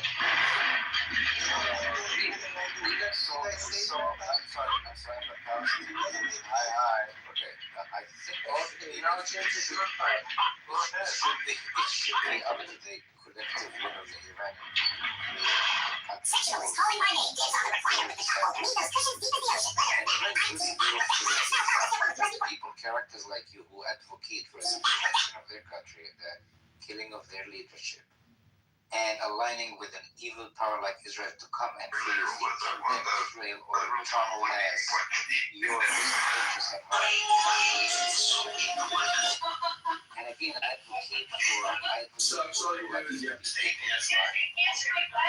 held accountable for treason of their country, for committing treason against their people in their country. Yes, I understand that you have a regime in Iran that might be very repressive.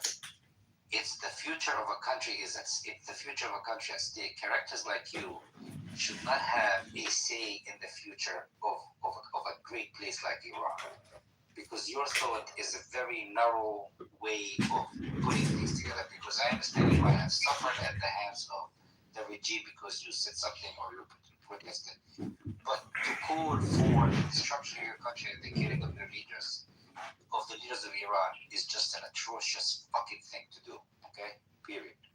And Mazi, get a committee from your peers in Iran, put this down trial, and get a lawyer. Reza, in the future, get yourself a lawyer, a good lawyer.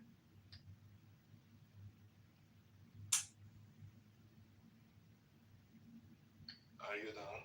So how can I be so upset about killing my own leadership that insulted my people, that protested against him, and he ordered to kill 40,000 people on the street.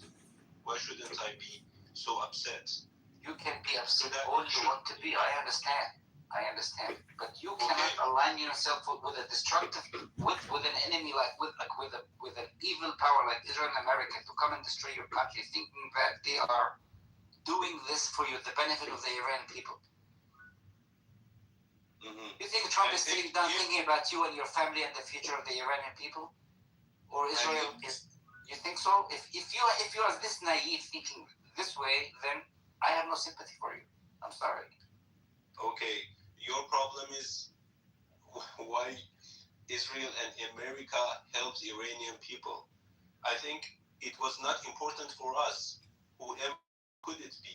For example, his problem is you don't understand that they are not helping you. If Qatar, if Turkey, you don't have that mentality to understand they are not helping you. They are destroying your country. They are destroying your country. That's what they're going to destroy your country and loot your country. That's it. That's nothing else. Shut down the internet. And what internet? You know that they have the intranet inside the Iran? I know about the Iran. I lived just in Iran since 2 years ago. Yeah, I was 2 months ago. 5 years ago. I was 2 months ago. In Iran, there is an internet in Iran. There is. The same as internet. For example, when you are chatting with your family and you are talking for example, about politics, they read your messages and who said that? I was in Iran. Okay, so what they did to you? Who did that? Hold on a second. Hold on. Do you believe that Israel has a democracy? I don't care. Okay, I just want to let you know. Because the only thing I care. Hold on a second. Hold on. A lot of countries have the laws in place. If the country's under attack in any shape or form, or if there's any type of infiltration that's going on from outside party, they can apply the law where they can actually ban internet. Through internet, that's how they were able to kill the leader of Iran. There's a report on this. Through the internet, they can control drones. All right? And Iran has a lot of drones. It was blocked before the war. Was there infiltration going on? Yeah, after the protest. Was there infiltration? I'm asking you, did they? Oh, bro. Hey. Internet was blocked. Hey. Yeah, was blocked. Was there infiltration going on? No, I think. Yes. Trump came out and said he gave weapons to Kurds before the protests. You know, before the war and after the protest. I just told you. Do you want the article? I don't mind giving it to you.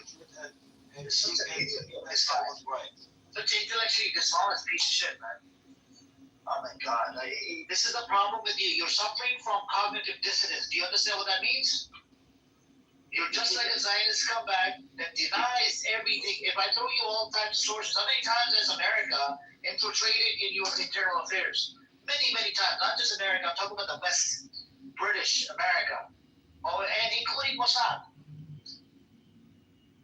Are you going to deny the fact what happened with Dr. Mossadegh? Are you going to deny the fact who trained Salak? Are you going to deny the fact who flew in the leader of Iran in 79? Hold on. Are you going to deny all of these facts? From America. Oh my God. You know exactly what happened in my country. You in Sweden. And I protested. You can't even fucking go up that ball to go back to Iran. Yeah, just a moment. Do you think in UAE why they blocked the WhatsApp? GCC countries have the WhatsApp blocked. Why they blocked the WhatsApp? Is it internet blockage? Yeah, and Clubhouse and everything. Everything in UAE is blocked. No, and then all the chats, all the calling and everything is blocked over there. In UAE, everything is blocked. Yeah.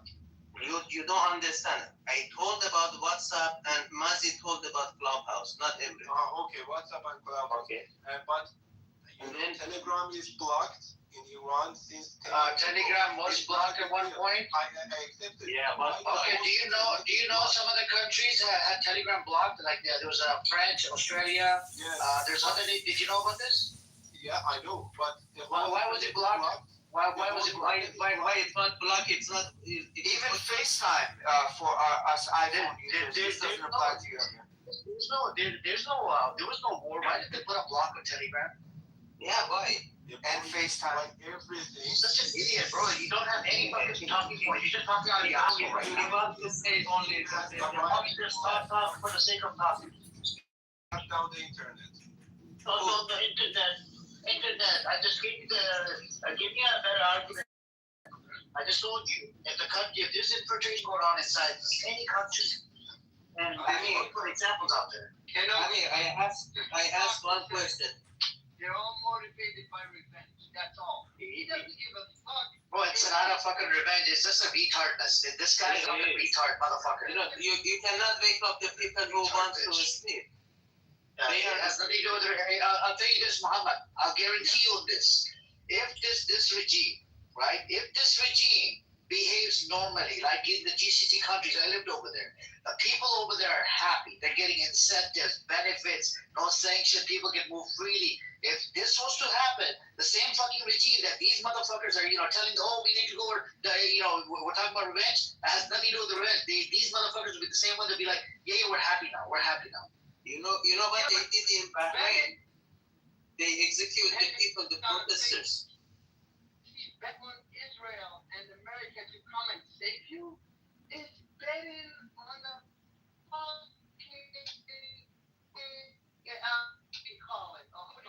I think if you could make your, I think it's more than 40 or 50 years that you are with the Palestine's flag and you want to make them. Palestinian flag. Why you waving Israeli flag? Why the fuck is the protest you waving Israeli flag? Time to shut your mouth. And you shut your fucking mouth, you disgusting filthy dog. Stop acting like a fucking monogenic. And fucking Cooney. To make our country free. Make us your country. You're gonna sit in fucking the West and make fucking monogenic. So you have to shut the fuck up, bitch. Shut the fuck up. Fucking haramzadeh. You can. If you can, you can. You're nothing but a fucking haramzadeh, bitch. If you can make the Palestine free. But we will make Iran free in the future. So you can stick the Palestinian flag in your ass. See? The Palestinian flag. We should shove it up your asshole. I think we need to shove Palestinian flag up your asshole so you become pro-Palestine, bitch. Fuck Palestine, fuck jihadis, fuck violence. Yeah. You will never make you're the people who think like you will never get. Because you are violent people. Reza, you proved the point I made initially. Reza, this is what you just said. Reza, what you just said shows exactly why the world does not stand with Iran. What you said just shows why people don't stand. It's because you're being racist. We don't want exactly what I told you. You're saying right now. You are one of them. We don't need their support. The only thing we want then don't cry when you say why is the world not standing with us. You can make Palestine. He's a bitch. I mean, what do you expect from a bitch? You know why? You know why? Because you can. You know why? Reza, I know. If you Reza, I'll tell you what you convinced me of. Reza, you convinced me of one thing. 50 years, and you are telling me that I'm wrong? Reza, you're definitely wrong. You're not just wrong, you're a monogenic as well. No, Amir, hold on. I don't really give two fucks, bro. Let me tell you what you have taught me today. What you have taught me is that the same ignorance in 1979 that brought the mullahs in power is alive well within your camp, within the monarchist camp. You guys are so fucking delusional. The lines that you're saying, the propaganda you're spewing, is as bad as Khomeini saying make all your shit free if you bring me the power. Shah is stealing your stuff. You gotta be naive and very gullible. That is what you've taught me. And I'm sorry to say that Iran will get fucked if people like you actually were the majority. And I'm talking about the monarchists. I'm not talking about the opposition. But people who think like you, that spew all of the Iran International propaganda day and night, come on to Clubhouse with zero friends and talk like this, you guys are the problem. I'm so sorry. I don't want to see my country get ruined. Yeah? I don't want to see my country get ruined by assholes who are okay to see the country get torn apart because you have such a vengeance inside of you. Islamic Republic just funded jihadis. I'm not an Islamic Republic supporter, Reza. That's why you need to get the balls out of your ear and you need to listen. Reza, you have taught me nothing new. Nothing new. Everything you've said today, it's like a robot talking. I've heard all these points. You can talk from the day to the night to your jihadist people. Hold on. One last thing. Reza, they say religion is. Reza, listen to me. 40 years and 50 years to make Palestine free, but they Reza, the shit. Reza, listen to me. They say religion is the opium. Amir, hold on 1 second. Reza, listen to this. Remember this, even though I know you hate me. Just listen to this, okay? Just listen 1 second. I don't hate you. They say religion. Okay, but listen, you hate my position, so just listen to me. They say religion. What I believe is propaganda is opium of the masses.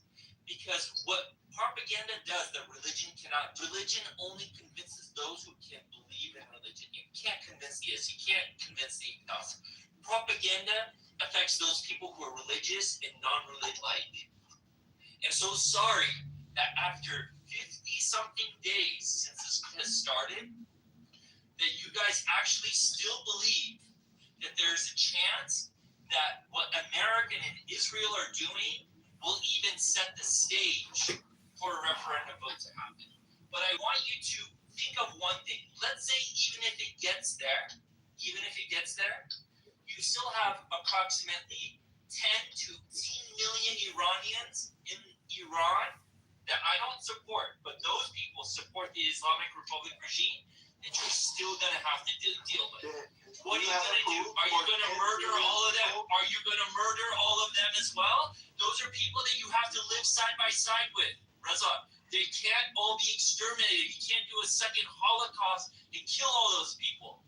You have to get off the extremist bandwagon, Reza. Reza, okay, if you don't kill them, if you don't get rid of them, how are you going to live side by side 18 million people who do not accept Reza Pahlavi? How are you going to do that? So how is it possible in other countries? Some of them are left, some of them are right. Is not possible? For example, some people in America. I just want to know why he's so racist. It doesn't support Reza, what against Arabs. To you. Hold on, Mazi. Reza, what I'm trying to explain to you is that these people don't want to see the Islamic Republic go. The same people that you call, that have killed unarmed civilians. If they don't want the Islamic Republic to go. So if something happens, so they will use their guns against us. They will kill us. Yes, I think so. I think there can be insurgency with the evils. They are the evil, or we are the evil. If they use their guns against us and kill us just because they don't want the Islamic Republic to go. Yes. But evil or not doesn't matter. It's practicality. Regime, which is the Islamic Republic, does not want to go away. We cannot wish it away. And just to hope that America and Israel are going to hand the keys to a democratic Iran and say, have a referendum vote. Vote whoever you want. Well, what if the popular vote is someone that Israel and the U.S. do not want? Then what happens? Have you thought that far ahead? They're going to say, we just want democracy. What if somebody says, we have better values, but no, we're going to do things that the U.S. Listen to me. There is a problem. First again, and it's going to continue. There is a big problem. There is a big problem, yeah? What is it? Oh, huge problem. The problem is Islamic Republic in Iran. No.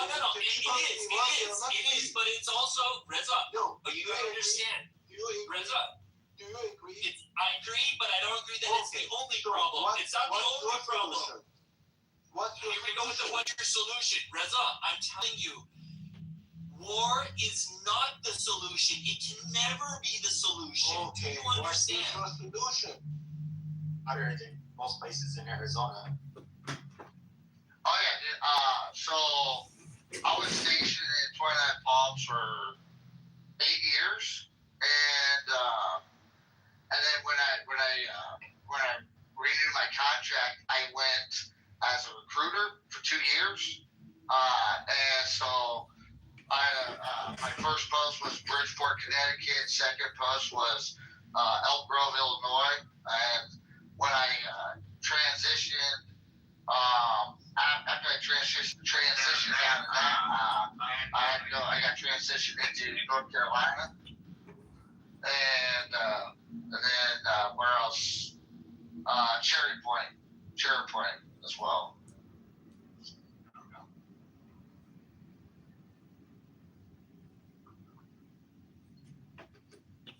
I don't know. I mean, I have a cousin that was a Marine.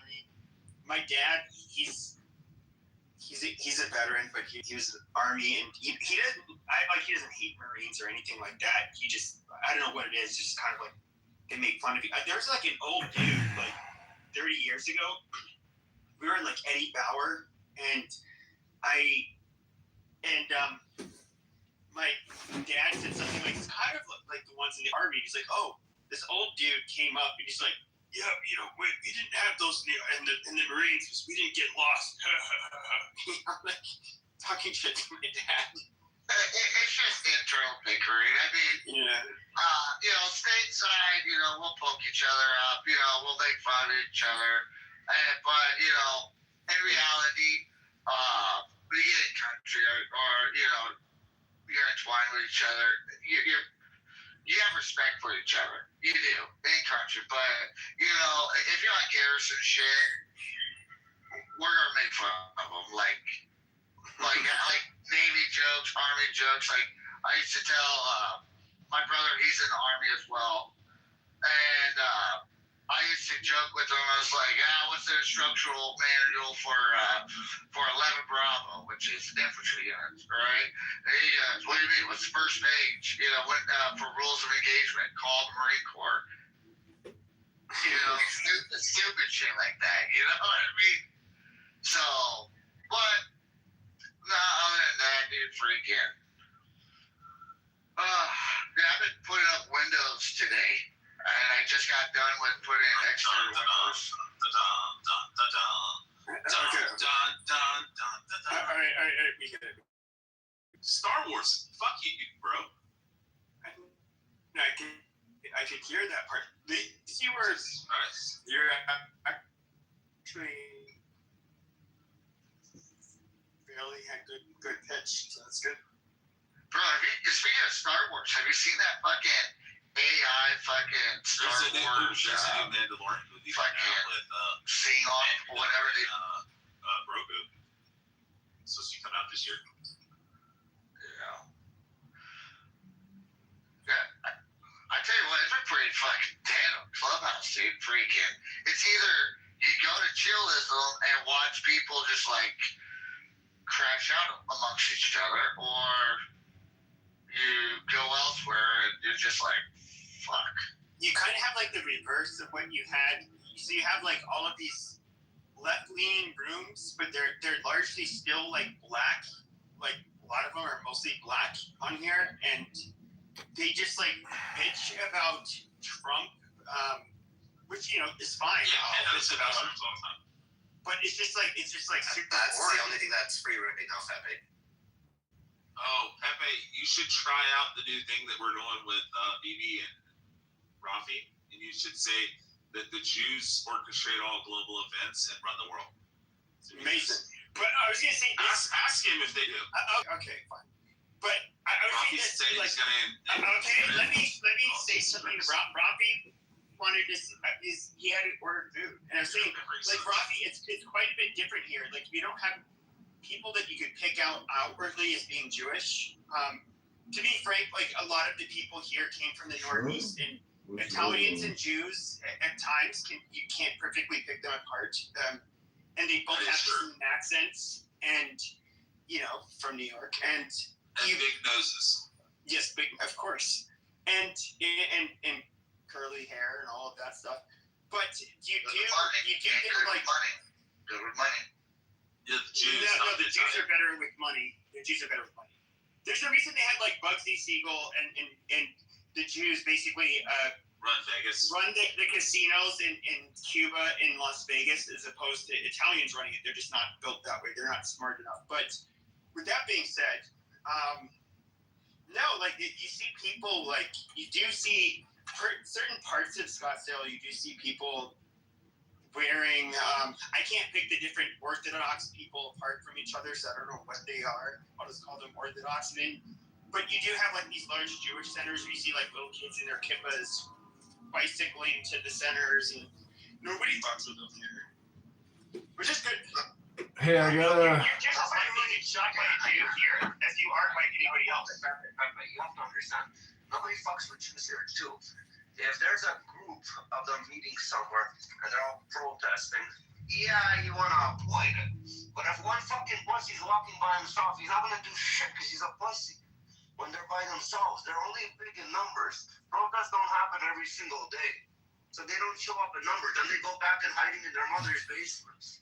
There's a lot of lone wolf attacks out there. You see all those Brooklyn videos where people just randomly walk up to a Hasidic guy and slug him in the face? Anyways, I got a question for you. This room's getting way too Jewy. I got a question for you. It's about the Ummah and the Medina Proclamation or the Medina Constitution. I really don't. I'm not a Muslim. I don't care. I know I'm asking Rich. I'm not asking you because I know you don't know anything. Yeah, what's up? So, how would you defend, or how would you attack the Medina Constitution? Because it talks about Jews nonstop and about blood money, about how they have to join the war, provide material support for war, defend their part of the cities, all kinds of basically bullshit things. I have an answer. What? Carpet bomb them. Just carpet bomb. The reality is, though, is like our very first foreign war in America was with Muslims, they called themselves at the time, but the Berbers, the Berber pirates. Yeah, well, no, it was the Berbers. I think it was called Berberia at the time, but basically they were kidnapping people, making people slaves, stopping all of the commercial ships, and so of course you had to pay a tax, to go anywhere where they were. Yeah. And it was really interesting. He said, like, we want to resolve this matter. And he said, like, Allah commands us to find you and seek you out and kill you. And it's a very toxic mind virus because it basically did like the battle hymn for the United States Marines. I guess Steffi would know a lot more about their battle hymns. I don't know it, but it talks about the shores of Tripoli, and it was our very first like foreign engagement, and it was literally jihadist, and they are a problem. But I do think that we can look at quotes from World War I, where it would be still considered so Islamophobic today. General Jack Pershing said, some of the most Islamophobic stuff, which was very well deserved, in my opinion. There's God damn it, shut your goddamn mouth, you stupid fucking Michelin. Shut up. He used what I was about to tell him to say. I was going to tell him to say that to him. You Michelin?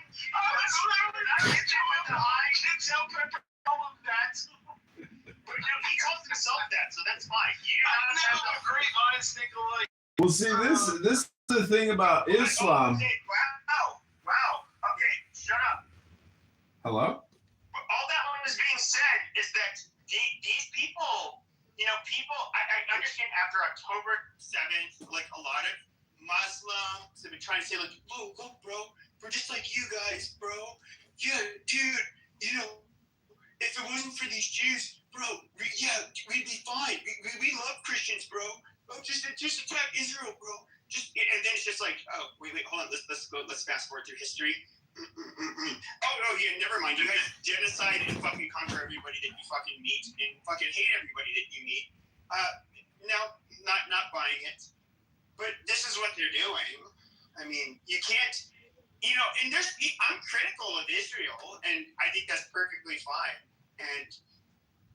But when it comes to like wanting to go the opposite direction and being like pro-Islam, which I think Tucker Carlson is, I don't know what this fucking deal is, but, and I'll watch him because he's entertaining, but I don't think being pro-Islam or even sympathizing with them. I mean, these are the same people that right after they slaughtered all those people, civilians, by the way, in Israel, what is the first thing they do? They just go out in the streets and they're like, free Palestine, free. It's just like free Germany. After like we gassed a bunch of fucking Jews and I don't know. It's fucking weird and it's very sloppy. I heard you need some context for AAA. You need some better weed. Stop fucking the man. Shut up, stupid. Stupid, shut up. You're not the only supermodel, stupid. Go ahead, Stephanie. What type of context would you like about AAA, sir? Well, no. I mean, I know that's part of your battle hymn, and in other words, I was saying, I don't know your battle hymn. Okay, so the reason why did AAA enter the battle hymn is because the 500-600 death march, through Northern Africa. It's the greatest accomplishment in the Marine Corps, and it shows courage, dedication, and ambition to adapt and overcome. That's one of the key points why it entered the battle hymn. Sorry. So there's a little context for you. But I do think it's funny, I do understand you had some faggot IDF soldiers who used the jackhammer to or axe or whatever to smash the face of Jesus. All right, you're gonna get those people like when you have mandatory conscription or a draft army, you're going to get that's just unavoidable. You're gonna get assholes. It's what happens. In any given army or military, you're going to have like a small percentage of people that are going to end up raping, murdering, whatever. It's unavoidable. And so you can't like paint the whole group for doing that. But I did think it was funny. But now, yes, it's true. Muslims, if you insult Jesus or Mary, they do get offended by it because they look at Joseph as Jesus as being a prophet, not God. That's where pretty big fundamental difference between us. But they do look at Mary as being a virgin mother and all of that. So you can't blaspheme her. But that nonetheless does not mean that Muslims don't want to take your fucking head off any less. So it's like you're militantly standing up for Christians.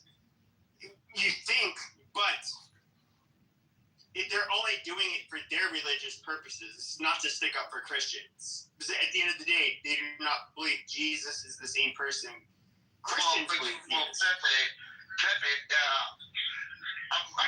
hopefully when Rich gets off the phone, he probably shed some light on this, but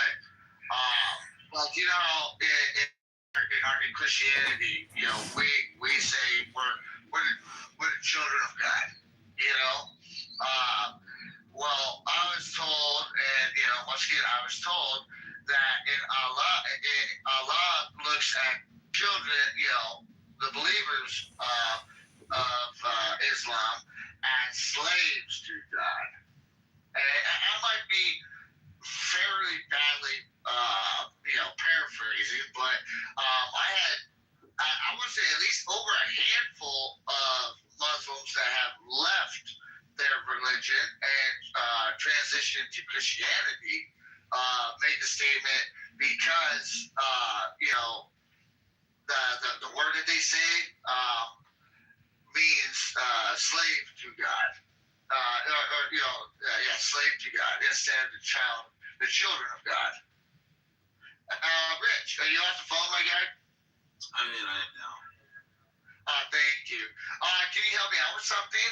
I can in just a minute. I'm gonna drive through a gas station. I'm about to order a water. Can you give me like 30 seconds? Yeah. As long as this car doesn't pull up. Go ahead. Okay, real quick. I was always told by a handful of Muslims that, we're called the children of God in Christianity, and I believe in Judaism. In Islam, they're called the slaves of God. Yeah, that's what Muslim means, is to be a slave or servant of Allah. Okay, so thank you, Rich. You're welcome.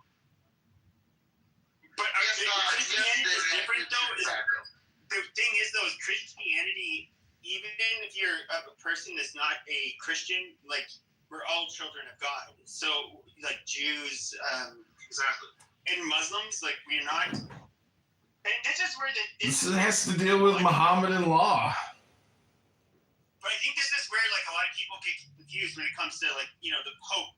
First of all, the Pope, the last war that they've, I guess you could say even somewhat supported was World War II. All of the other wars since then, they were just kind of,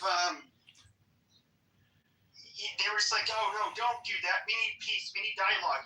Whatever hippie, dippy Catholic bullshit they like to say, that's what they do. Like, that's what you can rely upon the Vatican to do. And I get it. It may not.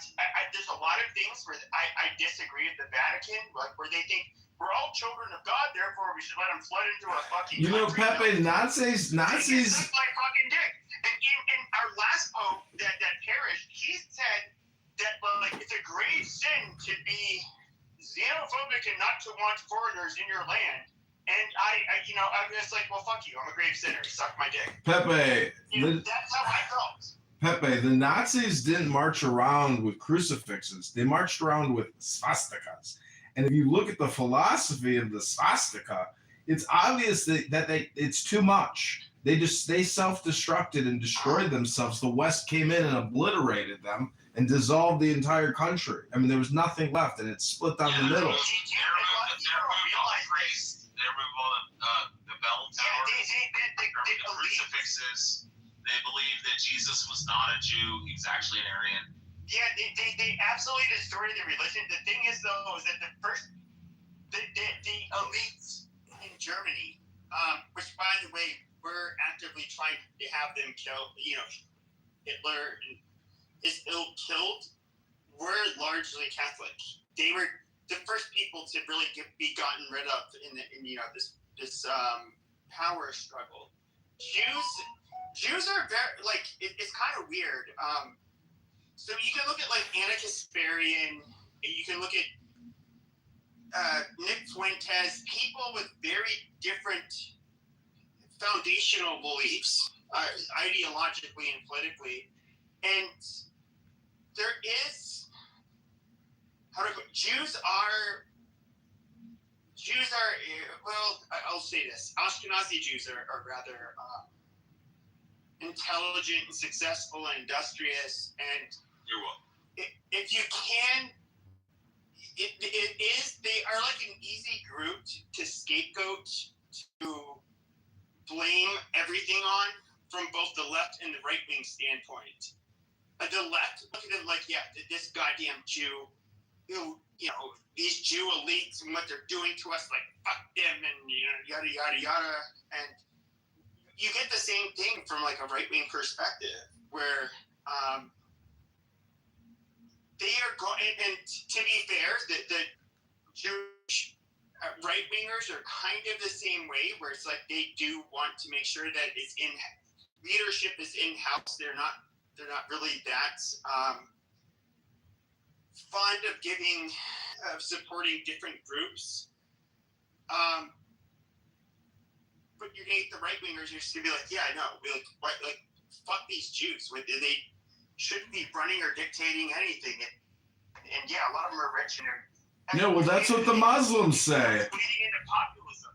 It starts bleeding into populism, and that's where you get your everyday Joe Schmo, who's of average intellect or below, and these lefties and righties, just like hate Jews and Zionism, and they look at the Jews as the ultimate oppressors, and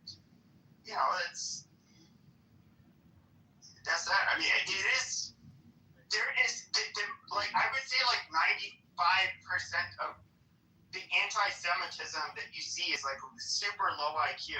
It's all watermelon logic. It's all circular logic. Because if you go to Patty's room right now, basically every group, it's all just like circular group ad hominem projection. They're in Patty's room right now. They're still talking about Charlottesville and that video of the fucking people walking around with tiki torches. They live in the past, and it's all just like cyclical. That's why I say like try to keep track of the topics here on Clubhouse, because it's basically like an amnesia creator. But if you realize that the same topics just cyclically keep reoccurring, and it's the same people saying the same stupid fucking shit, well then you would come to the conclusion that the crash out spaces are obviously the most fun part about Clubhouse, because that's when people break down and their true persona comes out, which is the fact that they are angry, maybe violent, really low IQ, prejudiced, bigoted, hateful, spiteful, depressed, maybe unhappy, etc. So I'm just saying, if you're a gentleman and you like polite society and you like art and you like sophistication and architecture and beauty, and you don't like the ghetto culture that you can see on 99% of the rooms here on this app, well, then is it just a cultural war? Is that the real conflict in reality? Is it just a culture war? But excuse me, Mr. Judge. I was just going to agree with you, boss. What happened to the good old-fashioned swagger? You know what I mean? Good old-fashioned humble. And I agree with you when you say be on topic. I really do agree with that. But the transition to new topics, I truly don't think a lot of individuals don't like that. For instance, yesterday, me and Mr. Rappy, all right, we had a whole different type of topic in the war room, all right, boss? And it did all right, but it was completely polarized from what the last, I would say, 8 weeks have been highlighted on, and it was all right, but it wasn't in the direction we wanted. The truth be told, in my personal opinion, boss man, is people want to crash out because it's beneficial to them, because in reality is, Mr. John, they would never be like this in public or say what they say in public that what they do on Clubhouse, because reality is a lot of these individuals might be looking at some concrete in a different way. Yeah, but step you have to take into consideration also that this app itself doesn't allow for this app is different than real life in the sense that if you're engaging with somebody and you ask them a question, they'll usually turn around or they'll look you right in the face and they'll respond. Here on the app, when people have fucking green beans and shit, like in Andrew's room, when Andrew's like, hey, can a Christian come up and answer this? I go up on stage and I was like, hey, Andrew, do you mind if I answer? And I'm like, I promise I'm not trolling. And he's like, well, I think you're going to troll. And I'm like, no, I'm seriously going to answer. And then as soon as I start to talk and shit, this fucking bitch, Frenchie or whatever, fucking starts screaming over me because she has a green bean. And I'm like, yo, Andrew, I'm like, can you just like allow me to like answer and stuff and tell you what the justification for your question, like why God's justified in this fucking situation? And then next thing you know, like 17 people come off the mic and start screaming. And next thing you know, you get kicked out of the fucking room. And I told Andrew in the fucking chat, I said, this is the fucking reason that I fucking troll you guys. Because when I come up and actually try to engage in a fucking faithful, intellectual, honest fucking, conversation, you guys just fucking crash out and start screaming over people. And that shit wouldn't happen in real life either. If you and I were sitting there and I asked you a question, you'd probably just respond back. But I think no, Rich, go sit on the fucking ground, sit on the fucking curb and shut your fucking mouth, fucking fucker. You you're a fucking faggot, you wouldn't do that. Because it would, like you said. Yeah, but you are a troll that is very disruptive, to be fair. So, you earned that. Oh, yeah, I agree. But and so here's my biggest contention, Pepe, and I'll land on this, I promise. And I'll shut the fuck up. Whenever I sit there and I say, hey, do you mind if I interject, or do you mind if I ask this person a question while they're having a conversation? And the person will say yes. And then I sit there and wait patiently. And it's really fucking hard for me. And then as soon as that person finishes their last word, 17 people come off mic, and then you don't get to ask the fucking question. You're like, wait a minute, I thought I was allowed to fucking ask the question. So then I just say, you know what, fuck it all. I'm just going to burn this motherfucker down. Well, I would say this. I do think it's disingenuous when people say you would not say this in real life. Which, by the way, I did in my teens. I called, a few people the N-word. The black community were saying, like, you wouldn't say that. Like, oh, I did. But I don't go out of my way to fuck with people. When it comes to having conversations, for example, like what we're having regarding whether it's black and white relations in the United States, whether it's Israel, I'm not going to. First of all, it's like you can't have that at the workplace. I mean, it's just that's no. You're being paid to just be a good little work. Yeah, but they do have woke DEI shit in the workplace. I mean, I worked at the IRS. They had LGBTQ training, trans training in the fucking workplace. We get that, but when it comes to, especially if you're right wing, you just shut your fucking mouth. You just do what you gotta do. But when it comes to anything, it's just like first of all, where would you have these conversations in real life? And that's when people say you wouldn't say this in person. Okay, I don't go around disrespecting people that are different from me. First of all, I can't tell what people's political leanings are just from looking at them. Sometimes you can get a good idea. Even their religion, I can't tell. Of course, in Arizona, most of the Jewish people, they're not Orthodox. They don't wear kippahs on their head. I can't pick them apart from like a fucking Greek or an Italian or some shit like that. I don't. They all have big noses and coarse hair. Or at least a lot of them did. Did you ever measure just how big the nose is? I mean, what a cheap shot. I've seen your face. I mean, I don't. Yes, I have a big nose. In my DTR. We can hear it. Blow-dried. Okay, my hair is blow dried and it looks somewhat straight, but I actually have, I wouldn't call it like a Jerry curl. It's kind of like Einstein hair. It's just like wiry and just fucked up and, fucked up hair. It's just, I was born with those genes. It is what it is. How do you vote, Pepe? Do you vote Democrat, Republican, or Libertarian, or you don't vote, or you don't give a fuck? My whole life. I voted Republican my whole life. Okay, so I mean, in terms of like a party and content, politics, and all this shit, like in Chicago, there is no Republican Party. It just doesn't exist, and there are no Republicans. There's literally just like how it doesn't exist in Washington D.C., Baltimore. We can name the cities. I get it. Well, what I'm saying is, also, how is that part of the conversation? I'm trying. Yeah, it's not part of the conversation because. We get it. Oh, did you? But hold on. My point I was trying to make is that I'm not going to go up to like a nice black couple while they're eating at a restaurant or while they're at a church that's predominantly black and be like, hey guys, you guys want to have a debate about white and black relations in the United States and this BLM bullshit? Well, it would be a show. You have to have a show. The only way to make any of these conversations acceptable is the format. If I was to go up, let's just say there was like a random Jew with a kippah, which obviously he would think I was picking on him because he had a kippah. He'd be like, why?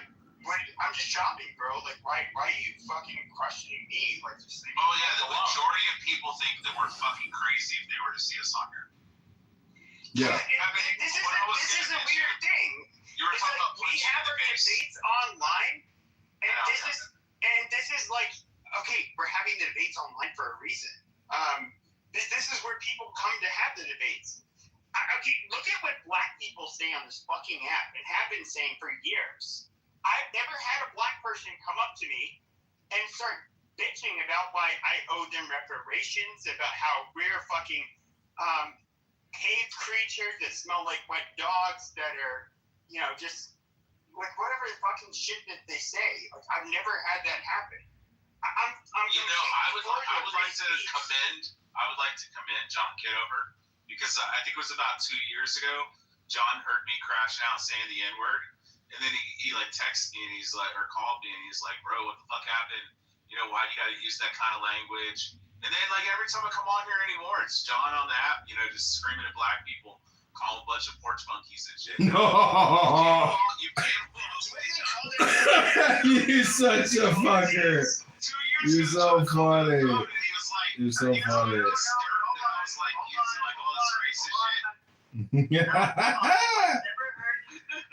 You are a true psychopath, Rich. You are the true, pure psycho. Okay, the thing that is consistent with Kitover is that I've never heard him use a black racial slur towards black people. I'm just being dead serious. I've used it once, and it was only because the guy begged me to use it. It's rather consistent. It turns out the guy that I said the N-word to once many years ago, I heard him on the app the other day, and he does the same thing to everybody. He says, call me the N-word, call me the N-word, and then he just gets off on it. Okay, since he pictures or something, all I was going to mention is you were talking about, you know, people, especially black guys, they'll be like, you know, black guys like Kiddo will be like, you didn't have to say that to my face, nigga. You know, if you stand in my face, you wouldn't say that shit. You wouldn't say the N-word to me. But, you know, what I was going to say is, like, you grew up in boxing, Pepe. I grew up in martial arts, and I grew up fucking working at nightclubs, all that shit. The reality is 90% of people have never been in a real fucking fist fight. They've been in a little scuffle on the fucking playground. That's why I've always kind of like... And they slap somebody. No, but they've never been, like, in there just... No, I get it. Even those brothers that have been in like, a quote-unquote fist fight, yeah, they fight like bitches. It's funny that they think that means they know, they have any idea how to fight. Because, like, it's, you know, like, one of the things that was common in a boxing gym. I fought 2 midgets one time. Okay, shut up. I did. When it comes to, like, in a boxing gym, you would get, like, 2, you know, maybe they could be in their late teens, early 20s. They just started boxing, but they seem somewhat motivated. And then, like, what is kind of a pain in the ass, depending on which gym you're in. They're like, okay, you gotta, you know, spar them. Are you up for it? It's just like, all right, fine, sure. And it's like, you know, they're not going to be able to get the best of you, but they can be a real pain in the fucking ass. And they're, you do get, I would say, out of the quote-unquote tough guys, maybe 30%, doesn't, somewhere around there, are actually going to try to hurt you in a ring. Most of them are scared. You know, and these are the people that are kind of gung-ho about it. But you know what's crazy? But hold on, let me finish. I thought you were done. There was a long pause. No.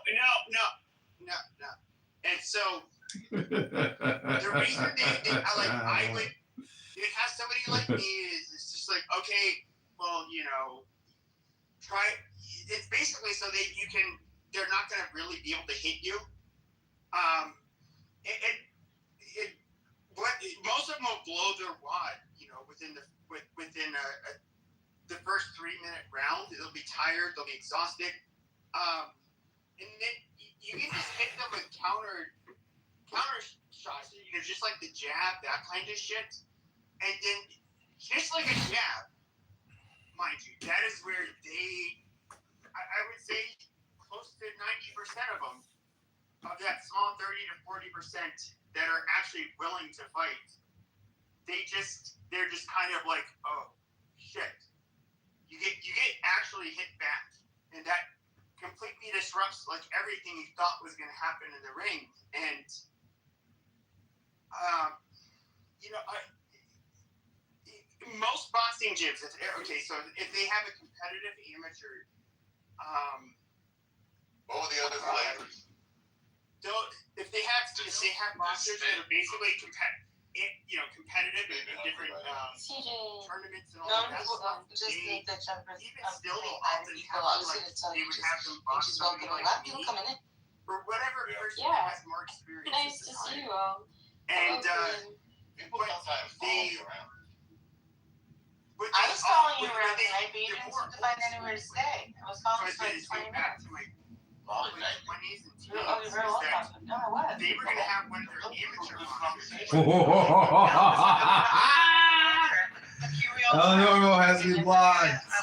There's Zach. The coaches I'll pay some people in. I'm not saying you don't go there. I'm only not going to it's like, okay, if you still come back the next day. So, what is everybody looking forward to? Do you have something to look forward to? My state flower changed this month, and it grew in my front yard. Got pretty excited. I mean, look, at the end of the day, I'm supposed to think of like gratitude for something, and some days are kind of weak.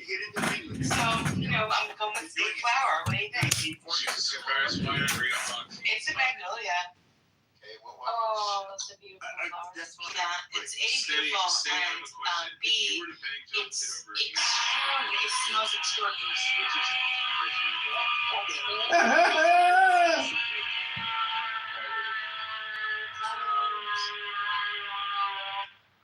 It's a really I went on that long brush your teeth at.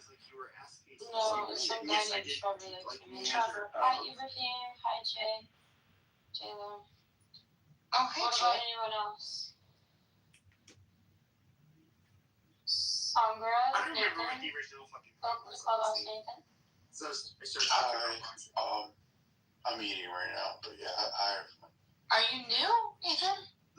no. Me? Or Nathan? Oh, Nathan, yeah, I think he's new, yeah. Everybody has a fantasy of being a tough guy, until they Hi, Jay. fight somebody tougher than them. Ibrahim's here. It's gone. See, this is what people don't know this about Islam, but you got to read the charter of Islam from Medina when Muhammad issued it, and he declares himself Don Corleone. Mafia-style tactics, where let's say somebody dies, somebody murders somebody, the Ummah will come to you if you're a Jewish family and say, "Hey, here's your money, but you ain't getting no fucking trial," and shut the fuck up about it. It's just gangsterism and 600-year-old or 600 AD mafia tactics. It's just gangbangers in the Middle East, and they spread rapidly because of this charter. But the Jews were like, "This is fucking crazy. This is bullshit. Let's get the fuck out of here." And this is literally Saudi Arabia. They got plummeted. This isn't all Jews, to be fair. No, these are just Jews in Saudi Arabia in the year 660, somewhere around there. Yeah, of course. We can look at North Africa. And we can look. Dude, don't break me down. We can look at North Africa, Syria, Jordan, Lebanon, all of these places in the Middle East that are majority Muslim now. We all know that. But these are all Christian countries. And yes, they absolutely are. They're fucking a bunch of Islam. Okay, look, I get it. In comparison to Jews, we both proselytize. And I get it, is that we have other groups that will proselytize towards us, and I think they're fucking annoying. But the one fundamental. But then you have Muhammad. He was just like proselytizing. It's probably likely the Spaniards became jihadists because they were ruled over by jihadists for like what is it, 700 plus years? That's a stretch, but my analysis or discussion is primarily based around Mohammedan law, which is all or nothing, which says if there's conflict, you can take your conflict to Allah and to Muhammad. So for the first time in history, or not in history, but basically the godfather of the Muslim creation scam said, any conflict, you're going to have to bring it to me.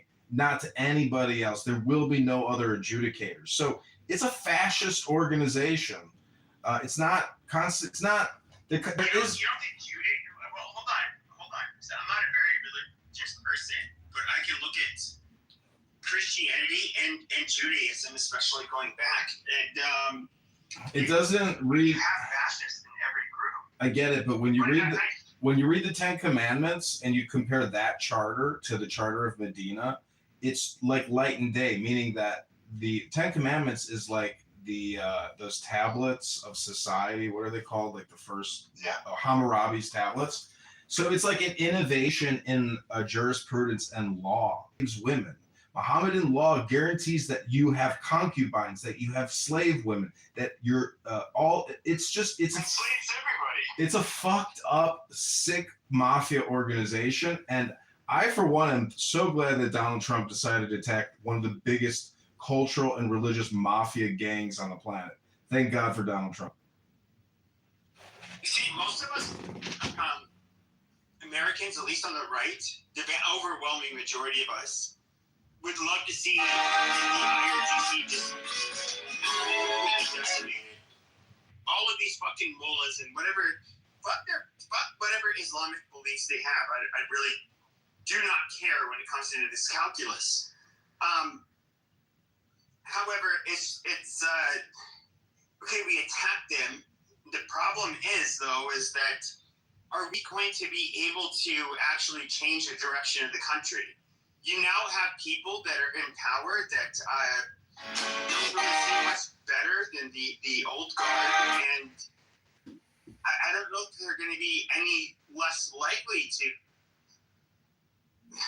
commit terrorism. I mean, really, and my biggest problem was that, okay, so my intuition, I can't say this is a fact, my intuition was that you're either going to have to wage a full-scale war with a lot of boots on the ground. Otherwise, you're not going to quote unquote topple the regime. And we will attack them. They'll attack a lot of shit in return in the Middle East, and of course take the Strait of Hormuz, and then you don't go in. And this is why I thought it was like a stupid move by Donald Trump. Yeah, but they did go all in. They killed 100,000 IRGC soldiers, bro. They eliminated the Navy, eliminated the ground forces. So to think that it wasn't a success, I don't know. I know you probably haven't seen the clips, but there's a press briefing with Trump saying, "Oh my God, such a piece of shit." Exactly. This fucking poser ass Chicagoan up here fucking lying, not knowing what the fuck he's actually talking about. Bro, foundationally in Arabia and stuff like that, they have like nomadic religions in each place, even in like the middle religions. Yeah, sure. So my biggest criticism of which, if I make the empirically, go ahead. So, like, if I was to bash Judaism, I would have to it would attack Christianity at its core, because it's obviously, Old Testament, New Testament, and they call them Abrahamic religions for a reason. So even with Muslims, if we were to attack Judaism, it would all of it falls apart, really. But you have a bunch of, you have Zoroastrians and the different Canaanite religions, and which a lot. It doesn't fall apart, man. A lot of the same shit. I'm telling you, argument regarding Christians.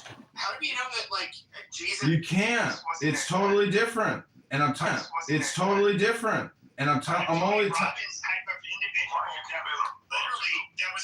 Well, because I have a voice on. It's not just like Pepe's World. You know that, right, Night King?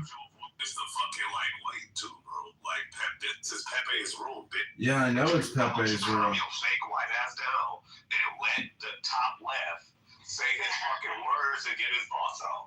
Listen, your What PTR. I'm trying to say is that you could make the argument, and this is something that I've literally thought, since I was a child, really. What if you had a Tony Robbins type of individual that proclaimed himself to be Jesus Christ? That's what Tony Robbins does. It's a hypnotist. It's a scam. Yeah, sure. I mean, go ahead, Pepe, because I want to. Yeah, so like he's this big cult following, which if you were to, it depends on which Jews I've listened to. Some people say that Jesus did not exist. He's the story of multiple individuals that lived in that region at the time, and then you have people who do believe that he existed. He was just he had a heretical sect of Judaism that he was leading, and I mean, but we can look at the evolution of religions in this region. Judaism was not the first. A lot of things you hear in Christianity and Judaism didn't happen for the first time in either. But I know you know the Bible, right, Pepe? So let me just ask you something. Who, like, according to Jesus himself, who actually does his narrative challenge? Who was he here to correct? He was here to correct his own tribe. His other Jews, right? That sat Christianity, and who all of the original Christians were. They were Jews. So it's just like, okay, is this a scam continuing on or not? And here's the thing, though, is like I understand those people that are religious. There's things you guys cannot prove. I get that. You can point towards, some revelations that Jesus had, and all of this shit, but I don't think you guys are not able to prove it. And this is where you guys have never really seen me participate much in religious debates. It's because you guys can make unfalsifiable, you can try to make presuppositionalist arguments where you try to walk somebody into a trap. But at the end of the day, it's just mental, masturbation. You don't actually prove anything. And Darth Dawkins, he was somebody that would make up. There were some points that he did make that hit home, and I think that, like, far as contextually, right, some of those things that people challenge, even some of the stuff that you say, right, like, it takes a certain presence to actually clarify those things. So some of that stuff is just argumentations for argumentation's sake. And it's like, well, we weren't there during those times to actually live among those people. No, and that's true. And that's you know what I'm saying?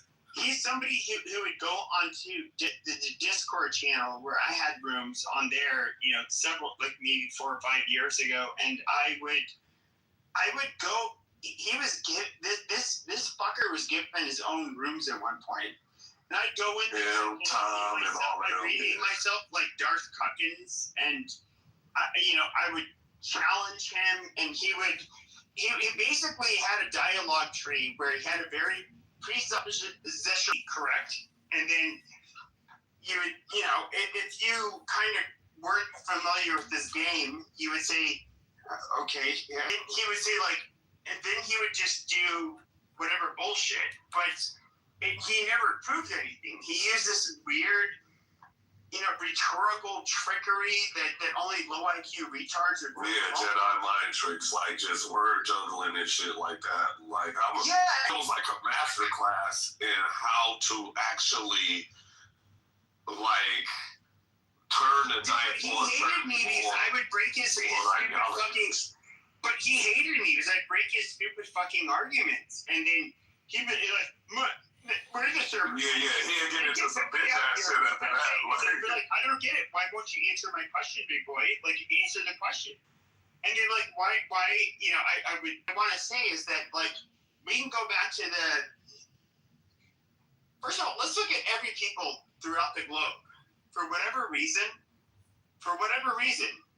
people seem to be religious. It's not just religious. It's Pepe. It's not religion. It's law. You got religion and law mixed up. All this shit deals with law. I'm telling you, it's not. It's not miracles and Holy Spirit. Yes. All these major religions have an underlying law and charter. Yes. If we look at, no, it's not. Yes. If we look at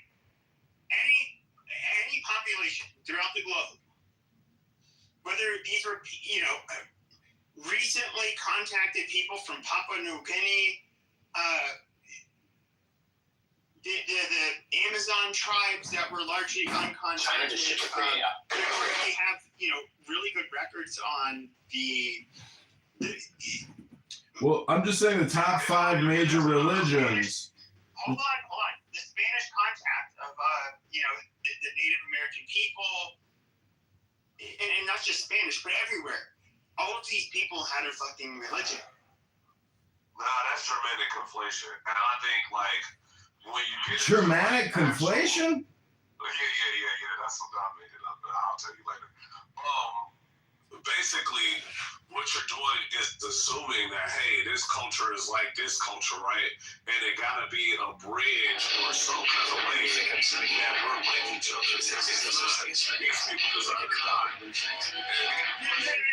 No. That was not my claim. That was not my claim. My claim was that was your claim. My claim was that for whatever reason, you get people throughout the world that all adopted a religion. That is something that seems to be endemic, nearly entirely, or I would say the entirety of the populations of humans. I don't think everybody adopted a religion. Okay, which population? They had a belief system, but not like it doesn't. Okay, which population didn't have a religion? Oh, there were multiple different populations. Some of and a lot of those isolated tribes that like the Centurions, right? Those centurions and shit like that. We don't know that they don't have it. We don't know that they don't have their own religion because I know a few of their neighbors can speak a dialect similar to theirs, but we don't know what religion they actually speak. I'll ask you one final question before I let you. They're rather uncontacted, and they kill anybody who approaches them. And of course, they're protected for their own sake because they don't have the immune systems, they're not immune to a lot of the common diseases and shit that we have, at least as far as we know. And we don't want to go to their island and fucking have them all die. Okay, let's just go to Papua New Guinea and stuff like that. Because they're contacted, right? They're just a little bit more isolated than a lot, cultures around the world. Do we know what they practice? Other than beetle nut and shit like that. We don't, but that's the thing. Exactly, but we got people that communicate with them. Yes, because there's tribal group of people that speak a mother tongue. Well, you just think that tribal doesn't have any kind of religious notations or anything like that. They're just people believing in themselves, and they have a tribal hierarchy. That's not a religion. Well, then they have shamanistic practices. Okay, but when it comes to but this is where I disagree. So we can look at America. We know just because it was more documented in the United States of America, almost all Native Americans had original religion, which of course we consider pagan and horrible and evil, and so you have to convert to Christianity. Of course, we can look at Mexico, where we had these very sadistic group of people, the group that lives around it, and these are I don't know, I just I think those are just translation barriers because some of these cultures, right? And I get what you said, because there are some, Native American tribes and stuff like that actually had, like a religious practice and stuff like that. But there are some that like when translated and stuff like that, when they discover actually what the context of what their language is, and they actually sat down with people who, studied their language, figured out what this word means and stuff like that. These are people just describing their way of how they interpret history. It isn't like this is them like worshiping some shit and shit like that. But there are some that did do the little worship and shit like that. So I'm not trying to flatten people. What I'm doing is separate them, right? And when you separate them and you look across the board, the people who actually had a religion out of those groups were a very small population of people. So I think that's who you're honing in on. You're not getting like the whole picture. You're not getting the whole puzzle. You're just focusing on the piece that you're comfortable with. And that's all right, bro. Oh my God. What is the point of this circular conversation? Hello? Well, listen, this is a crash out space. Feel free. Go ahead, Ache. Like, my name's get shot. Yeah. And I'm like, why you say hello? It's a clubhouse thing. Hello? It's a weird ass thing. See, there's only about religion. I saw there's a New York Times article about this guy. Like, he is somebody, I discovered a few weeks ago. He pops up on my X feed, but I guess he primarily does this shit on TikTok. But he basically, he'll answer questions. He's an Orthodox guy, by the way. But what's weird is that but of course he's a very I guess you could say astute scholar of the Talmud and a lot of this other stuff. When he gets like super good answers to he's a lawyer. You got any kind of what you calls you could post from? Because I would like to see. Just for further context. His last name it's Rabbi. What do you remember? Rabbi like Landau, like L-A-N. What do you remember that stuck with you that you were like, oh wow, that's true? I saw today that there was an article about him. I read like the first paragraph, but it was basically about how he was using traditional wisdom. His students, I forget what the fuck you call them. Talmud Chachams. And he Rabbinic students are called Talmud Chachams. He's basically just talking about like it's basically wisdom about everyday life. He doesn't really make geopolitical videos. Yeah. Well, I mean, the Catholics got the same thing, bro. Have you heard of Balthasar Gracian? To be fair, hold on. To be fair, a lot of the shit that he's talking about, I'm sure the issues have existed for more than a few thousand years, and so you've had like wise men that have given their opinions in the Talmud and so forth, and he's basically giving his opinion based on a lot of this, and he's actually a pretty cool guy. Yeah, I think when it comes to that, I think what we kind of lose because we're so stuck in our modern times and like how the lines, like decades of like decision making and establishments actually taking over and implementing their structures. That we don't understand that. Could you be succinct, please? These religions were actually the first governments. No, it's the formulation of intelligence. It's actually like AI. You all right, man? No, I mean I'm just trying to talk. Hello. Like this the shock already is like people. There's no such thing as a female rabbi, and there's no such thing as a female priest. It's all fake news. It's terrible.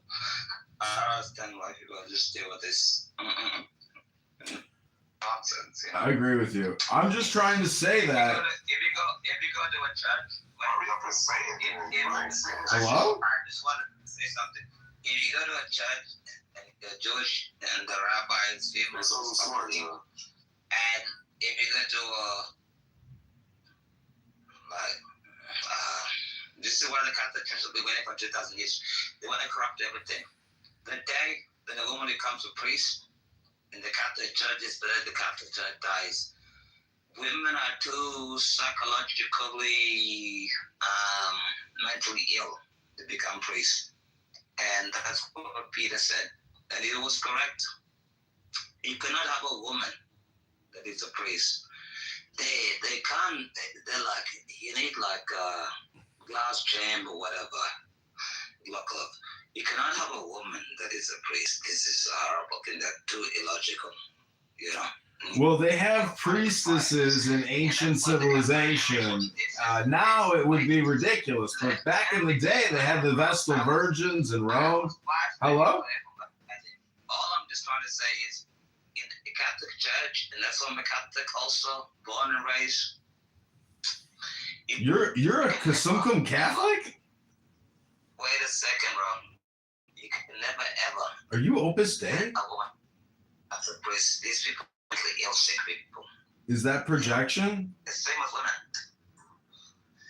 Alistair Hannah. It's just a question. Is it projection when you say that, you know, women are mentally ill? Because it could be projection. Women are mentally ill. Go get married and you'll figure out. My missus, she's mentally ill too. She knows that too. You know, like, what the hell are you gonna do? Wait, are you married to a South Sudanese woman or an Australian woman? She's American, South Sudanese woman. You're married to an American and a half Sudanese woman? She's, wait. Are you American, too? She's mentally ill in the same way. All I'm trying to say is, Thank God she's not a rabbi.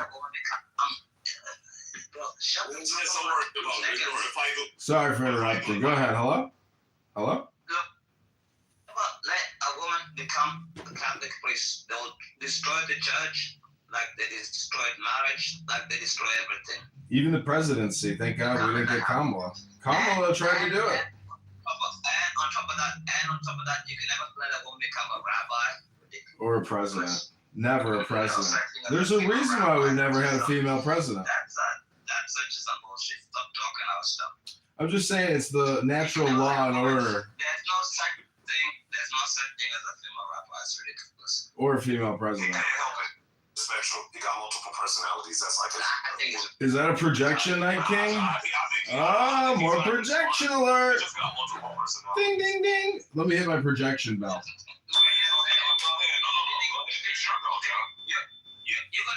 You're gonna sit there and you're gonna tell me there's fewer bakers in the United Kingdom.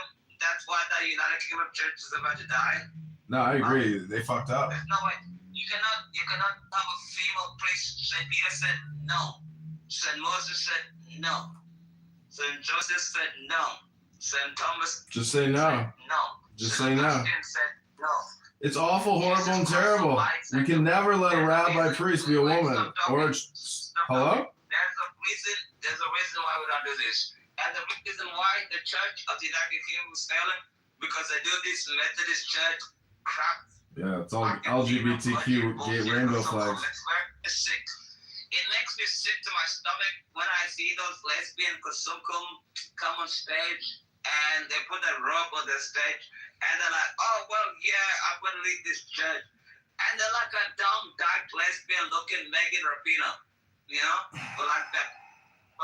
You know, you're violating YouTube policy guidelines on abusive hate speech, unfortunately. You can't attack someone's sexual identity or gender, unfortunately.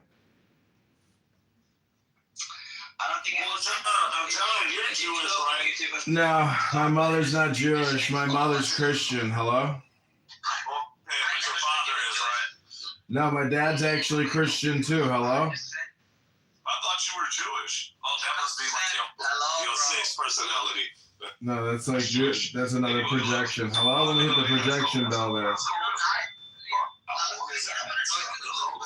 What annoys you the most about me? Go ahead, I'll check. Hello? You're not a gay man. I'm not a gay man. Is that a projection question? This is some ad hominem. This is some ad hominem projection. You tell us your wife is mentally ill. You accuse. Oh, here we go. What is this? The DSMV convention or something? Hello? On the other side of that picture, on the other wall, is a gay flag. I saw it. Hello?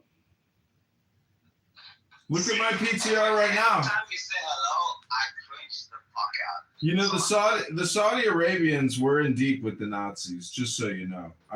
Let me PTR a photo of a royal prince of the House of Saud giving a Heil Hitler to Adolf. I want to let you guys know what Saudi Arabians are really like. Hello? Stop saying hello. No, I like saying hello. Hello? No. That's what Mikhail said. Don't be. Yeah, I taught Mikhail hello. I taught a lot of people hello. No, you're fucking retarded. Just stop saying Hello? fucking hello. It's so fucking annoying. Bro, you got it from Dr. Adams, really. Hello, is this a crash out space? Yeah, but Hello? Got it from Dr. Adams. I never heard you say hello before you met Dr. Adams. True or false? Whenever you stop saying hello, it's so annoying. It bothers everybody else. Let's take a survey. Do you find it annoying? Let's do a survey. Number 1, you find hello annoying. Number 2, you only find it annoying because John Kitover says hello. Hello? Let's do a survey. Number 1, when did you find out you were gay? Number 2, do your mother knows you're gay? You know, my mom called me up one day and she was like, "Your sister and I think you're gay." I think I'm gay. Hello? I think one of your personalities is gay. Hello? That divorce hurt you. Yeah. I wonder why he Bring him back up. Bring him back up. He got faith. You see, that means I'm winning. I hate to tell you how these game rules work, but when I get kicked to the goo, that's me winning. Hello? Yeah, y'all gave him a dub, I ain't gonna lie. Look at my PTR. That's a Saudi prince giving the Heil Hitler at Adolf Hitler's Berchtesgaden in Germany. These Saudis are no good. I don't trust them. I've seen them kill goats, eat goats. They're like Satanists. We all know that. Hello? The thing is, we all knew that at the time Hitler is alive, the Saudis absolutely Jews. It's not like they were exactly anti-Christians. They thought we were absolute pieces of shit. You already slow down. I have the hiccups. Holy shit. See, the friend of our enemy is the enemy of our friend, meaning that these goddamn Saudis are so in tight with the king and the royal families of the world that they're the natural enemy of our liberated democracy. Hello? But that can't be the case because for thousands of years before that, the Jews and Muslims worked in unison. And in fact, when they were expelled and thrown out of those fucking countries, go look it up, bitch, because I'm very good at history. I'm really good. I'm even better than you, and you come from that culture. I'm better than you at your own shit, right? Challenge you on that. Anyway, when it was the Muslim expansion and shit like that, we could go back to those early dynasties, the Umayyad. You can name any one of them motherfuckers that you want to, right? There was always a Jew in the hierarchical system that actually was running things right next to the Muslims. And even in fact, let's go even further. Let's go to the Crusades. You can even hear about the Lionheart, one of the best battlers that came out of Europe, said this verbatim, that he could not believe that he had to shed the blood of a Jew battlefield. And they told us, come on. One thing about history. What's your point? Hello? Yeah, but the problem with history is that, okay, so if you look at like a Jew hater, he's going to point towards the opening of the gates of Laredo, where you had Jews that basically welcomed in, the Islamic conquistadors of the time to invade Iberia. Now, when it comes to that, though, the Muslims they didn't treat them well, but they treated the Jews and the Christians on equal footing. No, they did not. That's why I brought up the Charter of Medina. They do not treat Jews on an equal footing.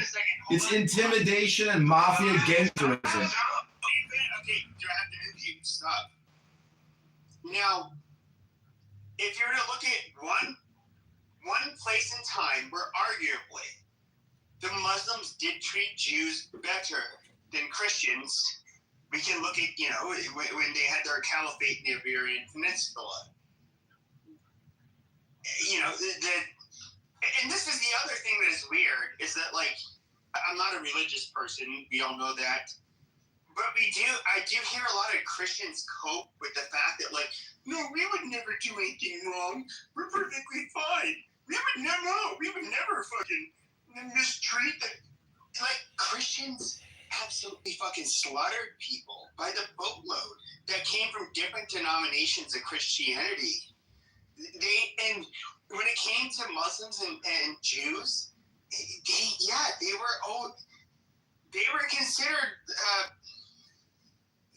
in these times, like the level of dogma you get with Christianity. The Muslims tried to enslave the Jews, and they do try to enslave Jews. You were going to look at, like, people who did not believe in Catholicism in particular as being evil, demonic, gross, disgusting, cockroaches. You can think of all of this shit comes up. Like, you were basically a force of fucking Satan.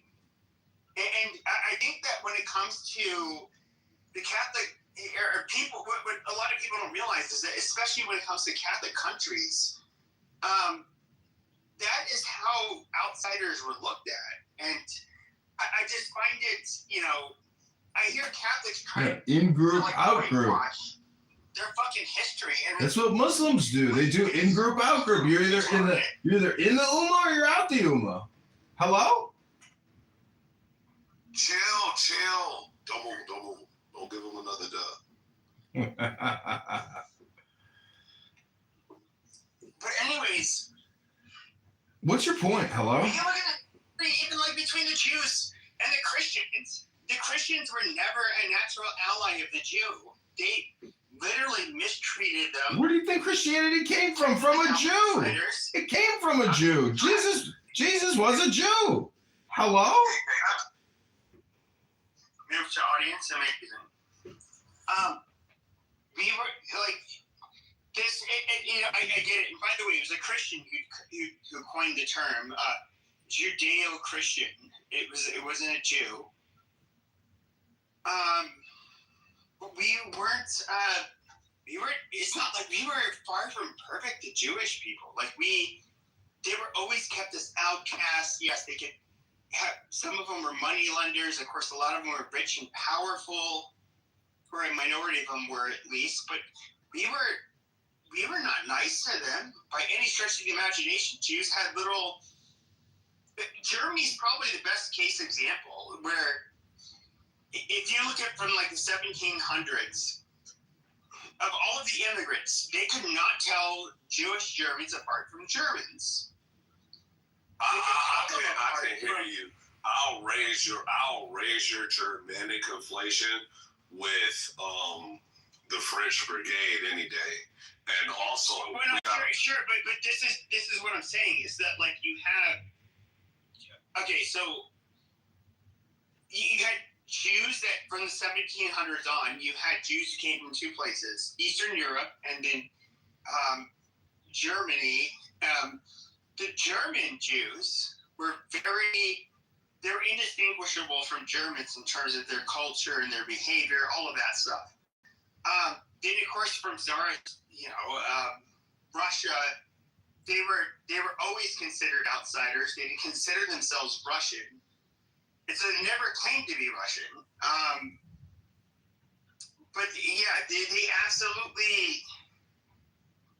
If we look at Germany, the most assimilated Jews in Europe at the time, they were disproportionately serving not only in the military during World War I, but also on the front lines. And they were very nationalistic, proud Germans. Now, you have to imagine what kind of mindfuckery these people have to experience when they become proud Germans. And then all of a sudden, it's just like, no, you fucking kite, go into a fucking oven. We fucking hate you. Despite all they did for their country and how absolutely ecstatic they were to finally be accepted as one of the in-group of a country like Germany.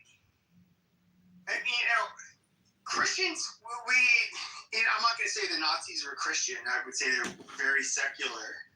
But to pretend in the Christian world, we are these perfect fucking people, I think is asinine. I mean, look at Russia and Ukraine today.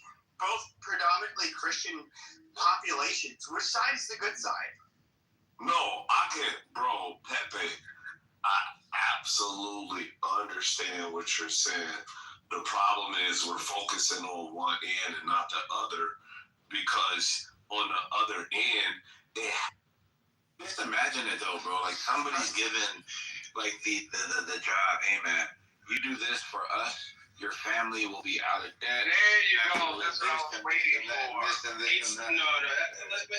Perhaps to a certain extent. But here's the thing: you have to know that, of all the hijackers, the ones who literally hijacked and piloted the planes, none of them are Saudis. A Lebanese guy and an Egyptian, I forgot what the third guy is. But they're all essentially from war-torn countries. The ones who actually made the significant step, to take the plane and have it hit the building. None of them come from a stable country, just like Saudi. Let me Google that for you, Faisal. Put a link in the chat, Faisal. Otherwise, it's just your stupid words. Hello? It's literally on Wikipedia. Yeah, okay, put the link in the chat. Can't wait to see a link instead of hearing you talk because you're lying. And if you look at my PTR, you can see a prince of Saudi Arabia at Berchtesgaden giving a Heil Hitler. Yeah, the Saudis can't be trusted, and you're trying to blame it on a bunch of people who aren't associated to Saudi intelligence. You're a schmuck. A schmuck. A schmuck. So it says 15 out of the 19 9/11 were Saudi. There was but the ones who drove the plane, another one was Lebanon. They actually learned flying planes in America, right? It's fully done. Let someone finish, please, guys. Oh, no, I was just pointing out this is 15 were Saudi nationals of the 19. So 15 I acknowledge that.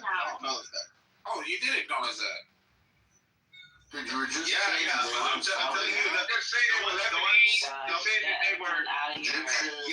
ones who literally pulled the trigger and took the planes and drove them in the building were none of these Saudis. Were you there? Go look up their names. Hold on, so out of the 15, they were part, obviously, of the same group. What he's doing right now is he's saying that they were just a part of it, but not a part of it. So they weren't. So you're trying to lessen the. He's like, so they were all core. No. That's not what I'm saying. I'm saying that those who pulled the trigger full on, had personal vendettas and shit like that. That's fine. Like obviously the Saudis weren't. Nigga, how Hitler? Yeah. All right, cool. So all the Saudi Arabia. You see? Bunch of Nazis. If you were in the Nazi party, they would have killed you. They would have obliterated you. And how dare you even use those terminology when they gladly would have killed you and enslaved you, put you in a concentration work camp. You're despicable. You're disgusting. Learn to use some pleasant words. Hello? What do you want to say about that, Facebook? I wouldn't have took that. Yeah, he's giggling. He's giggling because he knows he got caught because he's a Jew hater. He's a low IQ rat. That's all you are. You got the brain the size of a fucking rat. That's a compliment. I've made a basic, clear statement. The majority of the hijackers were Saudi. You come off mic, start defending Egypt, you start defending Lebanon. Absolute nonsense. Because also even the leader, You see that shit? The guy who staged the project itself, like he's engineered it, essentially, also an Egyptian guy, and he had been also widely celebrated at the day of the attack in Egypt. We'll get to the Egyptians too. But right now we're on the Saudi. Are these people considered martyrs in your country?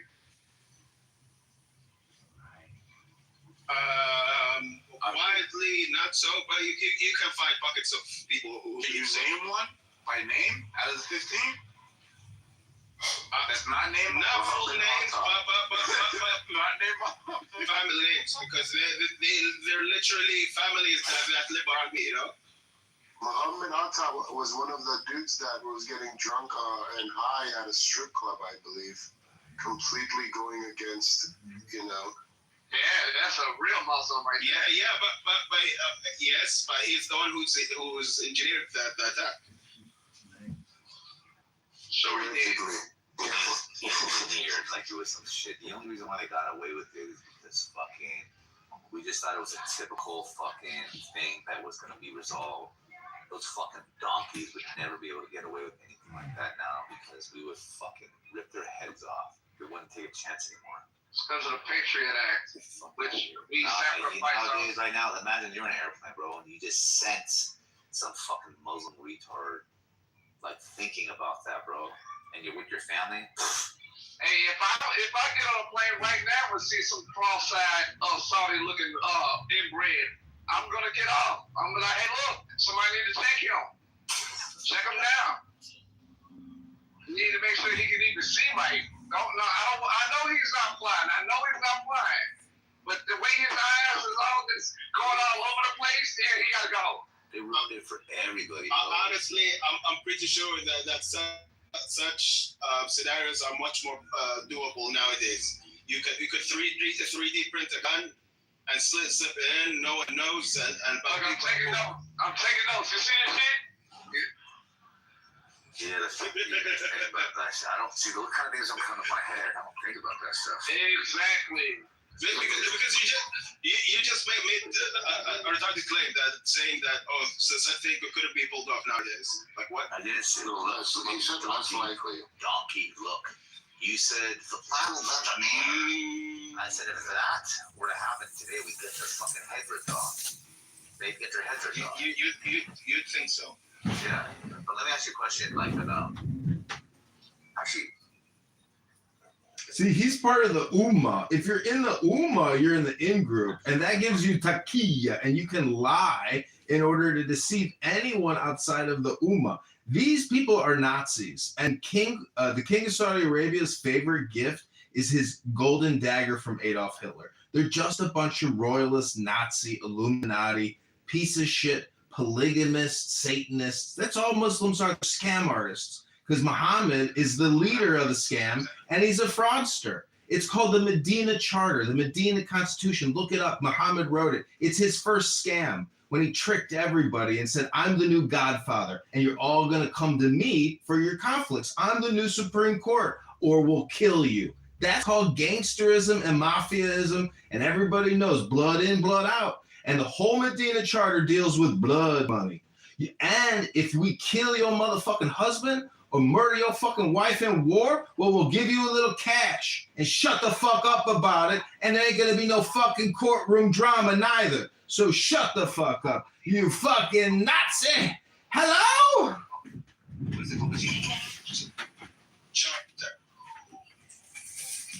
Fucking kick him. He's recording the goddamn room, you fucking idiots.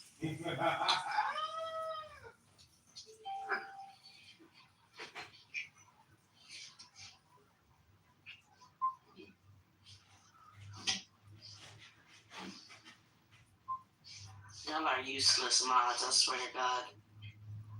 It's usually sedated around this time of the hour. Oleg was just talking.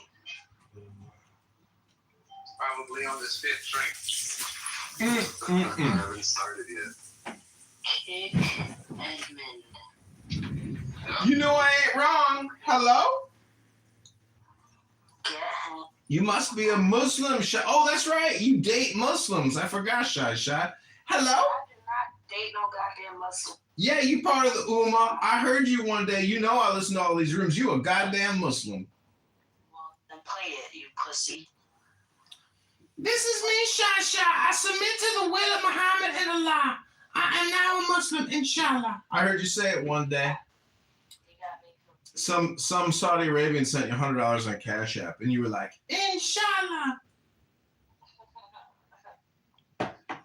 Hello? Hello? Hello? Hello? So I want to welcome everybody back to Chillism, the longest running mind virus Nathan, the artist, has ever created.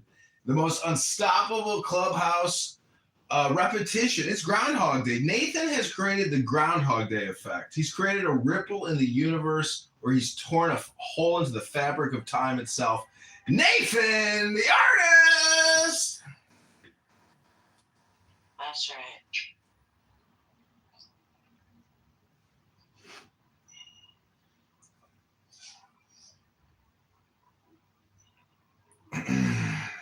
Whenever I go to Art Basel, I always ask people, have you heard about Nathan, the artist? And they go, who? They go, who is that? And I say, you don't know Nathan, the artist? He's the hottest artist at Art Basel this year. They go, Nathan, the artist? Who the fuck is Nathan, the artist? I say, you don't know Nathan, the artist? Shit. Oleg, you there, bro? I just got back. What's going on? Can we, Shy, did you want to say something to Oleg? No. Go, Alistair. Yeah, you were saying you wanted to throw out Alistair? Shy? No. Because he's recording the room? Yeah. Oh, okay. I thought she said no, my bad. Is that not allowed? Or... That's not allowed. He always gets kicked out. What the hell was that? What? I'm just saying he's supposed to be kicked out. Hello?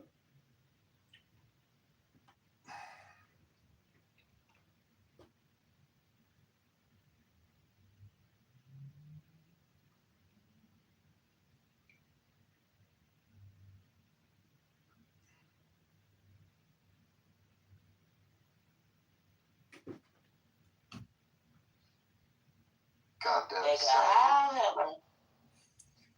Hitler. So what do you think, Faisal? You think the war is going to keep going in Iran or it's going to end soon? Beyond me at this point. Nice, good answer. Me too. What does your gut say? What does your gut say? I did the precaution that I need to do. Like, for example, successfully, filled with and that's it. Jews. Judaism ceased to exist. I just came back from Hong Kong yesterday. A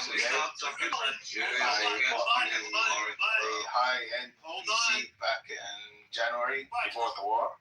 The idea because of the stupid war, the shipping costs went from around $300 to over $2,000 because of how the shipping is affected by the war. There you go. And I was like, fuck it.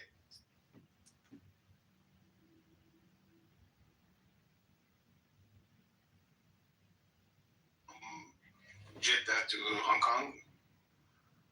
I went, took my PC, toured a little bit.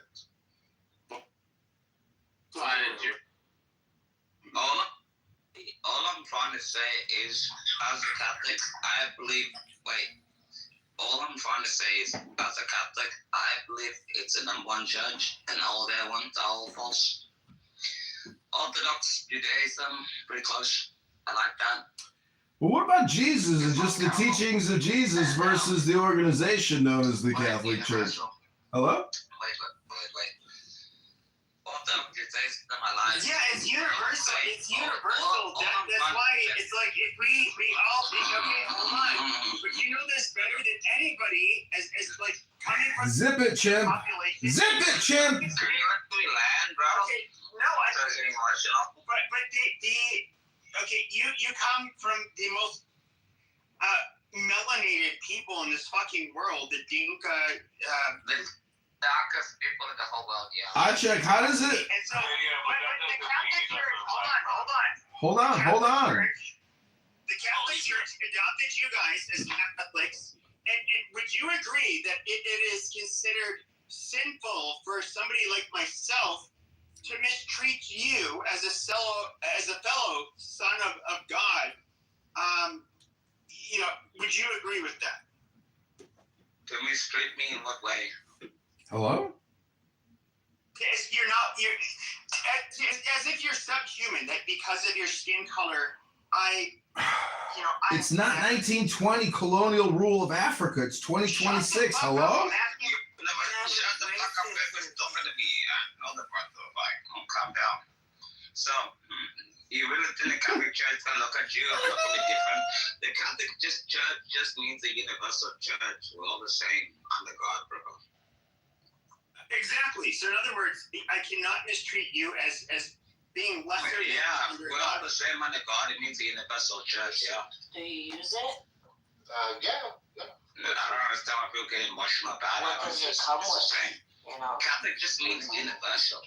That's all Does it it means. come I don't with, understand why people get so passionate about that. Yeah, that's why they call it Christ consciousness, universal consciousness. Donald Trump has it. Pepe has it. Beaver has it. Uma Porn has it. Dr. Jordan has it. Even the Night King has it. Enough, bro. Pepe asked a genuine question. The Sunbus is troll, and the Sunbus is asking a genuine question. It means the universal church. And he was raised in that. And that's all it means. Exactly. It means all the same under God. That's it. Yeah, and that's one of the things that they kind of promote, especially in the United States. Like as a person who actually got a scholarship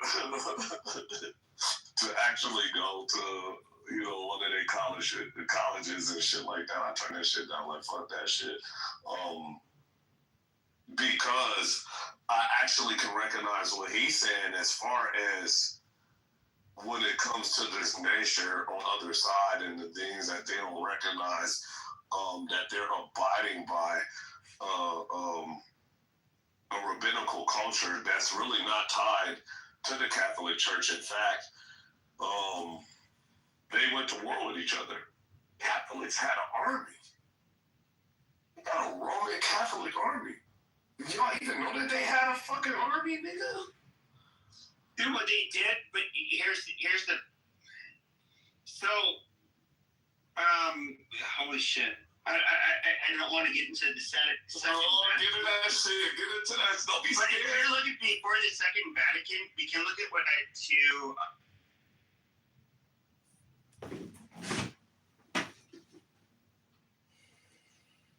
Rabbit hole, Shai, and see how some of the most expensive substances out there on Earth is some specialized ink that is made in Japan. I hate it so much. The shit. He rubbed his finger over it in 3 seconds and it's still smudged. What the fuck are you paying $600 for? The prestige. It's smudged.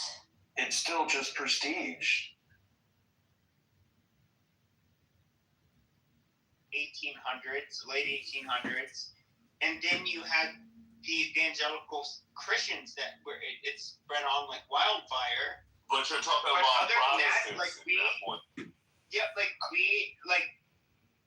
When I say we, I mean people that were raised Christian. We don't. Well, actually, let me put it like this: the Christians were absolutely responsible for a lot of the anti-Semitism and hatred towards, and we can look at where the Catholic countries were, and even Spain, Portugal, France, Italy, like they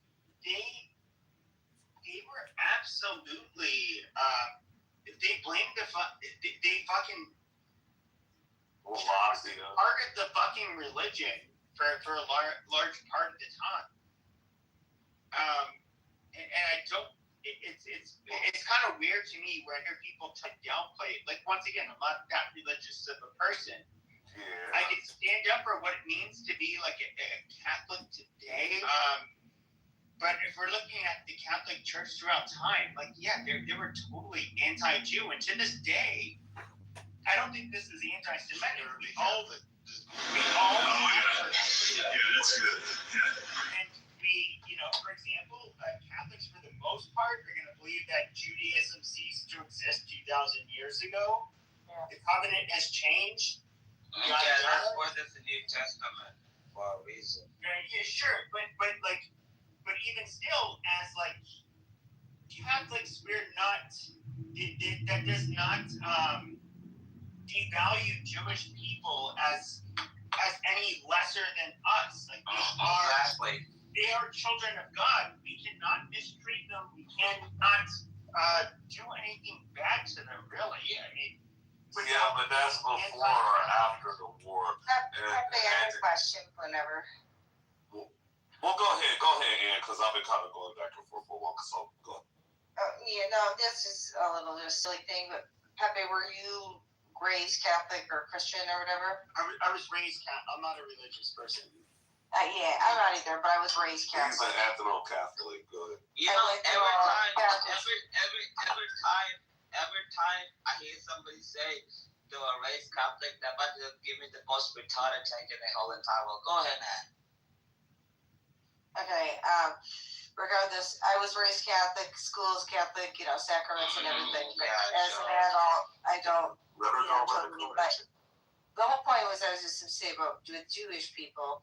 I remember maybe Pepe, you did we were raised, thinking the Jewish killed Jesus. I thought Jewish people were bad. Not because for John Paul. And I know. I'm just saying, being raised Catholic, that's just what we were told. Hold on. Wait. I'm not making an argument. I'm just saying being raised Catholic. Because they're bullshit. Every time somebody tells me they were raised Catholic, I know that. Move the audience. So actually, that was not the point. Okay, so if we were to look at, I was born after 1965. Okay, after Vatican II. I was brought up. My family, the Catholic schools, the churches that I went to, did not blame the Jews for the killing of Christ. And what I've always found ironic is that, yes, the Jews were ultimately responsible, or I should say the Jews, that turned Jesus over to Pontius Pilate to convince him to execute Jesus, were, obviously they are responsible. But if we're to look at the first Christians, all of the first Christians, whether it's Jesus, his disciples, everybody, they were all Jewish. And those Jews, I guess you would say, were obviously the righteous Christian, new Christians. And so, and of course, Jesus died for all of our sins. He if you believe in Christianity, he saw all of this coming. it's and he died for all of our sins. So it becomes kind of like futile and stupid to talk about. Yeah, it is. I just was saying, as a Catholic, did you feel like you were kind of raised with the vibe of like Jewish people aren't good? I guess I did. I was, and a little bit, but I also had no exposure. Like where we live, there's no Jewish people anywhere near me. We don't live anywhere. So it's very weird. So like in Catholic school, you get a lot of Jewish surnames with a lot of kids that were Catholic because their father was Jewish, the mother wasn't. Super common phenomenon, at least, for me growing up. I'm not going to say it's the same everywhere else in the United States. I would say the only, how do I put this? So you get a lot of out-of-staters from places like New York. Now, I couldn't tell a lot, especially growing up, the Italians from the Jews, and I would hear a lot of, for example, Italians would those that I should say that came from New York talk shit about Jews. I felt like it was more of like whatever drama they had from where they came from. It was about that. But for the most part, I didn't. To be clear, like a lot of the schools that have it hit. I've never heard the ones who want to have it here, just like how they had it back home. No, it comes from just frustration. There's nothing to do in the country I was born in. There's zero opportunities. They grow up there, they become 40. That's all I'm saying. And they fucking come here and they feel like the world owes them something, but in reality it doesn't.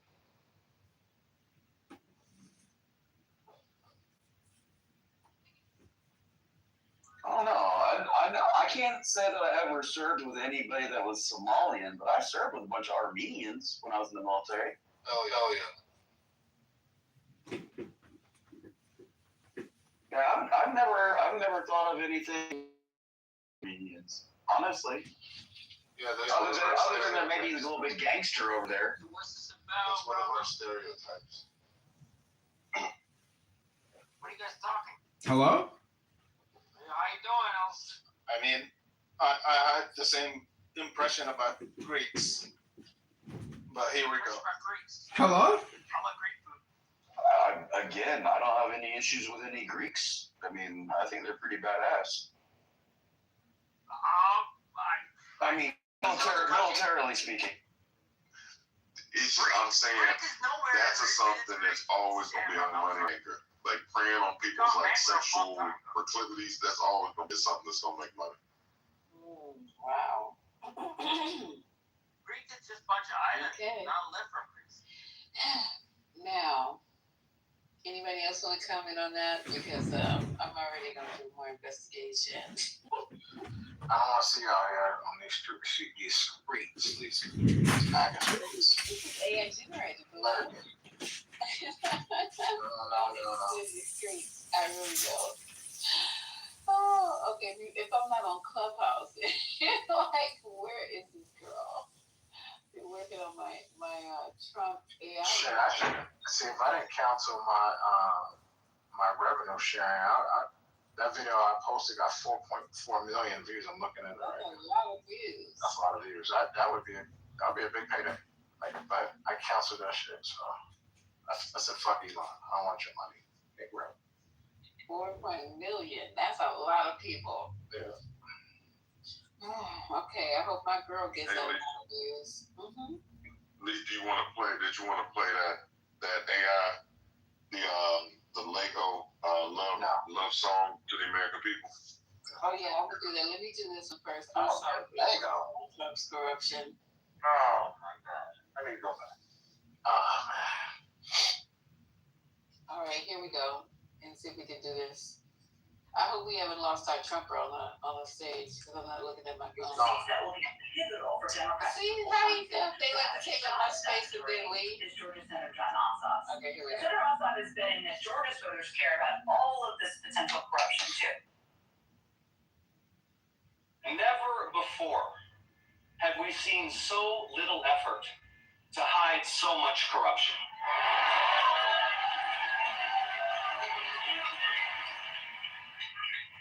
The Mar-a-Lago Mafia has taken American corruption to spectacular new heights. But corruption in America runs a lot deeper than Donald Trump. Because how does American politics really work? It's coin operated. Money goes in, favors come out. Joining me now is Democratic Senator John Ossoff of Georgia. There's always so much to ask you about, and especially given the state of corruption in this administration and this country, I want to get to most of that. But first, I have to ask you about some news that just broke today, which is that the Secretary of the Navy, John Phelan, was ousted, it seems, by Pete Hegseth. And this, of course, is coming at a time when the U.S. is right in the middle of a war with Iran, when we're learning about how long it's going to take to reopen the Strait of Hormuz, even if that's resolved. And this is a long list of firings. What's your reaction to that ouster?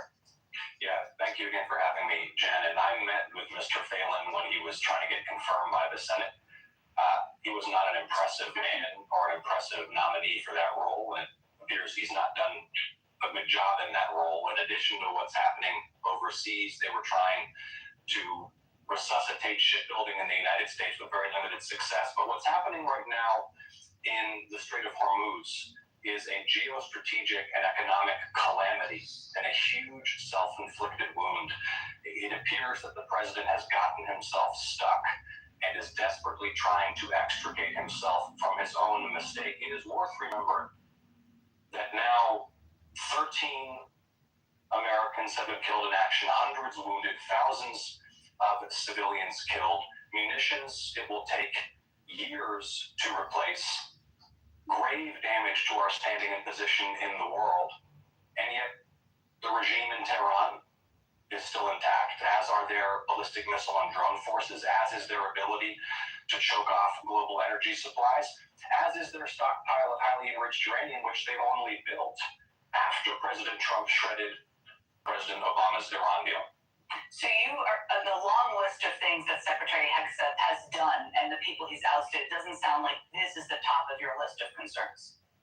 Look, he has been lying to the American public about this war from day one, as has the president. And they have misled the public about why we're at war. They've misled the public about the progress of the war. And they've executed this operation with astonishing incompetence, doing immense economic damage and undermining our national security. No question about everything you just said. And it is all tied, especially given who their negotiators are, to, as I referenced, this unbelievable level of corruption. You gave a banger of a speech this weekend where you talked about a lot of this. We just played a clip of that.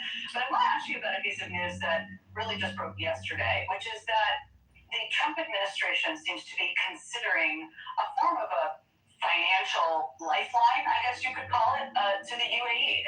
Especially, I mean, there's questions about that alone, but especially given the massive financial entanglements of the Trump administration, the Trump family.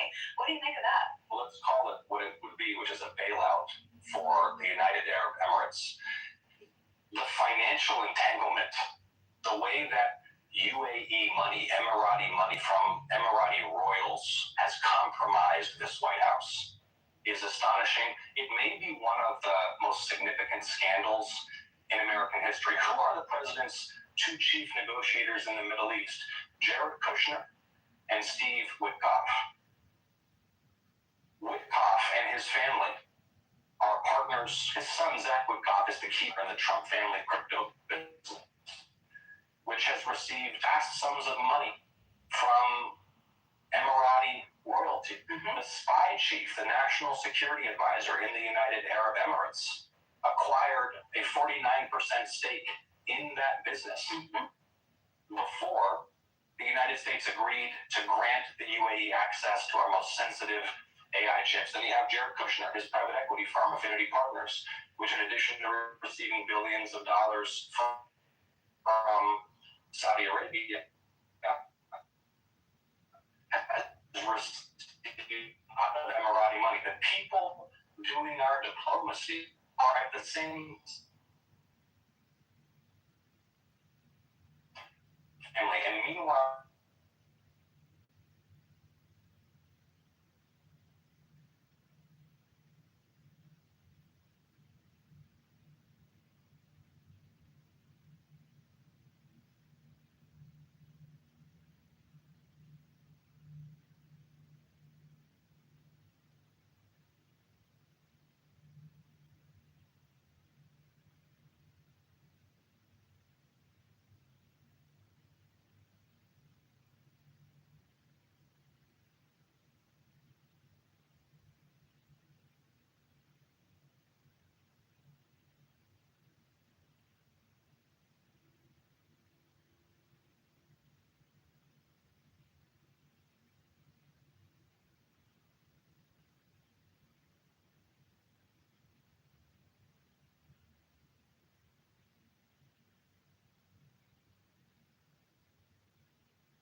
Hey, you got clips on clips on clips.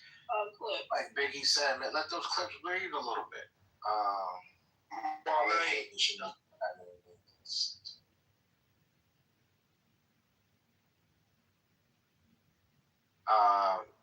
yeah. Did you talk about the California? They had a debate today for governor. I know there was a debate for a governor's debate within California. I know nothing about that. Who was there? It looks like all of them. You had Steve Hilton. You had Katie Porter. You had Steyer. I'm trying to see who else was there. Sarah? Who? What's his name on Clubhouse? What's Not the his name? Sarah. Not the from who? Clubhouse. Yeah, Greg Cardone. No, he wouldn't make it to that stage. He said he was running, and people in here talk about he can win. Grant Cardone. He was not there. No, he wouldn't. You got to qualify to be on the stage. I don't think Grant Cardone would qualify. Okay, that says a lot right there. And he was on Clubhouse yesterday. You can't be on Clubhouse the day before and then prepare yourself for a debate. So he just. No, there in California. Grant Cardone is here. Okay, so he's not making the. He's not in the debate circle. Okay. Nah, so maybe tomorrow we see what they come out and listen to some highlights for that. That's gonna be a big race. I mean, once How do you feel about with your hair about the birthday that's going on with your president and his family? Jake Cardone still running for president of California. President? No, sorry, I didn't.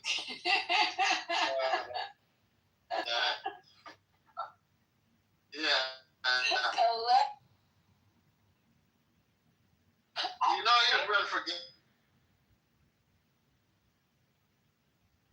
Had a commercial on 126. I heard it on Urban View. I heard it with my own ears. You could put a commercial on it.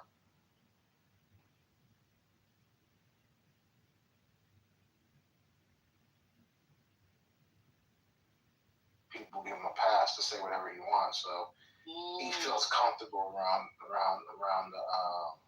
He would be a person that would be welcome to Negro land, right? That's TC's mentor, he said. Did you guys talk about the Cash Patel suit? The one that got thrown out? They got thrown out, right?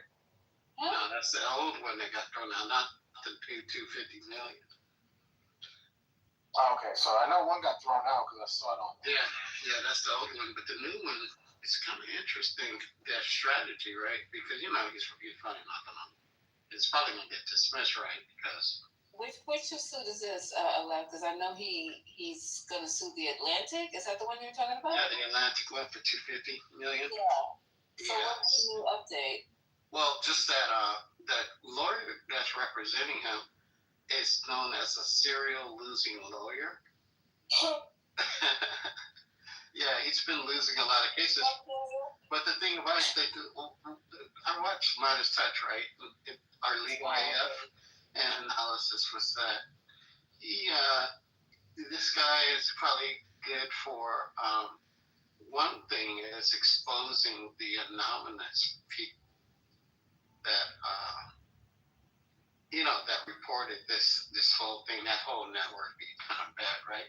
But also it could create further damage for the Atlantic reporting because people may not want to, be what they call them again, sources for them in the future. Because especially if they expose anybody, which they may have to do if they're deposed. But the other way around is that Patel's completely cooked, right? Because he's gonna have to. He's already admitted to stuff that are lying about stuff that his own court case filing says happened. Such as getting the not being able to access his accounts or something like that, and then thinking he was fired. And he said that did not happen. But his own filing says that that's one of the, that it did happen and that it was just a minor technical error. So, yeah, he's got a lot of problems.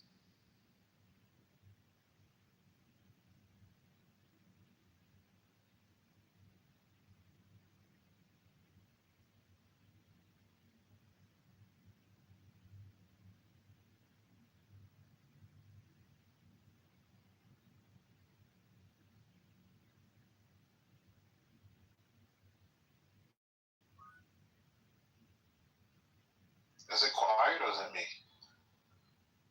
Oh no, I was waiting you guys to respond to Love. I know we're waiting for that. We're waiting for that because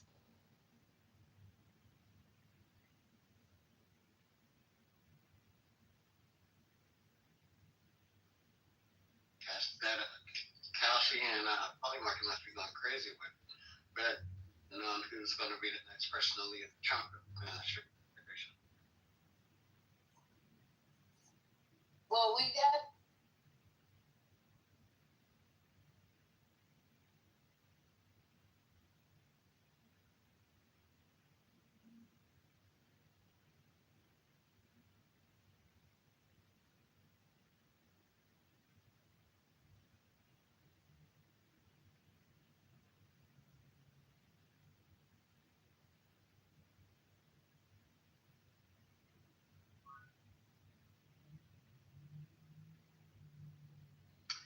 Yeah, he has to go to all those places in Las Vegas that he lives, and he has to tell all of those places and all of those cameras that this did not happen. Don't say anything. All that electronic surveillance. I don't think it's possible for him to eliminate corroborating evidence. I don't get it. I don't really get. I'm just. And then the other thing that's really going to destroy his career and everything else and his life is that he said he has evidence of the 2020 election that it was rigged. Where is he pulling this out of?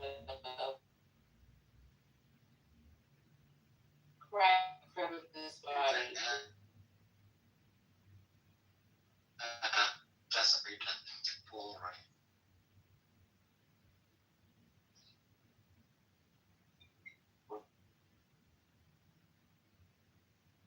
How you gonna get your Somebody ass else out of gonna that die. one and Somebody else gonna get shot. now. This is gonna be good too. That's what I'm worried about. What? You know what I'm saying? You know what I'm saying? Look, exactly. Why was they worried about that? Exactly, Wow. yo. It's on the desk, bro. Put the names on the desk already. Hey, you know that 80, I know that person was 80 years old, that Democrat, you know, that died in the Congress. Oh, wow. That was Well, how convenient, though. You know, if they start figuring that shit out. All you gotta do is push them off the side of something. So I think you said somebody got. Stop doing that, though. We need to stop doing that. We need to stop until we die in office. It just is now he had the nerve to be running the pearly gates. One of the pearly gates. I can't think of his name right now. He was 80. Yeah, what was it? He died. Recently? This was recent? Oh. No, I'm laughing myself because he kept on staying in office. He's doing a what is the other Democrat female who died? They had to bring her. Feinstein. Yeah, see that's not fair. That's not fair. So Keisha said David Scott. Okay, thank you, Keisha. Not fair. You're 86. You know. Wait, Donald 86. I think was he 86? Come on, Keisha. How old was he? He knew he was on his way through the pearly gates. He was already in a wheelchair. 80. So he was actually running again. I said he's still gonna be on the ticket though, even though he's dead. 80. He could be a healthy 80 though. Oh, I get it. No. What is going on with you? You could be a healthy 80 trying to help somebody I'm talking shit though. But I'm just saying, some 80. I'm just thinking Pop, so he's 78. What do you want to tell? He's 78. That's true. I get that. But at the same time, I'm trying to be no politics either. So yeah. You start bringing up people behind you. You start curating that spot. You already know how I feel about that shit. Absolutely, that's what you're supposed to do. That's what you're supposed to do. If you're a leader, you're motivated by fucking, training future leaders. That's just like you're having a baby at 80. It's like, bruh. My grandfather did have his last kid when he was 76. Maybe just because you can't don't mean you should. It's like that's like breastfeeding the baby when you're 80. That's not like having. Nah, I don't think that can happen, bro. That shit's not up. That's powdered milk. That's powdered milk. That's crazy. I'm only gonna know my father for a few weeks. Is this crazy? Just because you can does not mean you should. So he was running, and now he died in office and left all his constituents out there without no representation. So I'm just like, bruh. Well, to be fair, all of America has no representation when it comes to presidents. That's secret vacant for a year already. Well, I'm just saying, but all the wealth of knowledge that he had, all the mentorship, hey, was he doing it? No, because he was running again. He was running again. I would be like, no, let's find some young blood, somebody else, back somebody else, whoever the fuck, but I'm not going to do this. Nope. So, yeah, that happened. And then, too, the Navy, I had to look him up because John Ossoff was saying that the Navy Secretary quit his job today. Yeah, and that's the Navy Secretary. Know what that dude came from private equity. That guy came from private equity. He wasn't even, I don't know. Yeah, he's from private equity from what I heard. It's still bad, a lot of chaos, I think Hexet. It's gonna be like a race between Hexet and Patel. We need to take wagers. I think going first. Anybody want to take that bet? What? Yeah, like fucking. My neighbor upstairs. The sperm must be out there, sorry. I'm not going on that neighbor. It's reckless. Okay, so the Navy Secretary abruptly left his job yesterday, which is Wednesday, in part because of a hugely expensive new battleship that he wanted. So, and the people who got mad at him was actually Pete Hegseth. I mean, no, it couldn't be Pete. Pete was probably, I can't imagine him being against this battleship, because listen to what the battleship was about. Phelan, who served just over a year in his post, had helped conceive of the new battleship to curry favor with President Trump, according to two people familiar with the matter. It was going to be called the Trump class. Remember that? Remember that when he was like, I don't like stealth battleships. It's just like, that was ridiculous. I don't like the way they look. What was it gonna be called? It's going to be called the Trump class battleships. Were major source of frustration for Hegseth and the Department Secretary Stephen Feinberg because they did not serve the Pentagon's broader strategy to pivot towards smaller, cheaper, uncrewed ships, according to two people who, like others in the story, were granted anonymity to discuss the sensitive matter. He was trying to build these huge ships, which are called the Trump class. So you don't have to be big. It has to be gold railing, gold fixtures, gold toilets, all this shit. So he mad because nobody wants to get on board with it. It's gonna be called the Golden the Golden Fleet. I just can't with this gold. Oh, Charles. Yo, Maddie going into war with fucking gold. Yeah, I like the girl when she says secondary embarrassment. This is crazy.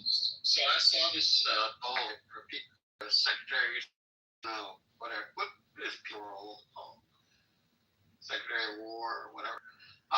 But I saw the polls for those guys, and he is like the absolute worst. His poll rating is lower than Kash Patel's comparative poll ratings. It was like 30. It was positive 35 for Cheney. I think it was like positive 20 plus for Hillary, and I forget the next person. The next person was in the 30s or some 20, something like that, between Cheney and her, and his was negative 30. Oh no, Dick Cheney was negative 60, was positive 65. That's right. So it's like a 95 difference. Is that crazy? That's like, what?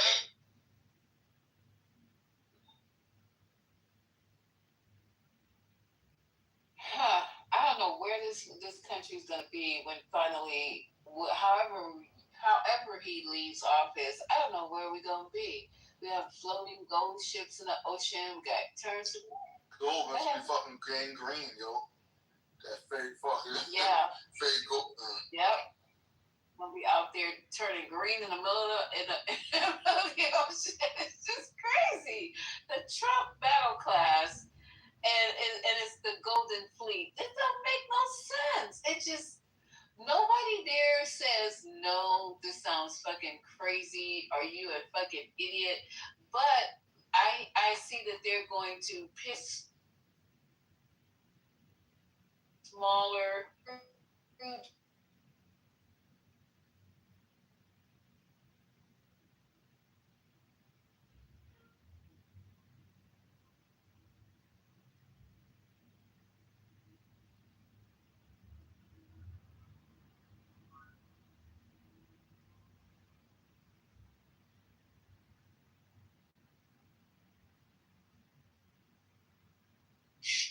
Admiral that was talking about the munitions depletion, and it was like 50% down on a lot of those high-priced munitions, like the Tomahawks are 50% down.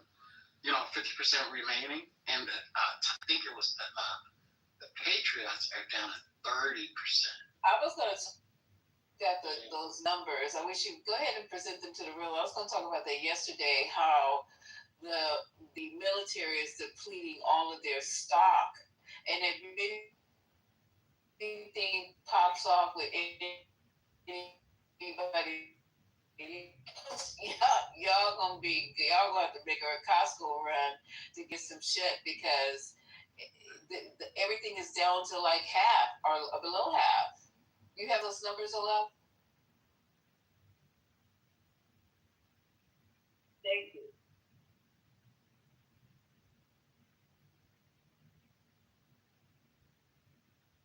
Strike PRSM, that's TAC MS inventory has been used. And then we're down to 30% of the stockpile for the cruise missiles, the Tomahawk missiles. 850 of those have been fired. I think it's also interesting to know that some missiles take like 1 to 5 years to replace the munitions that have been used in the conflict. So even if they do get the 1.5 trillion, it's going to take time to replace everything unless they have a way of accelerating, like putting all of us to work on, So don't worry about it. It replaying itself like it's ear healed itself. Yeah, I guess we'll just have a lot of optimists doing it, Are those made in dark warehouses or movies you see in LA, those are actually Arby's. I don't know. And we need the money to replace that. So I know that he's asking for an additional. Let me go down here because it says in this article. So the military invaded Iran. And a week before Hesep is set to testify on the Pentagon. Oh no, this is gonna be a shit show. So Hesep is set to testify on the Pentagon's proposed $1.5 trillion budget. What is that gonna be? Let me just finish reading this. I have no idea. The ouster of Phelan comes amid the U.S. military's campaign in Iran, and a week before Hesep is a week before, so I guess next week, is set to testify on the Pentagon's proposed $1.5 trillion budget, which would involve significant boosts to key Navy programs. This includes Trump's Golden Fleet. So he's going to actually bring his drunk ass before Congress to talk about the fucking Golden Fleet and ask for $1.5 trillion. I want to see who votes on this shit.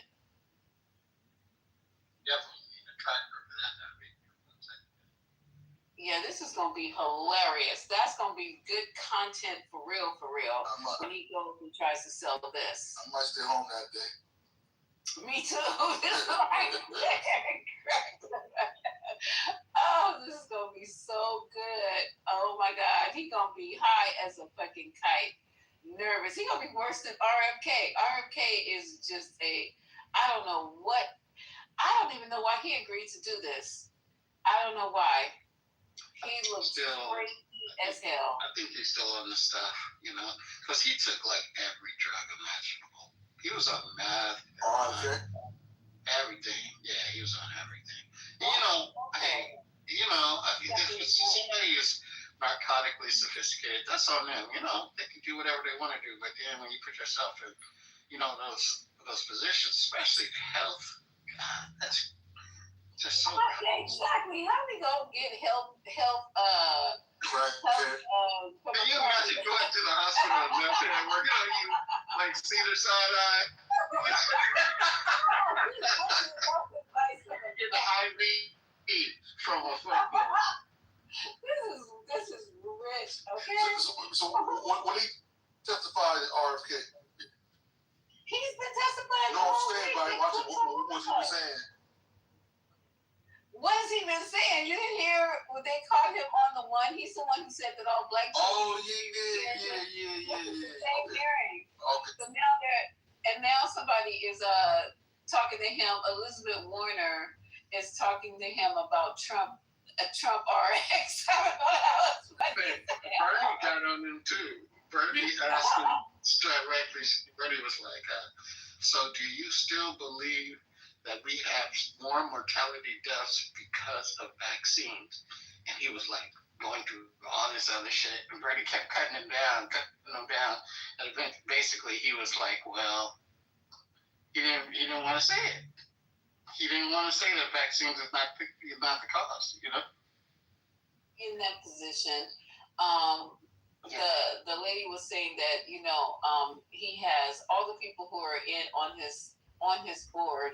They're all some type of investor or some type of crypto person. There's nobody there, nobody that has the degrees and the science behind any of this. They just sitting around making shit up and making policy behind. Got cash on that board, yo.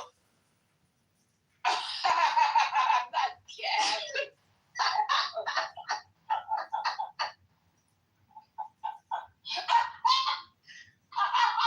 I'm sitting up here going, let me see how long this shit's going.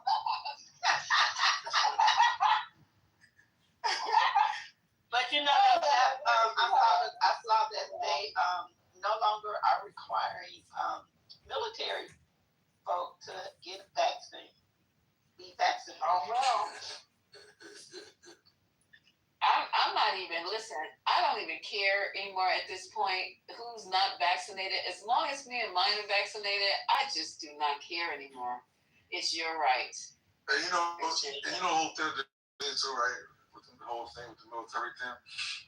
You know how daycare is, how your kids come home with germs and shit.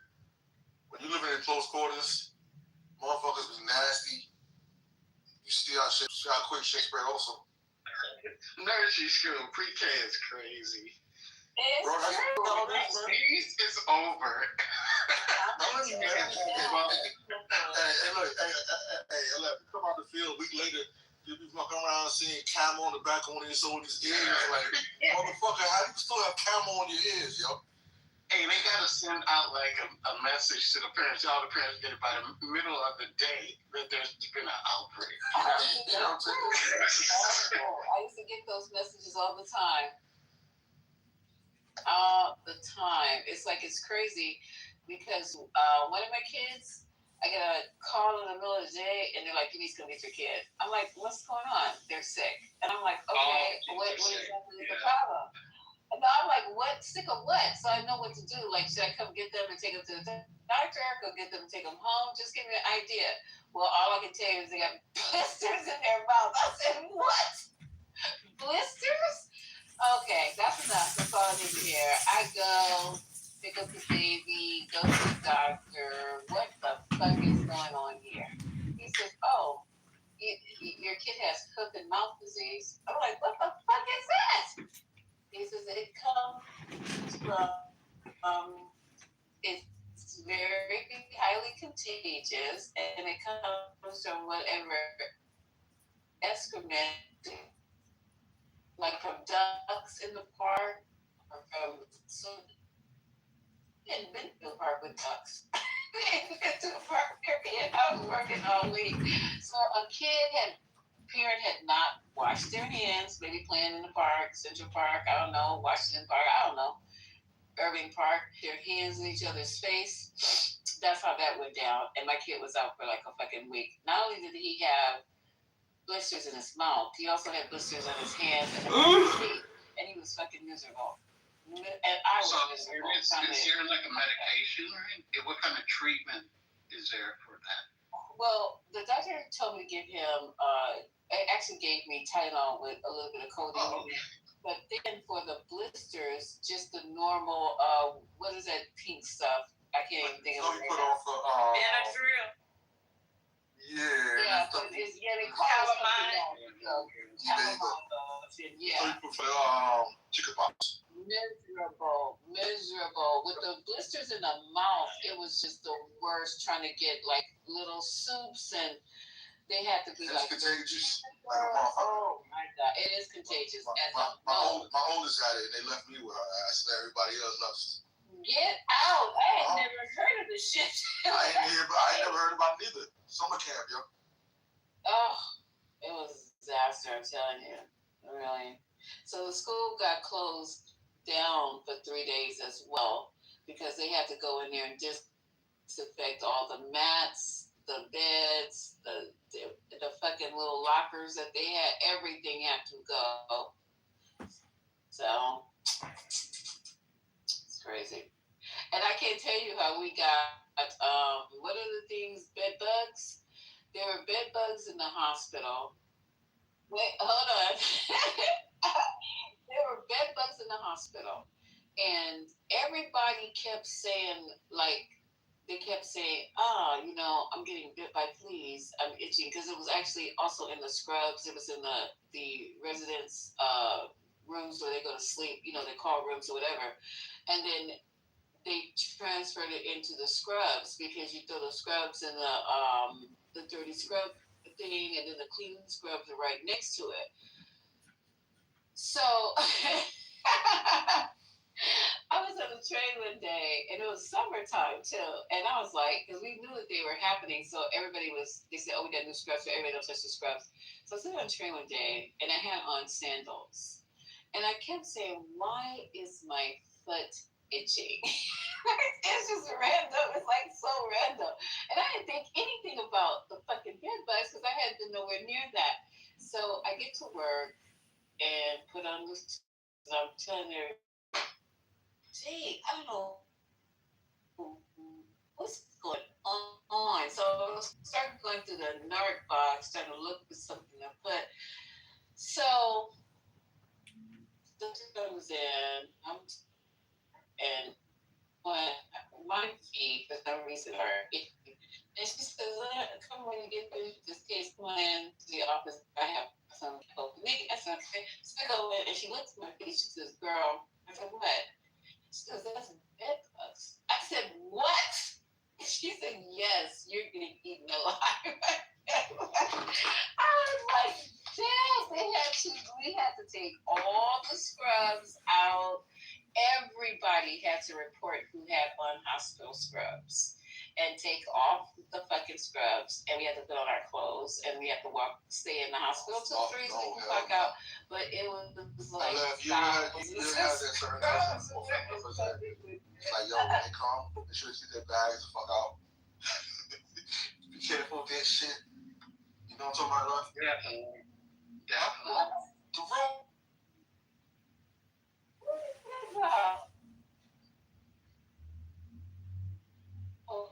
So I'm gonna confess to you. Like there was a part of my life through age, right? I lived in the projects, the worst projects in Oakland, right? Too short lived at the same projects at the same time. So got a little badass kid saying biatch. Hey, look. When I would go across to the other side of the project, on a too short side, I was on the worst side, right? But on the other side, right, my aunt lived there, and she would pour us a big bowl of Raisin Bran, and check it out, bro. When she put the milk in, they scared. Never forget. Every kid, the elementary school was like 2 blocks away. Every kid had roaches. It was impossible to get rid of roaches. People look at that shit like pets. They be just talking about it so casually, and I'm over there just cringing. It's like, "Oh, the roaches and that. I put the stuff in the bowls with the Ziploc." And I was like, "Yo, what?" So, and then talking about their mice and shit, and how they eat mice and the whole war.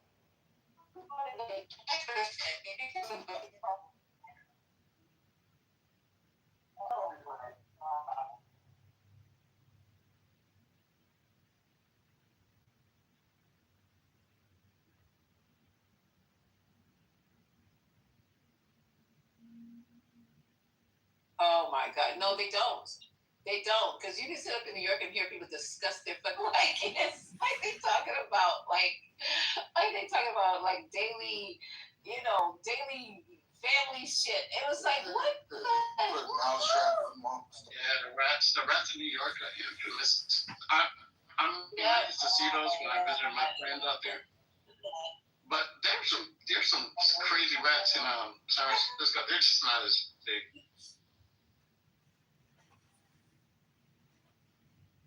I first of all, I hadn't seen any rats in my houses.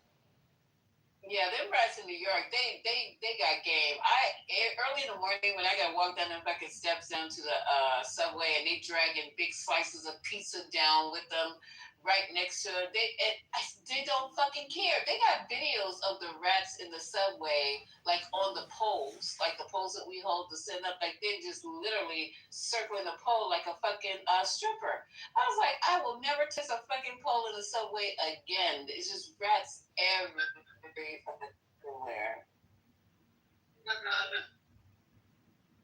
You know they probably got roasted the strippers.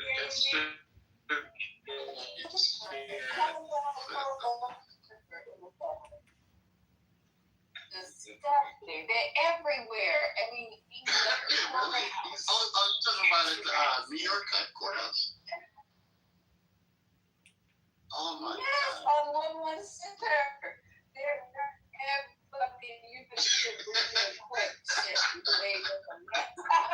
They be jumping on top of the table, huh? Oh God. I can't feel no rats. I tell you. No rats either, you know. I'm down my rich days. You know, I had a girlfriend back in the day, and one came up to walk behind me. Wait, you had a girlfriend?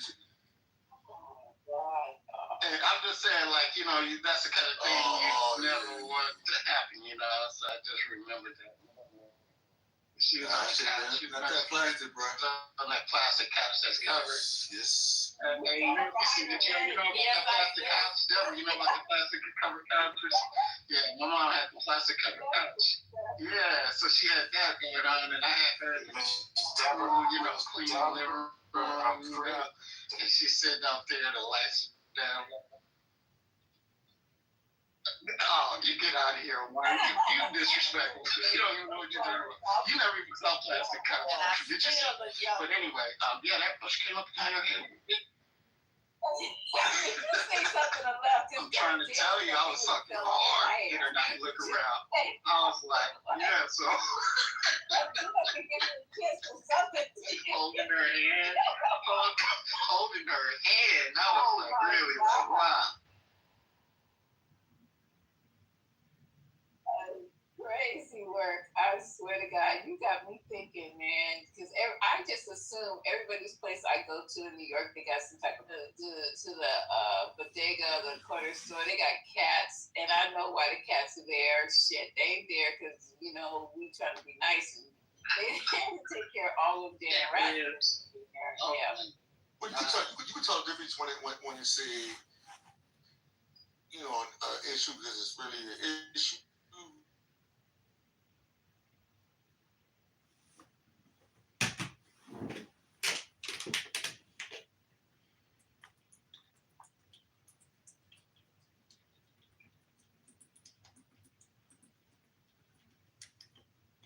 Bathroom. Anything else in between that, you know.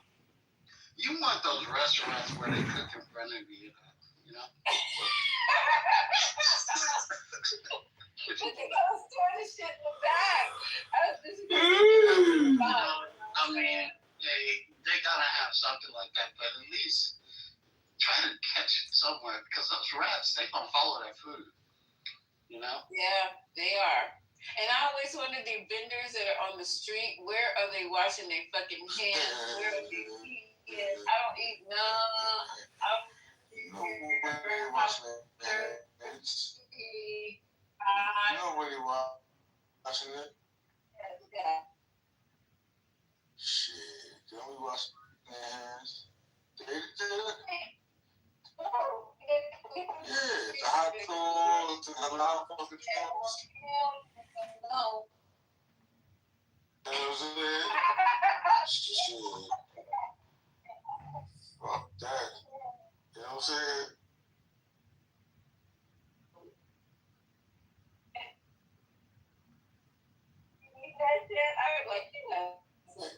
And on top of it, you know, New York, there ain't no fucking bathrooms.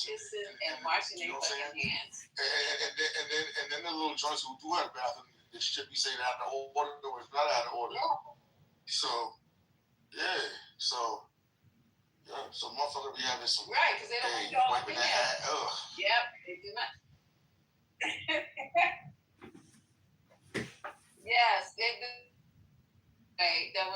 my dogs. And I was like, my daughter was like, man, there was this lady. Boy. You could smell it. You could smell it maybe 2 blocks away. It was something just smelling so good. I'm just thinking it was coming out of one of them little restaurants or whatever, little holes in the walls, whatever. And my daughter goes, "No, wait till we get to the block. You're gonna see it like school's on." I said, "What am I gonna see?" She goes, "Oh my God, you and your tacos. You love tacos." I said, "Yeah, of course. I mean, shit, is there a new place I hadn't seen? What's up with the tacos?" But you could smell this wood cooking. We got maybe 2 or 3, I would say maybe 10 feet before the school. And it was this lady. You could tell she was just newly arrived. I'm sorry, you could tell. I'm sorry. And she had a whole fucking pig. I mean the whole pig, right? With the whatever that is that goes through the mouth and comes out the ass, and then they rotate it on the. She literally was rotating a pig over some hot ass wood in the middle of the street. I was like, what the fuck is going on here? Literally, and getting ready with her knives to cut it up, had the tortillas and shit all over there, the fixings and everything. My daughter had the audacity to say,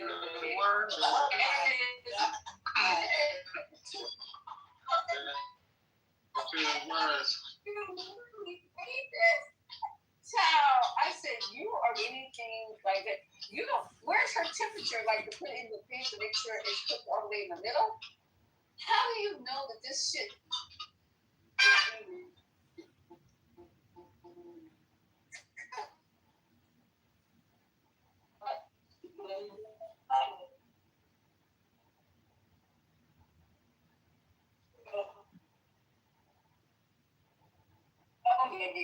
yeah.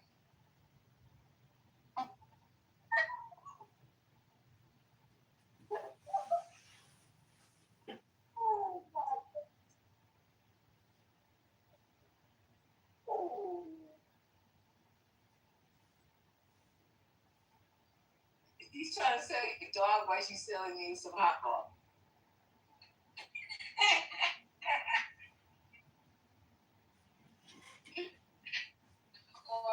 Yeah, you talking about the corn? Yeah, don't eat the corn, man. It's the nastiest, man. You ever see the corn? With mayo on it. And then is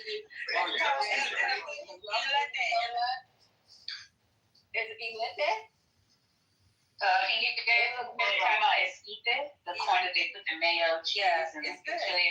Oh, I love that. What is wrong with y'all? That looked like diarrhea for me. I was like, I make it like, but is it mayo or is it sour cream? It's mayo. It's mayo, and then it's cotija cheese, and then you put a little, you drizzle sour cream at the end, a little bit. Not the thick sour cream, the crema, their sour cream, the crema. It's good.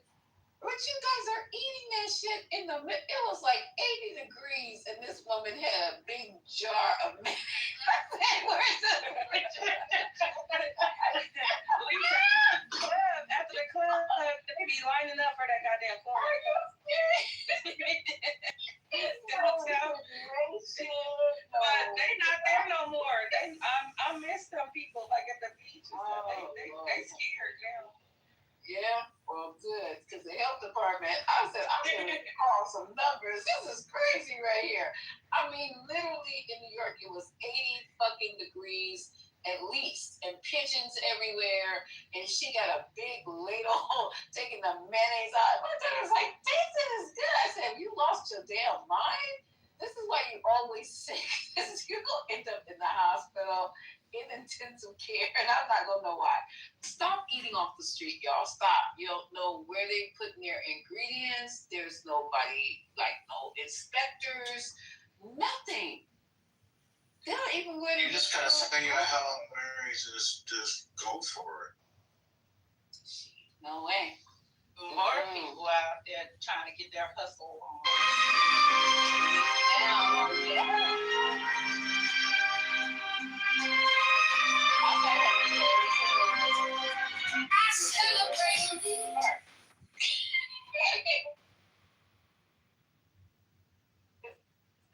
gonna start making cookies and put them in little bags.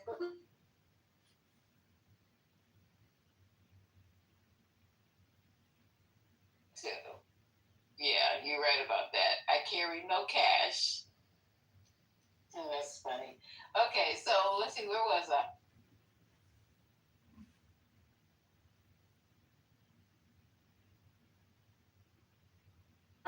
Is on a curfew. I'm surprised he's still listening.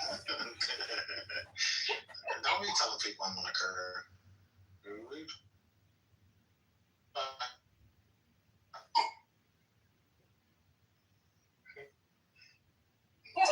You say nothing.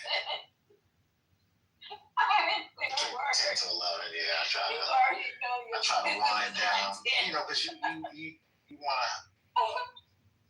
It was 11 yesterday, but you want to have mental quietness. You want to have serene tranquility when you're going to bed. It's super. I like it loud. No, you know, you want to wake up the next morning and don't have to worry about arguing with people over. He didn't even get it. That's why I know he's not getting any. I said I like it loud. Oh.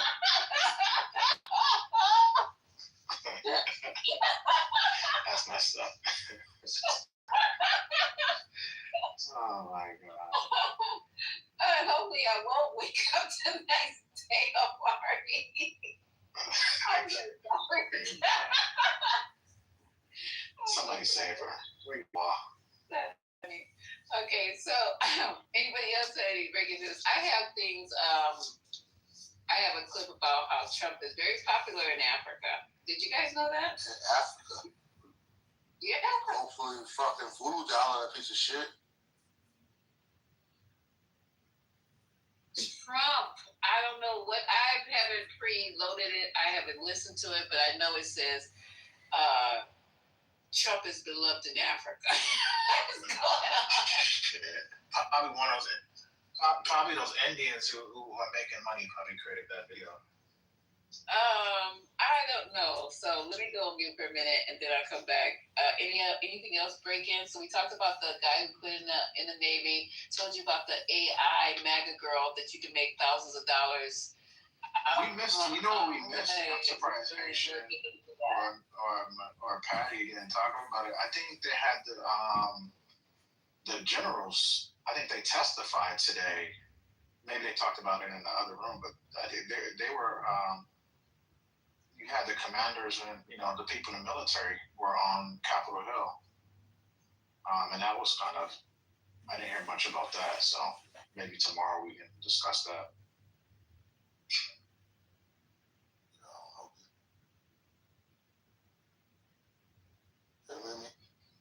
Yeah. So maybe. So I'll try to find the clips for tomorrow. See it. But, sorry, what happened? No, I'll say hello. I didn't saw you guys from. Hey, were you asleep? Oh, hi. Kind of, but I was looking at my phone. I looked at my phone and see you guys.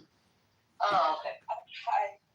I'm driving. It was hard for me to beat some cars just stopped in the middle of the freeway. I don't know why. What, you on a 4? Are you on a 5 or a 4 or 5? 805. I'm on 805. You're on 805. Okay, so you going out Sunday? Yeah. So are we at war? I'm on what? Did Trump start a war? What happened with the fight? Yeah.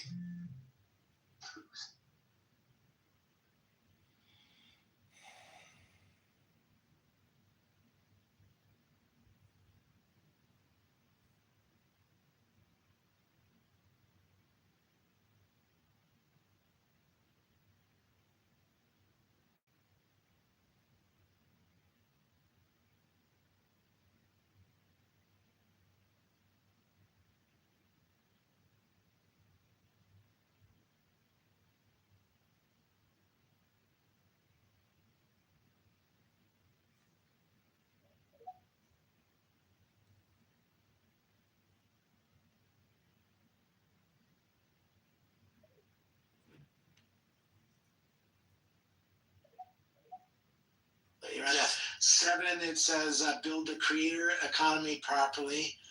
8, solve the AI slop problem, which is interesting. Yeah. 9, bring back the chronological option for power users. But you X-Pro. So with anti-gravity, what you can do is you can create all these multiple terminals, and inside the terminals you can run Claude code. And so as you can have anti-gravity have exactly what you're talking about, then use Claude code inside of 15 different terminals, which are agents, right? And essentially anti-gravity will start to break up everything that you're giving it, and then it'll start assigning each one of those little terminals a piece of what you're talking about. And it'll start to build, because Claude code's better at back end, anti-gravity's better at front end. Everybody knows this shit. But so essentially you can just kind of like go back and forth, and it will build. And you should let me show you. I created the Grok Imagine Theater. So that's awesome. It's fucking cool. I'll show it to you. Yeah, one thing.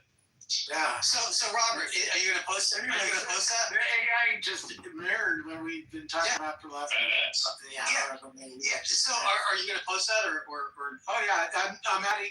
It didn't put links to people, so I have to argue with my. There you go. They're like teenagers. They don't like to do slap them in the. See. Yeah, you gotta like. I was hoping you did this other work. Please do. So let's give hopeful energy that this is seen by Elon and team, and it's taken seriously, because this is not to damage the site. It's not to piss on anybody to say they didn't do a good job. No, it shows pro as well what they're doing right. Yeah, and they're doing a lot of things right. But if what was first thing? I mean, if we don't solve that situation with people that are really utilizing the platform, they're going to be going, and it can happen quite quickly, because the natives are getting really restless right now. I can just say that. So the way everybody can help is after Robert Scoble is done making that post, we could all just go and like it and drop a thoughtful comment, not like a one-off comment like, "Oh, that's cool, dude," or anything like that. Like, actually think about what he said and write some thoughts about it. I love that, Terrence. It goes in. Here, let me see. Don't retweet it though. You'll wind up getting demonetized. Well, I'm gonna put it as a link. I know. It won't get seen, but whatever. It goes into what actually changed. So the history of Phoenix, what Phoenix changed technically, and it goes into depth on that.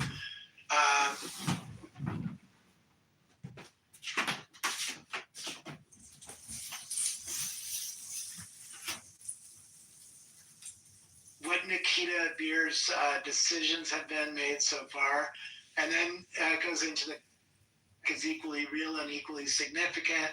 Creators are losing reach, for instance, and it goes into depth on how much. The algorithm rewards AI slop and engagement bait. It goes into depth on that. External links are being killed. Geolocation-based distribution problem, right? The clusters of one topic problem. And followers don't see your posts. I mean, that's how we started the show, right? And my own observation, I'm seeing lots of people complain that their region's down. Yeah. So I even pulled in one of mine. Anyway, this AI is very good at analyzing things. Yes. And analyzing things after reading everybody's opinion on X is fucking insane. It is, right? And folks, it's not rocket science. It's got 1 million tweets that it has in the database, so it can see everybody's point of view. Because I guarantee you, if it really goes deep in that, there's a lot of complaints about that. There is, yeah. And it's not rocket science. We're talking about stuff, tools that we all have available. And a lot of praise. I'm praising. Yeah. And so this is, I think, a starting point. But it's going to get even more complicated, because as AI invades everything that we had considered social media to levels we haven't dreamed of yet, it's going to be even more difficult for people like Elon to make these platforms useful in their own ways. Like Robert said, we're coming into a different type of social media, and it's happening very quickly. Hey, Robert, I gotta say something. I gotta say thank you for the quote post. By the way, I realized it got retweeted by Elon, and that shit was a fucking probably. Yeah, 40 million views. 40 million views. I'm glad I brought up the topic, but obviously you made the connection. So, gotta say thank you for that. So, yeah, it's not.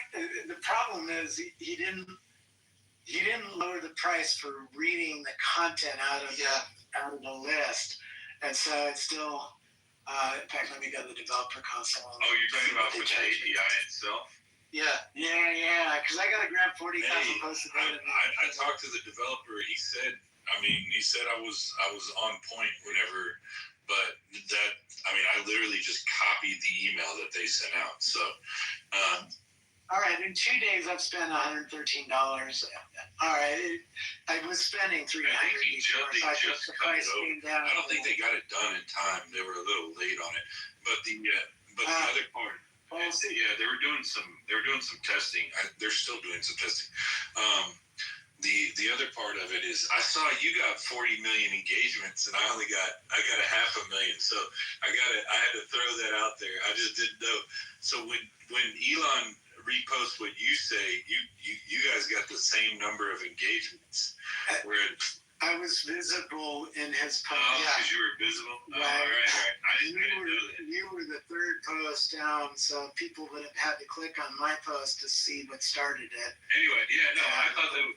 That's another problem. That's another problem with the algorithm. It's just an interesting... I thought it was an interesting conversation.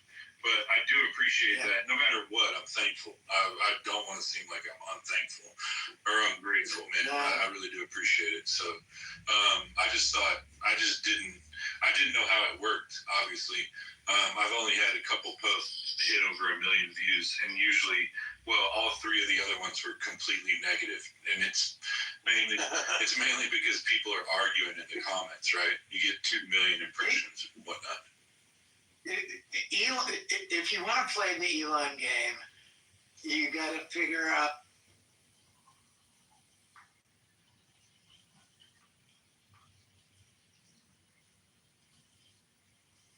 Sometimes he'll reshare. Well, I'm 2 degrees of separation. Either that or argue politics. I'm 2 degrees of separation, right? So I got to get it to you, and then you got to see that.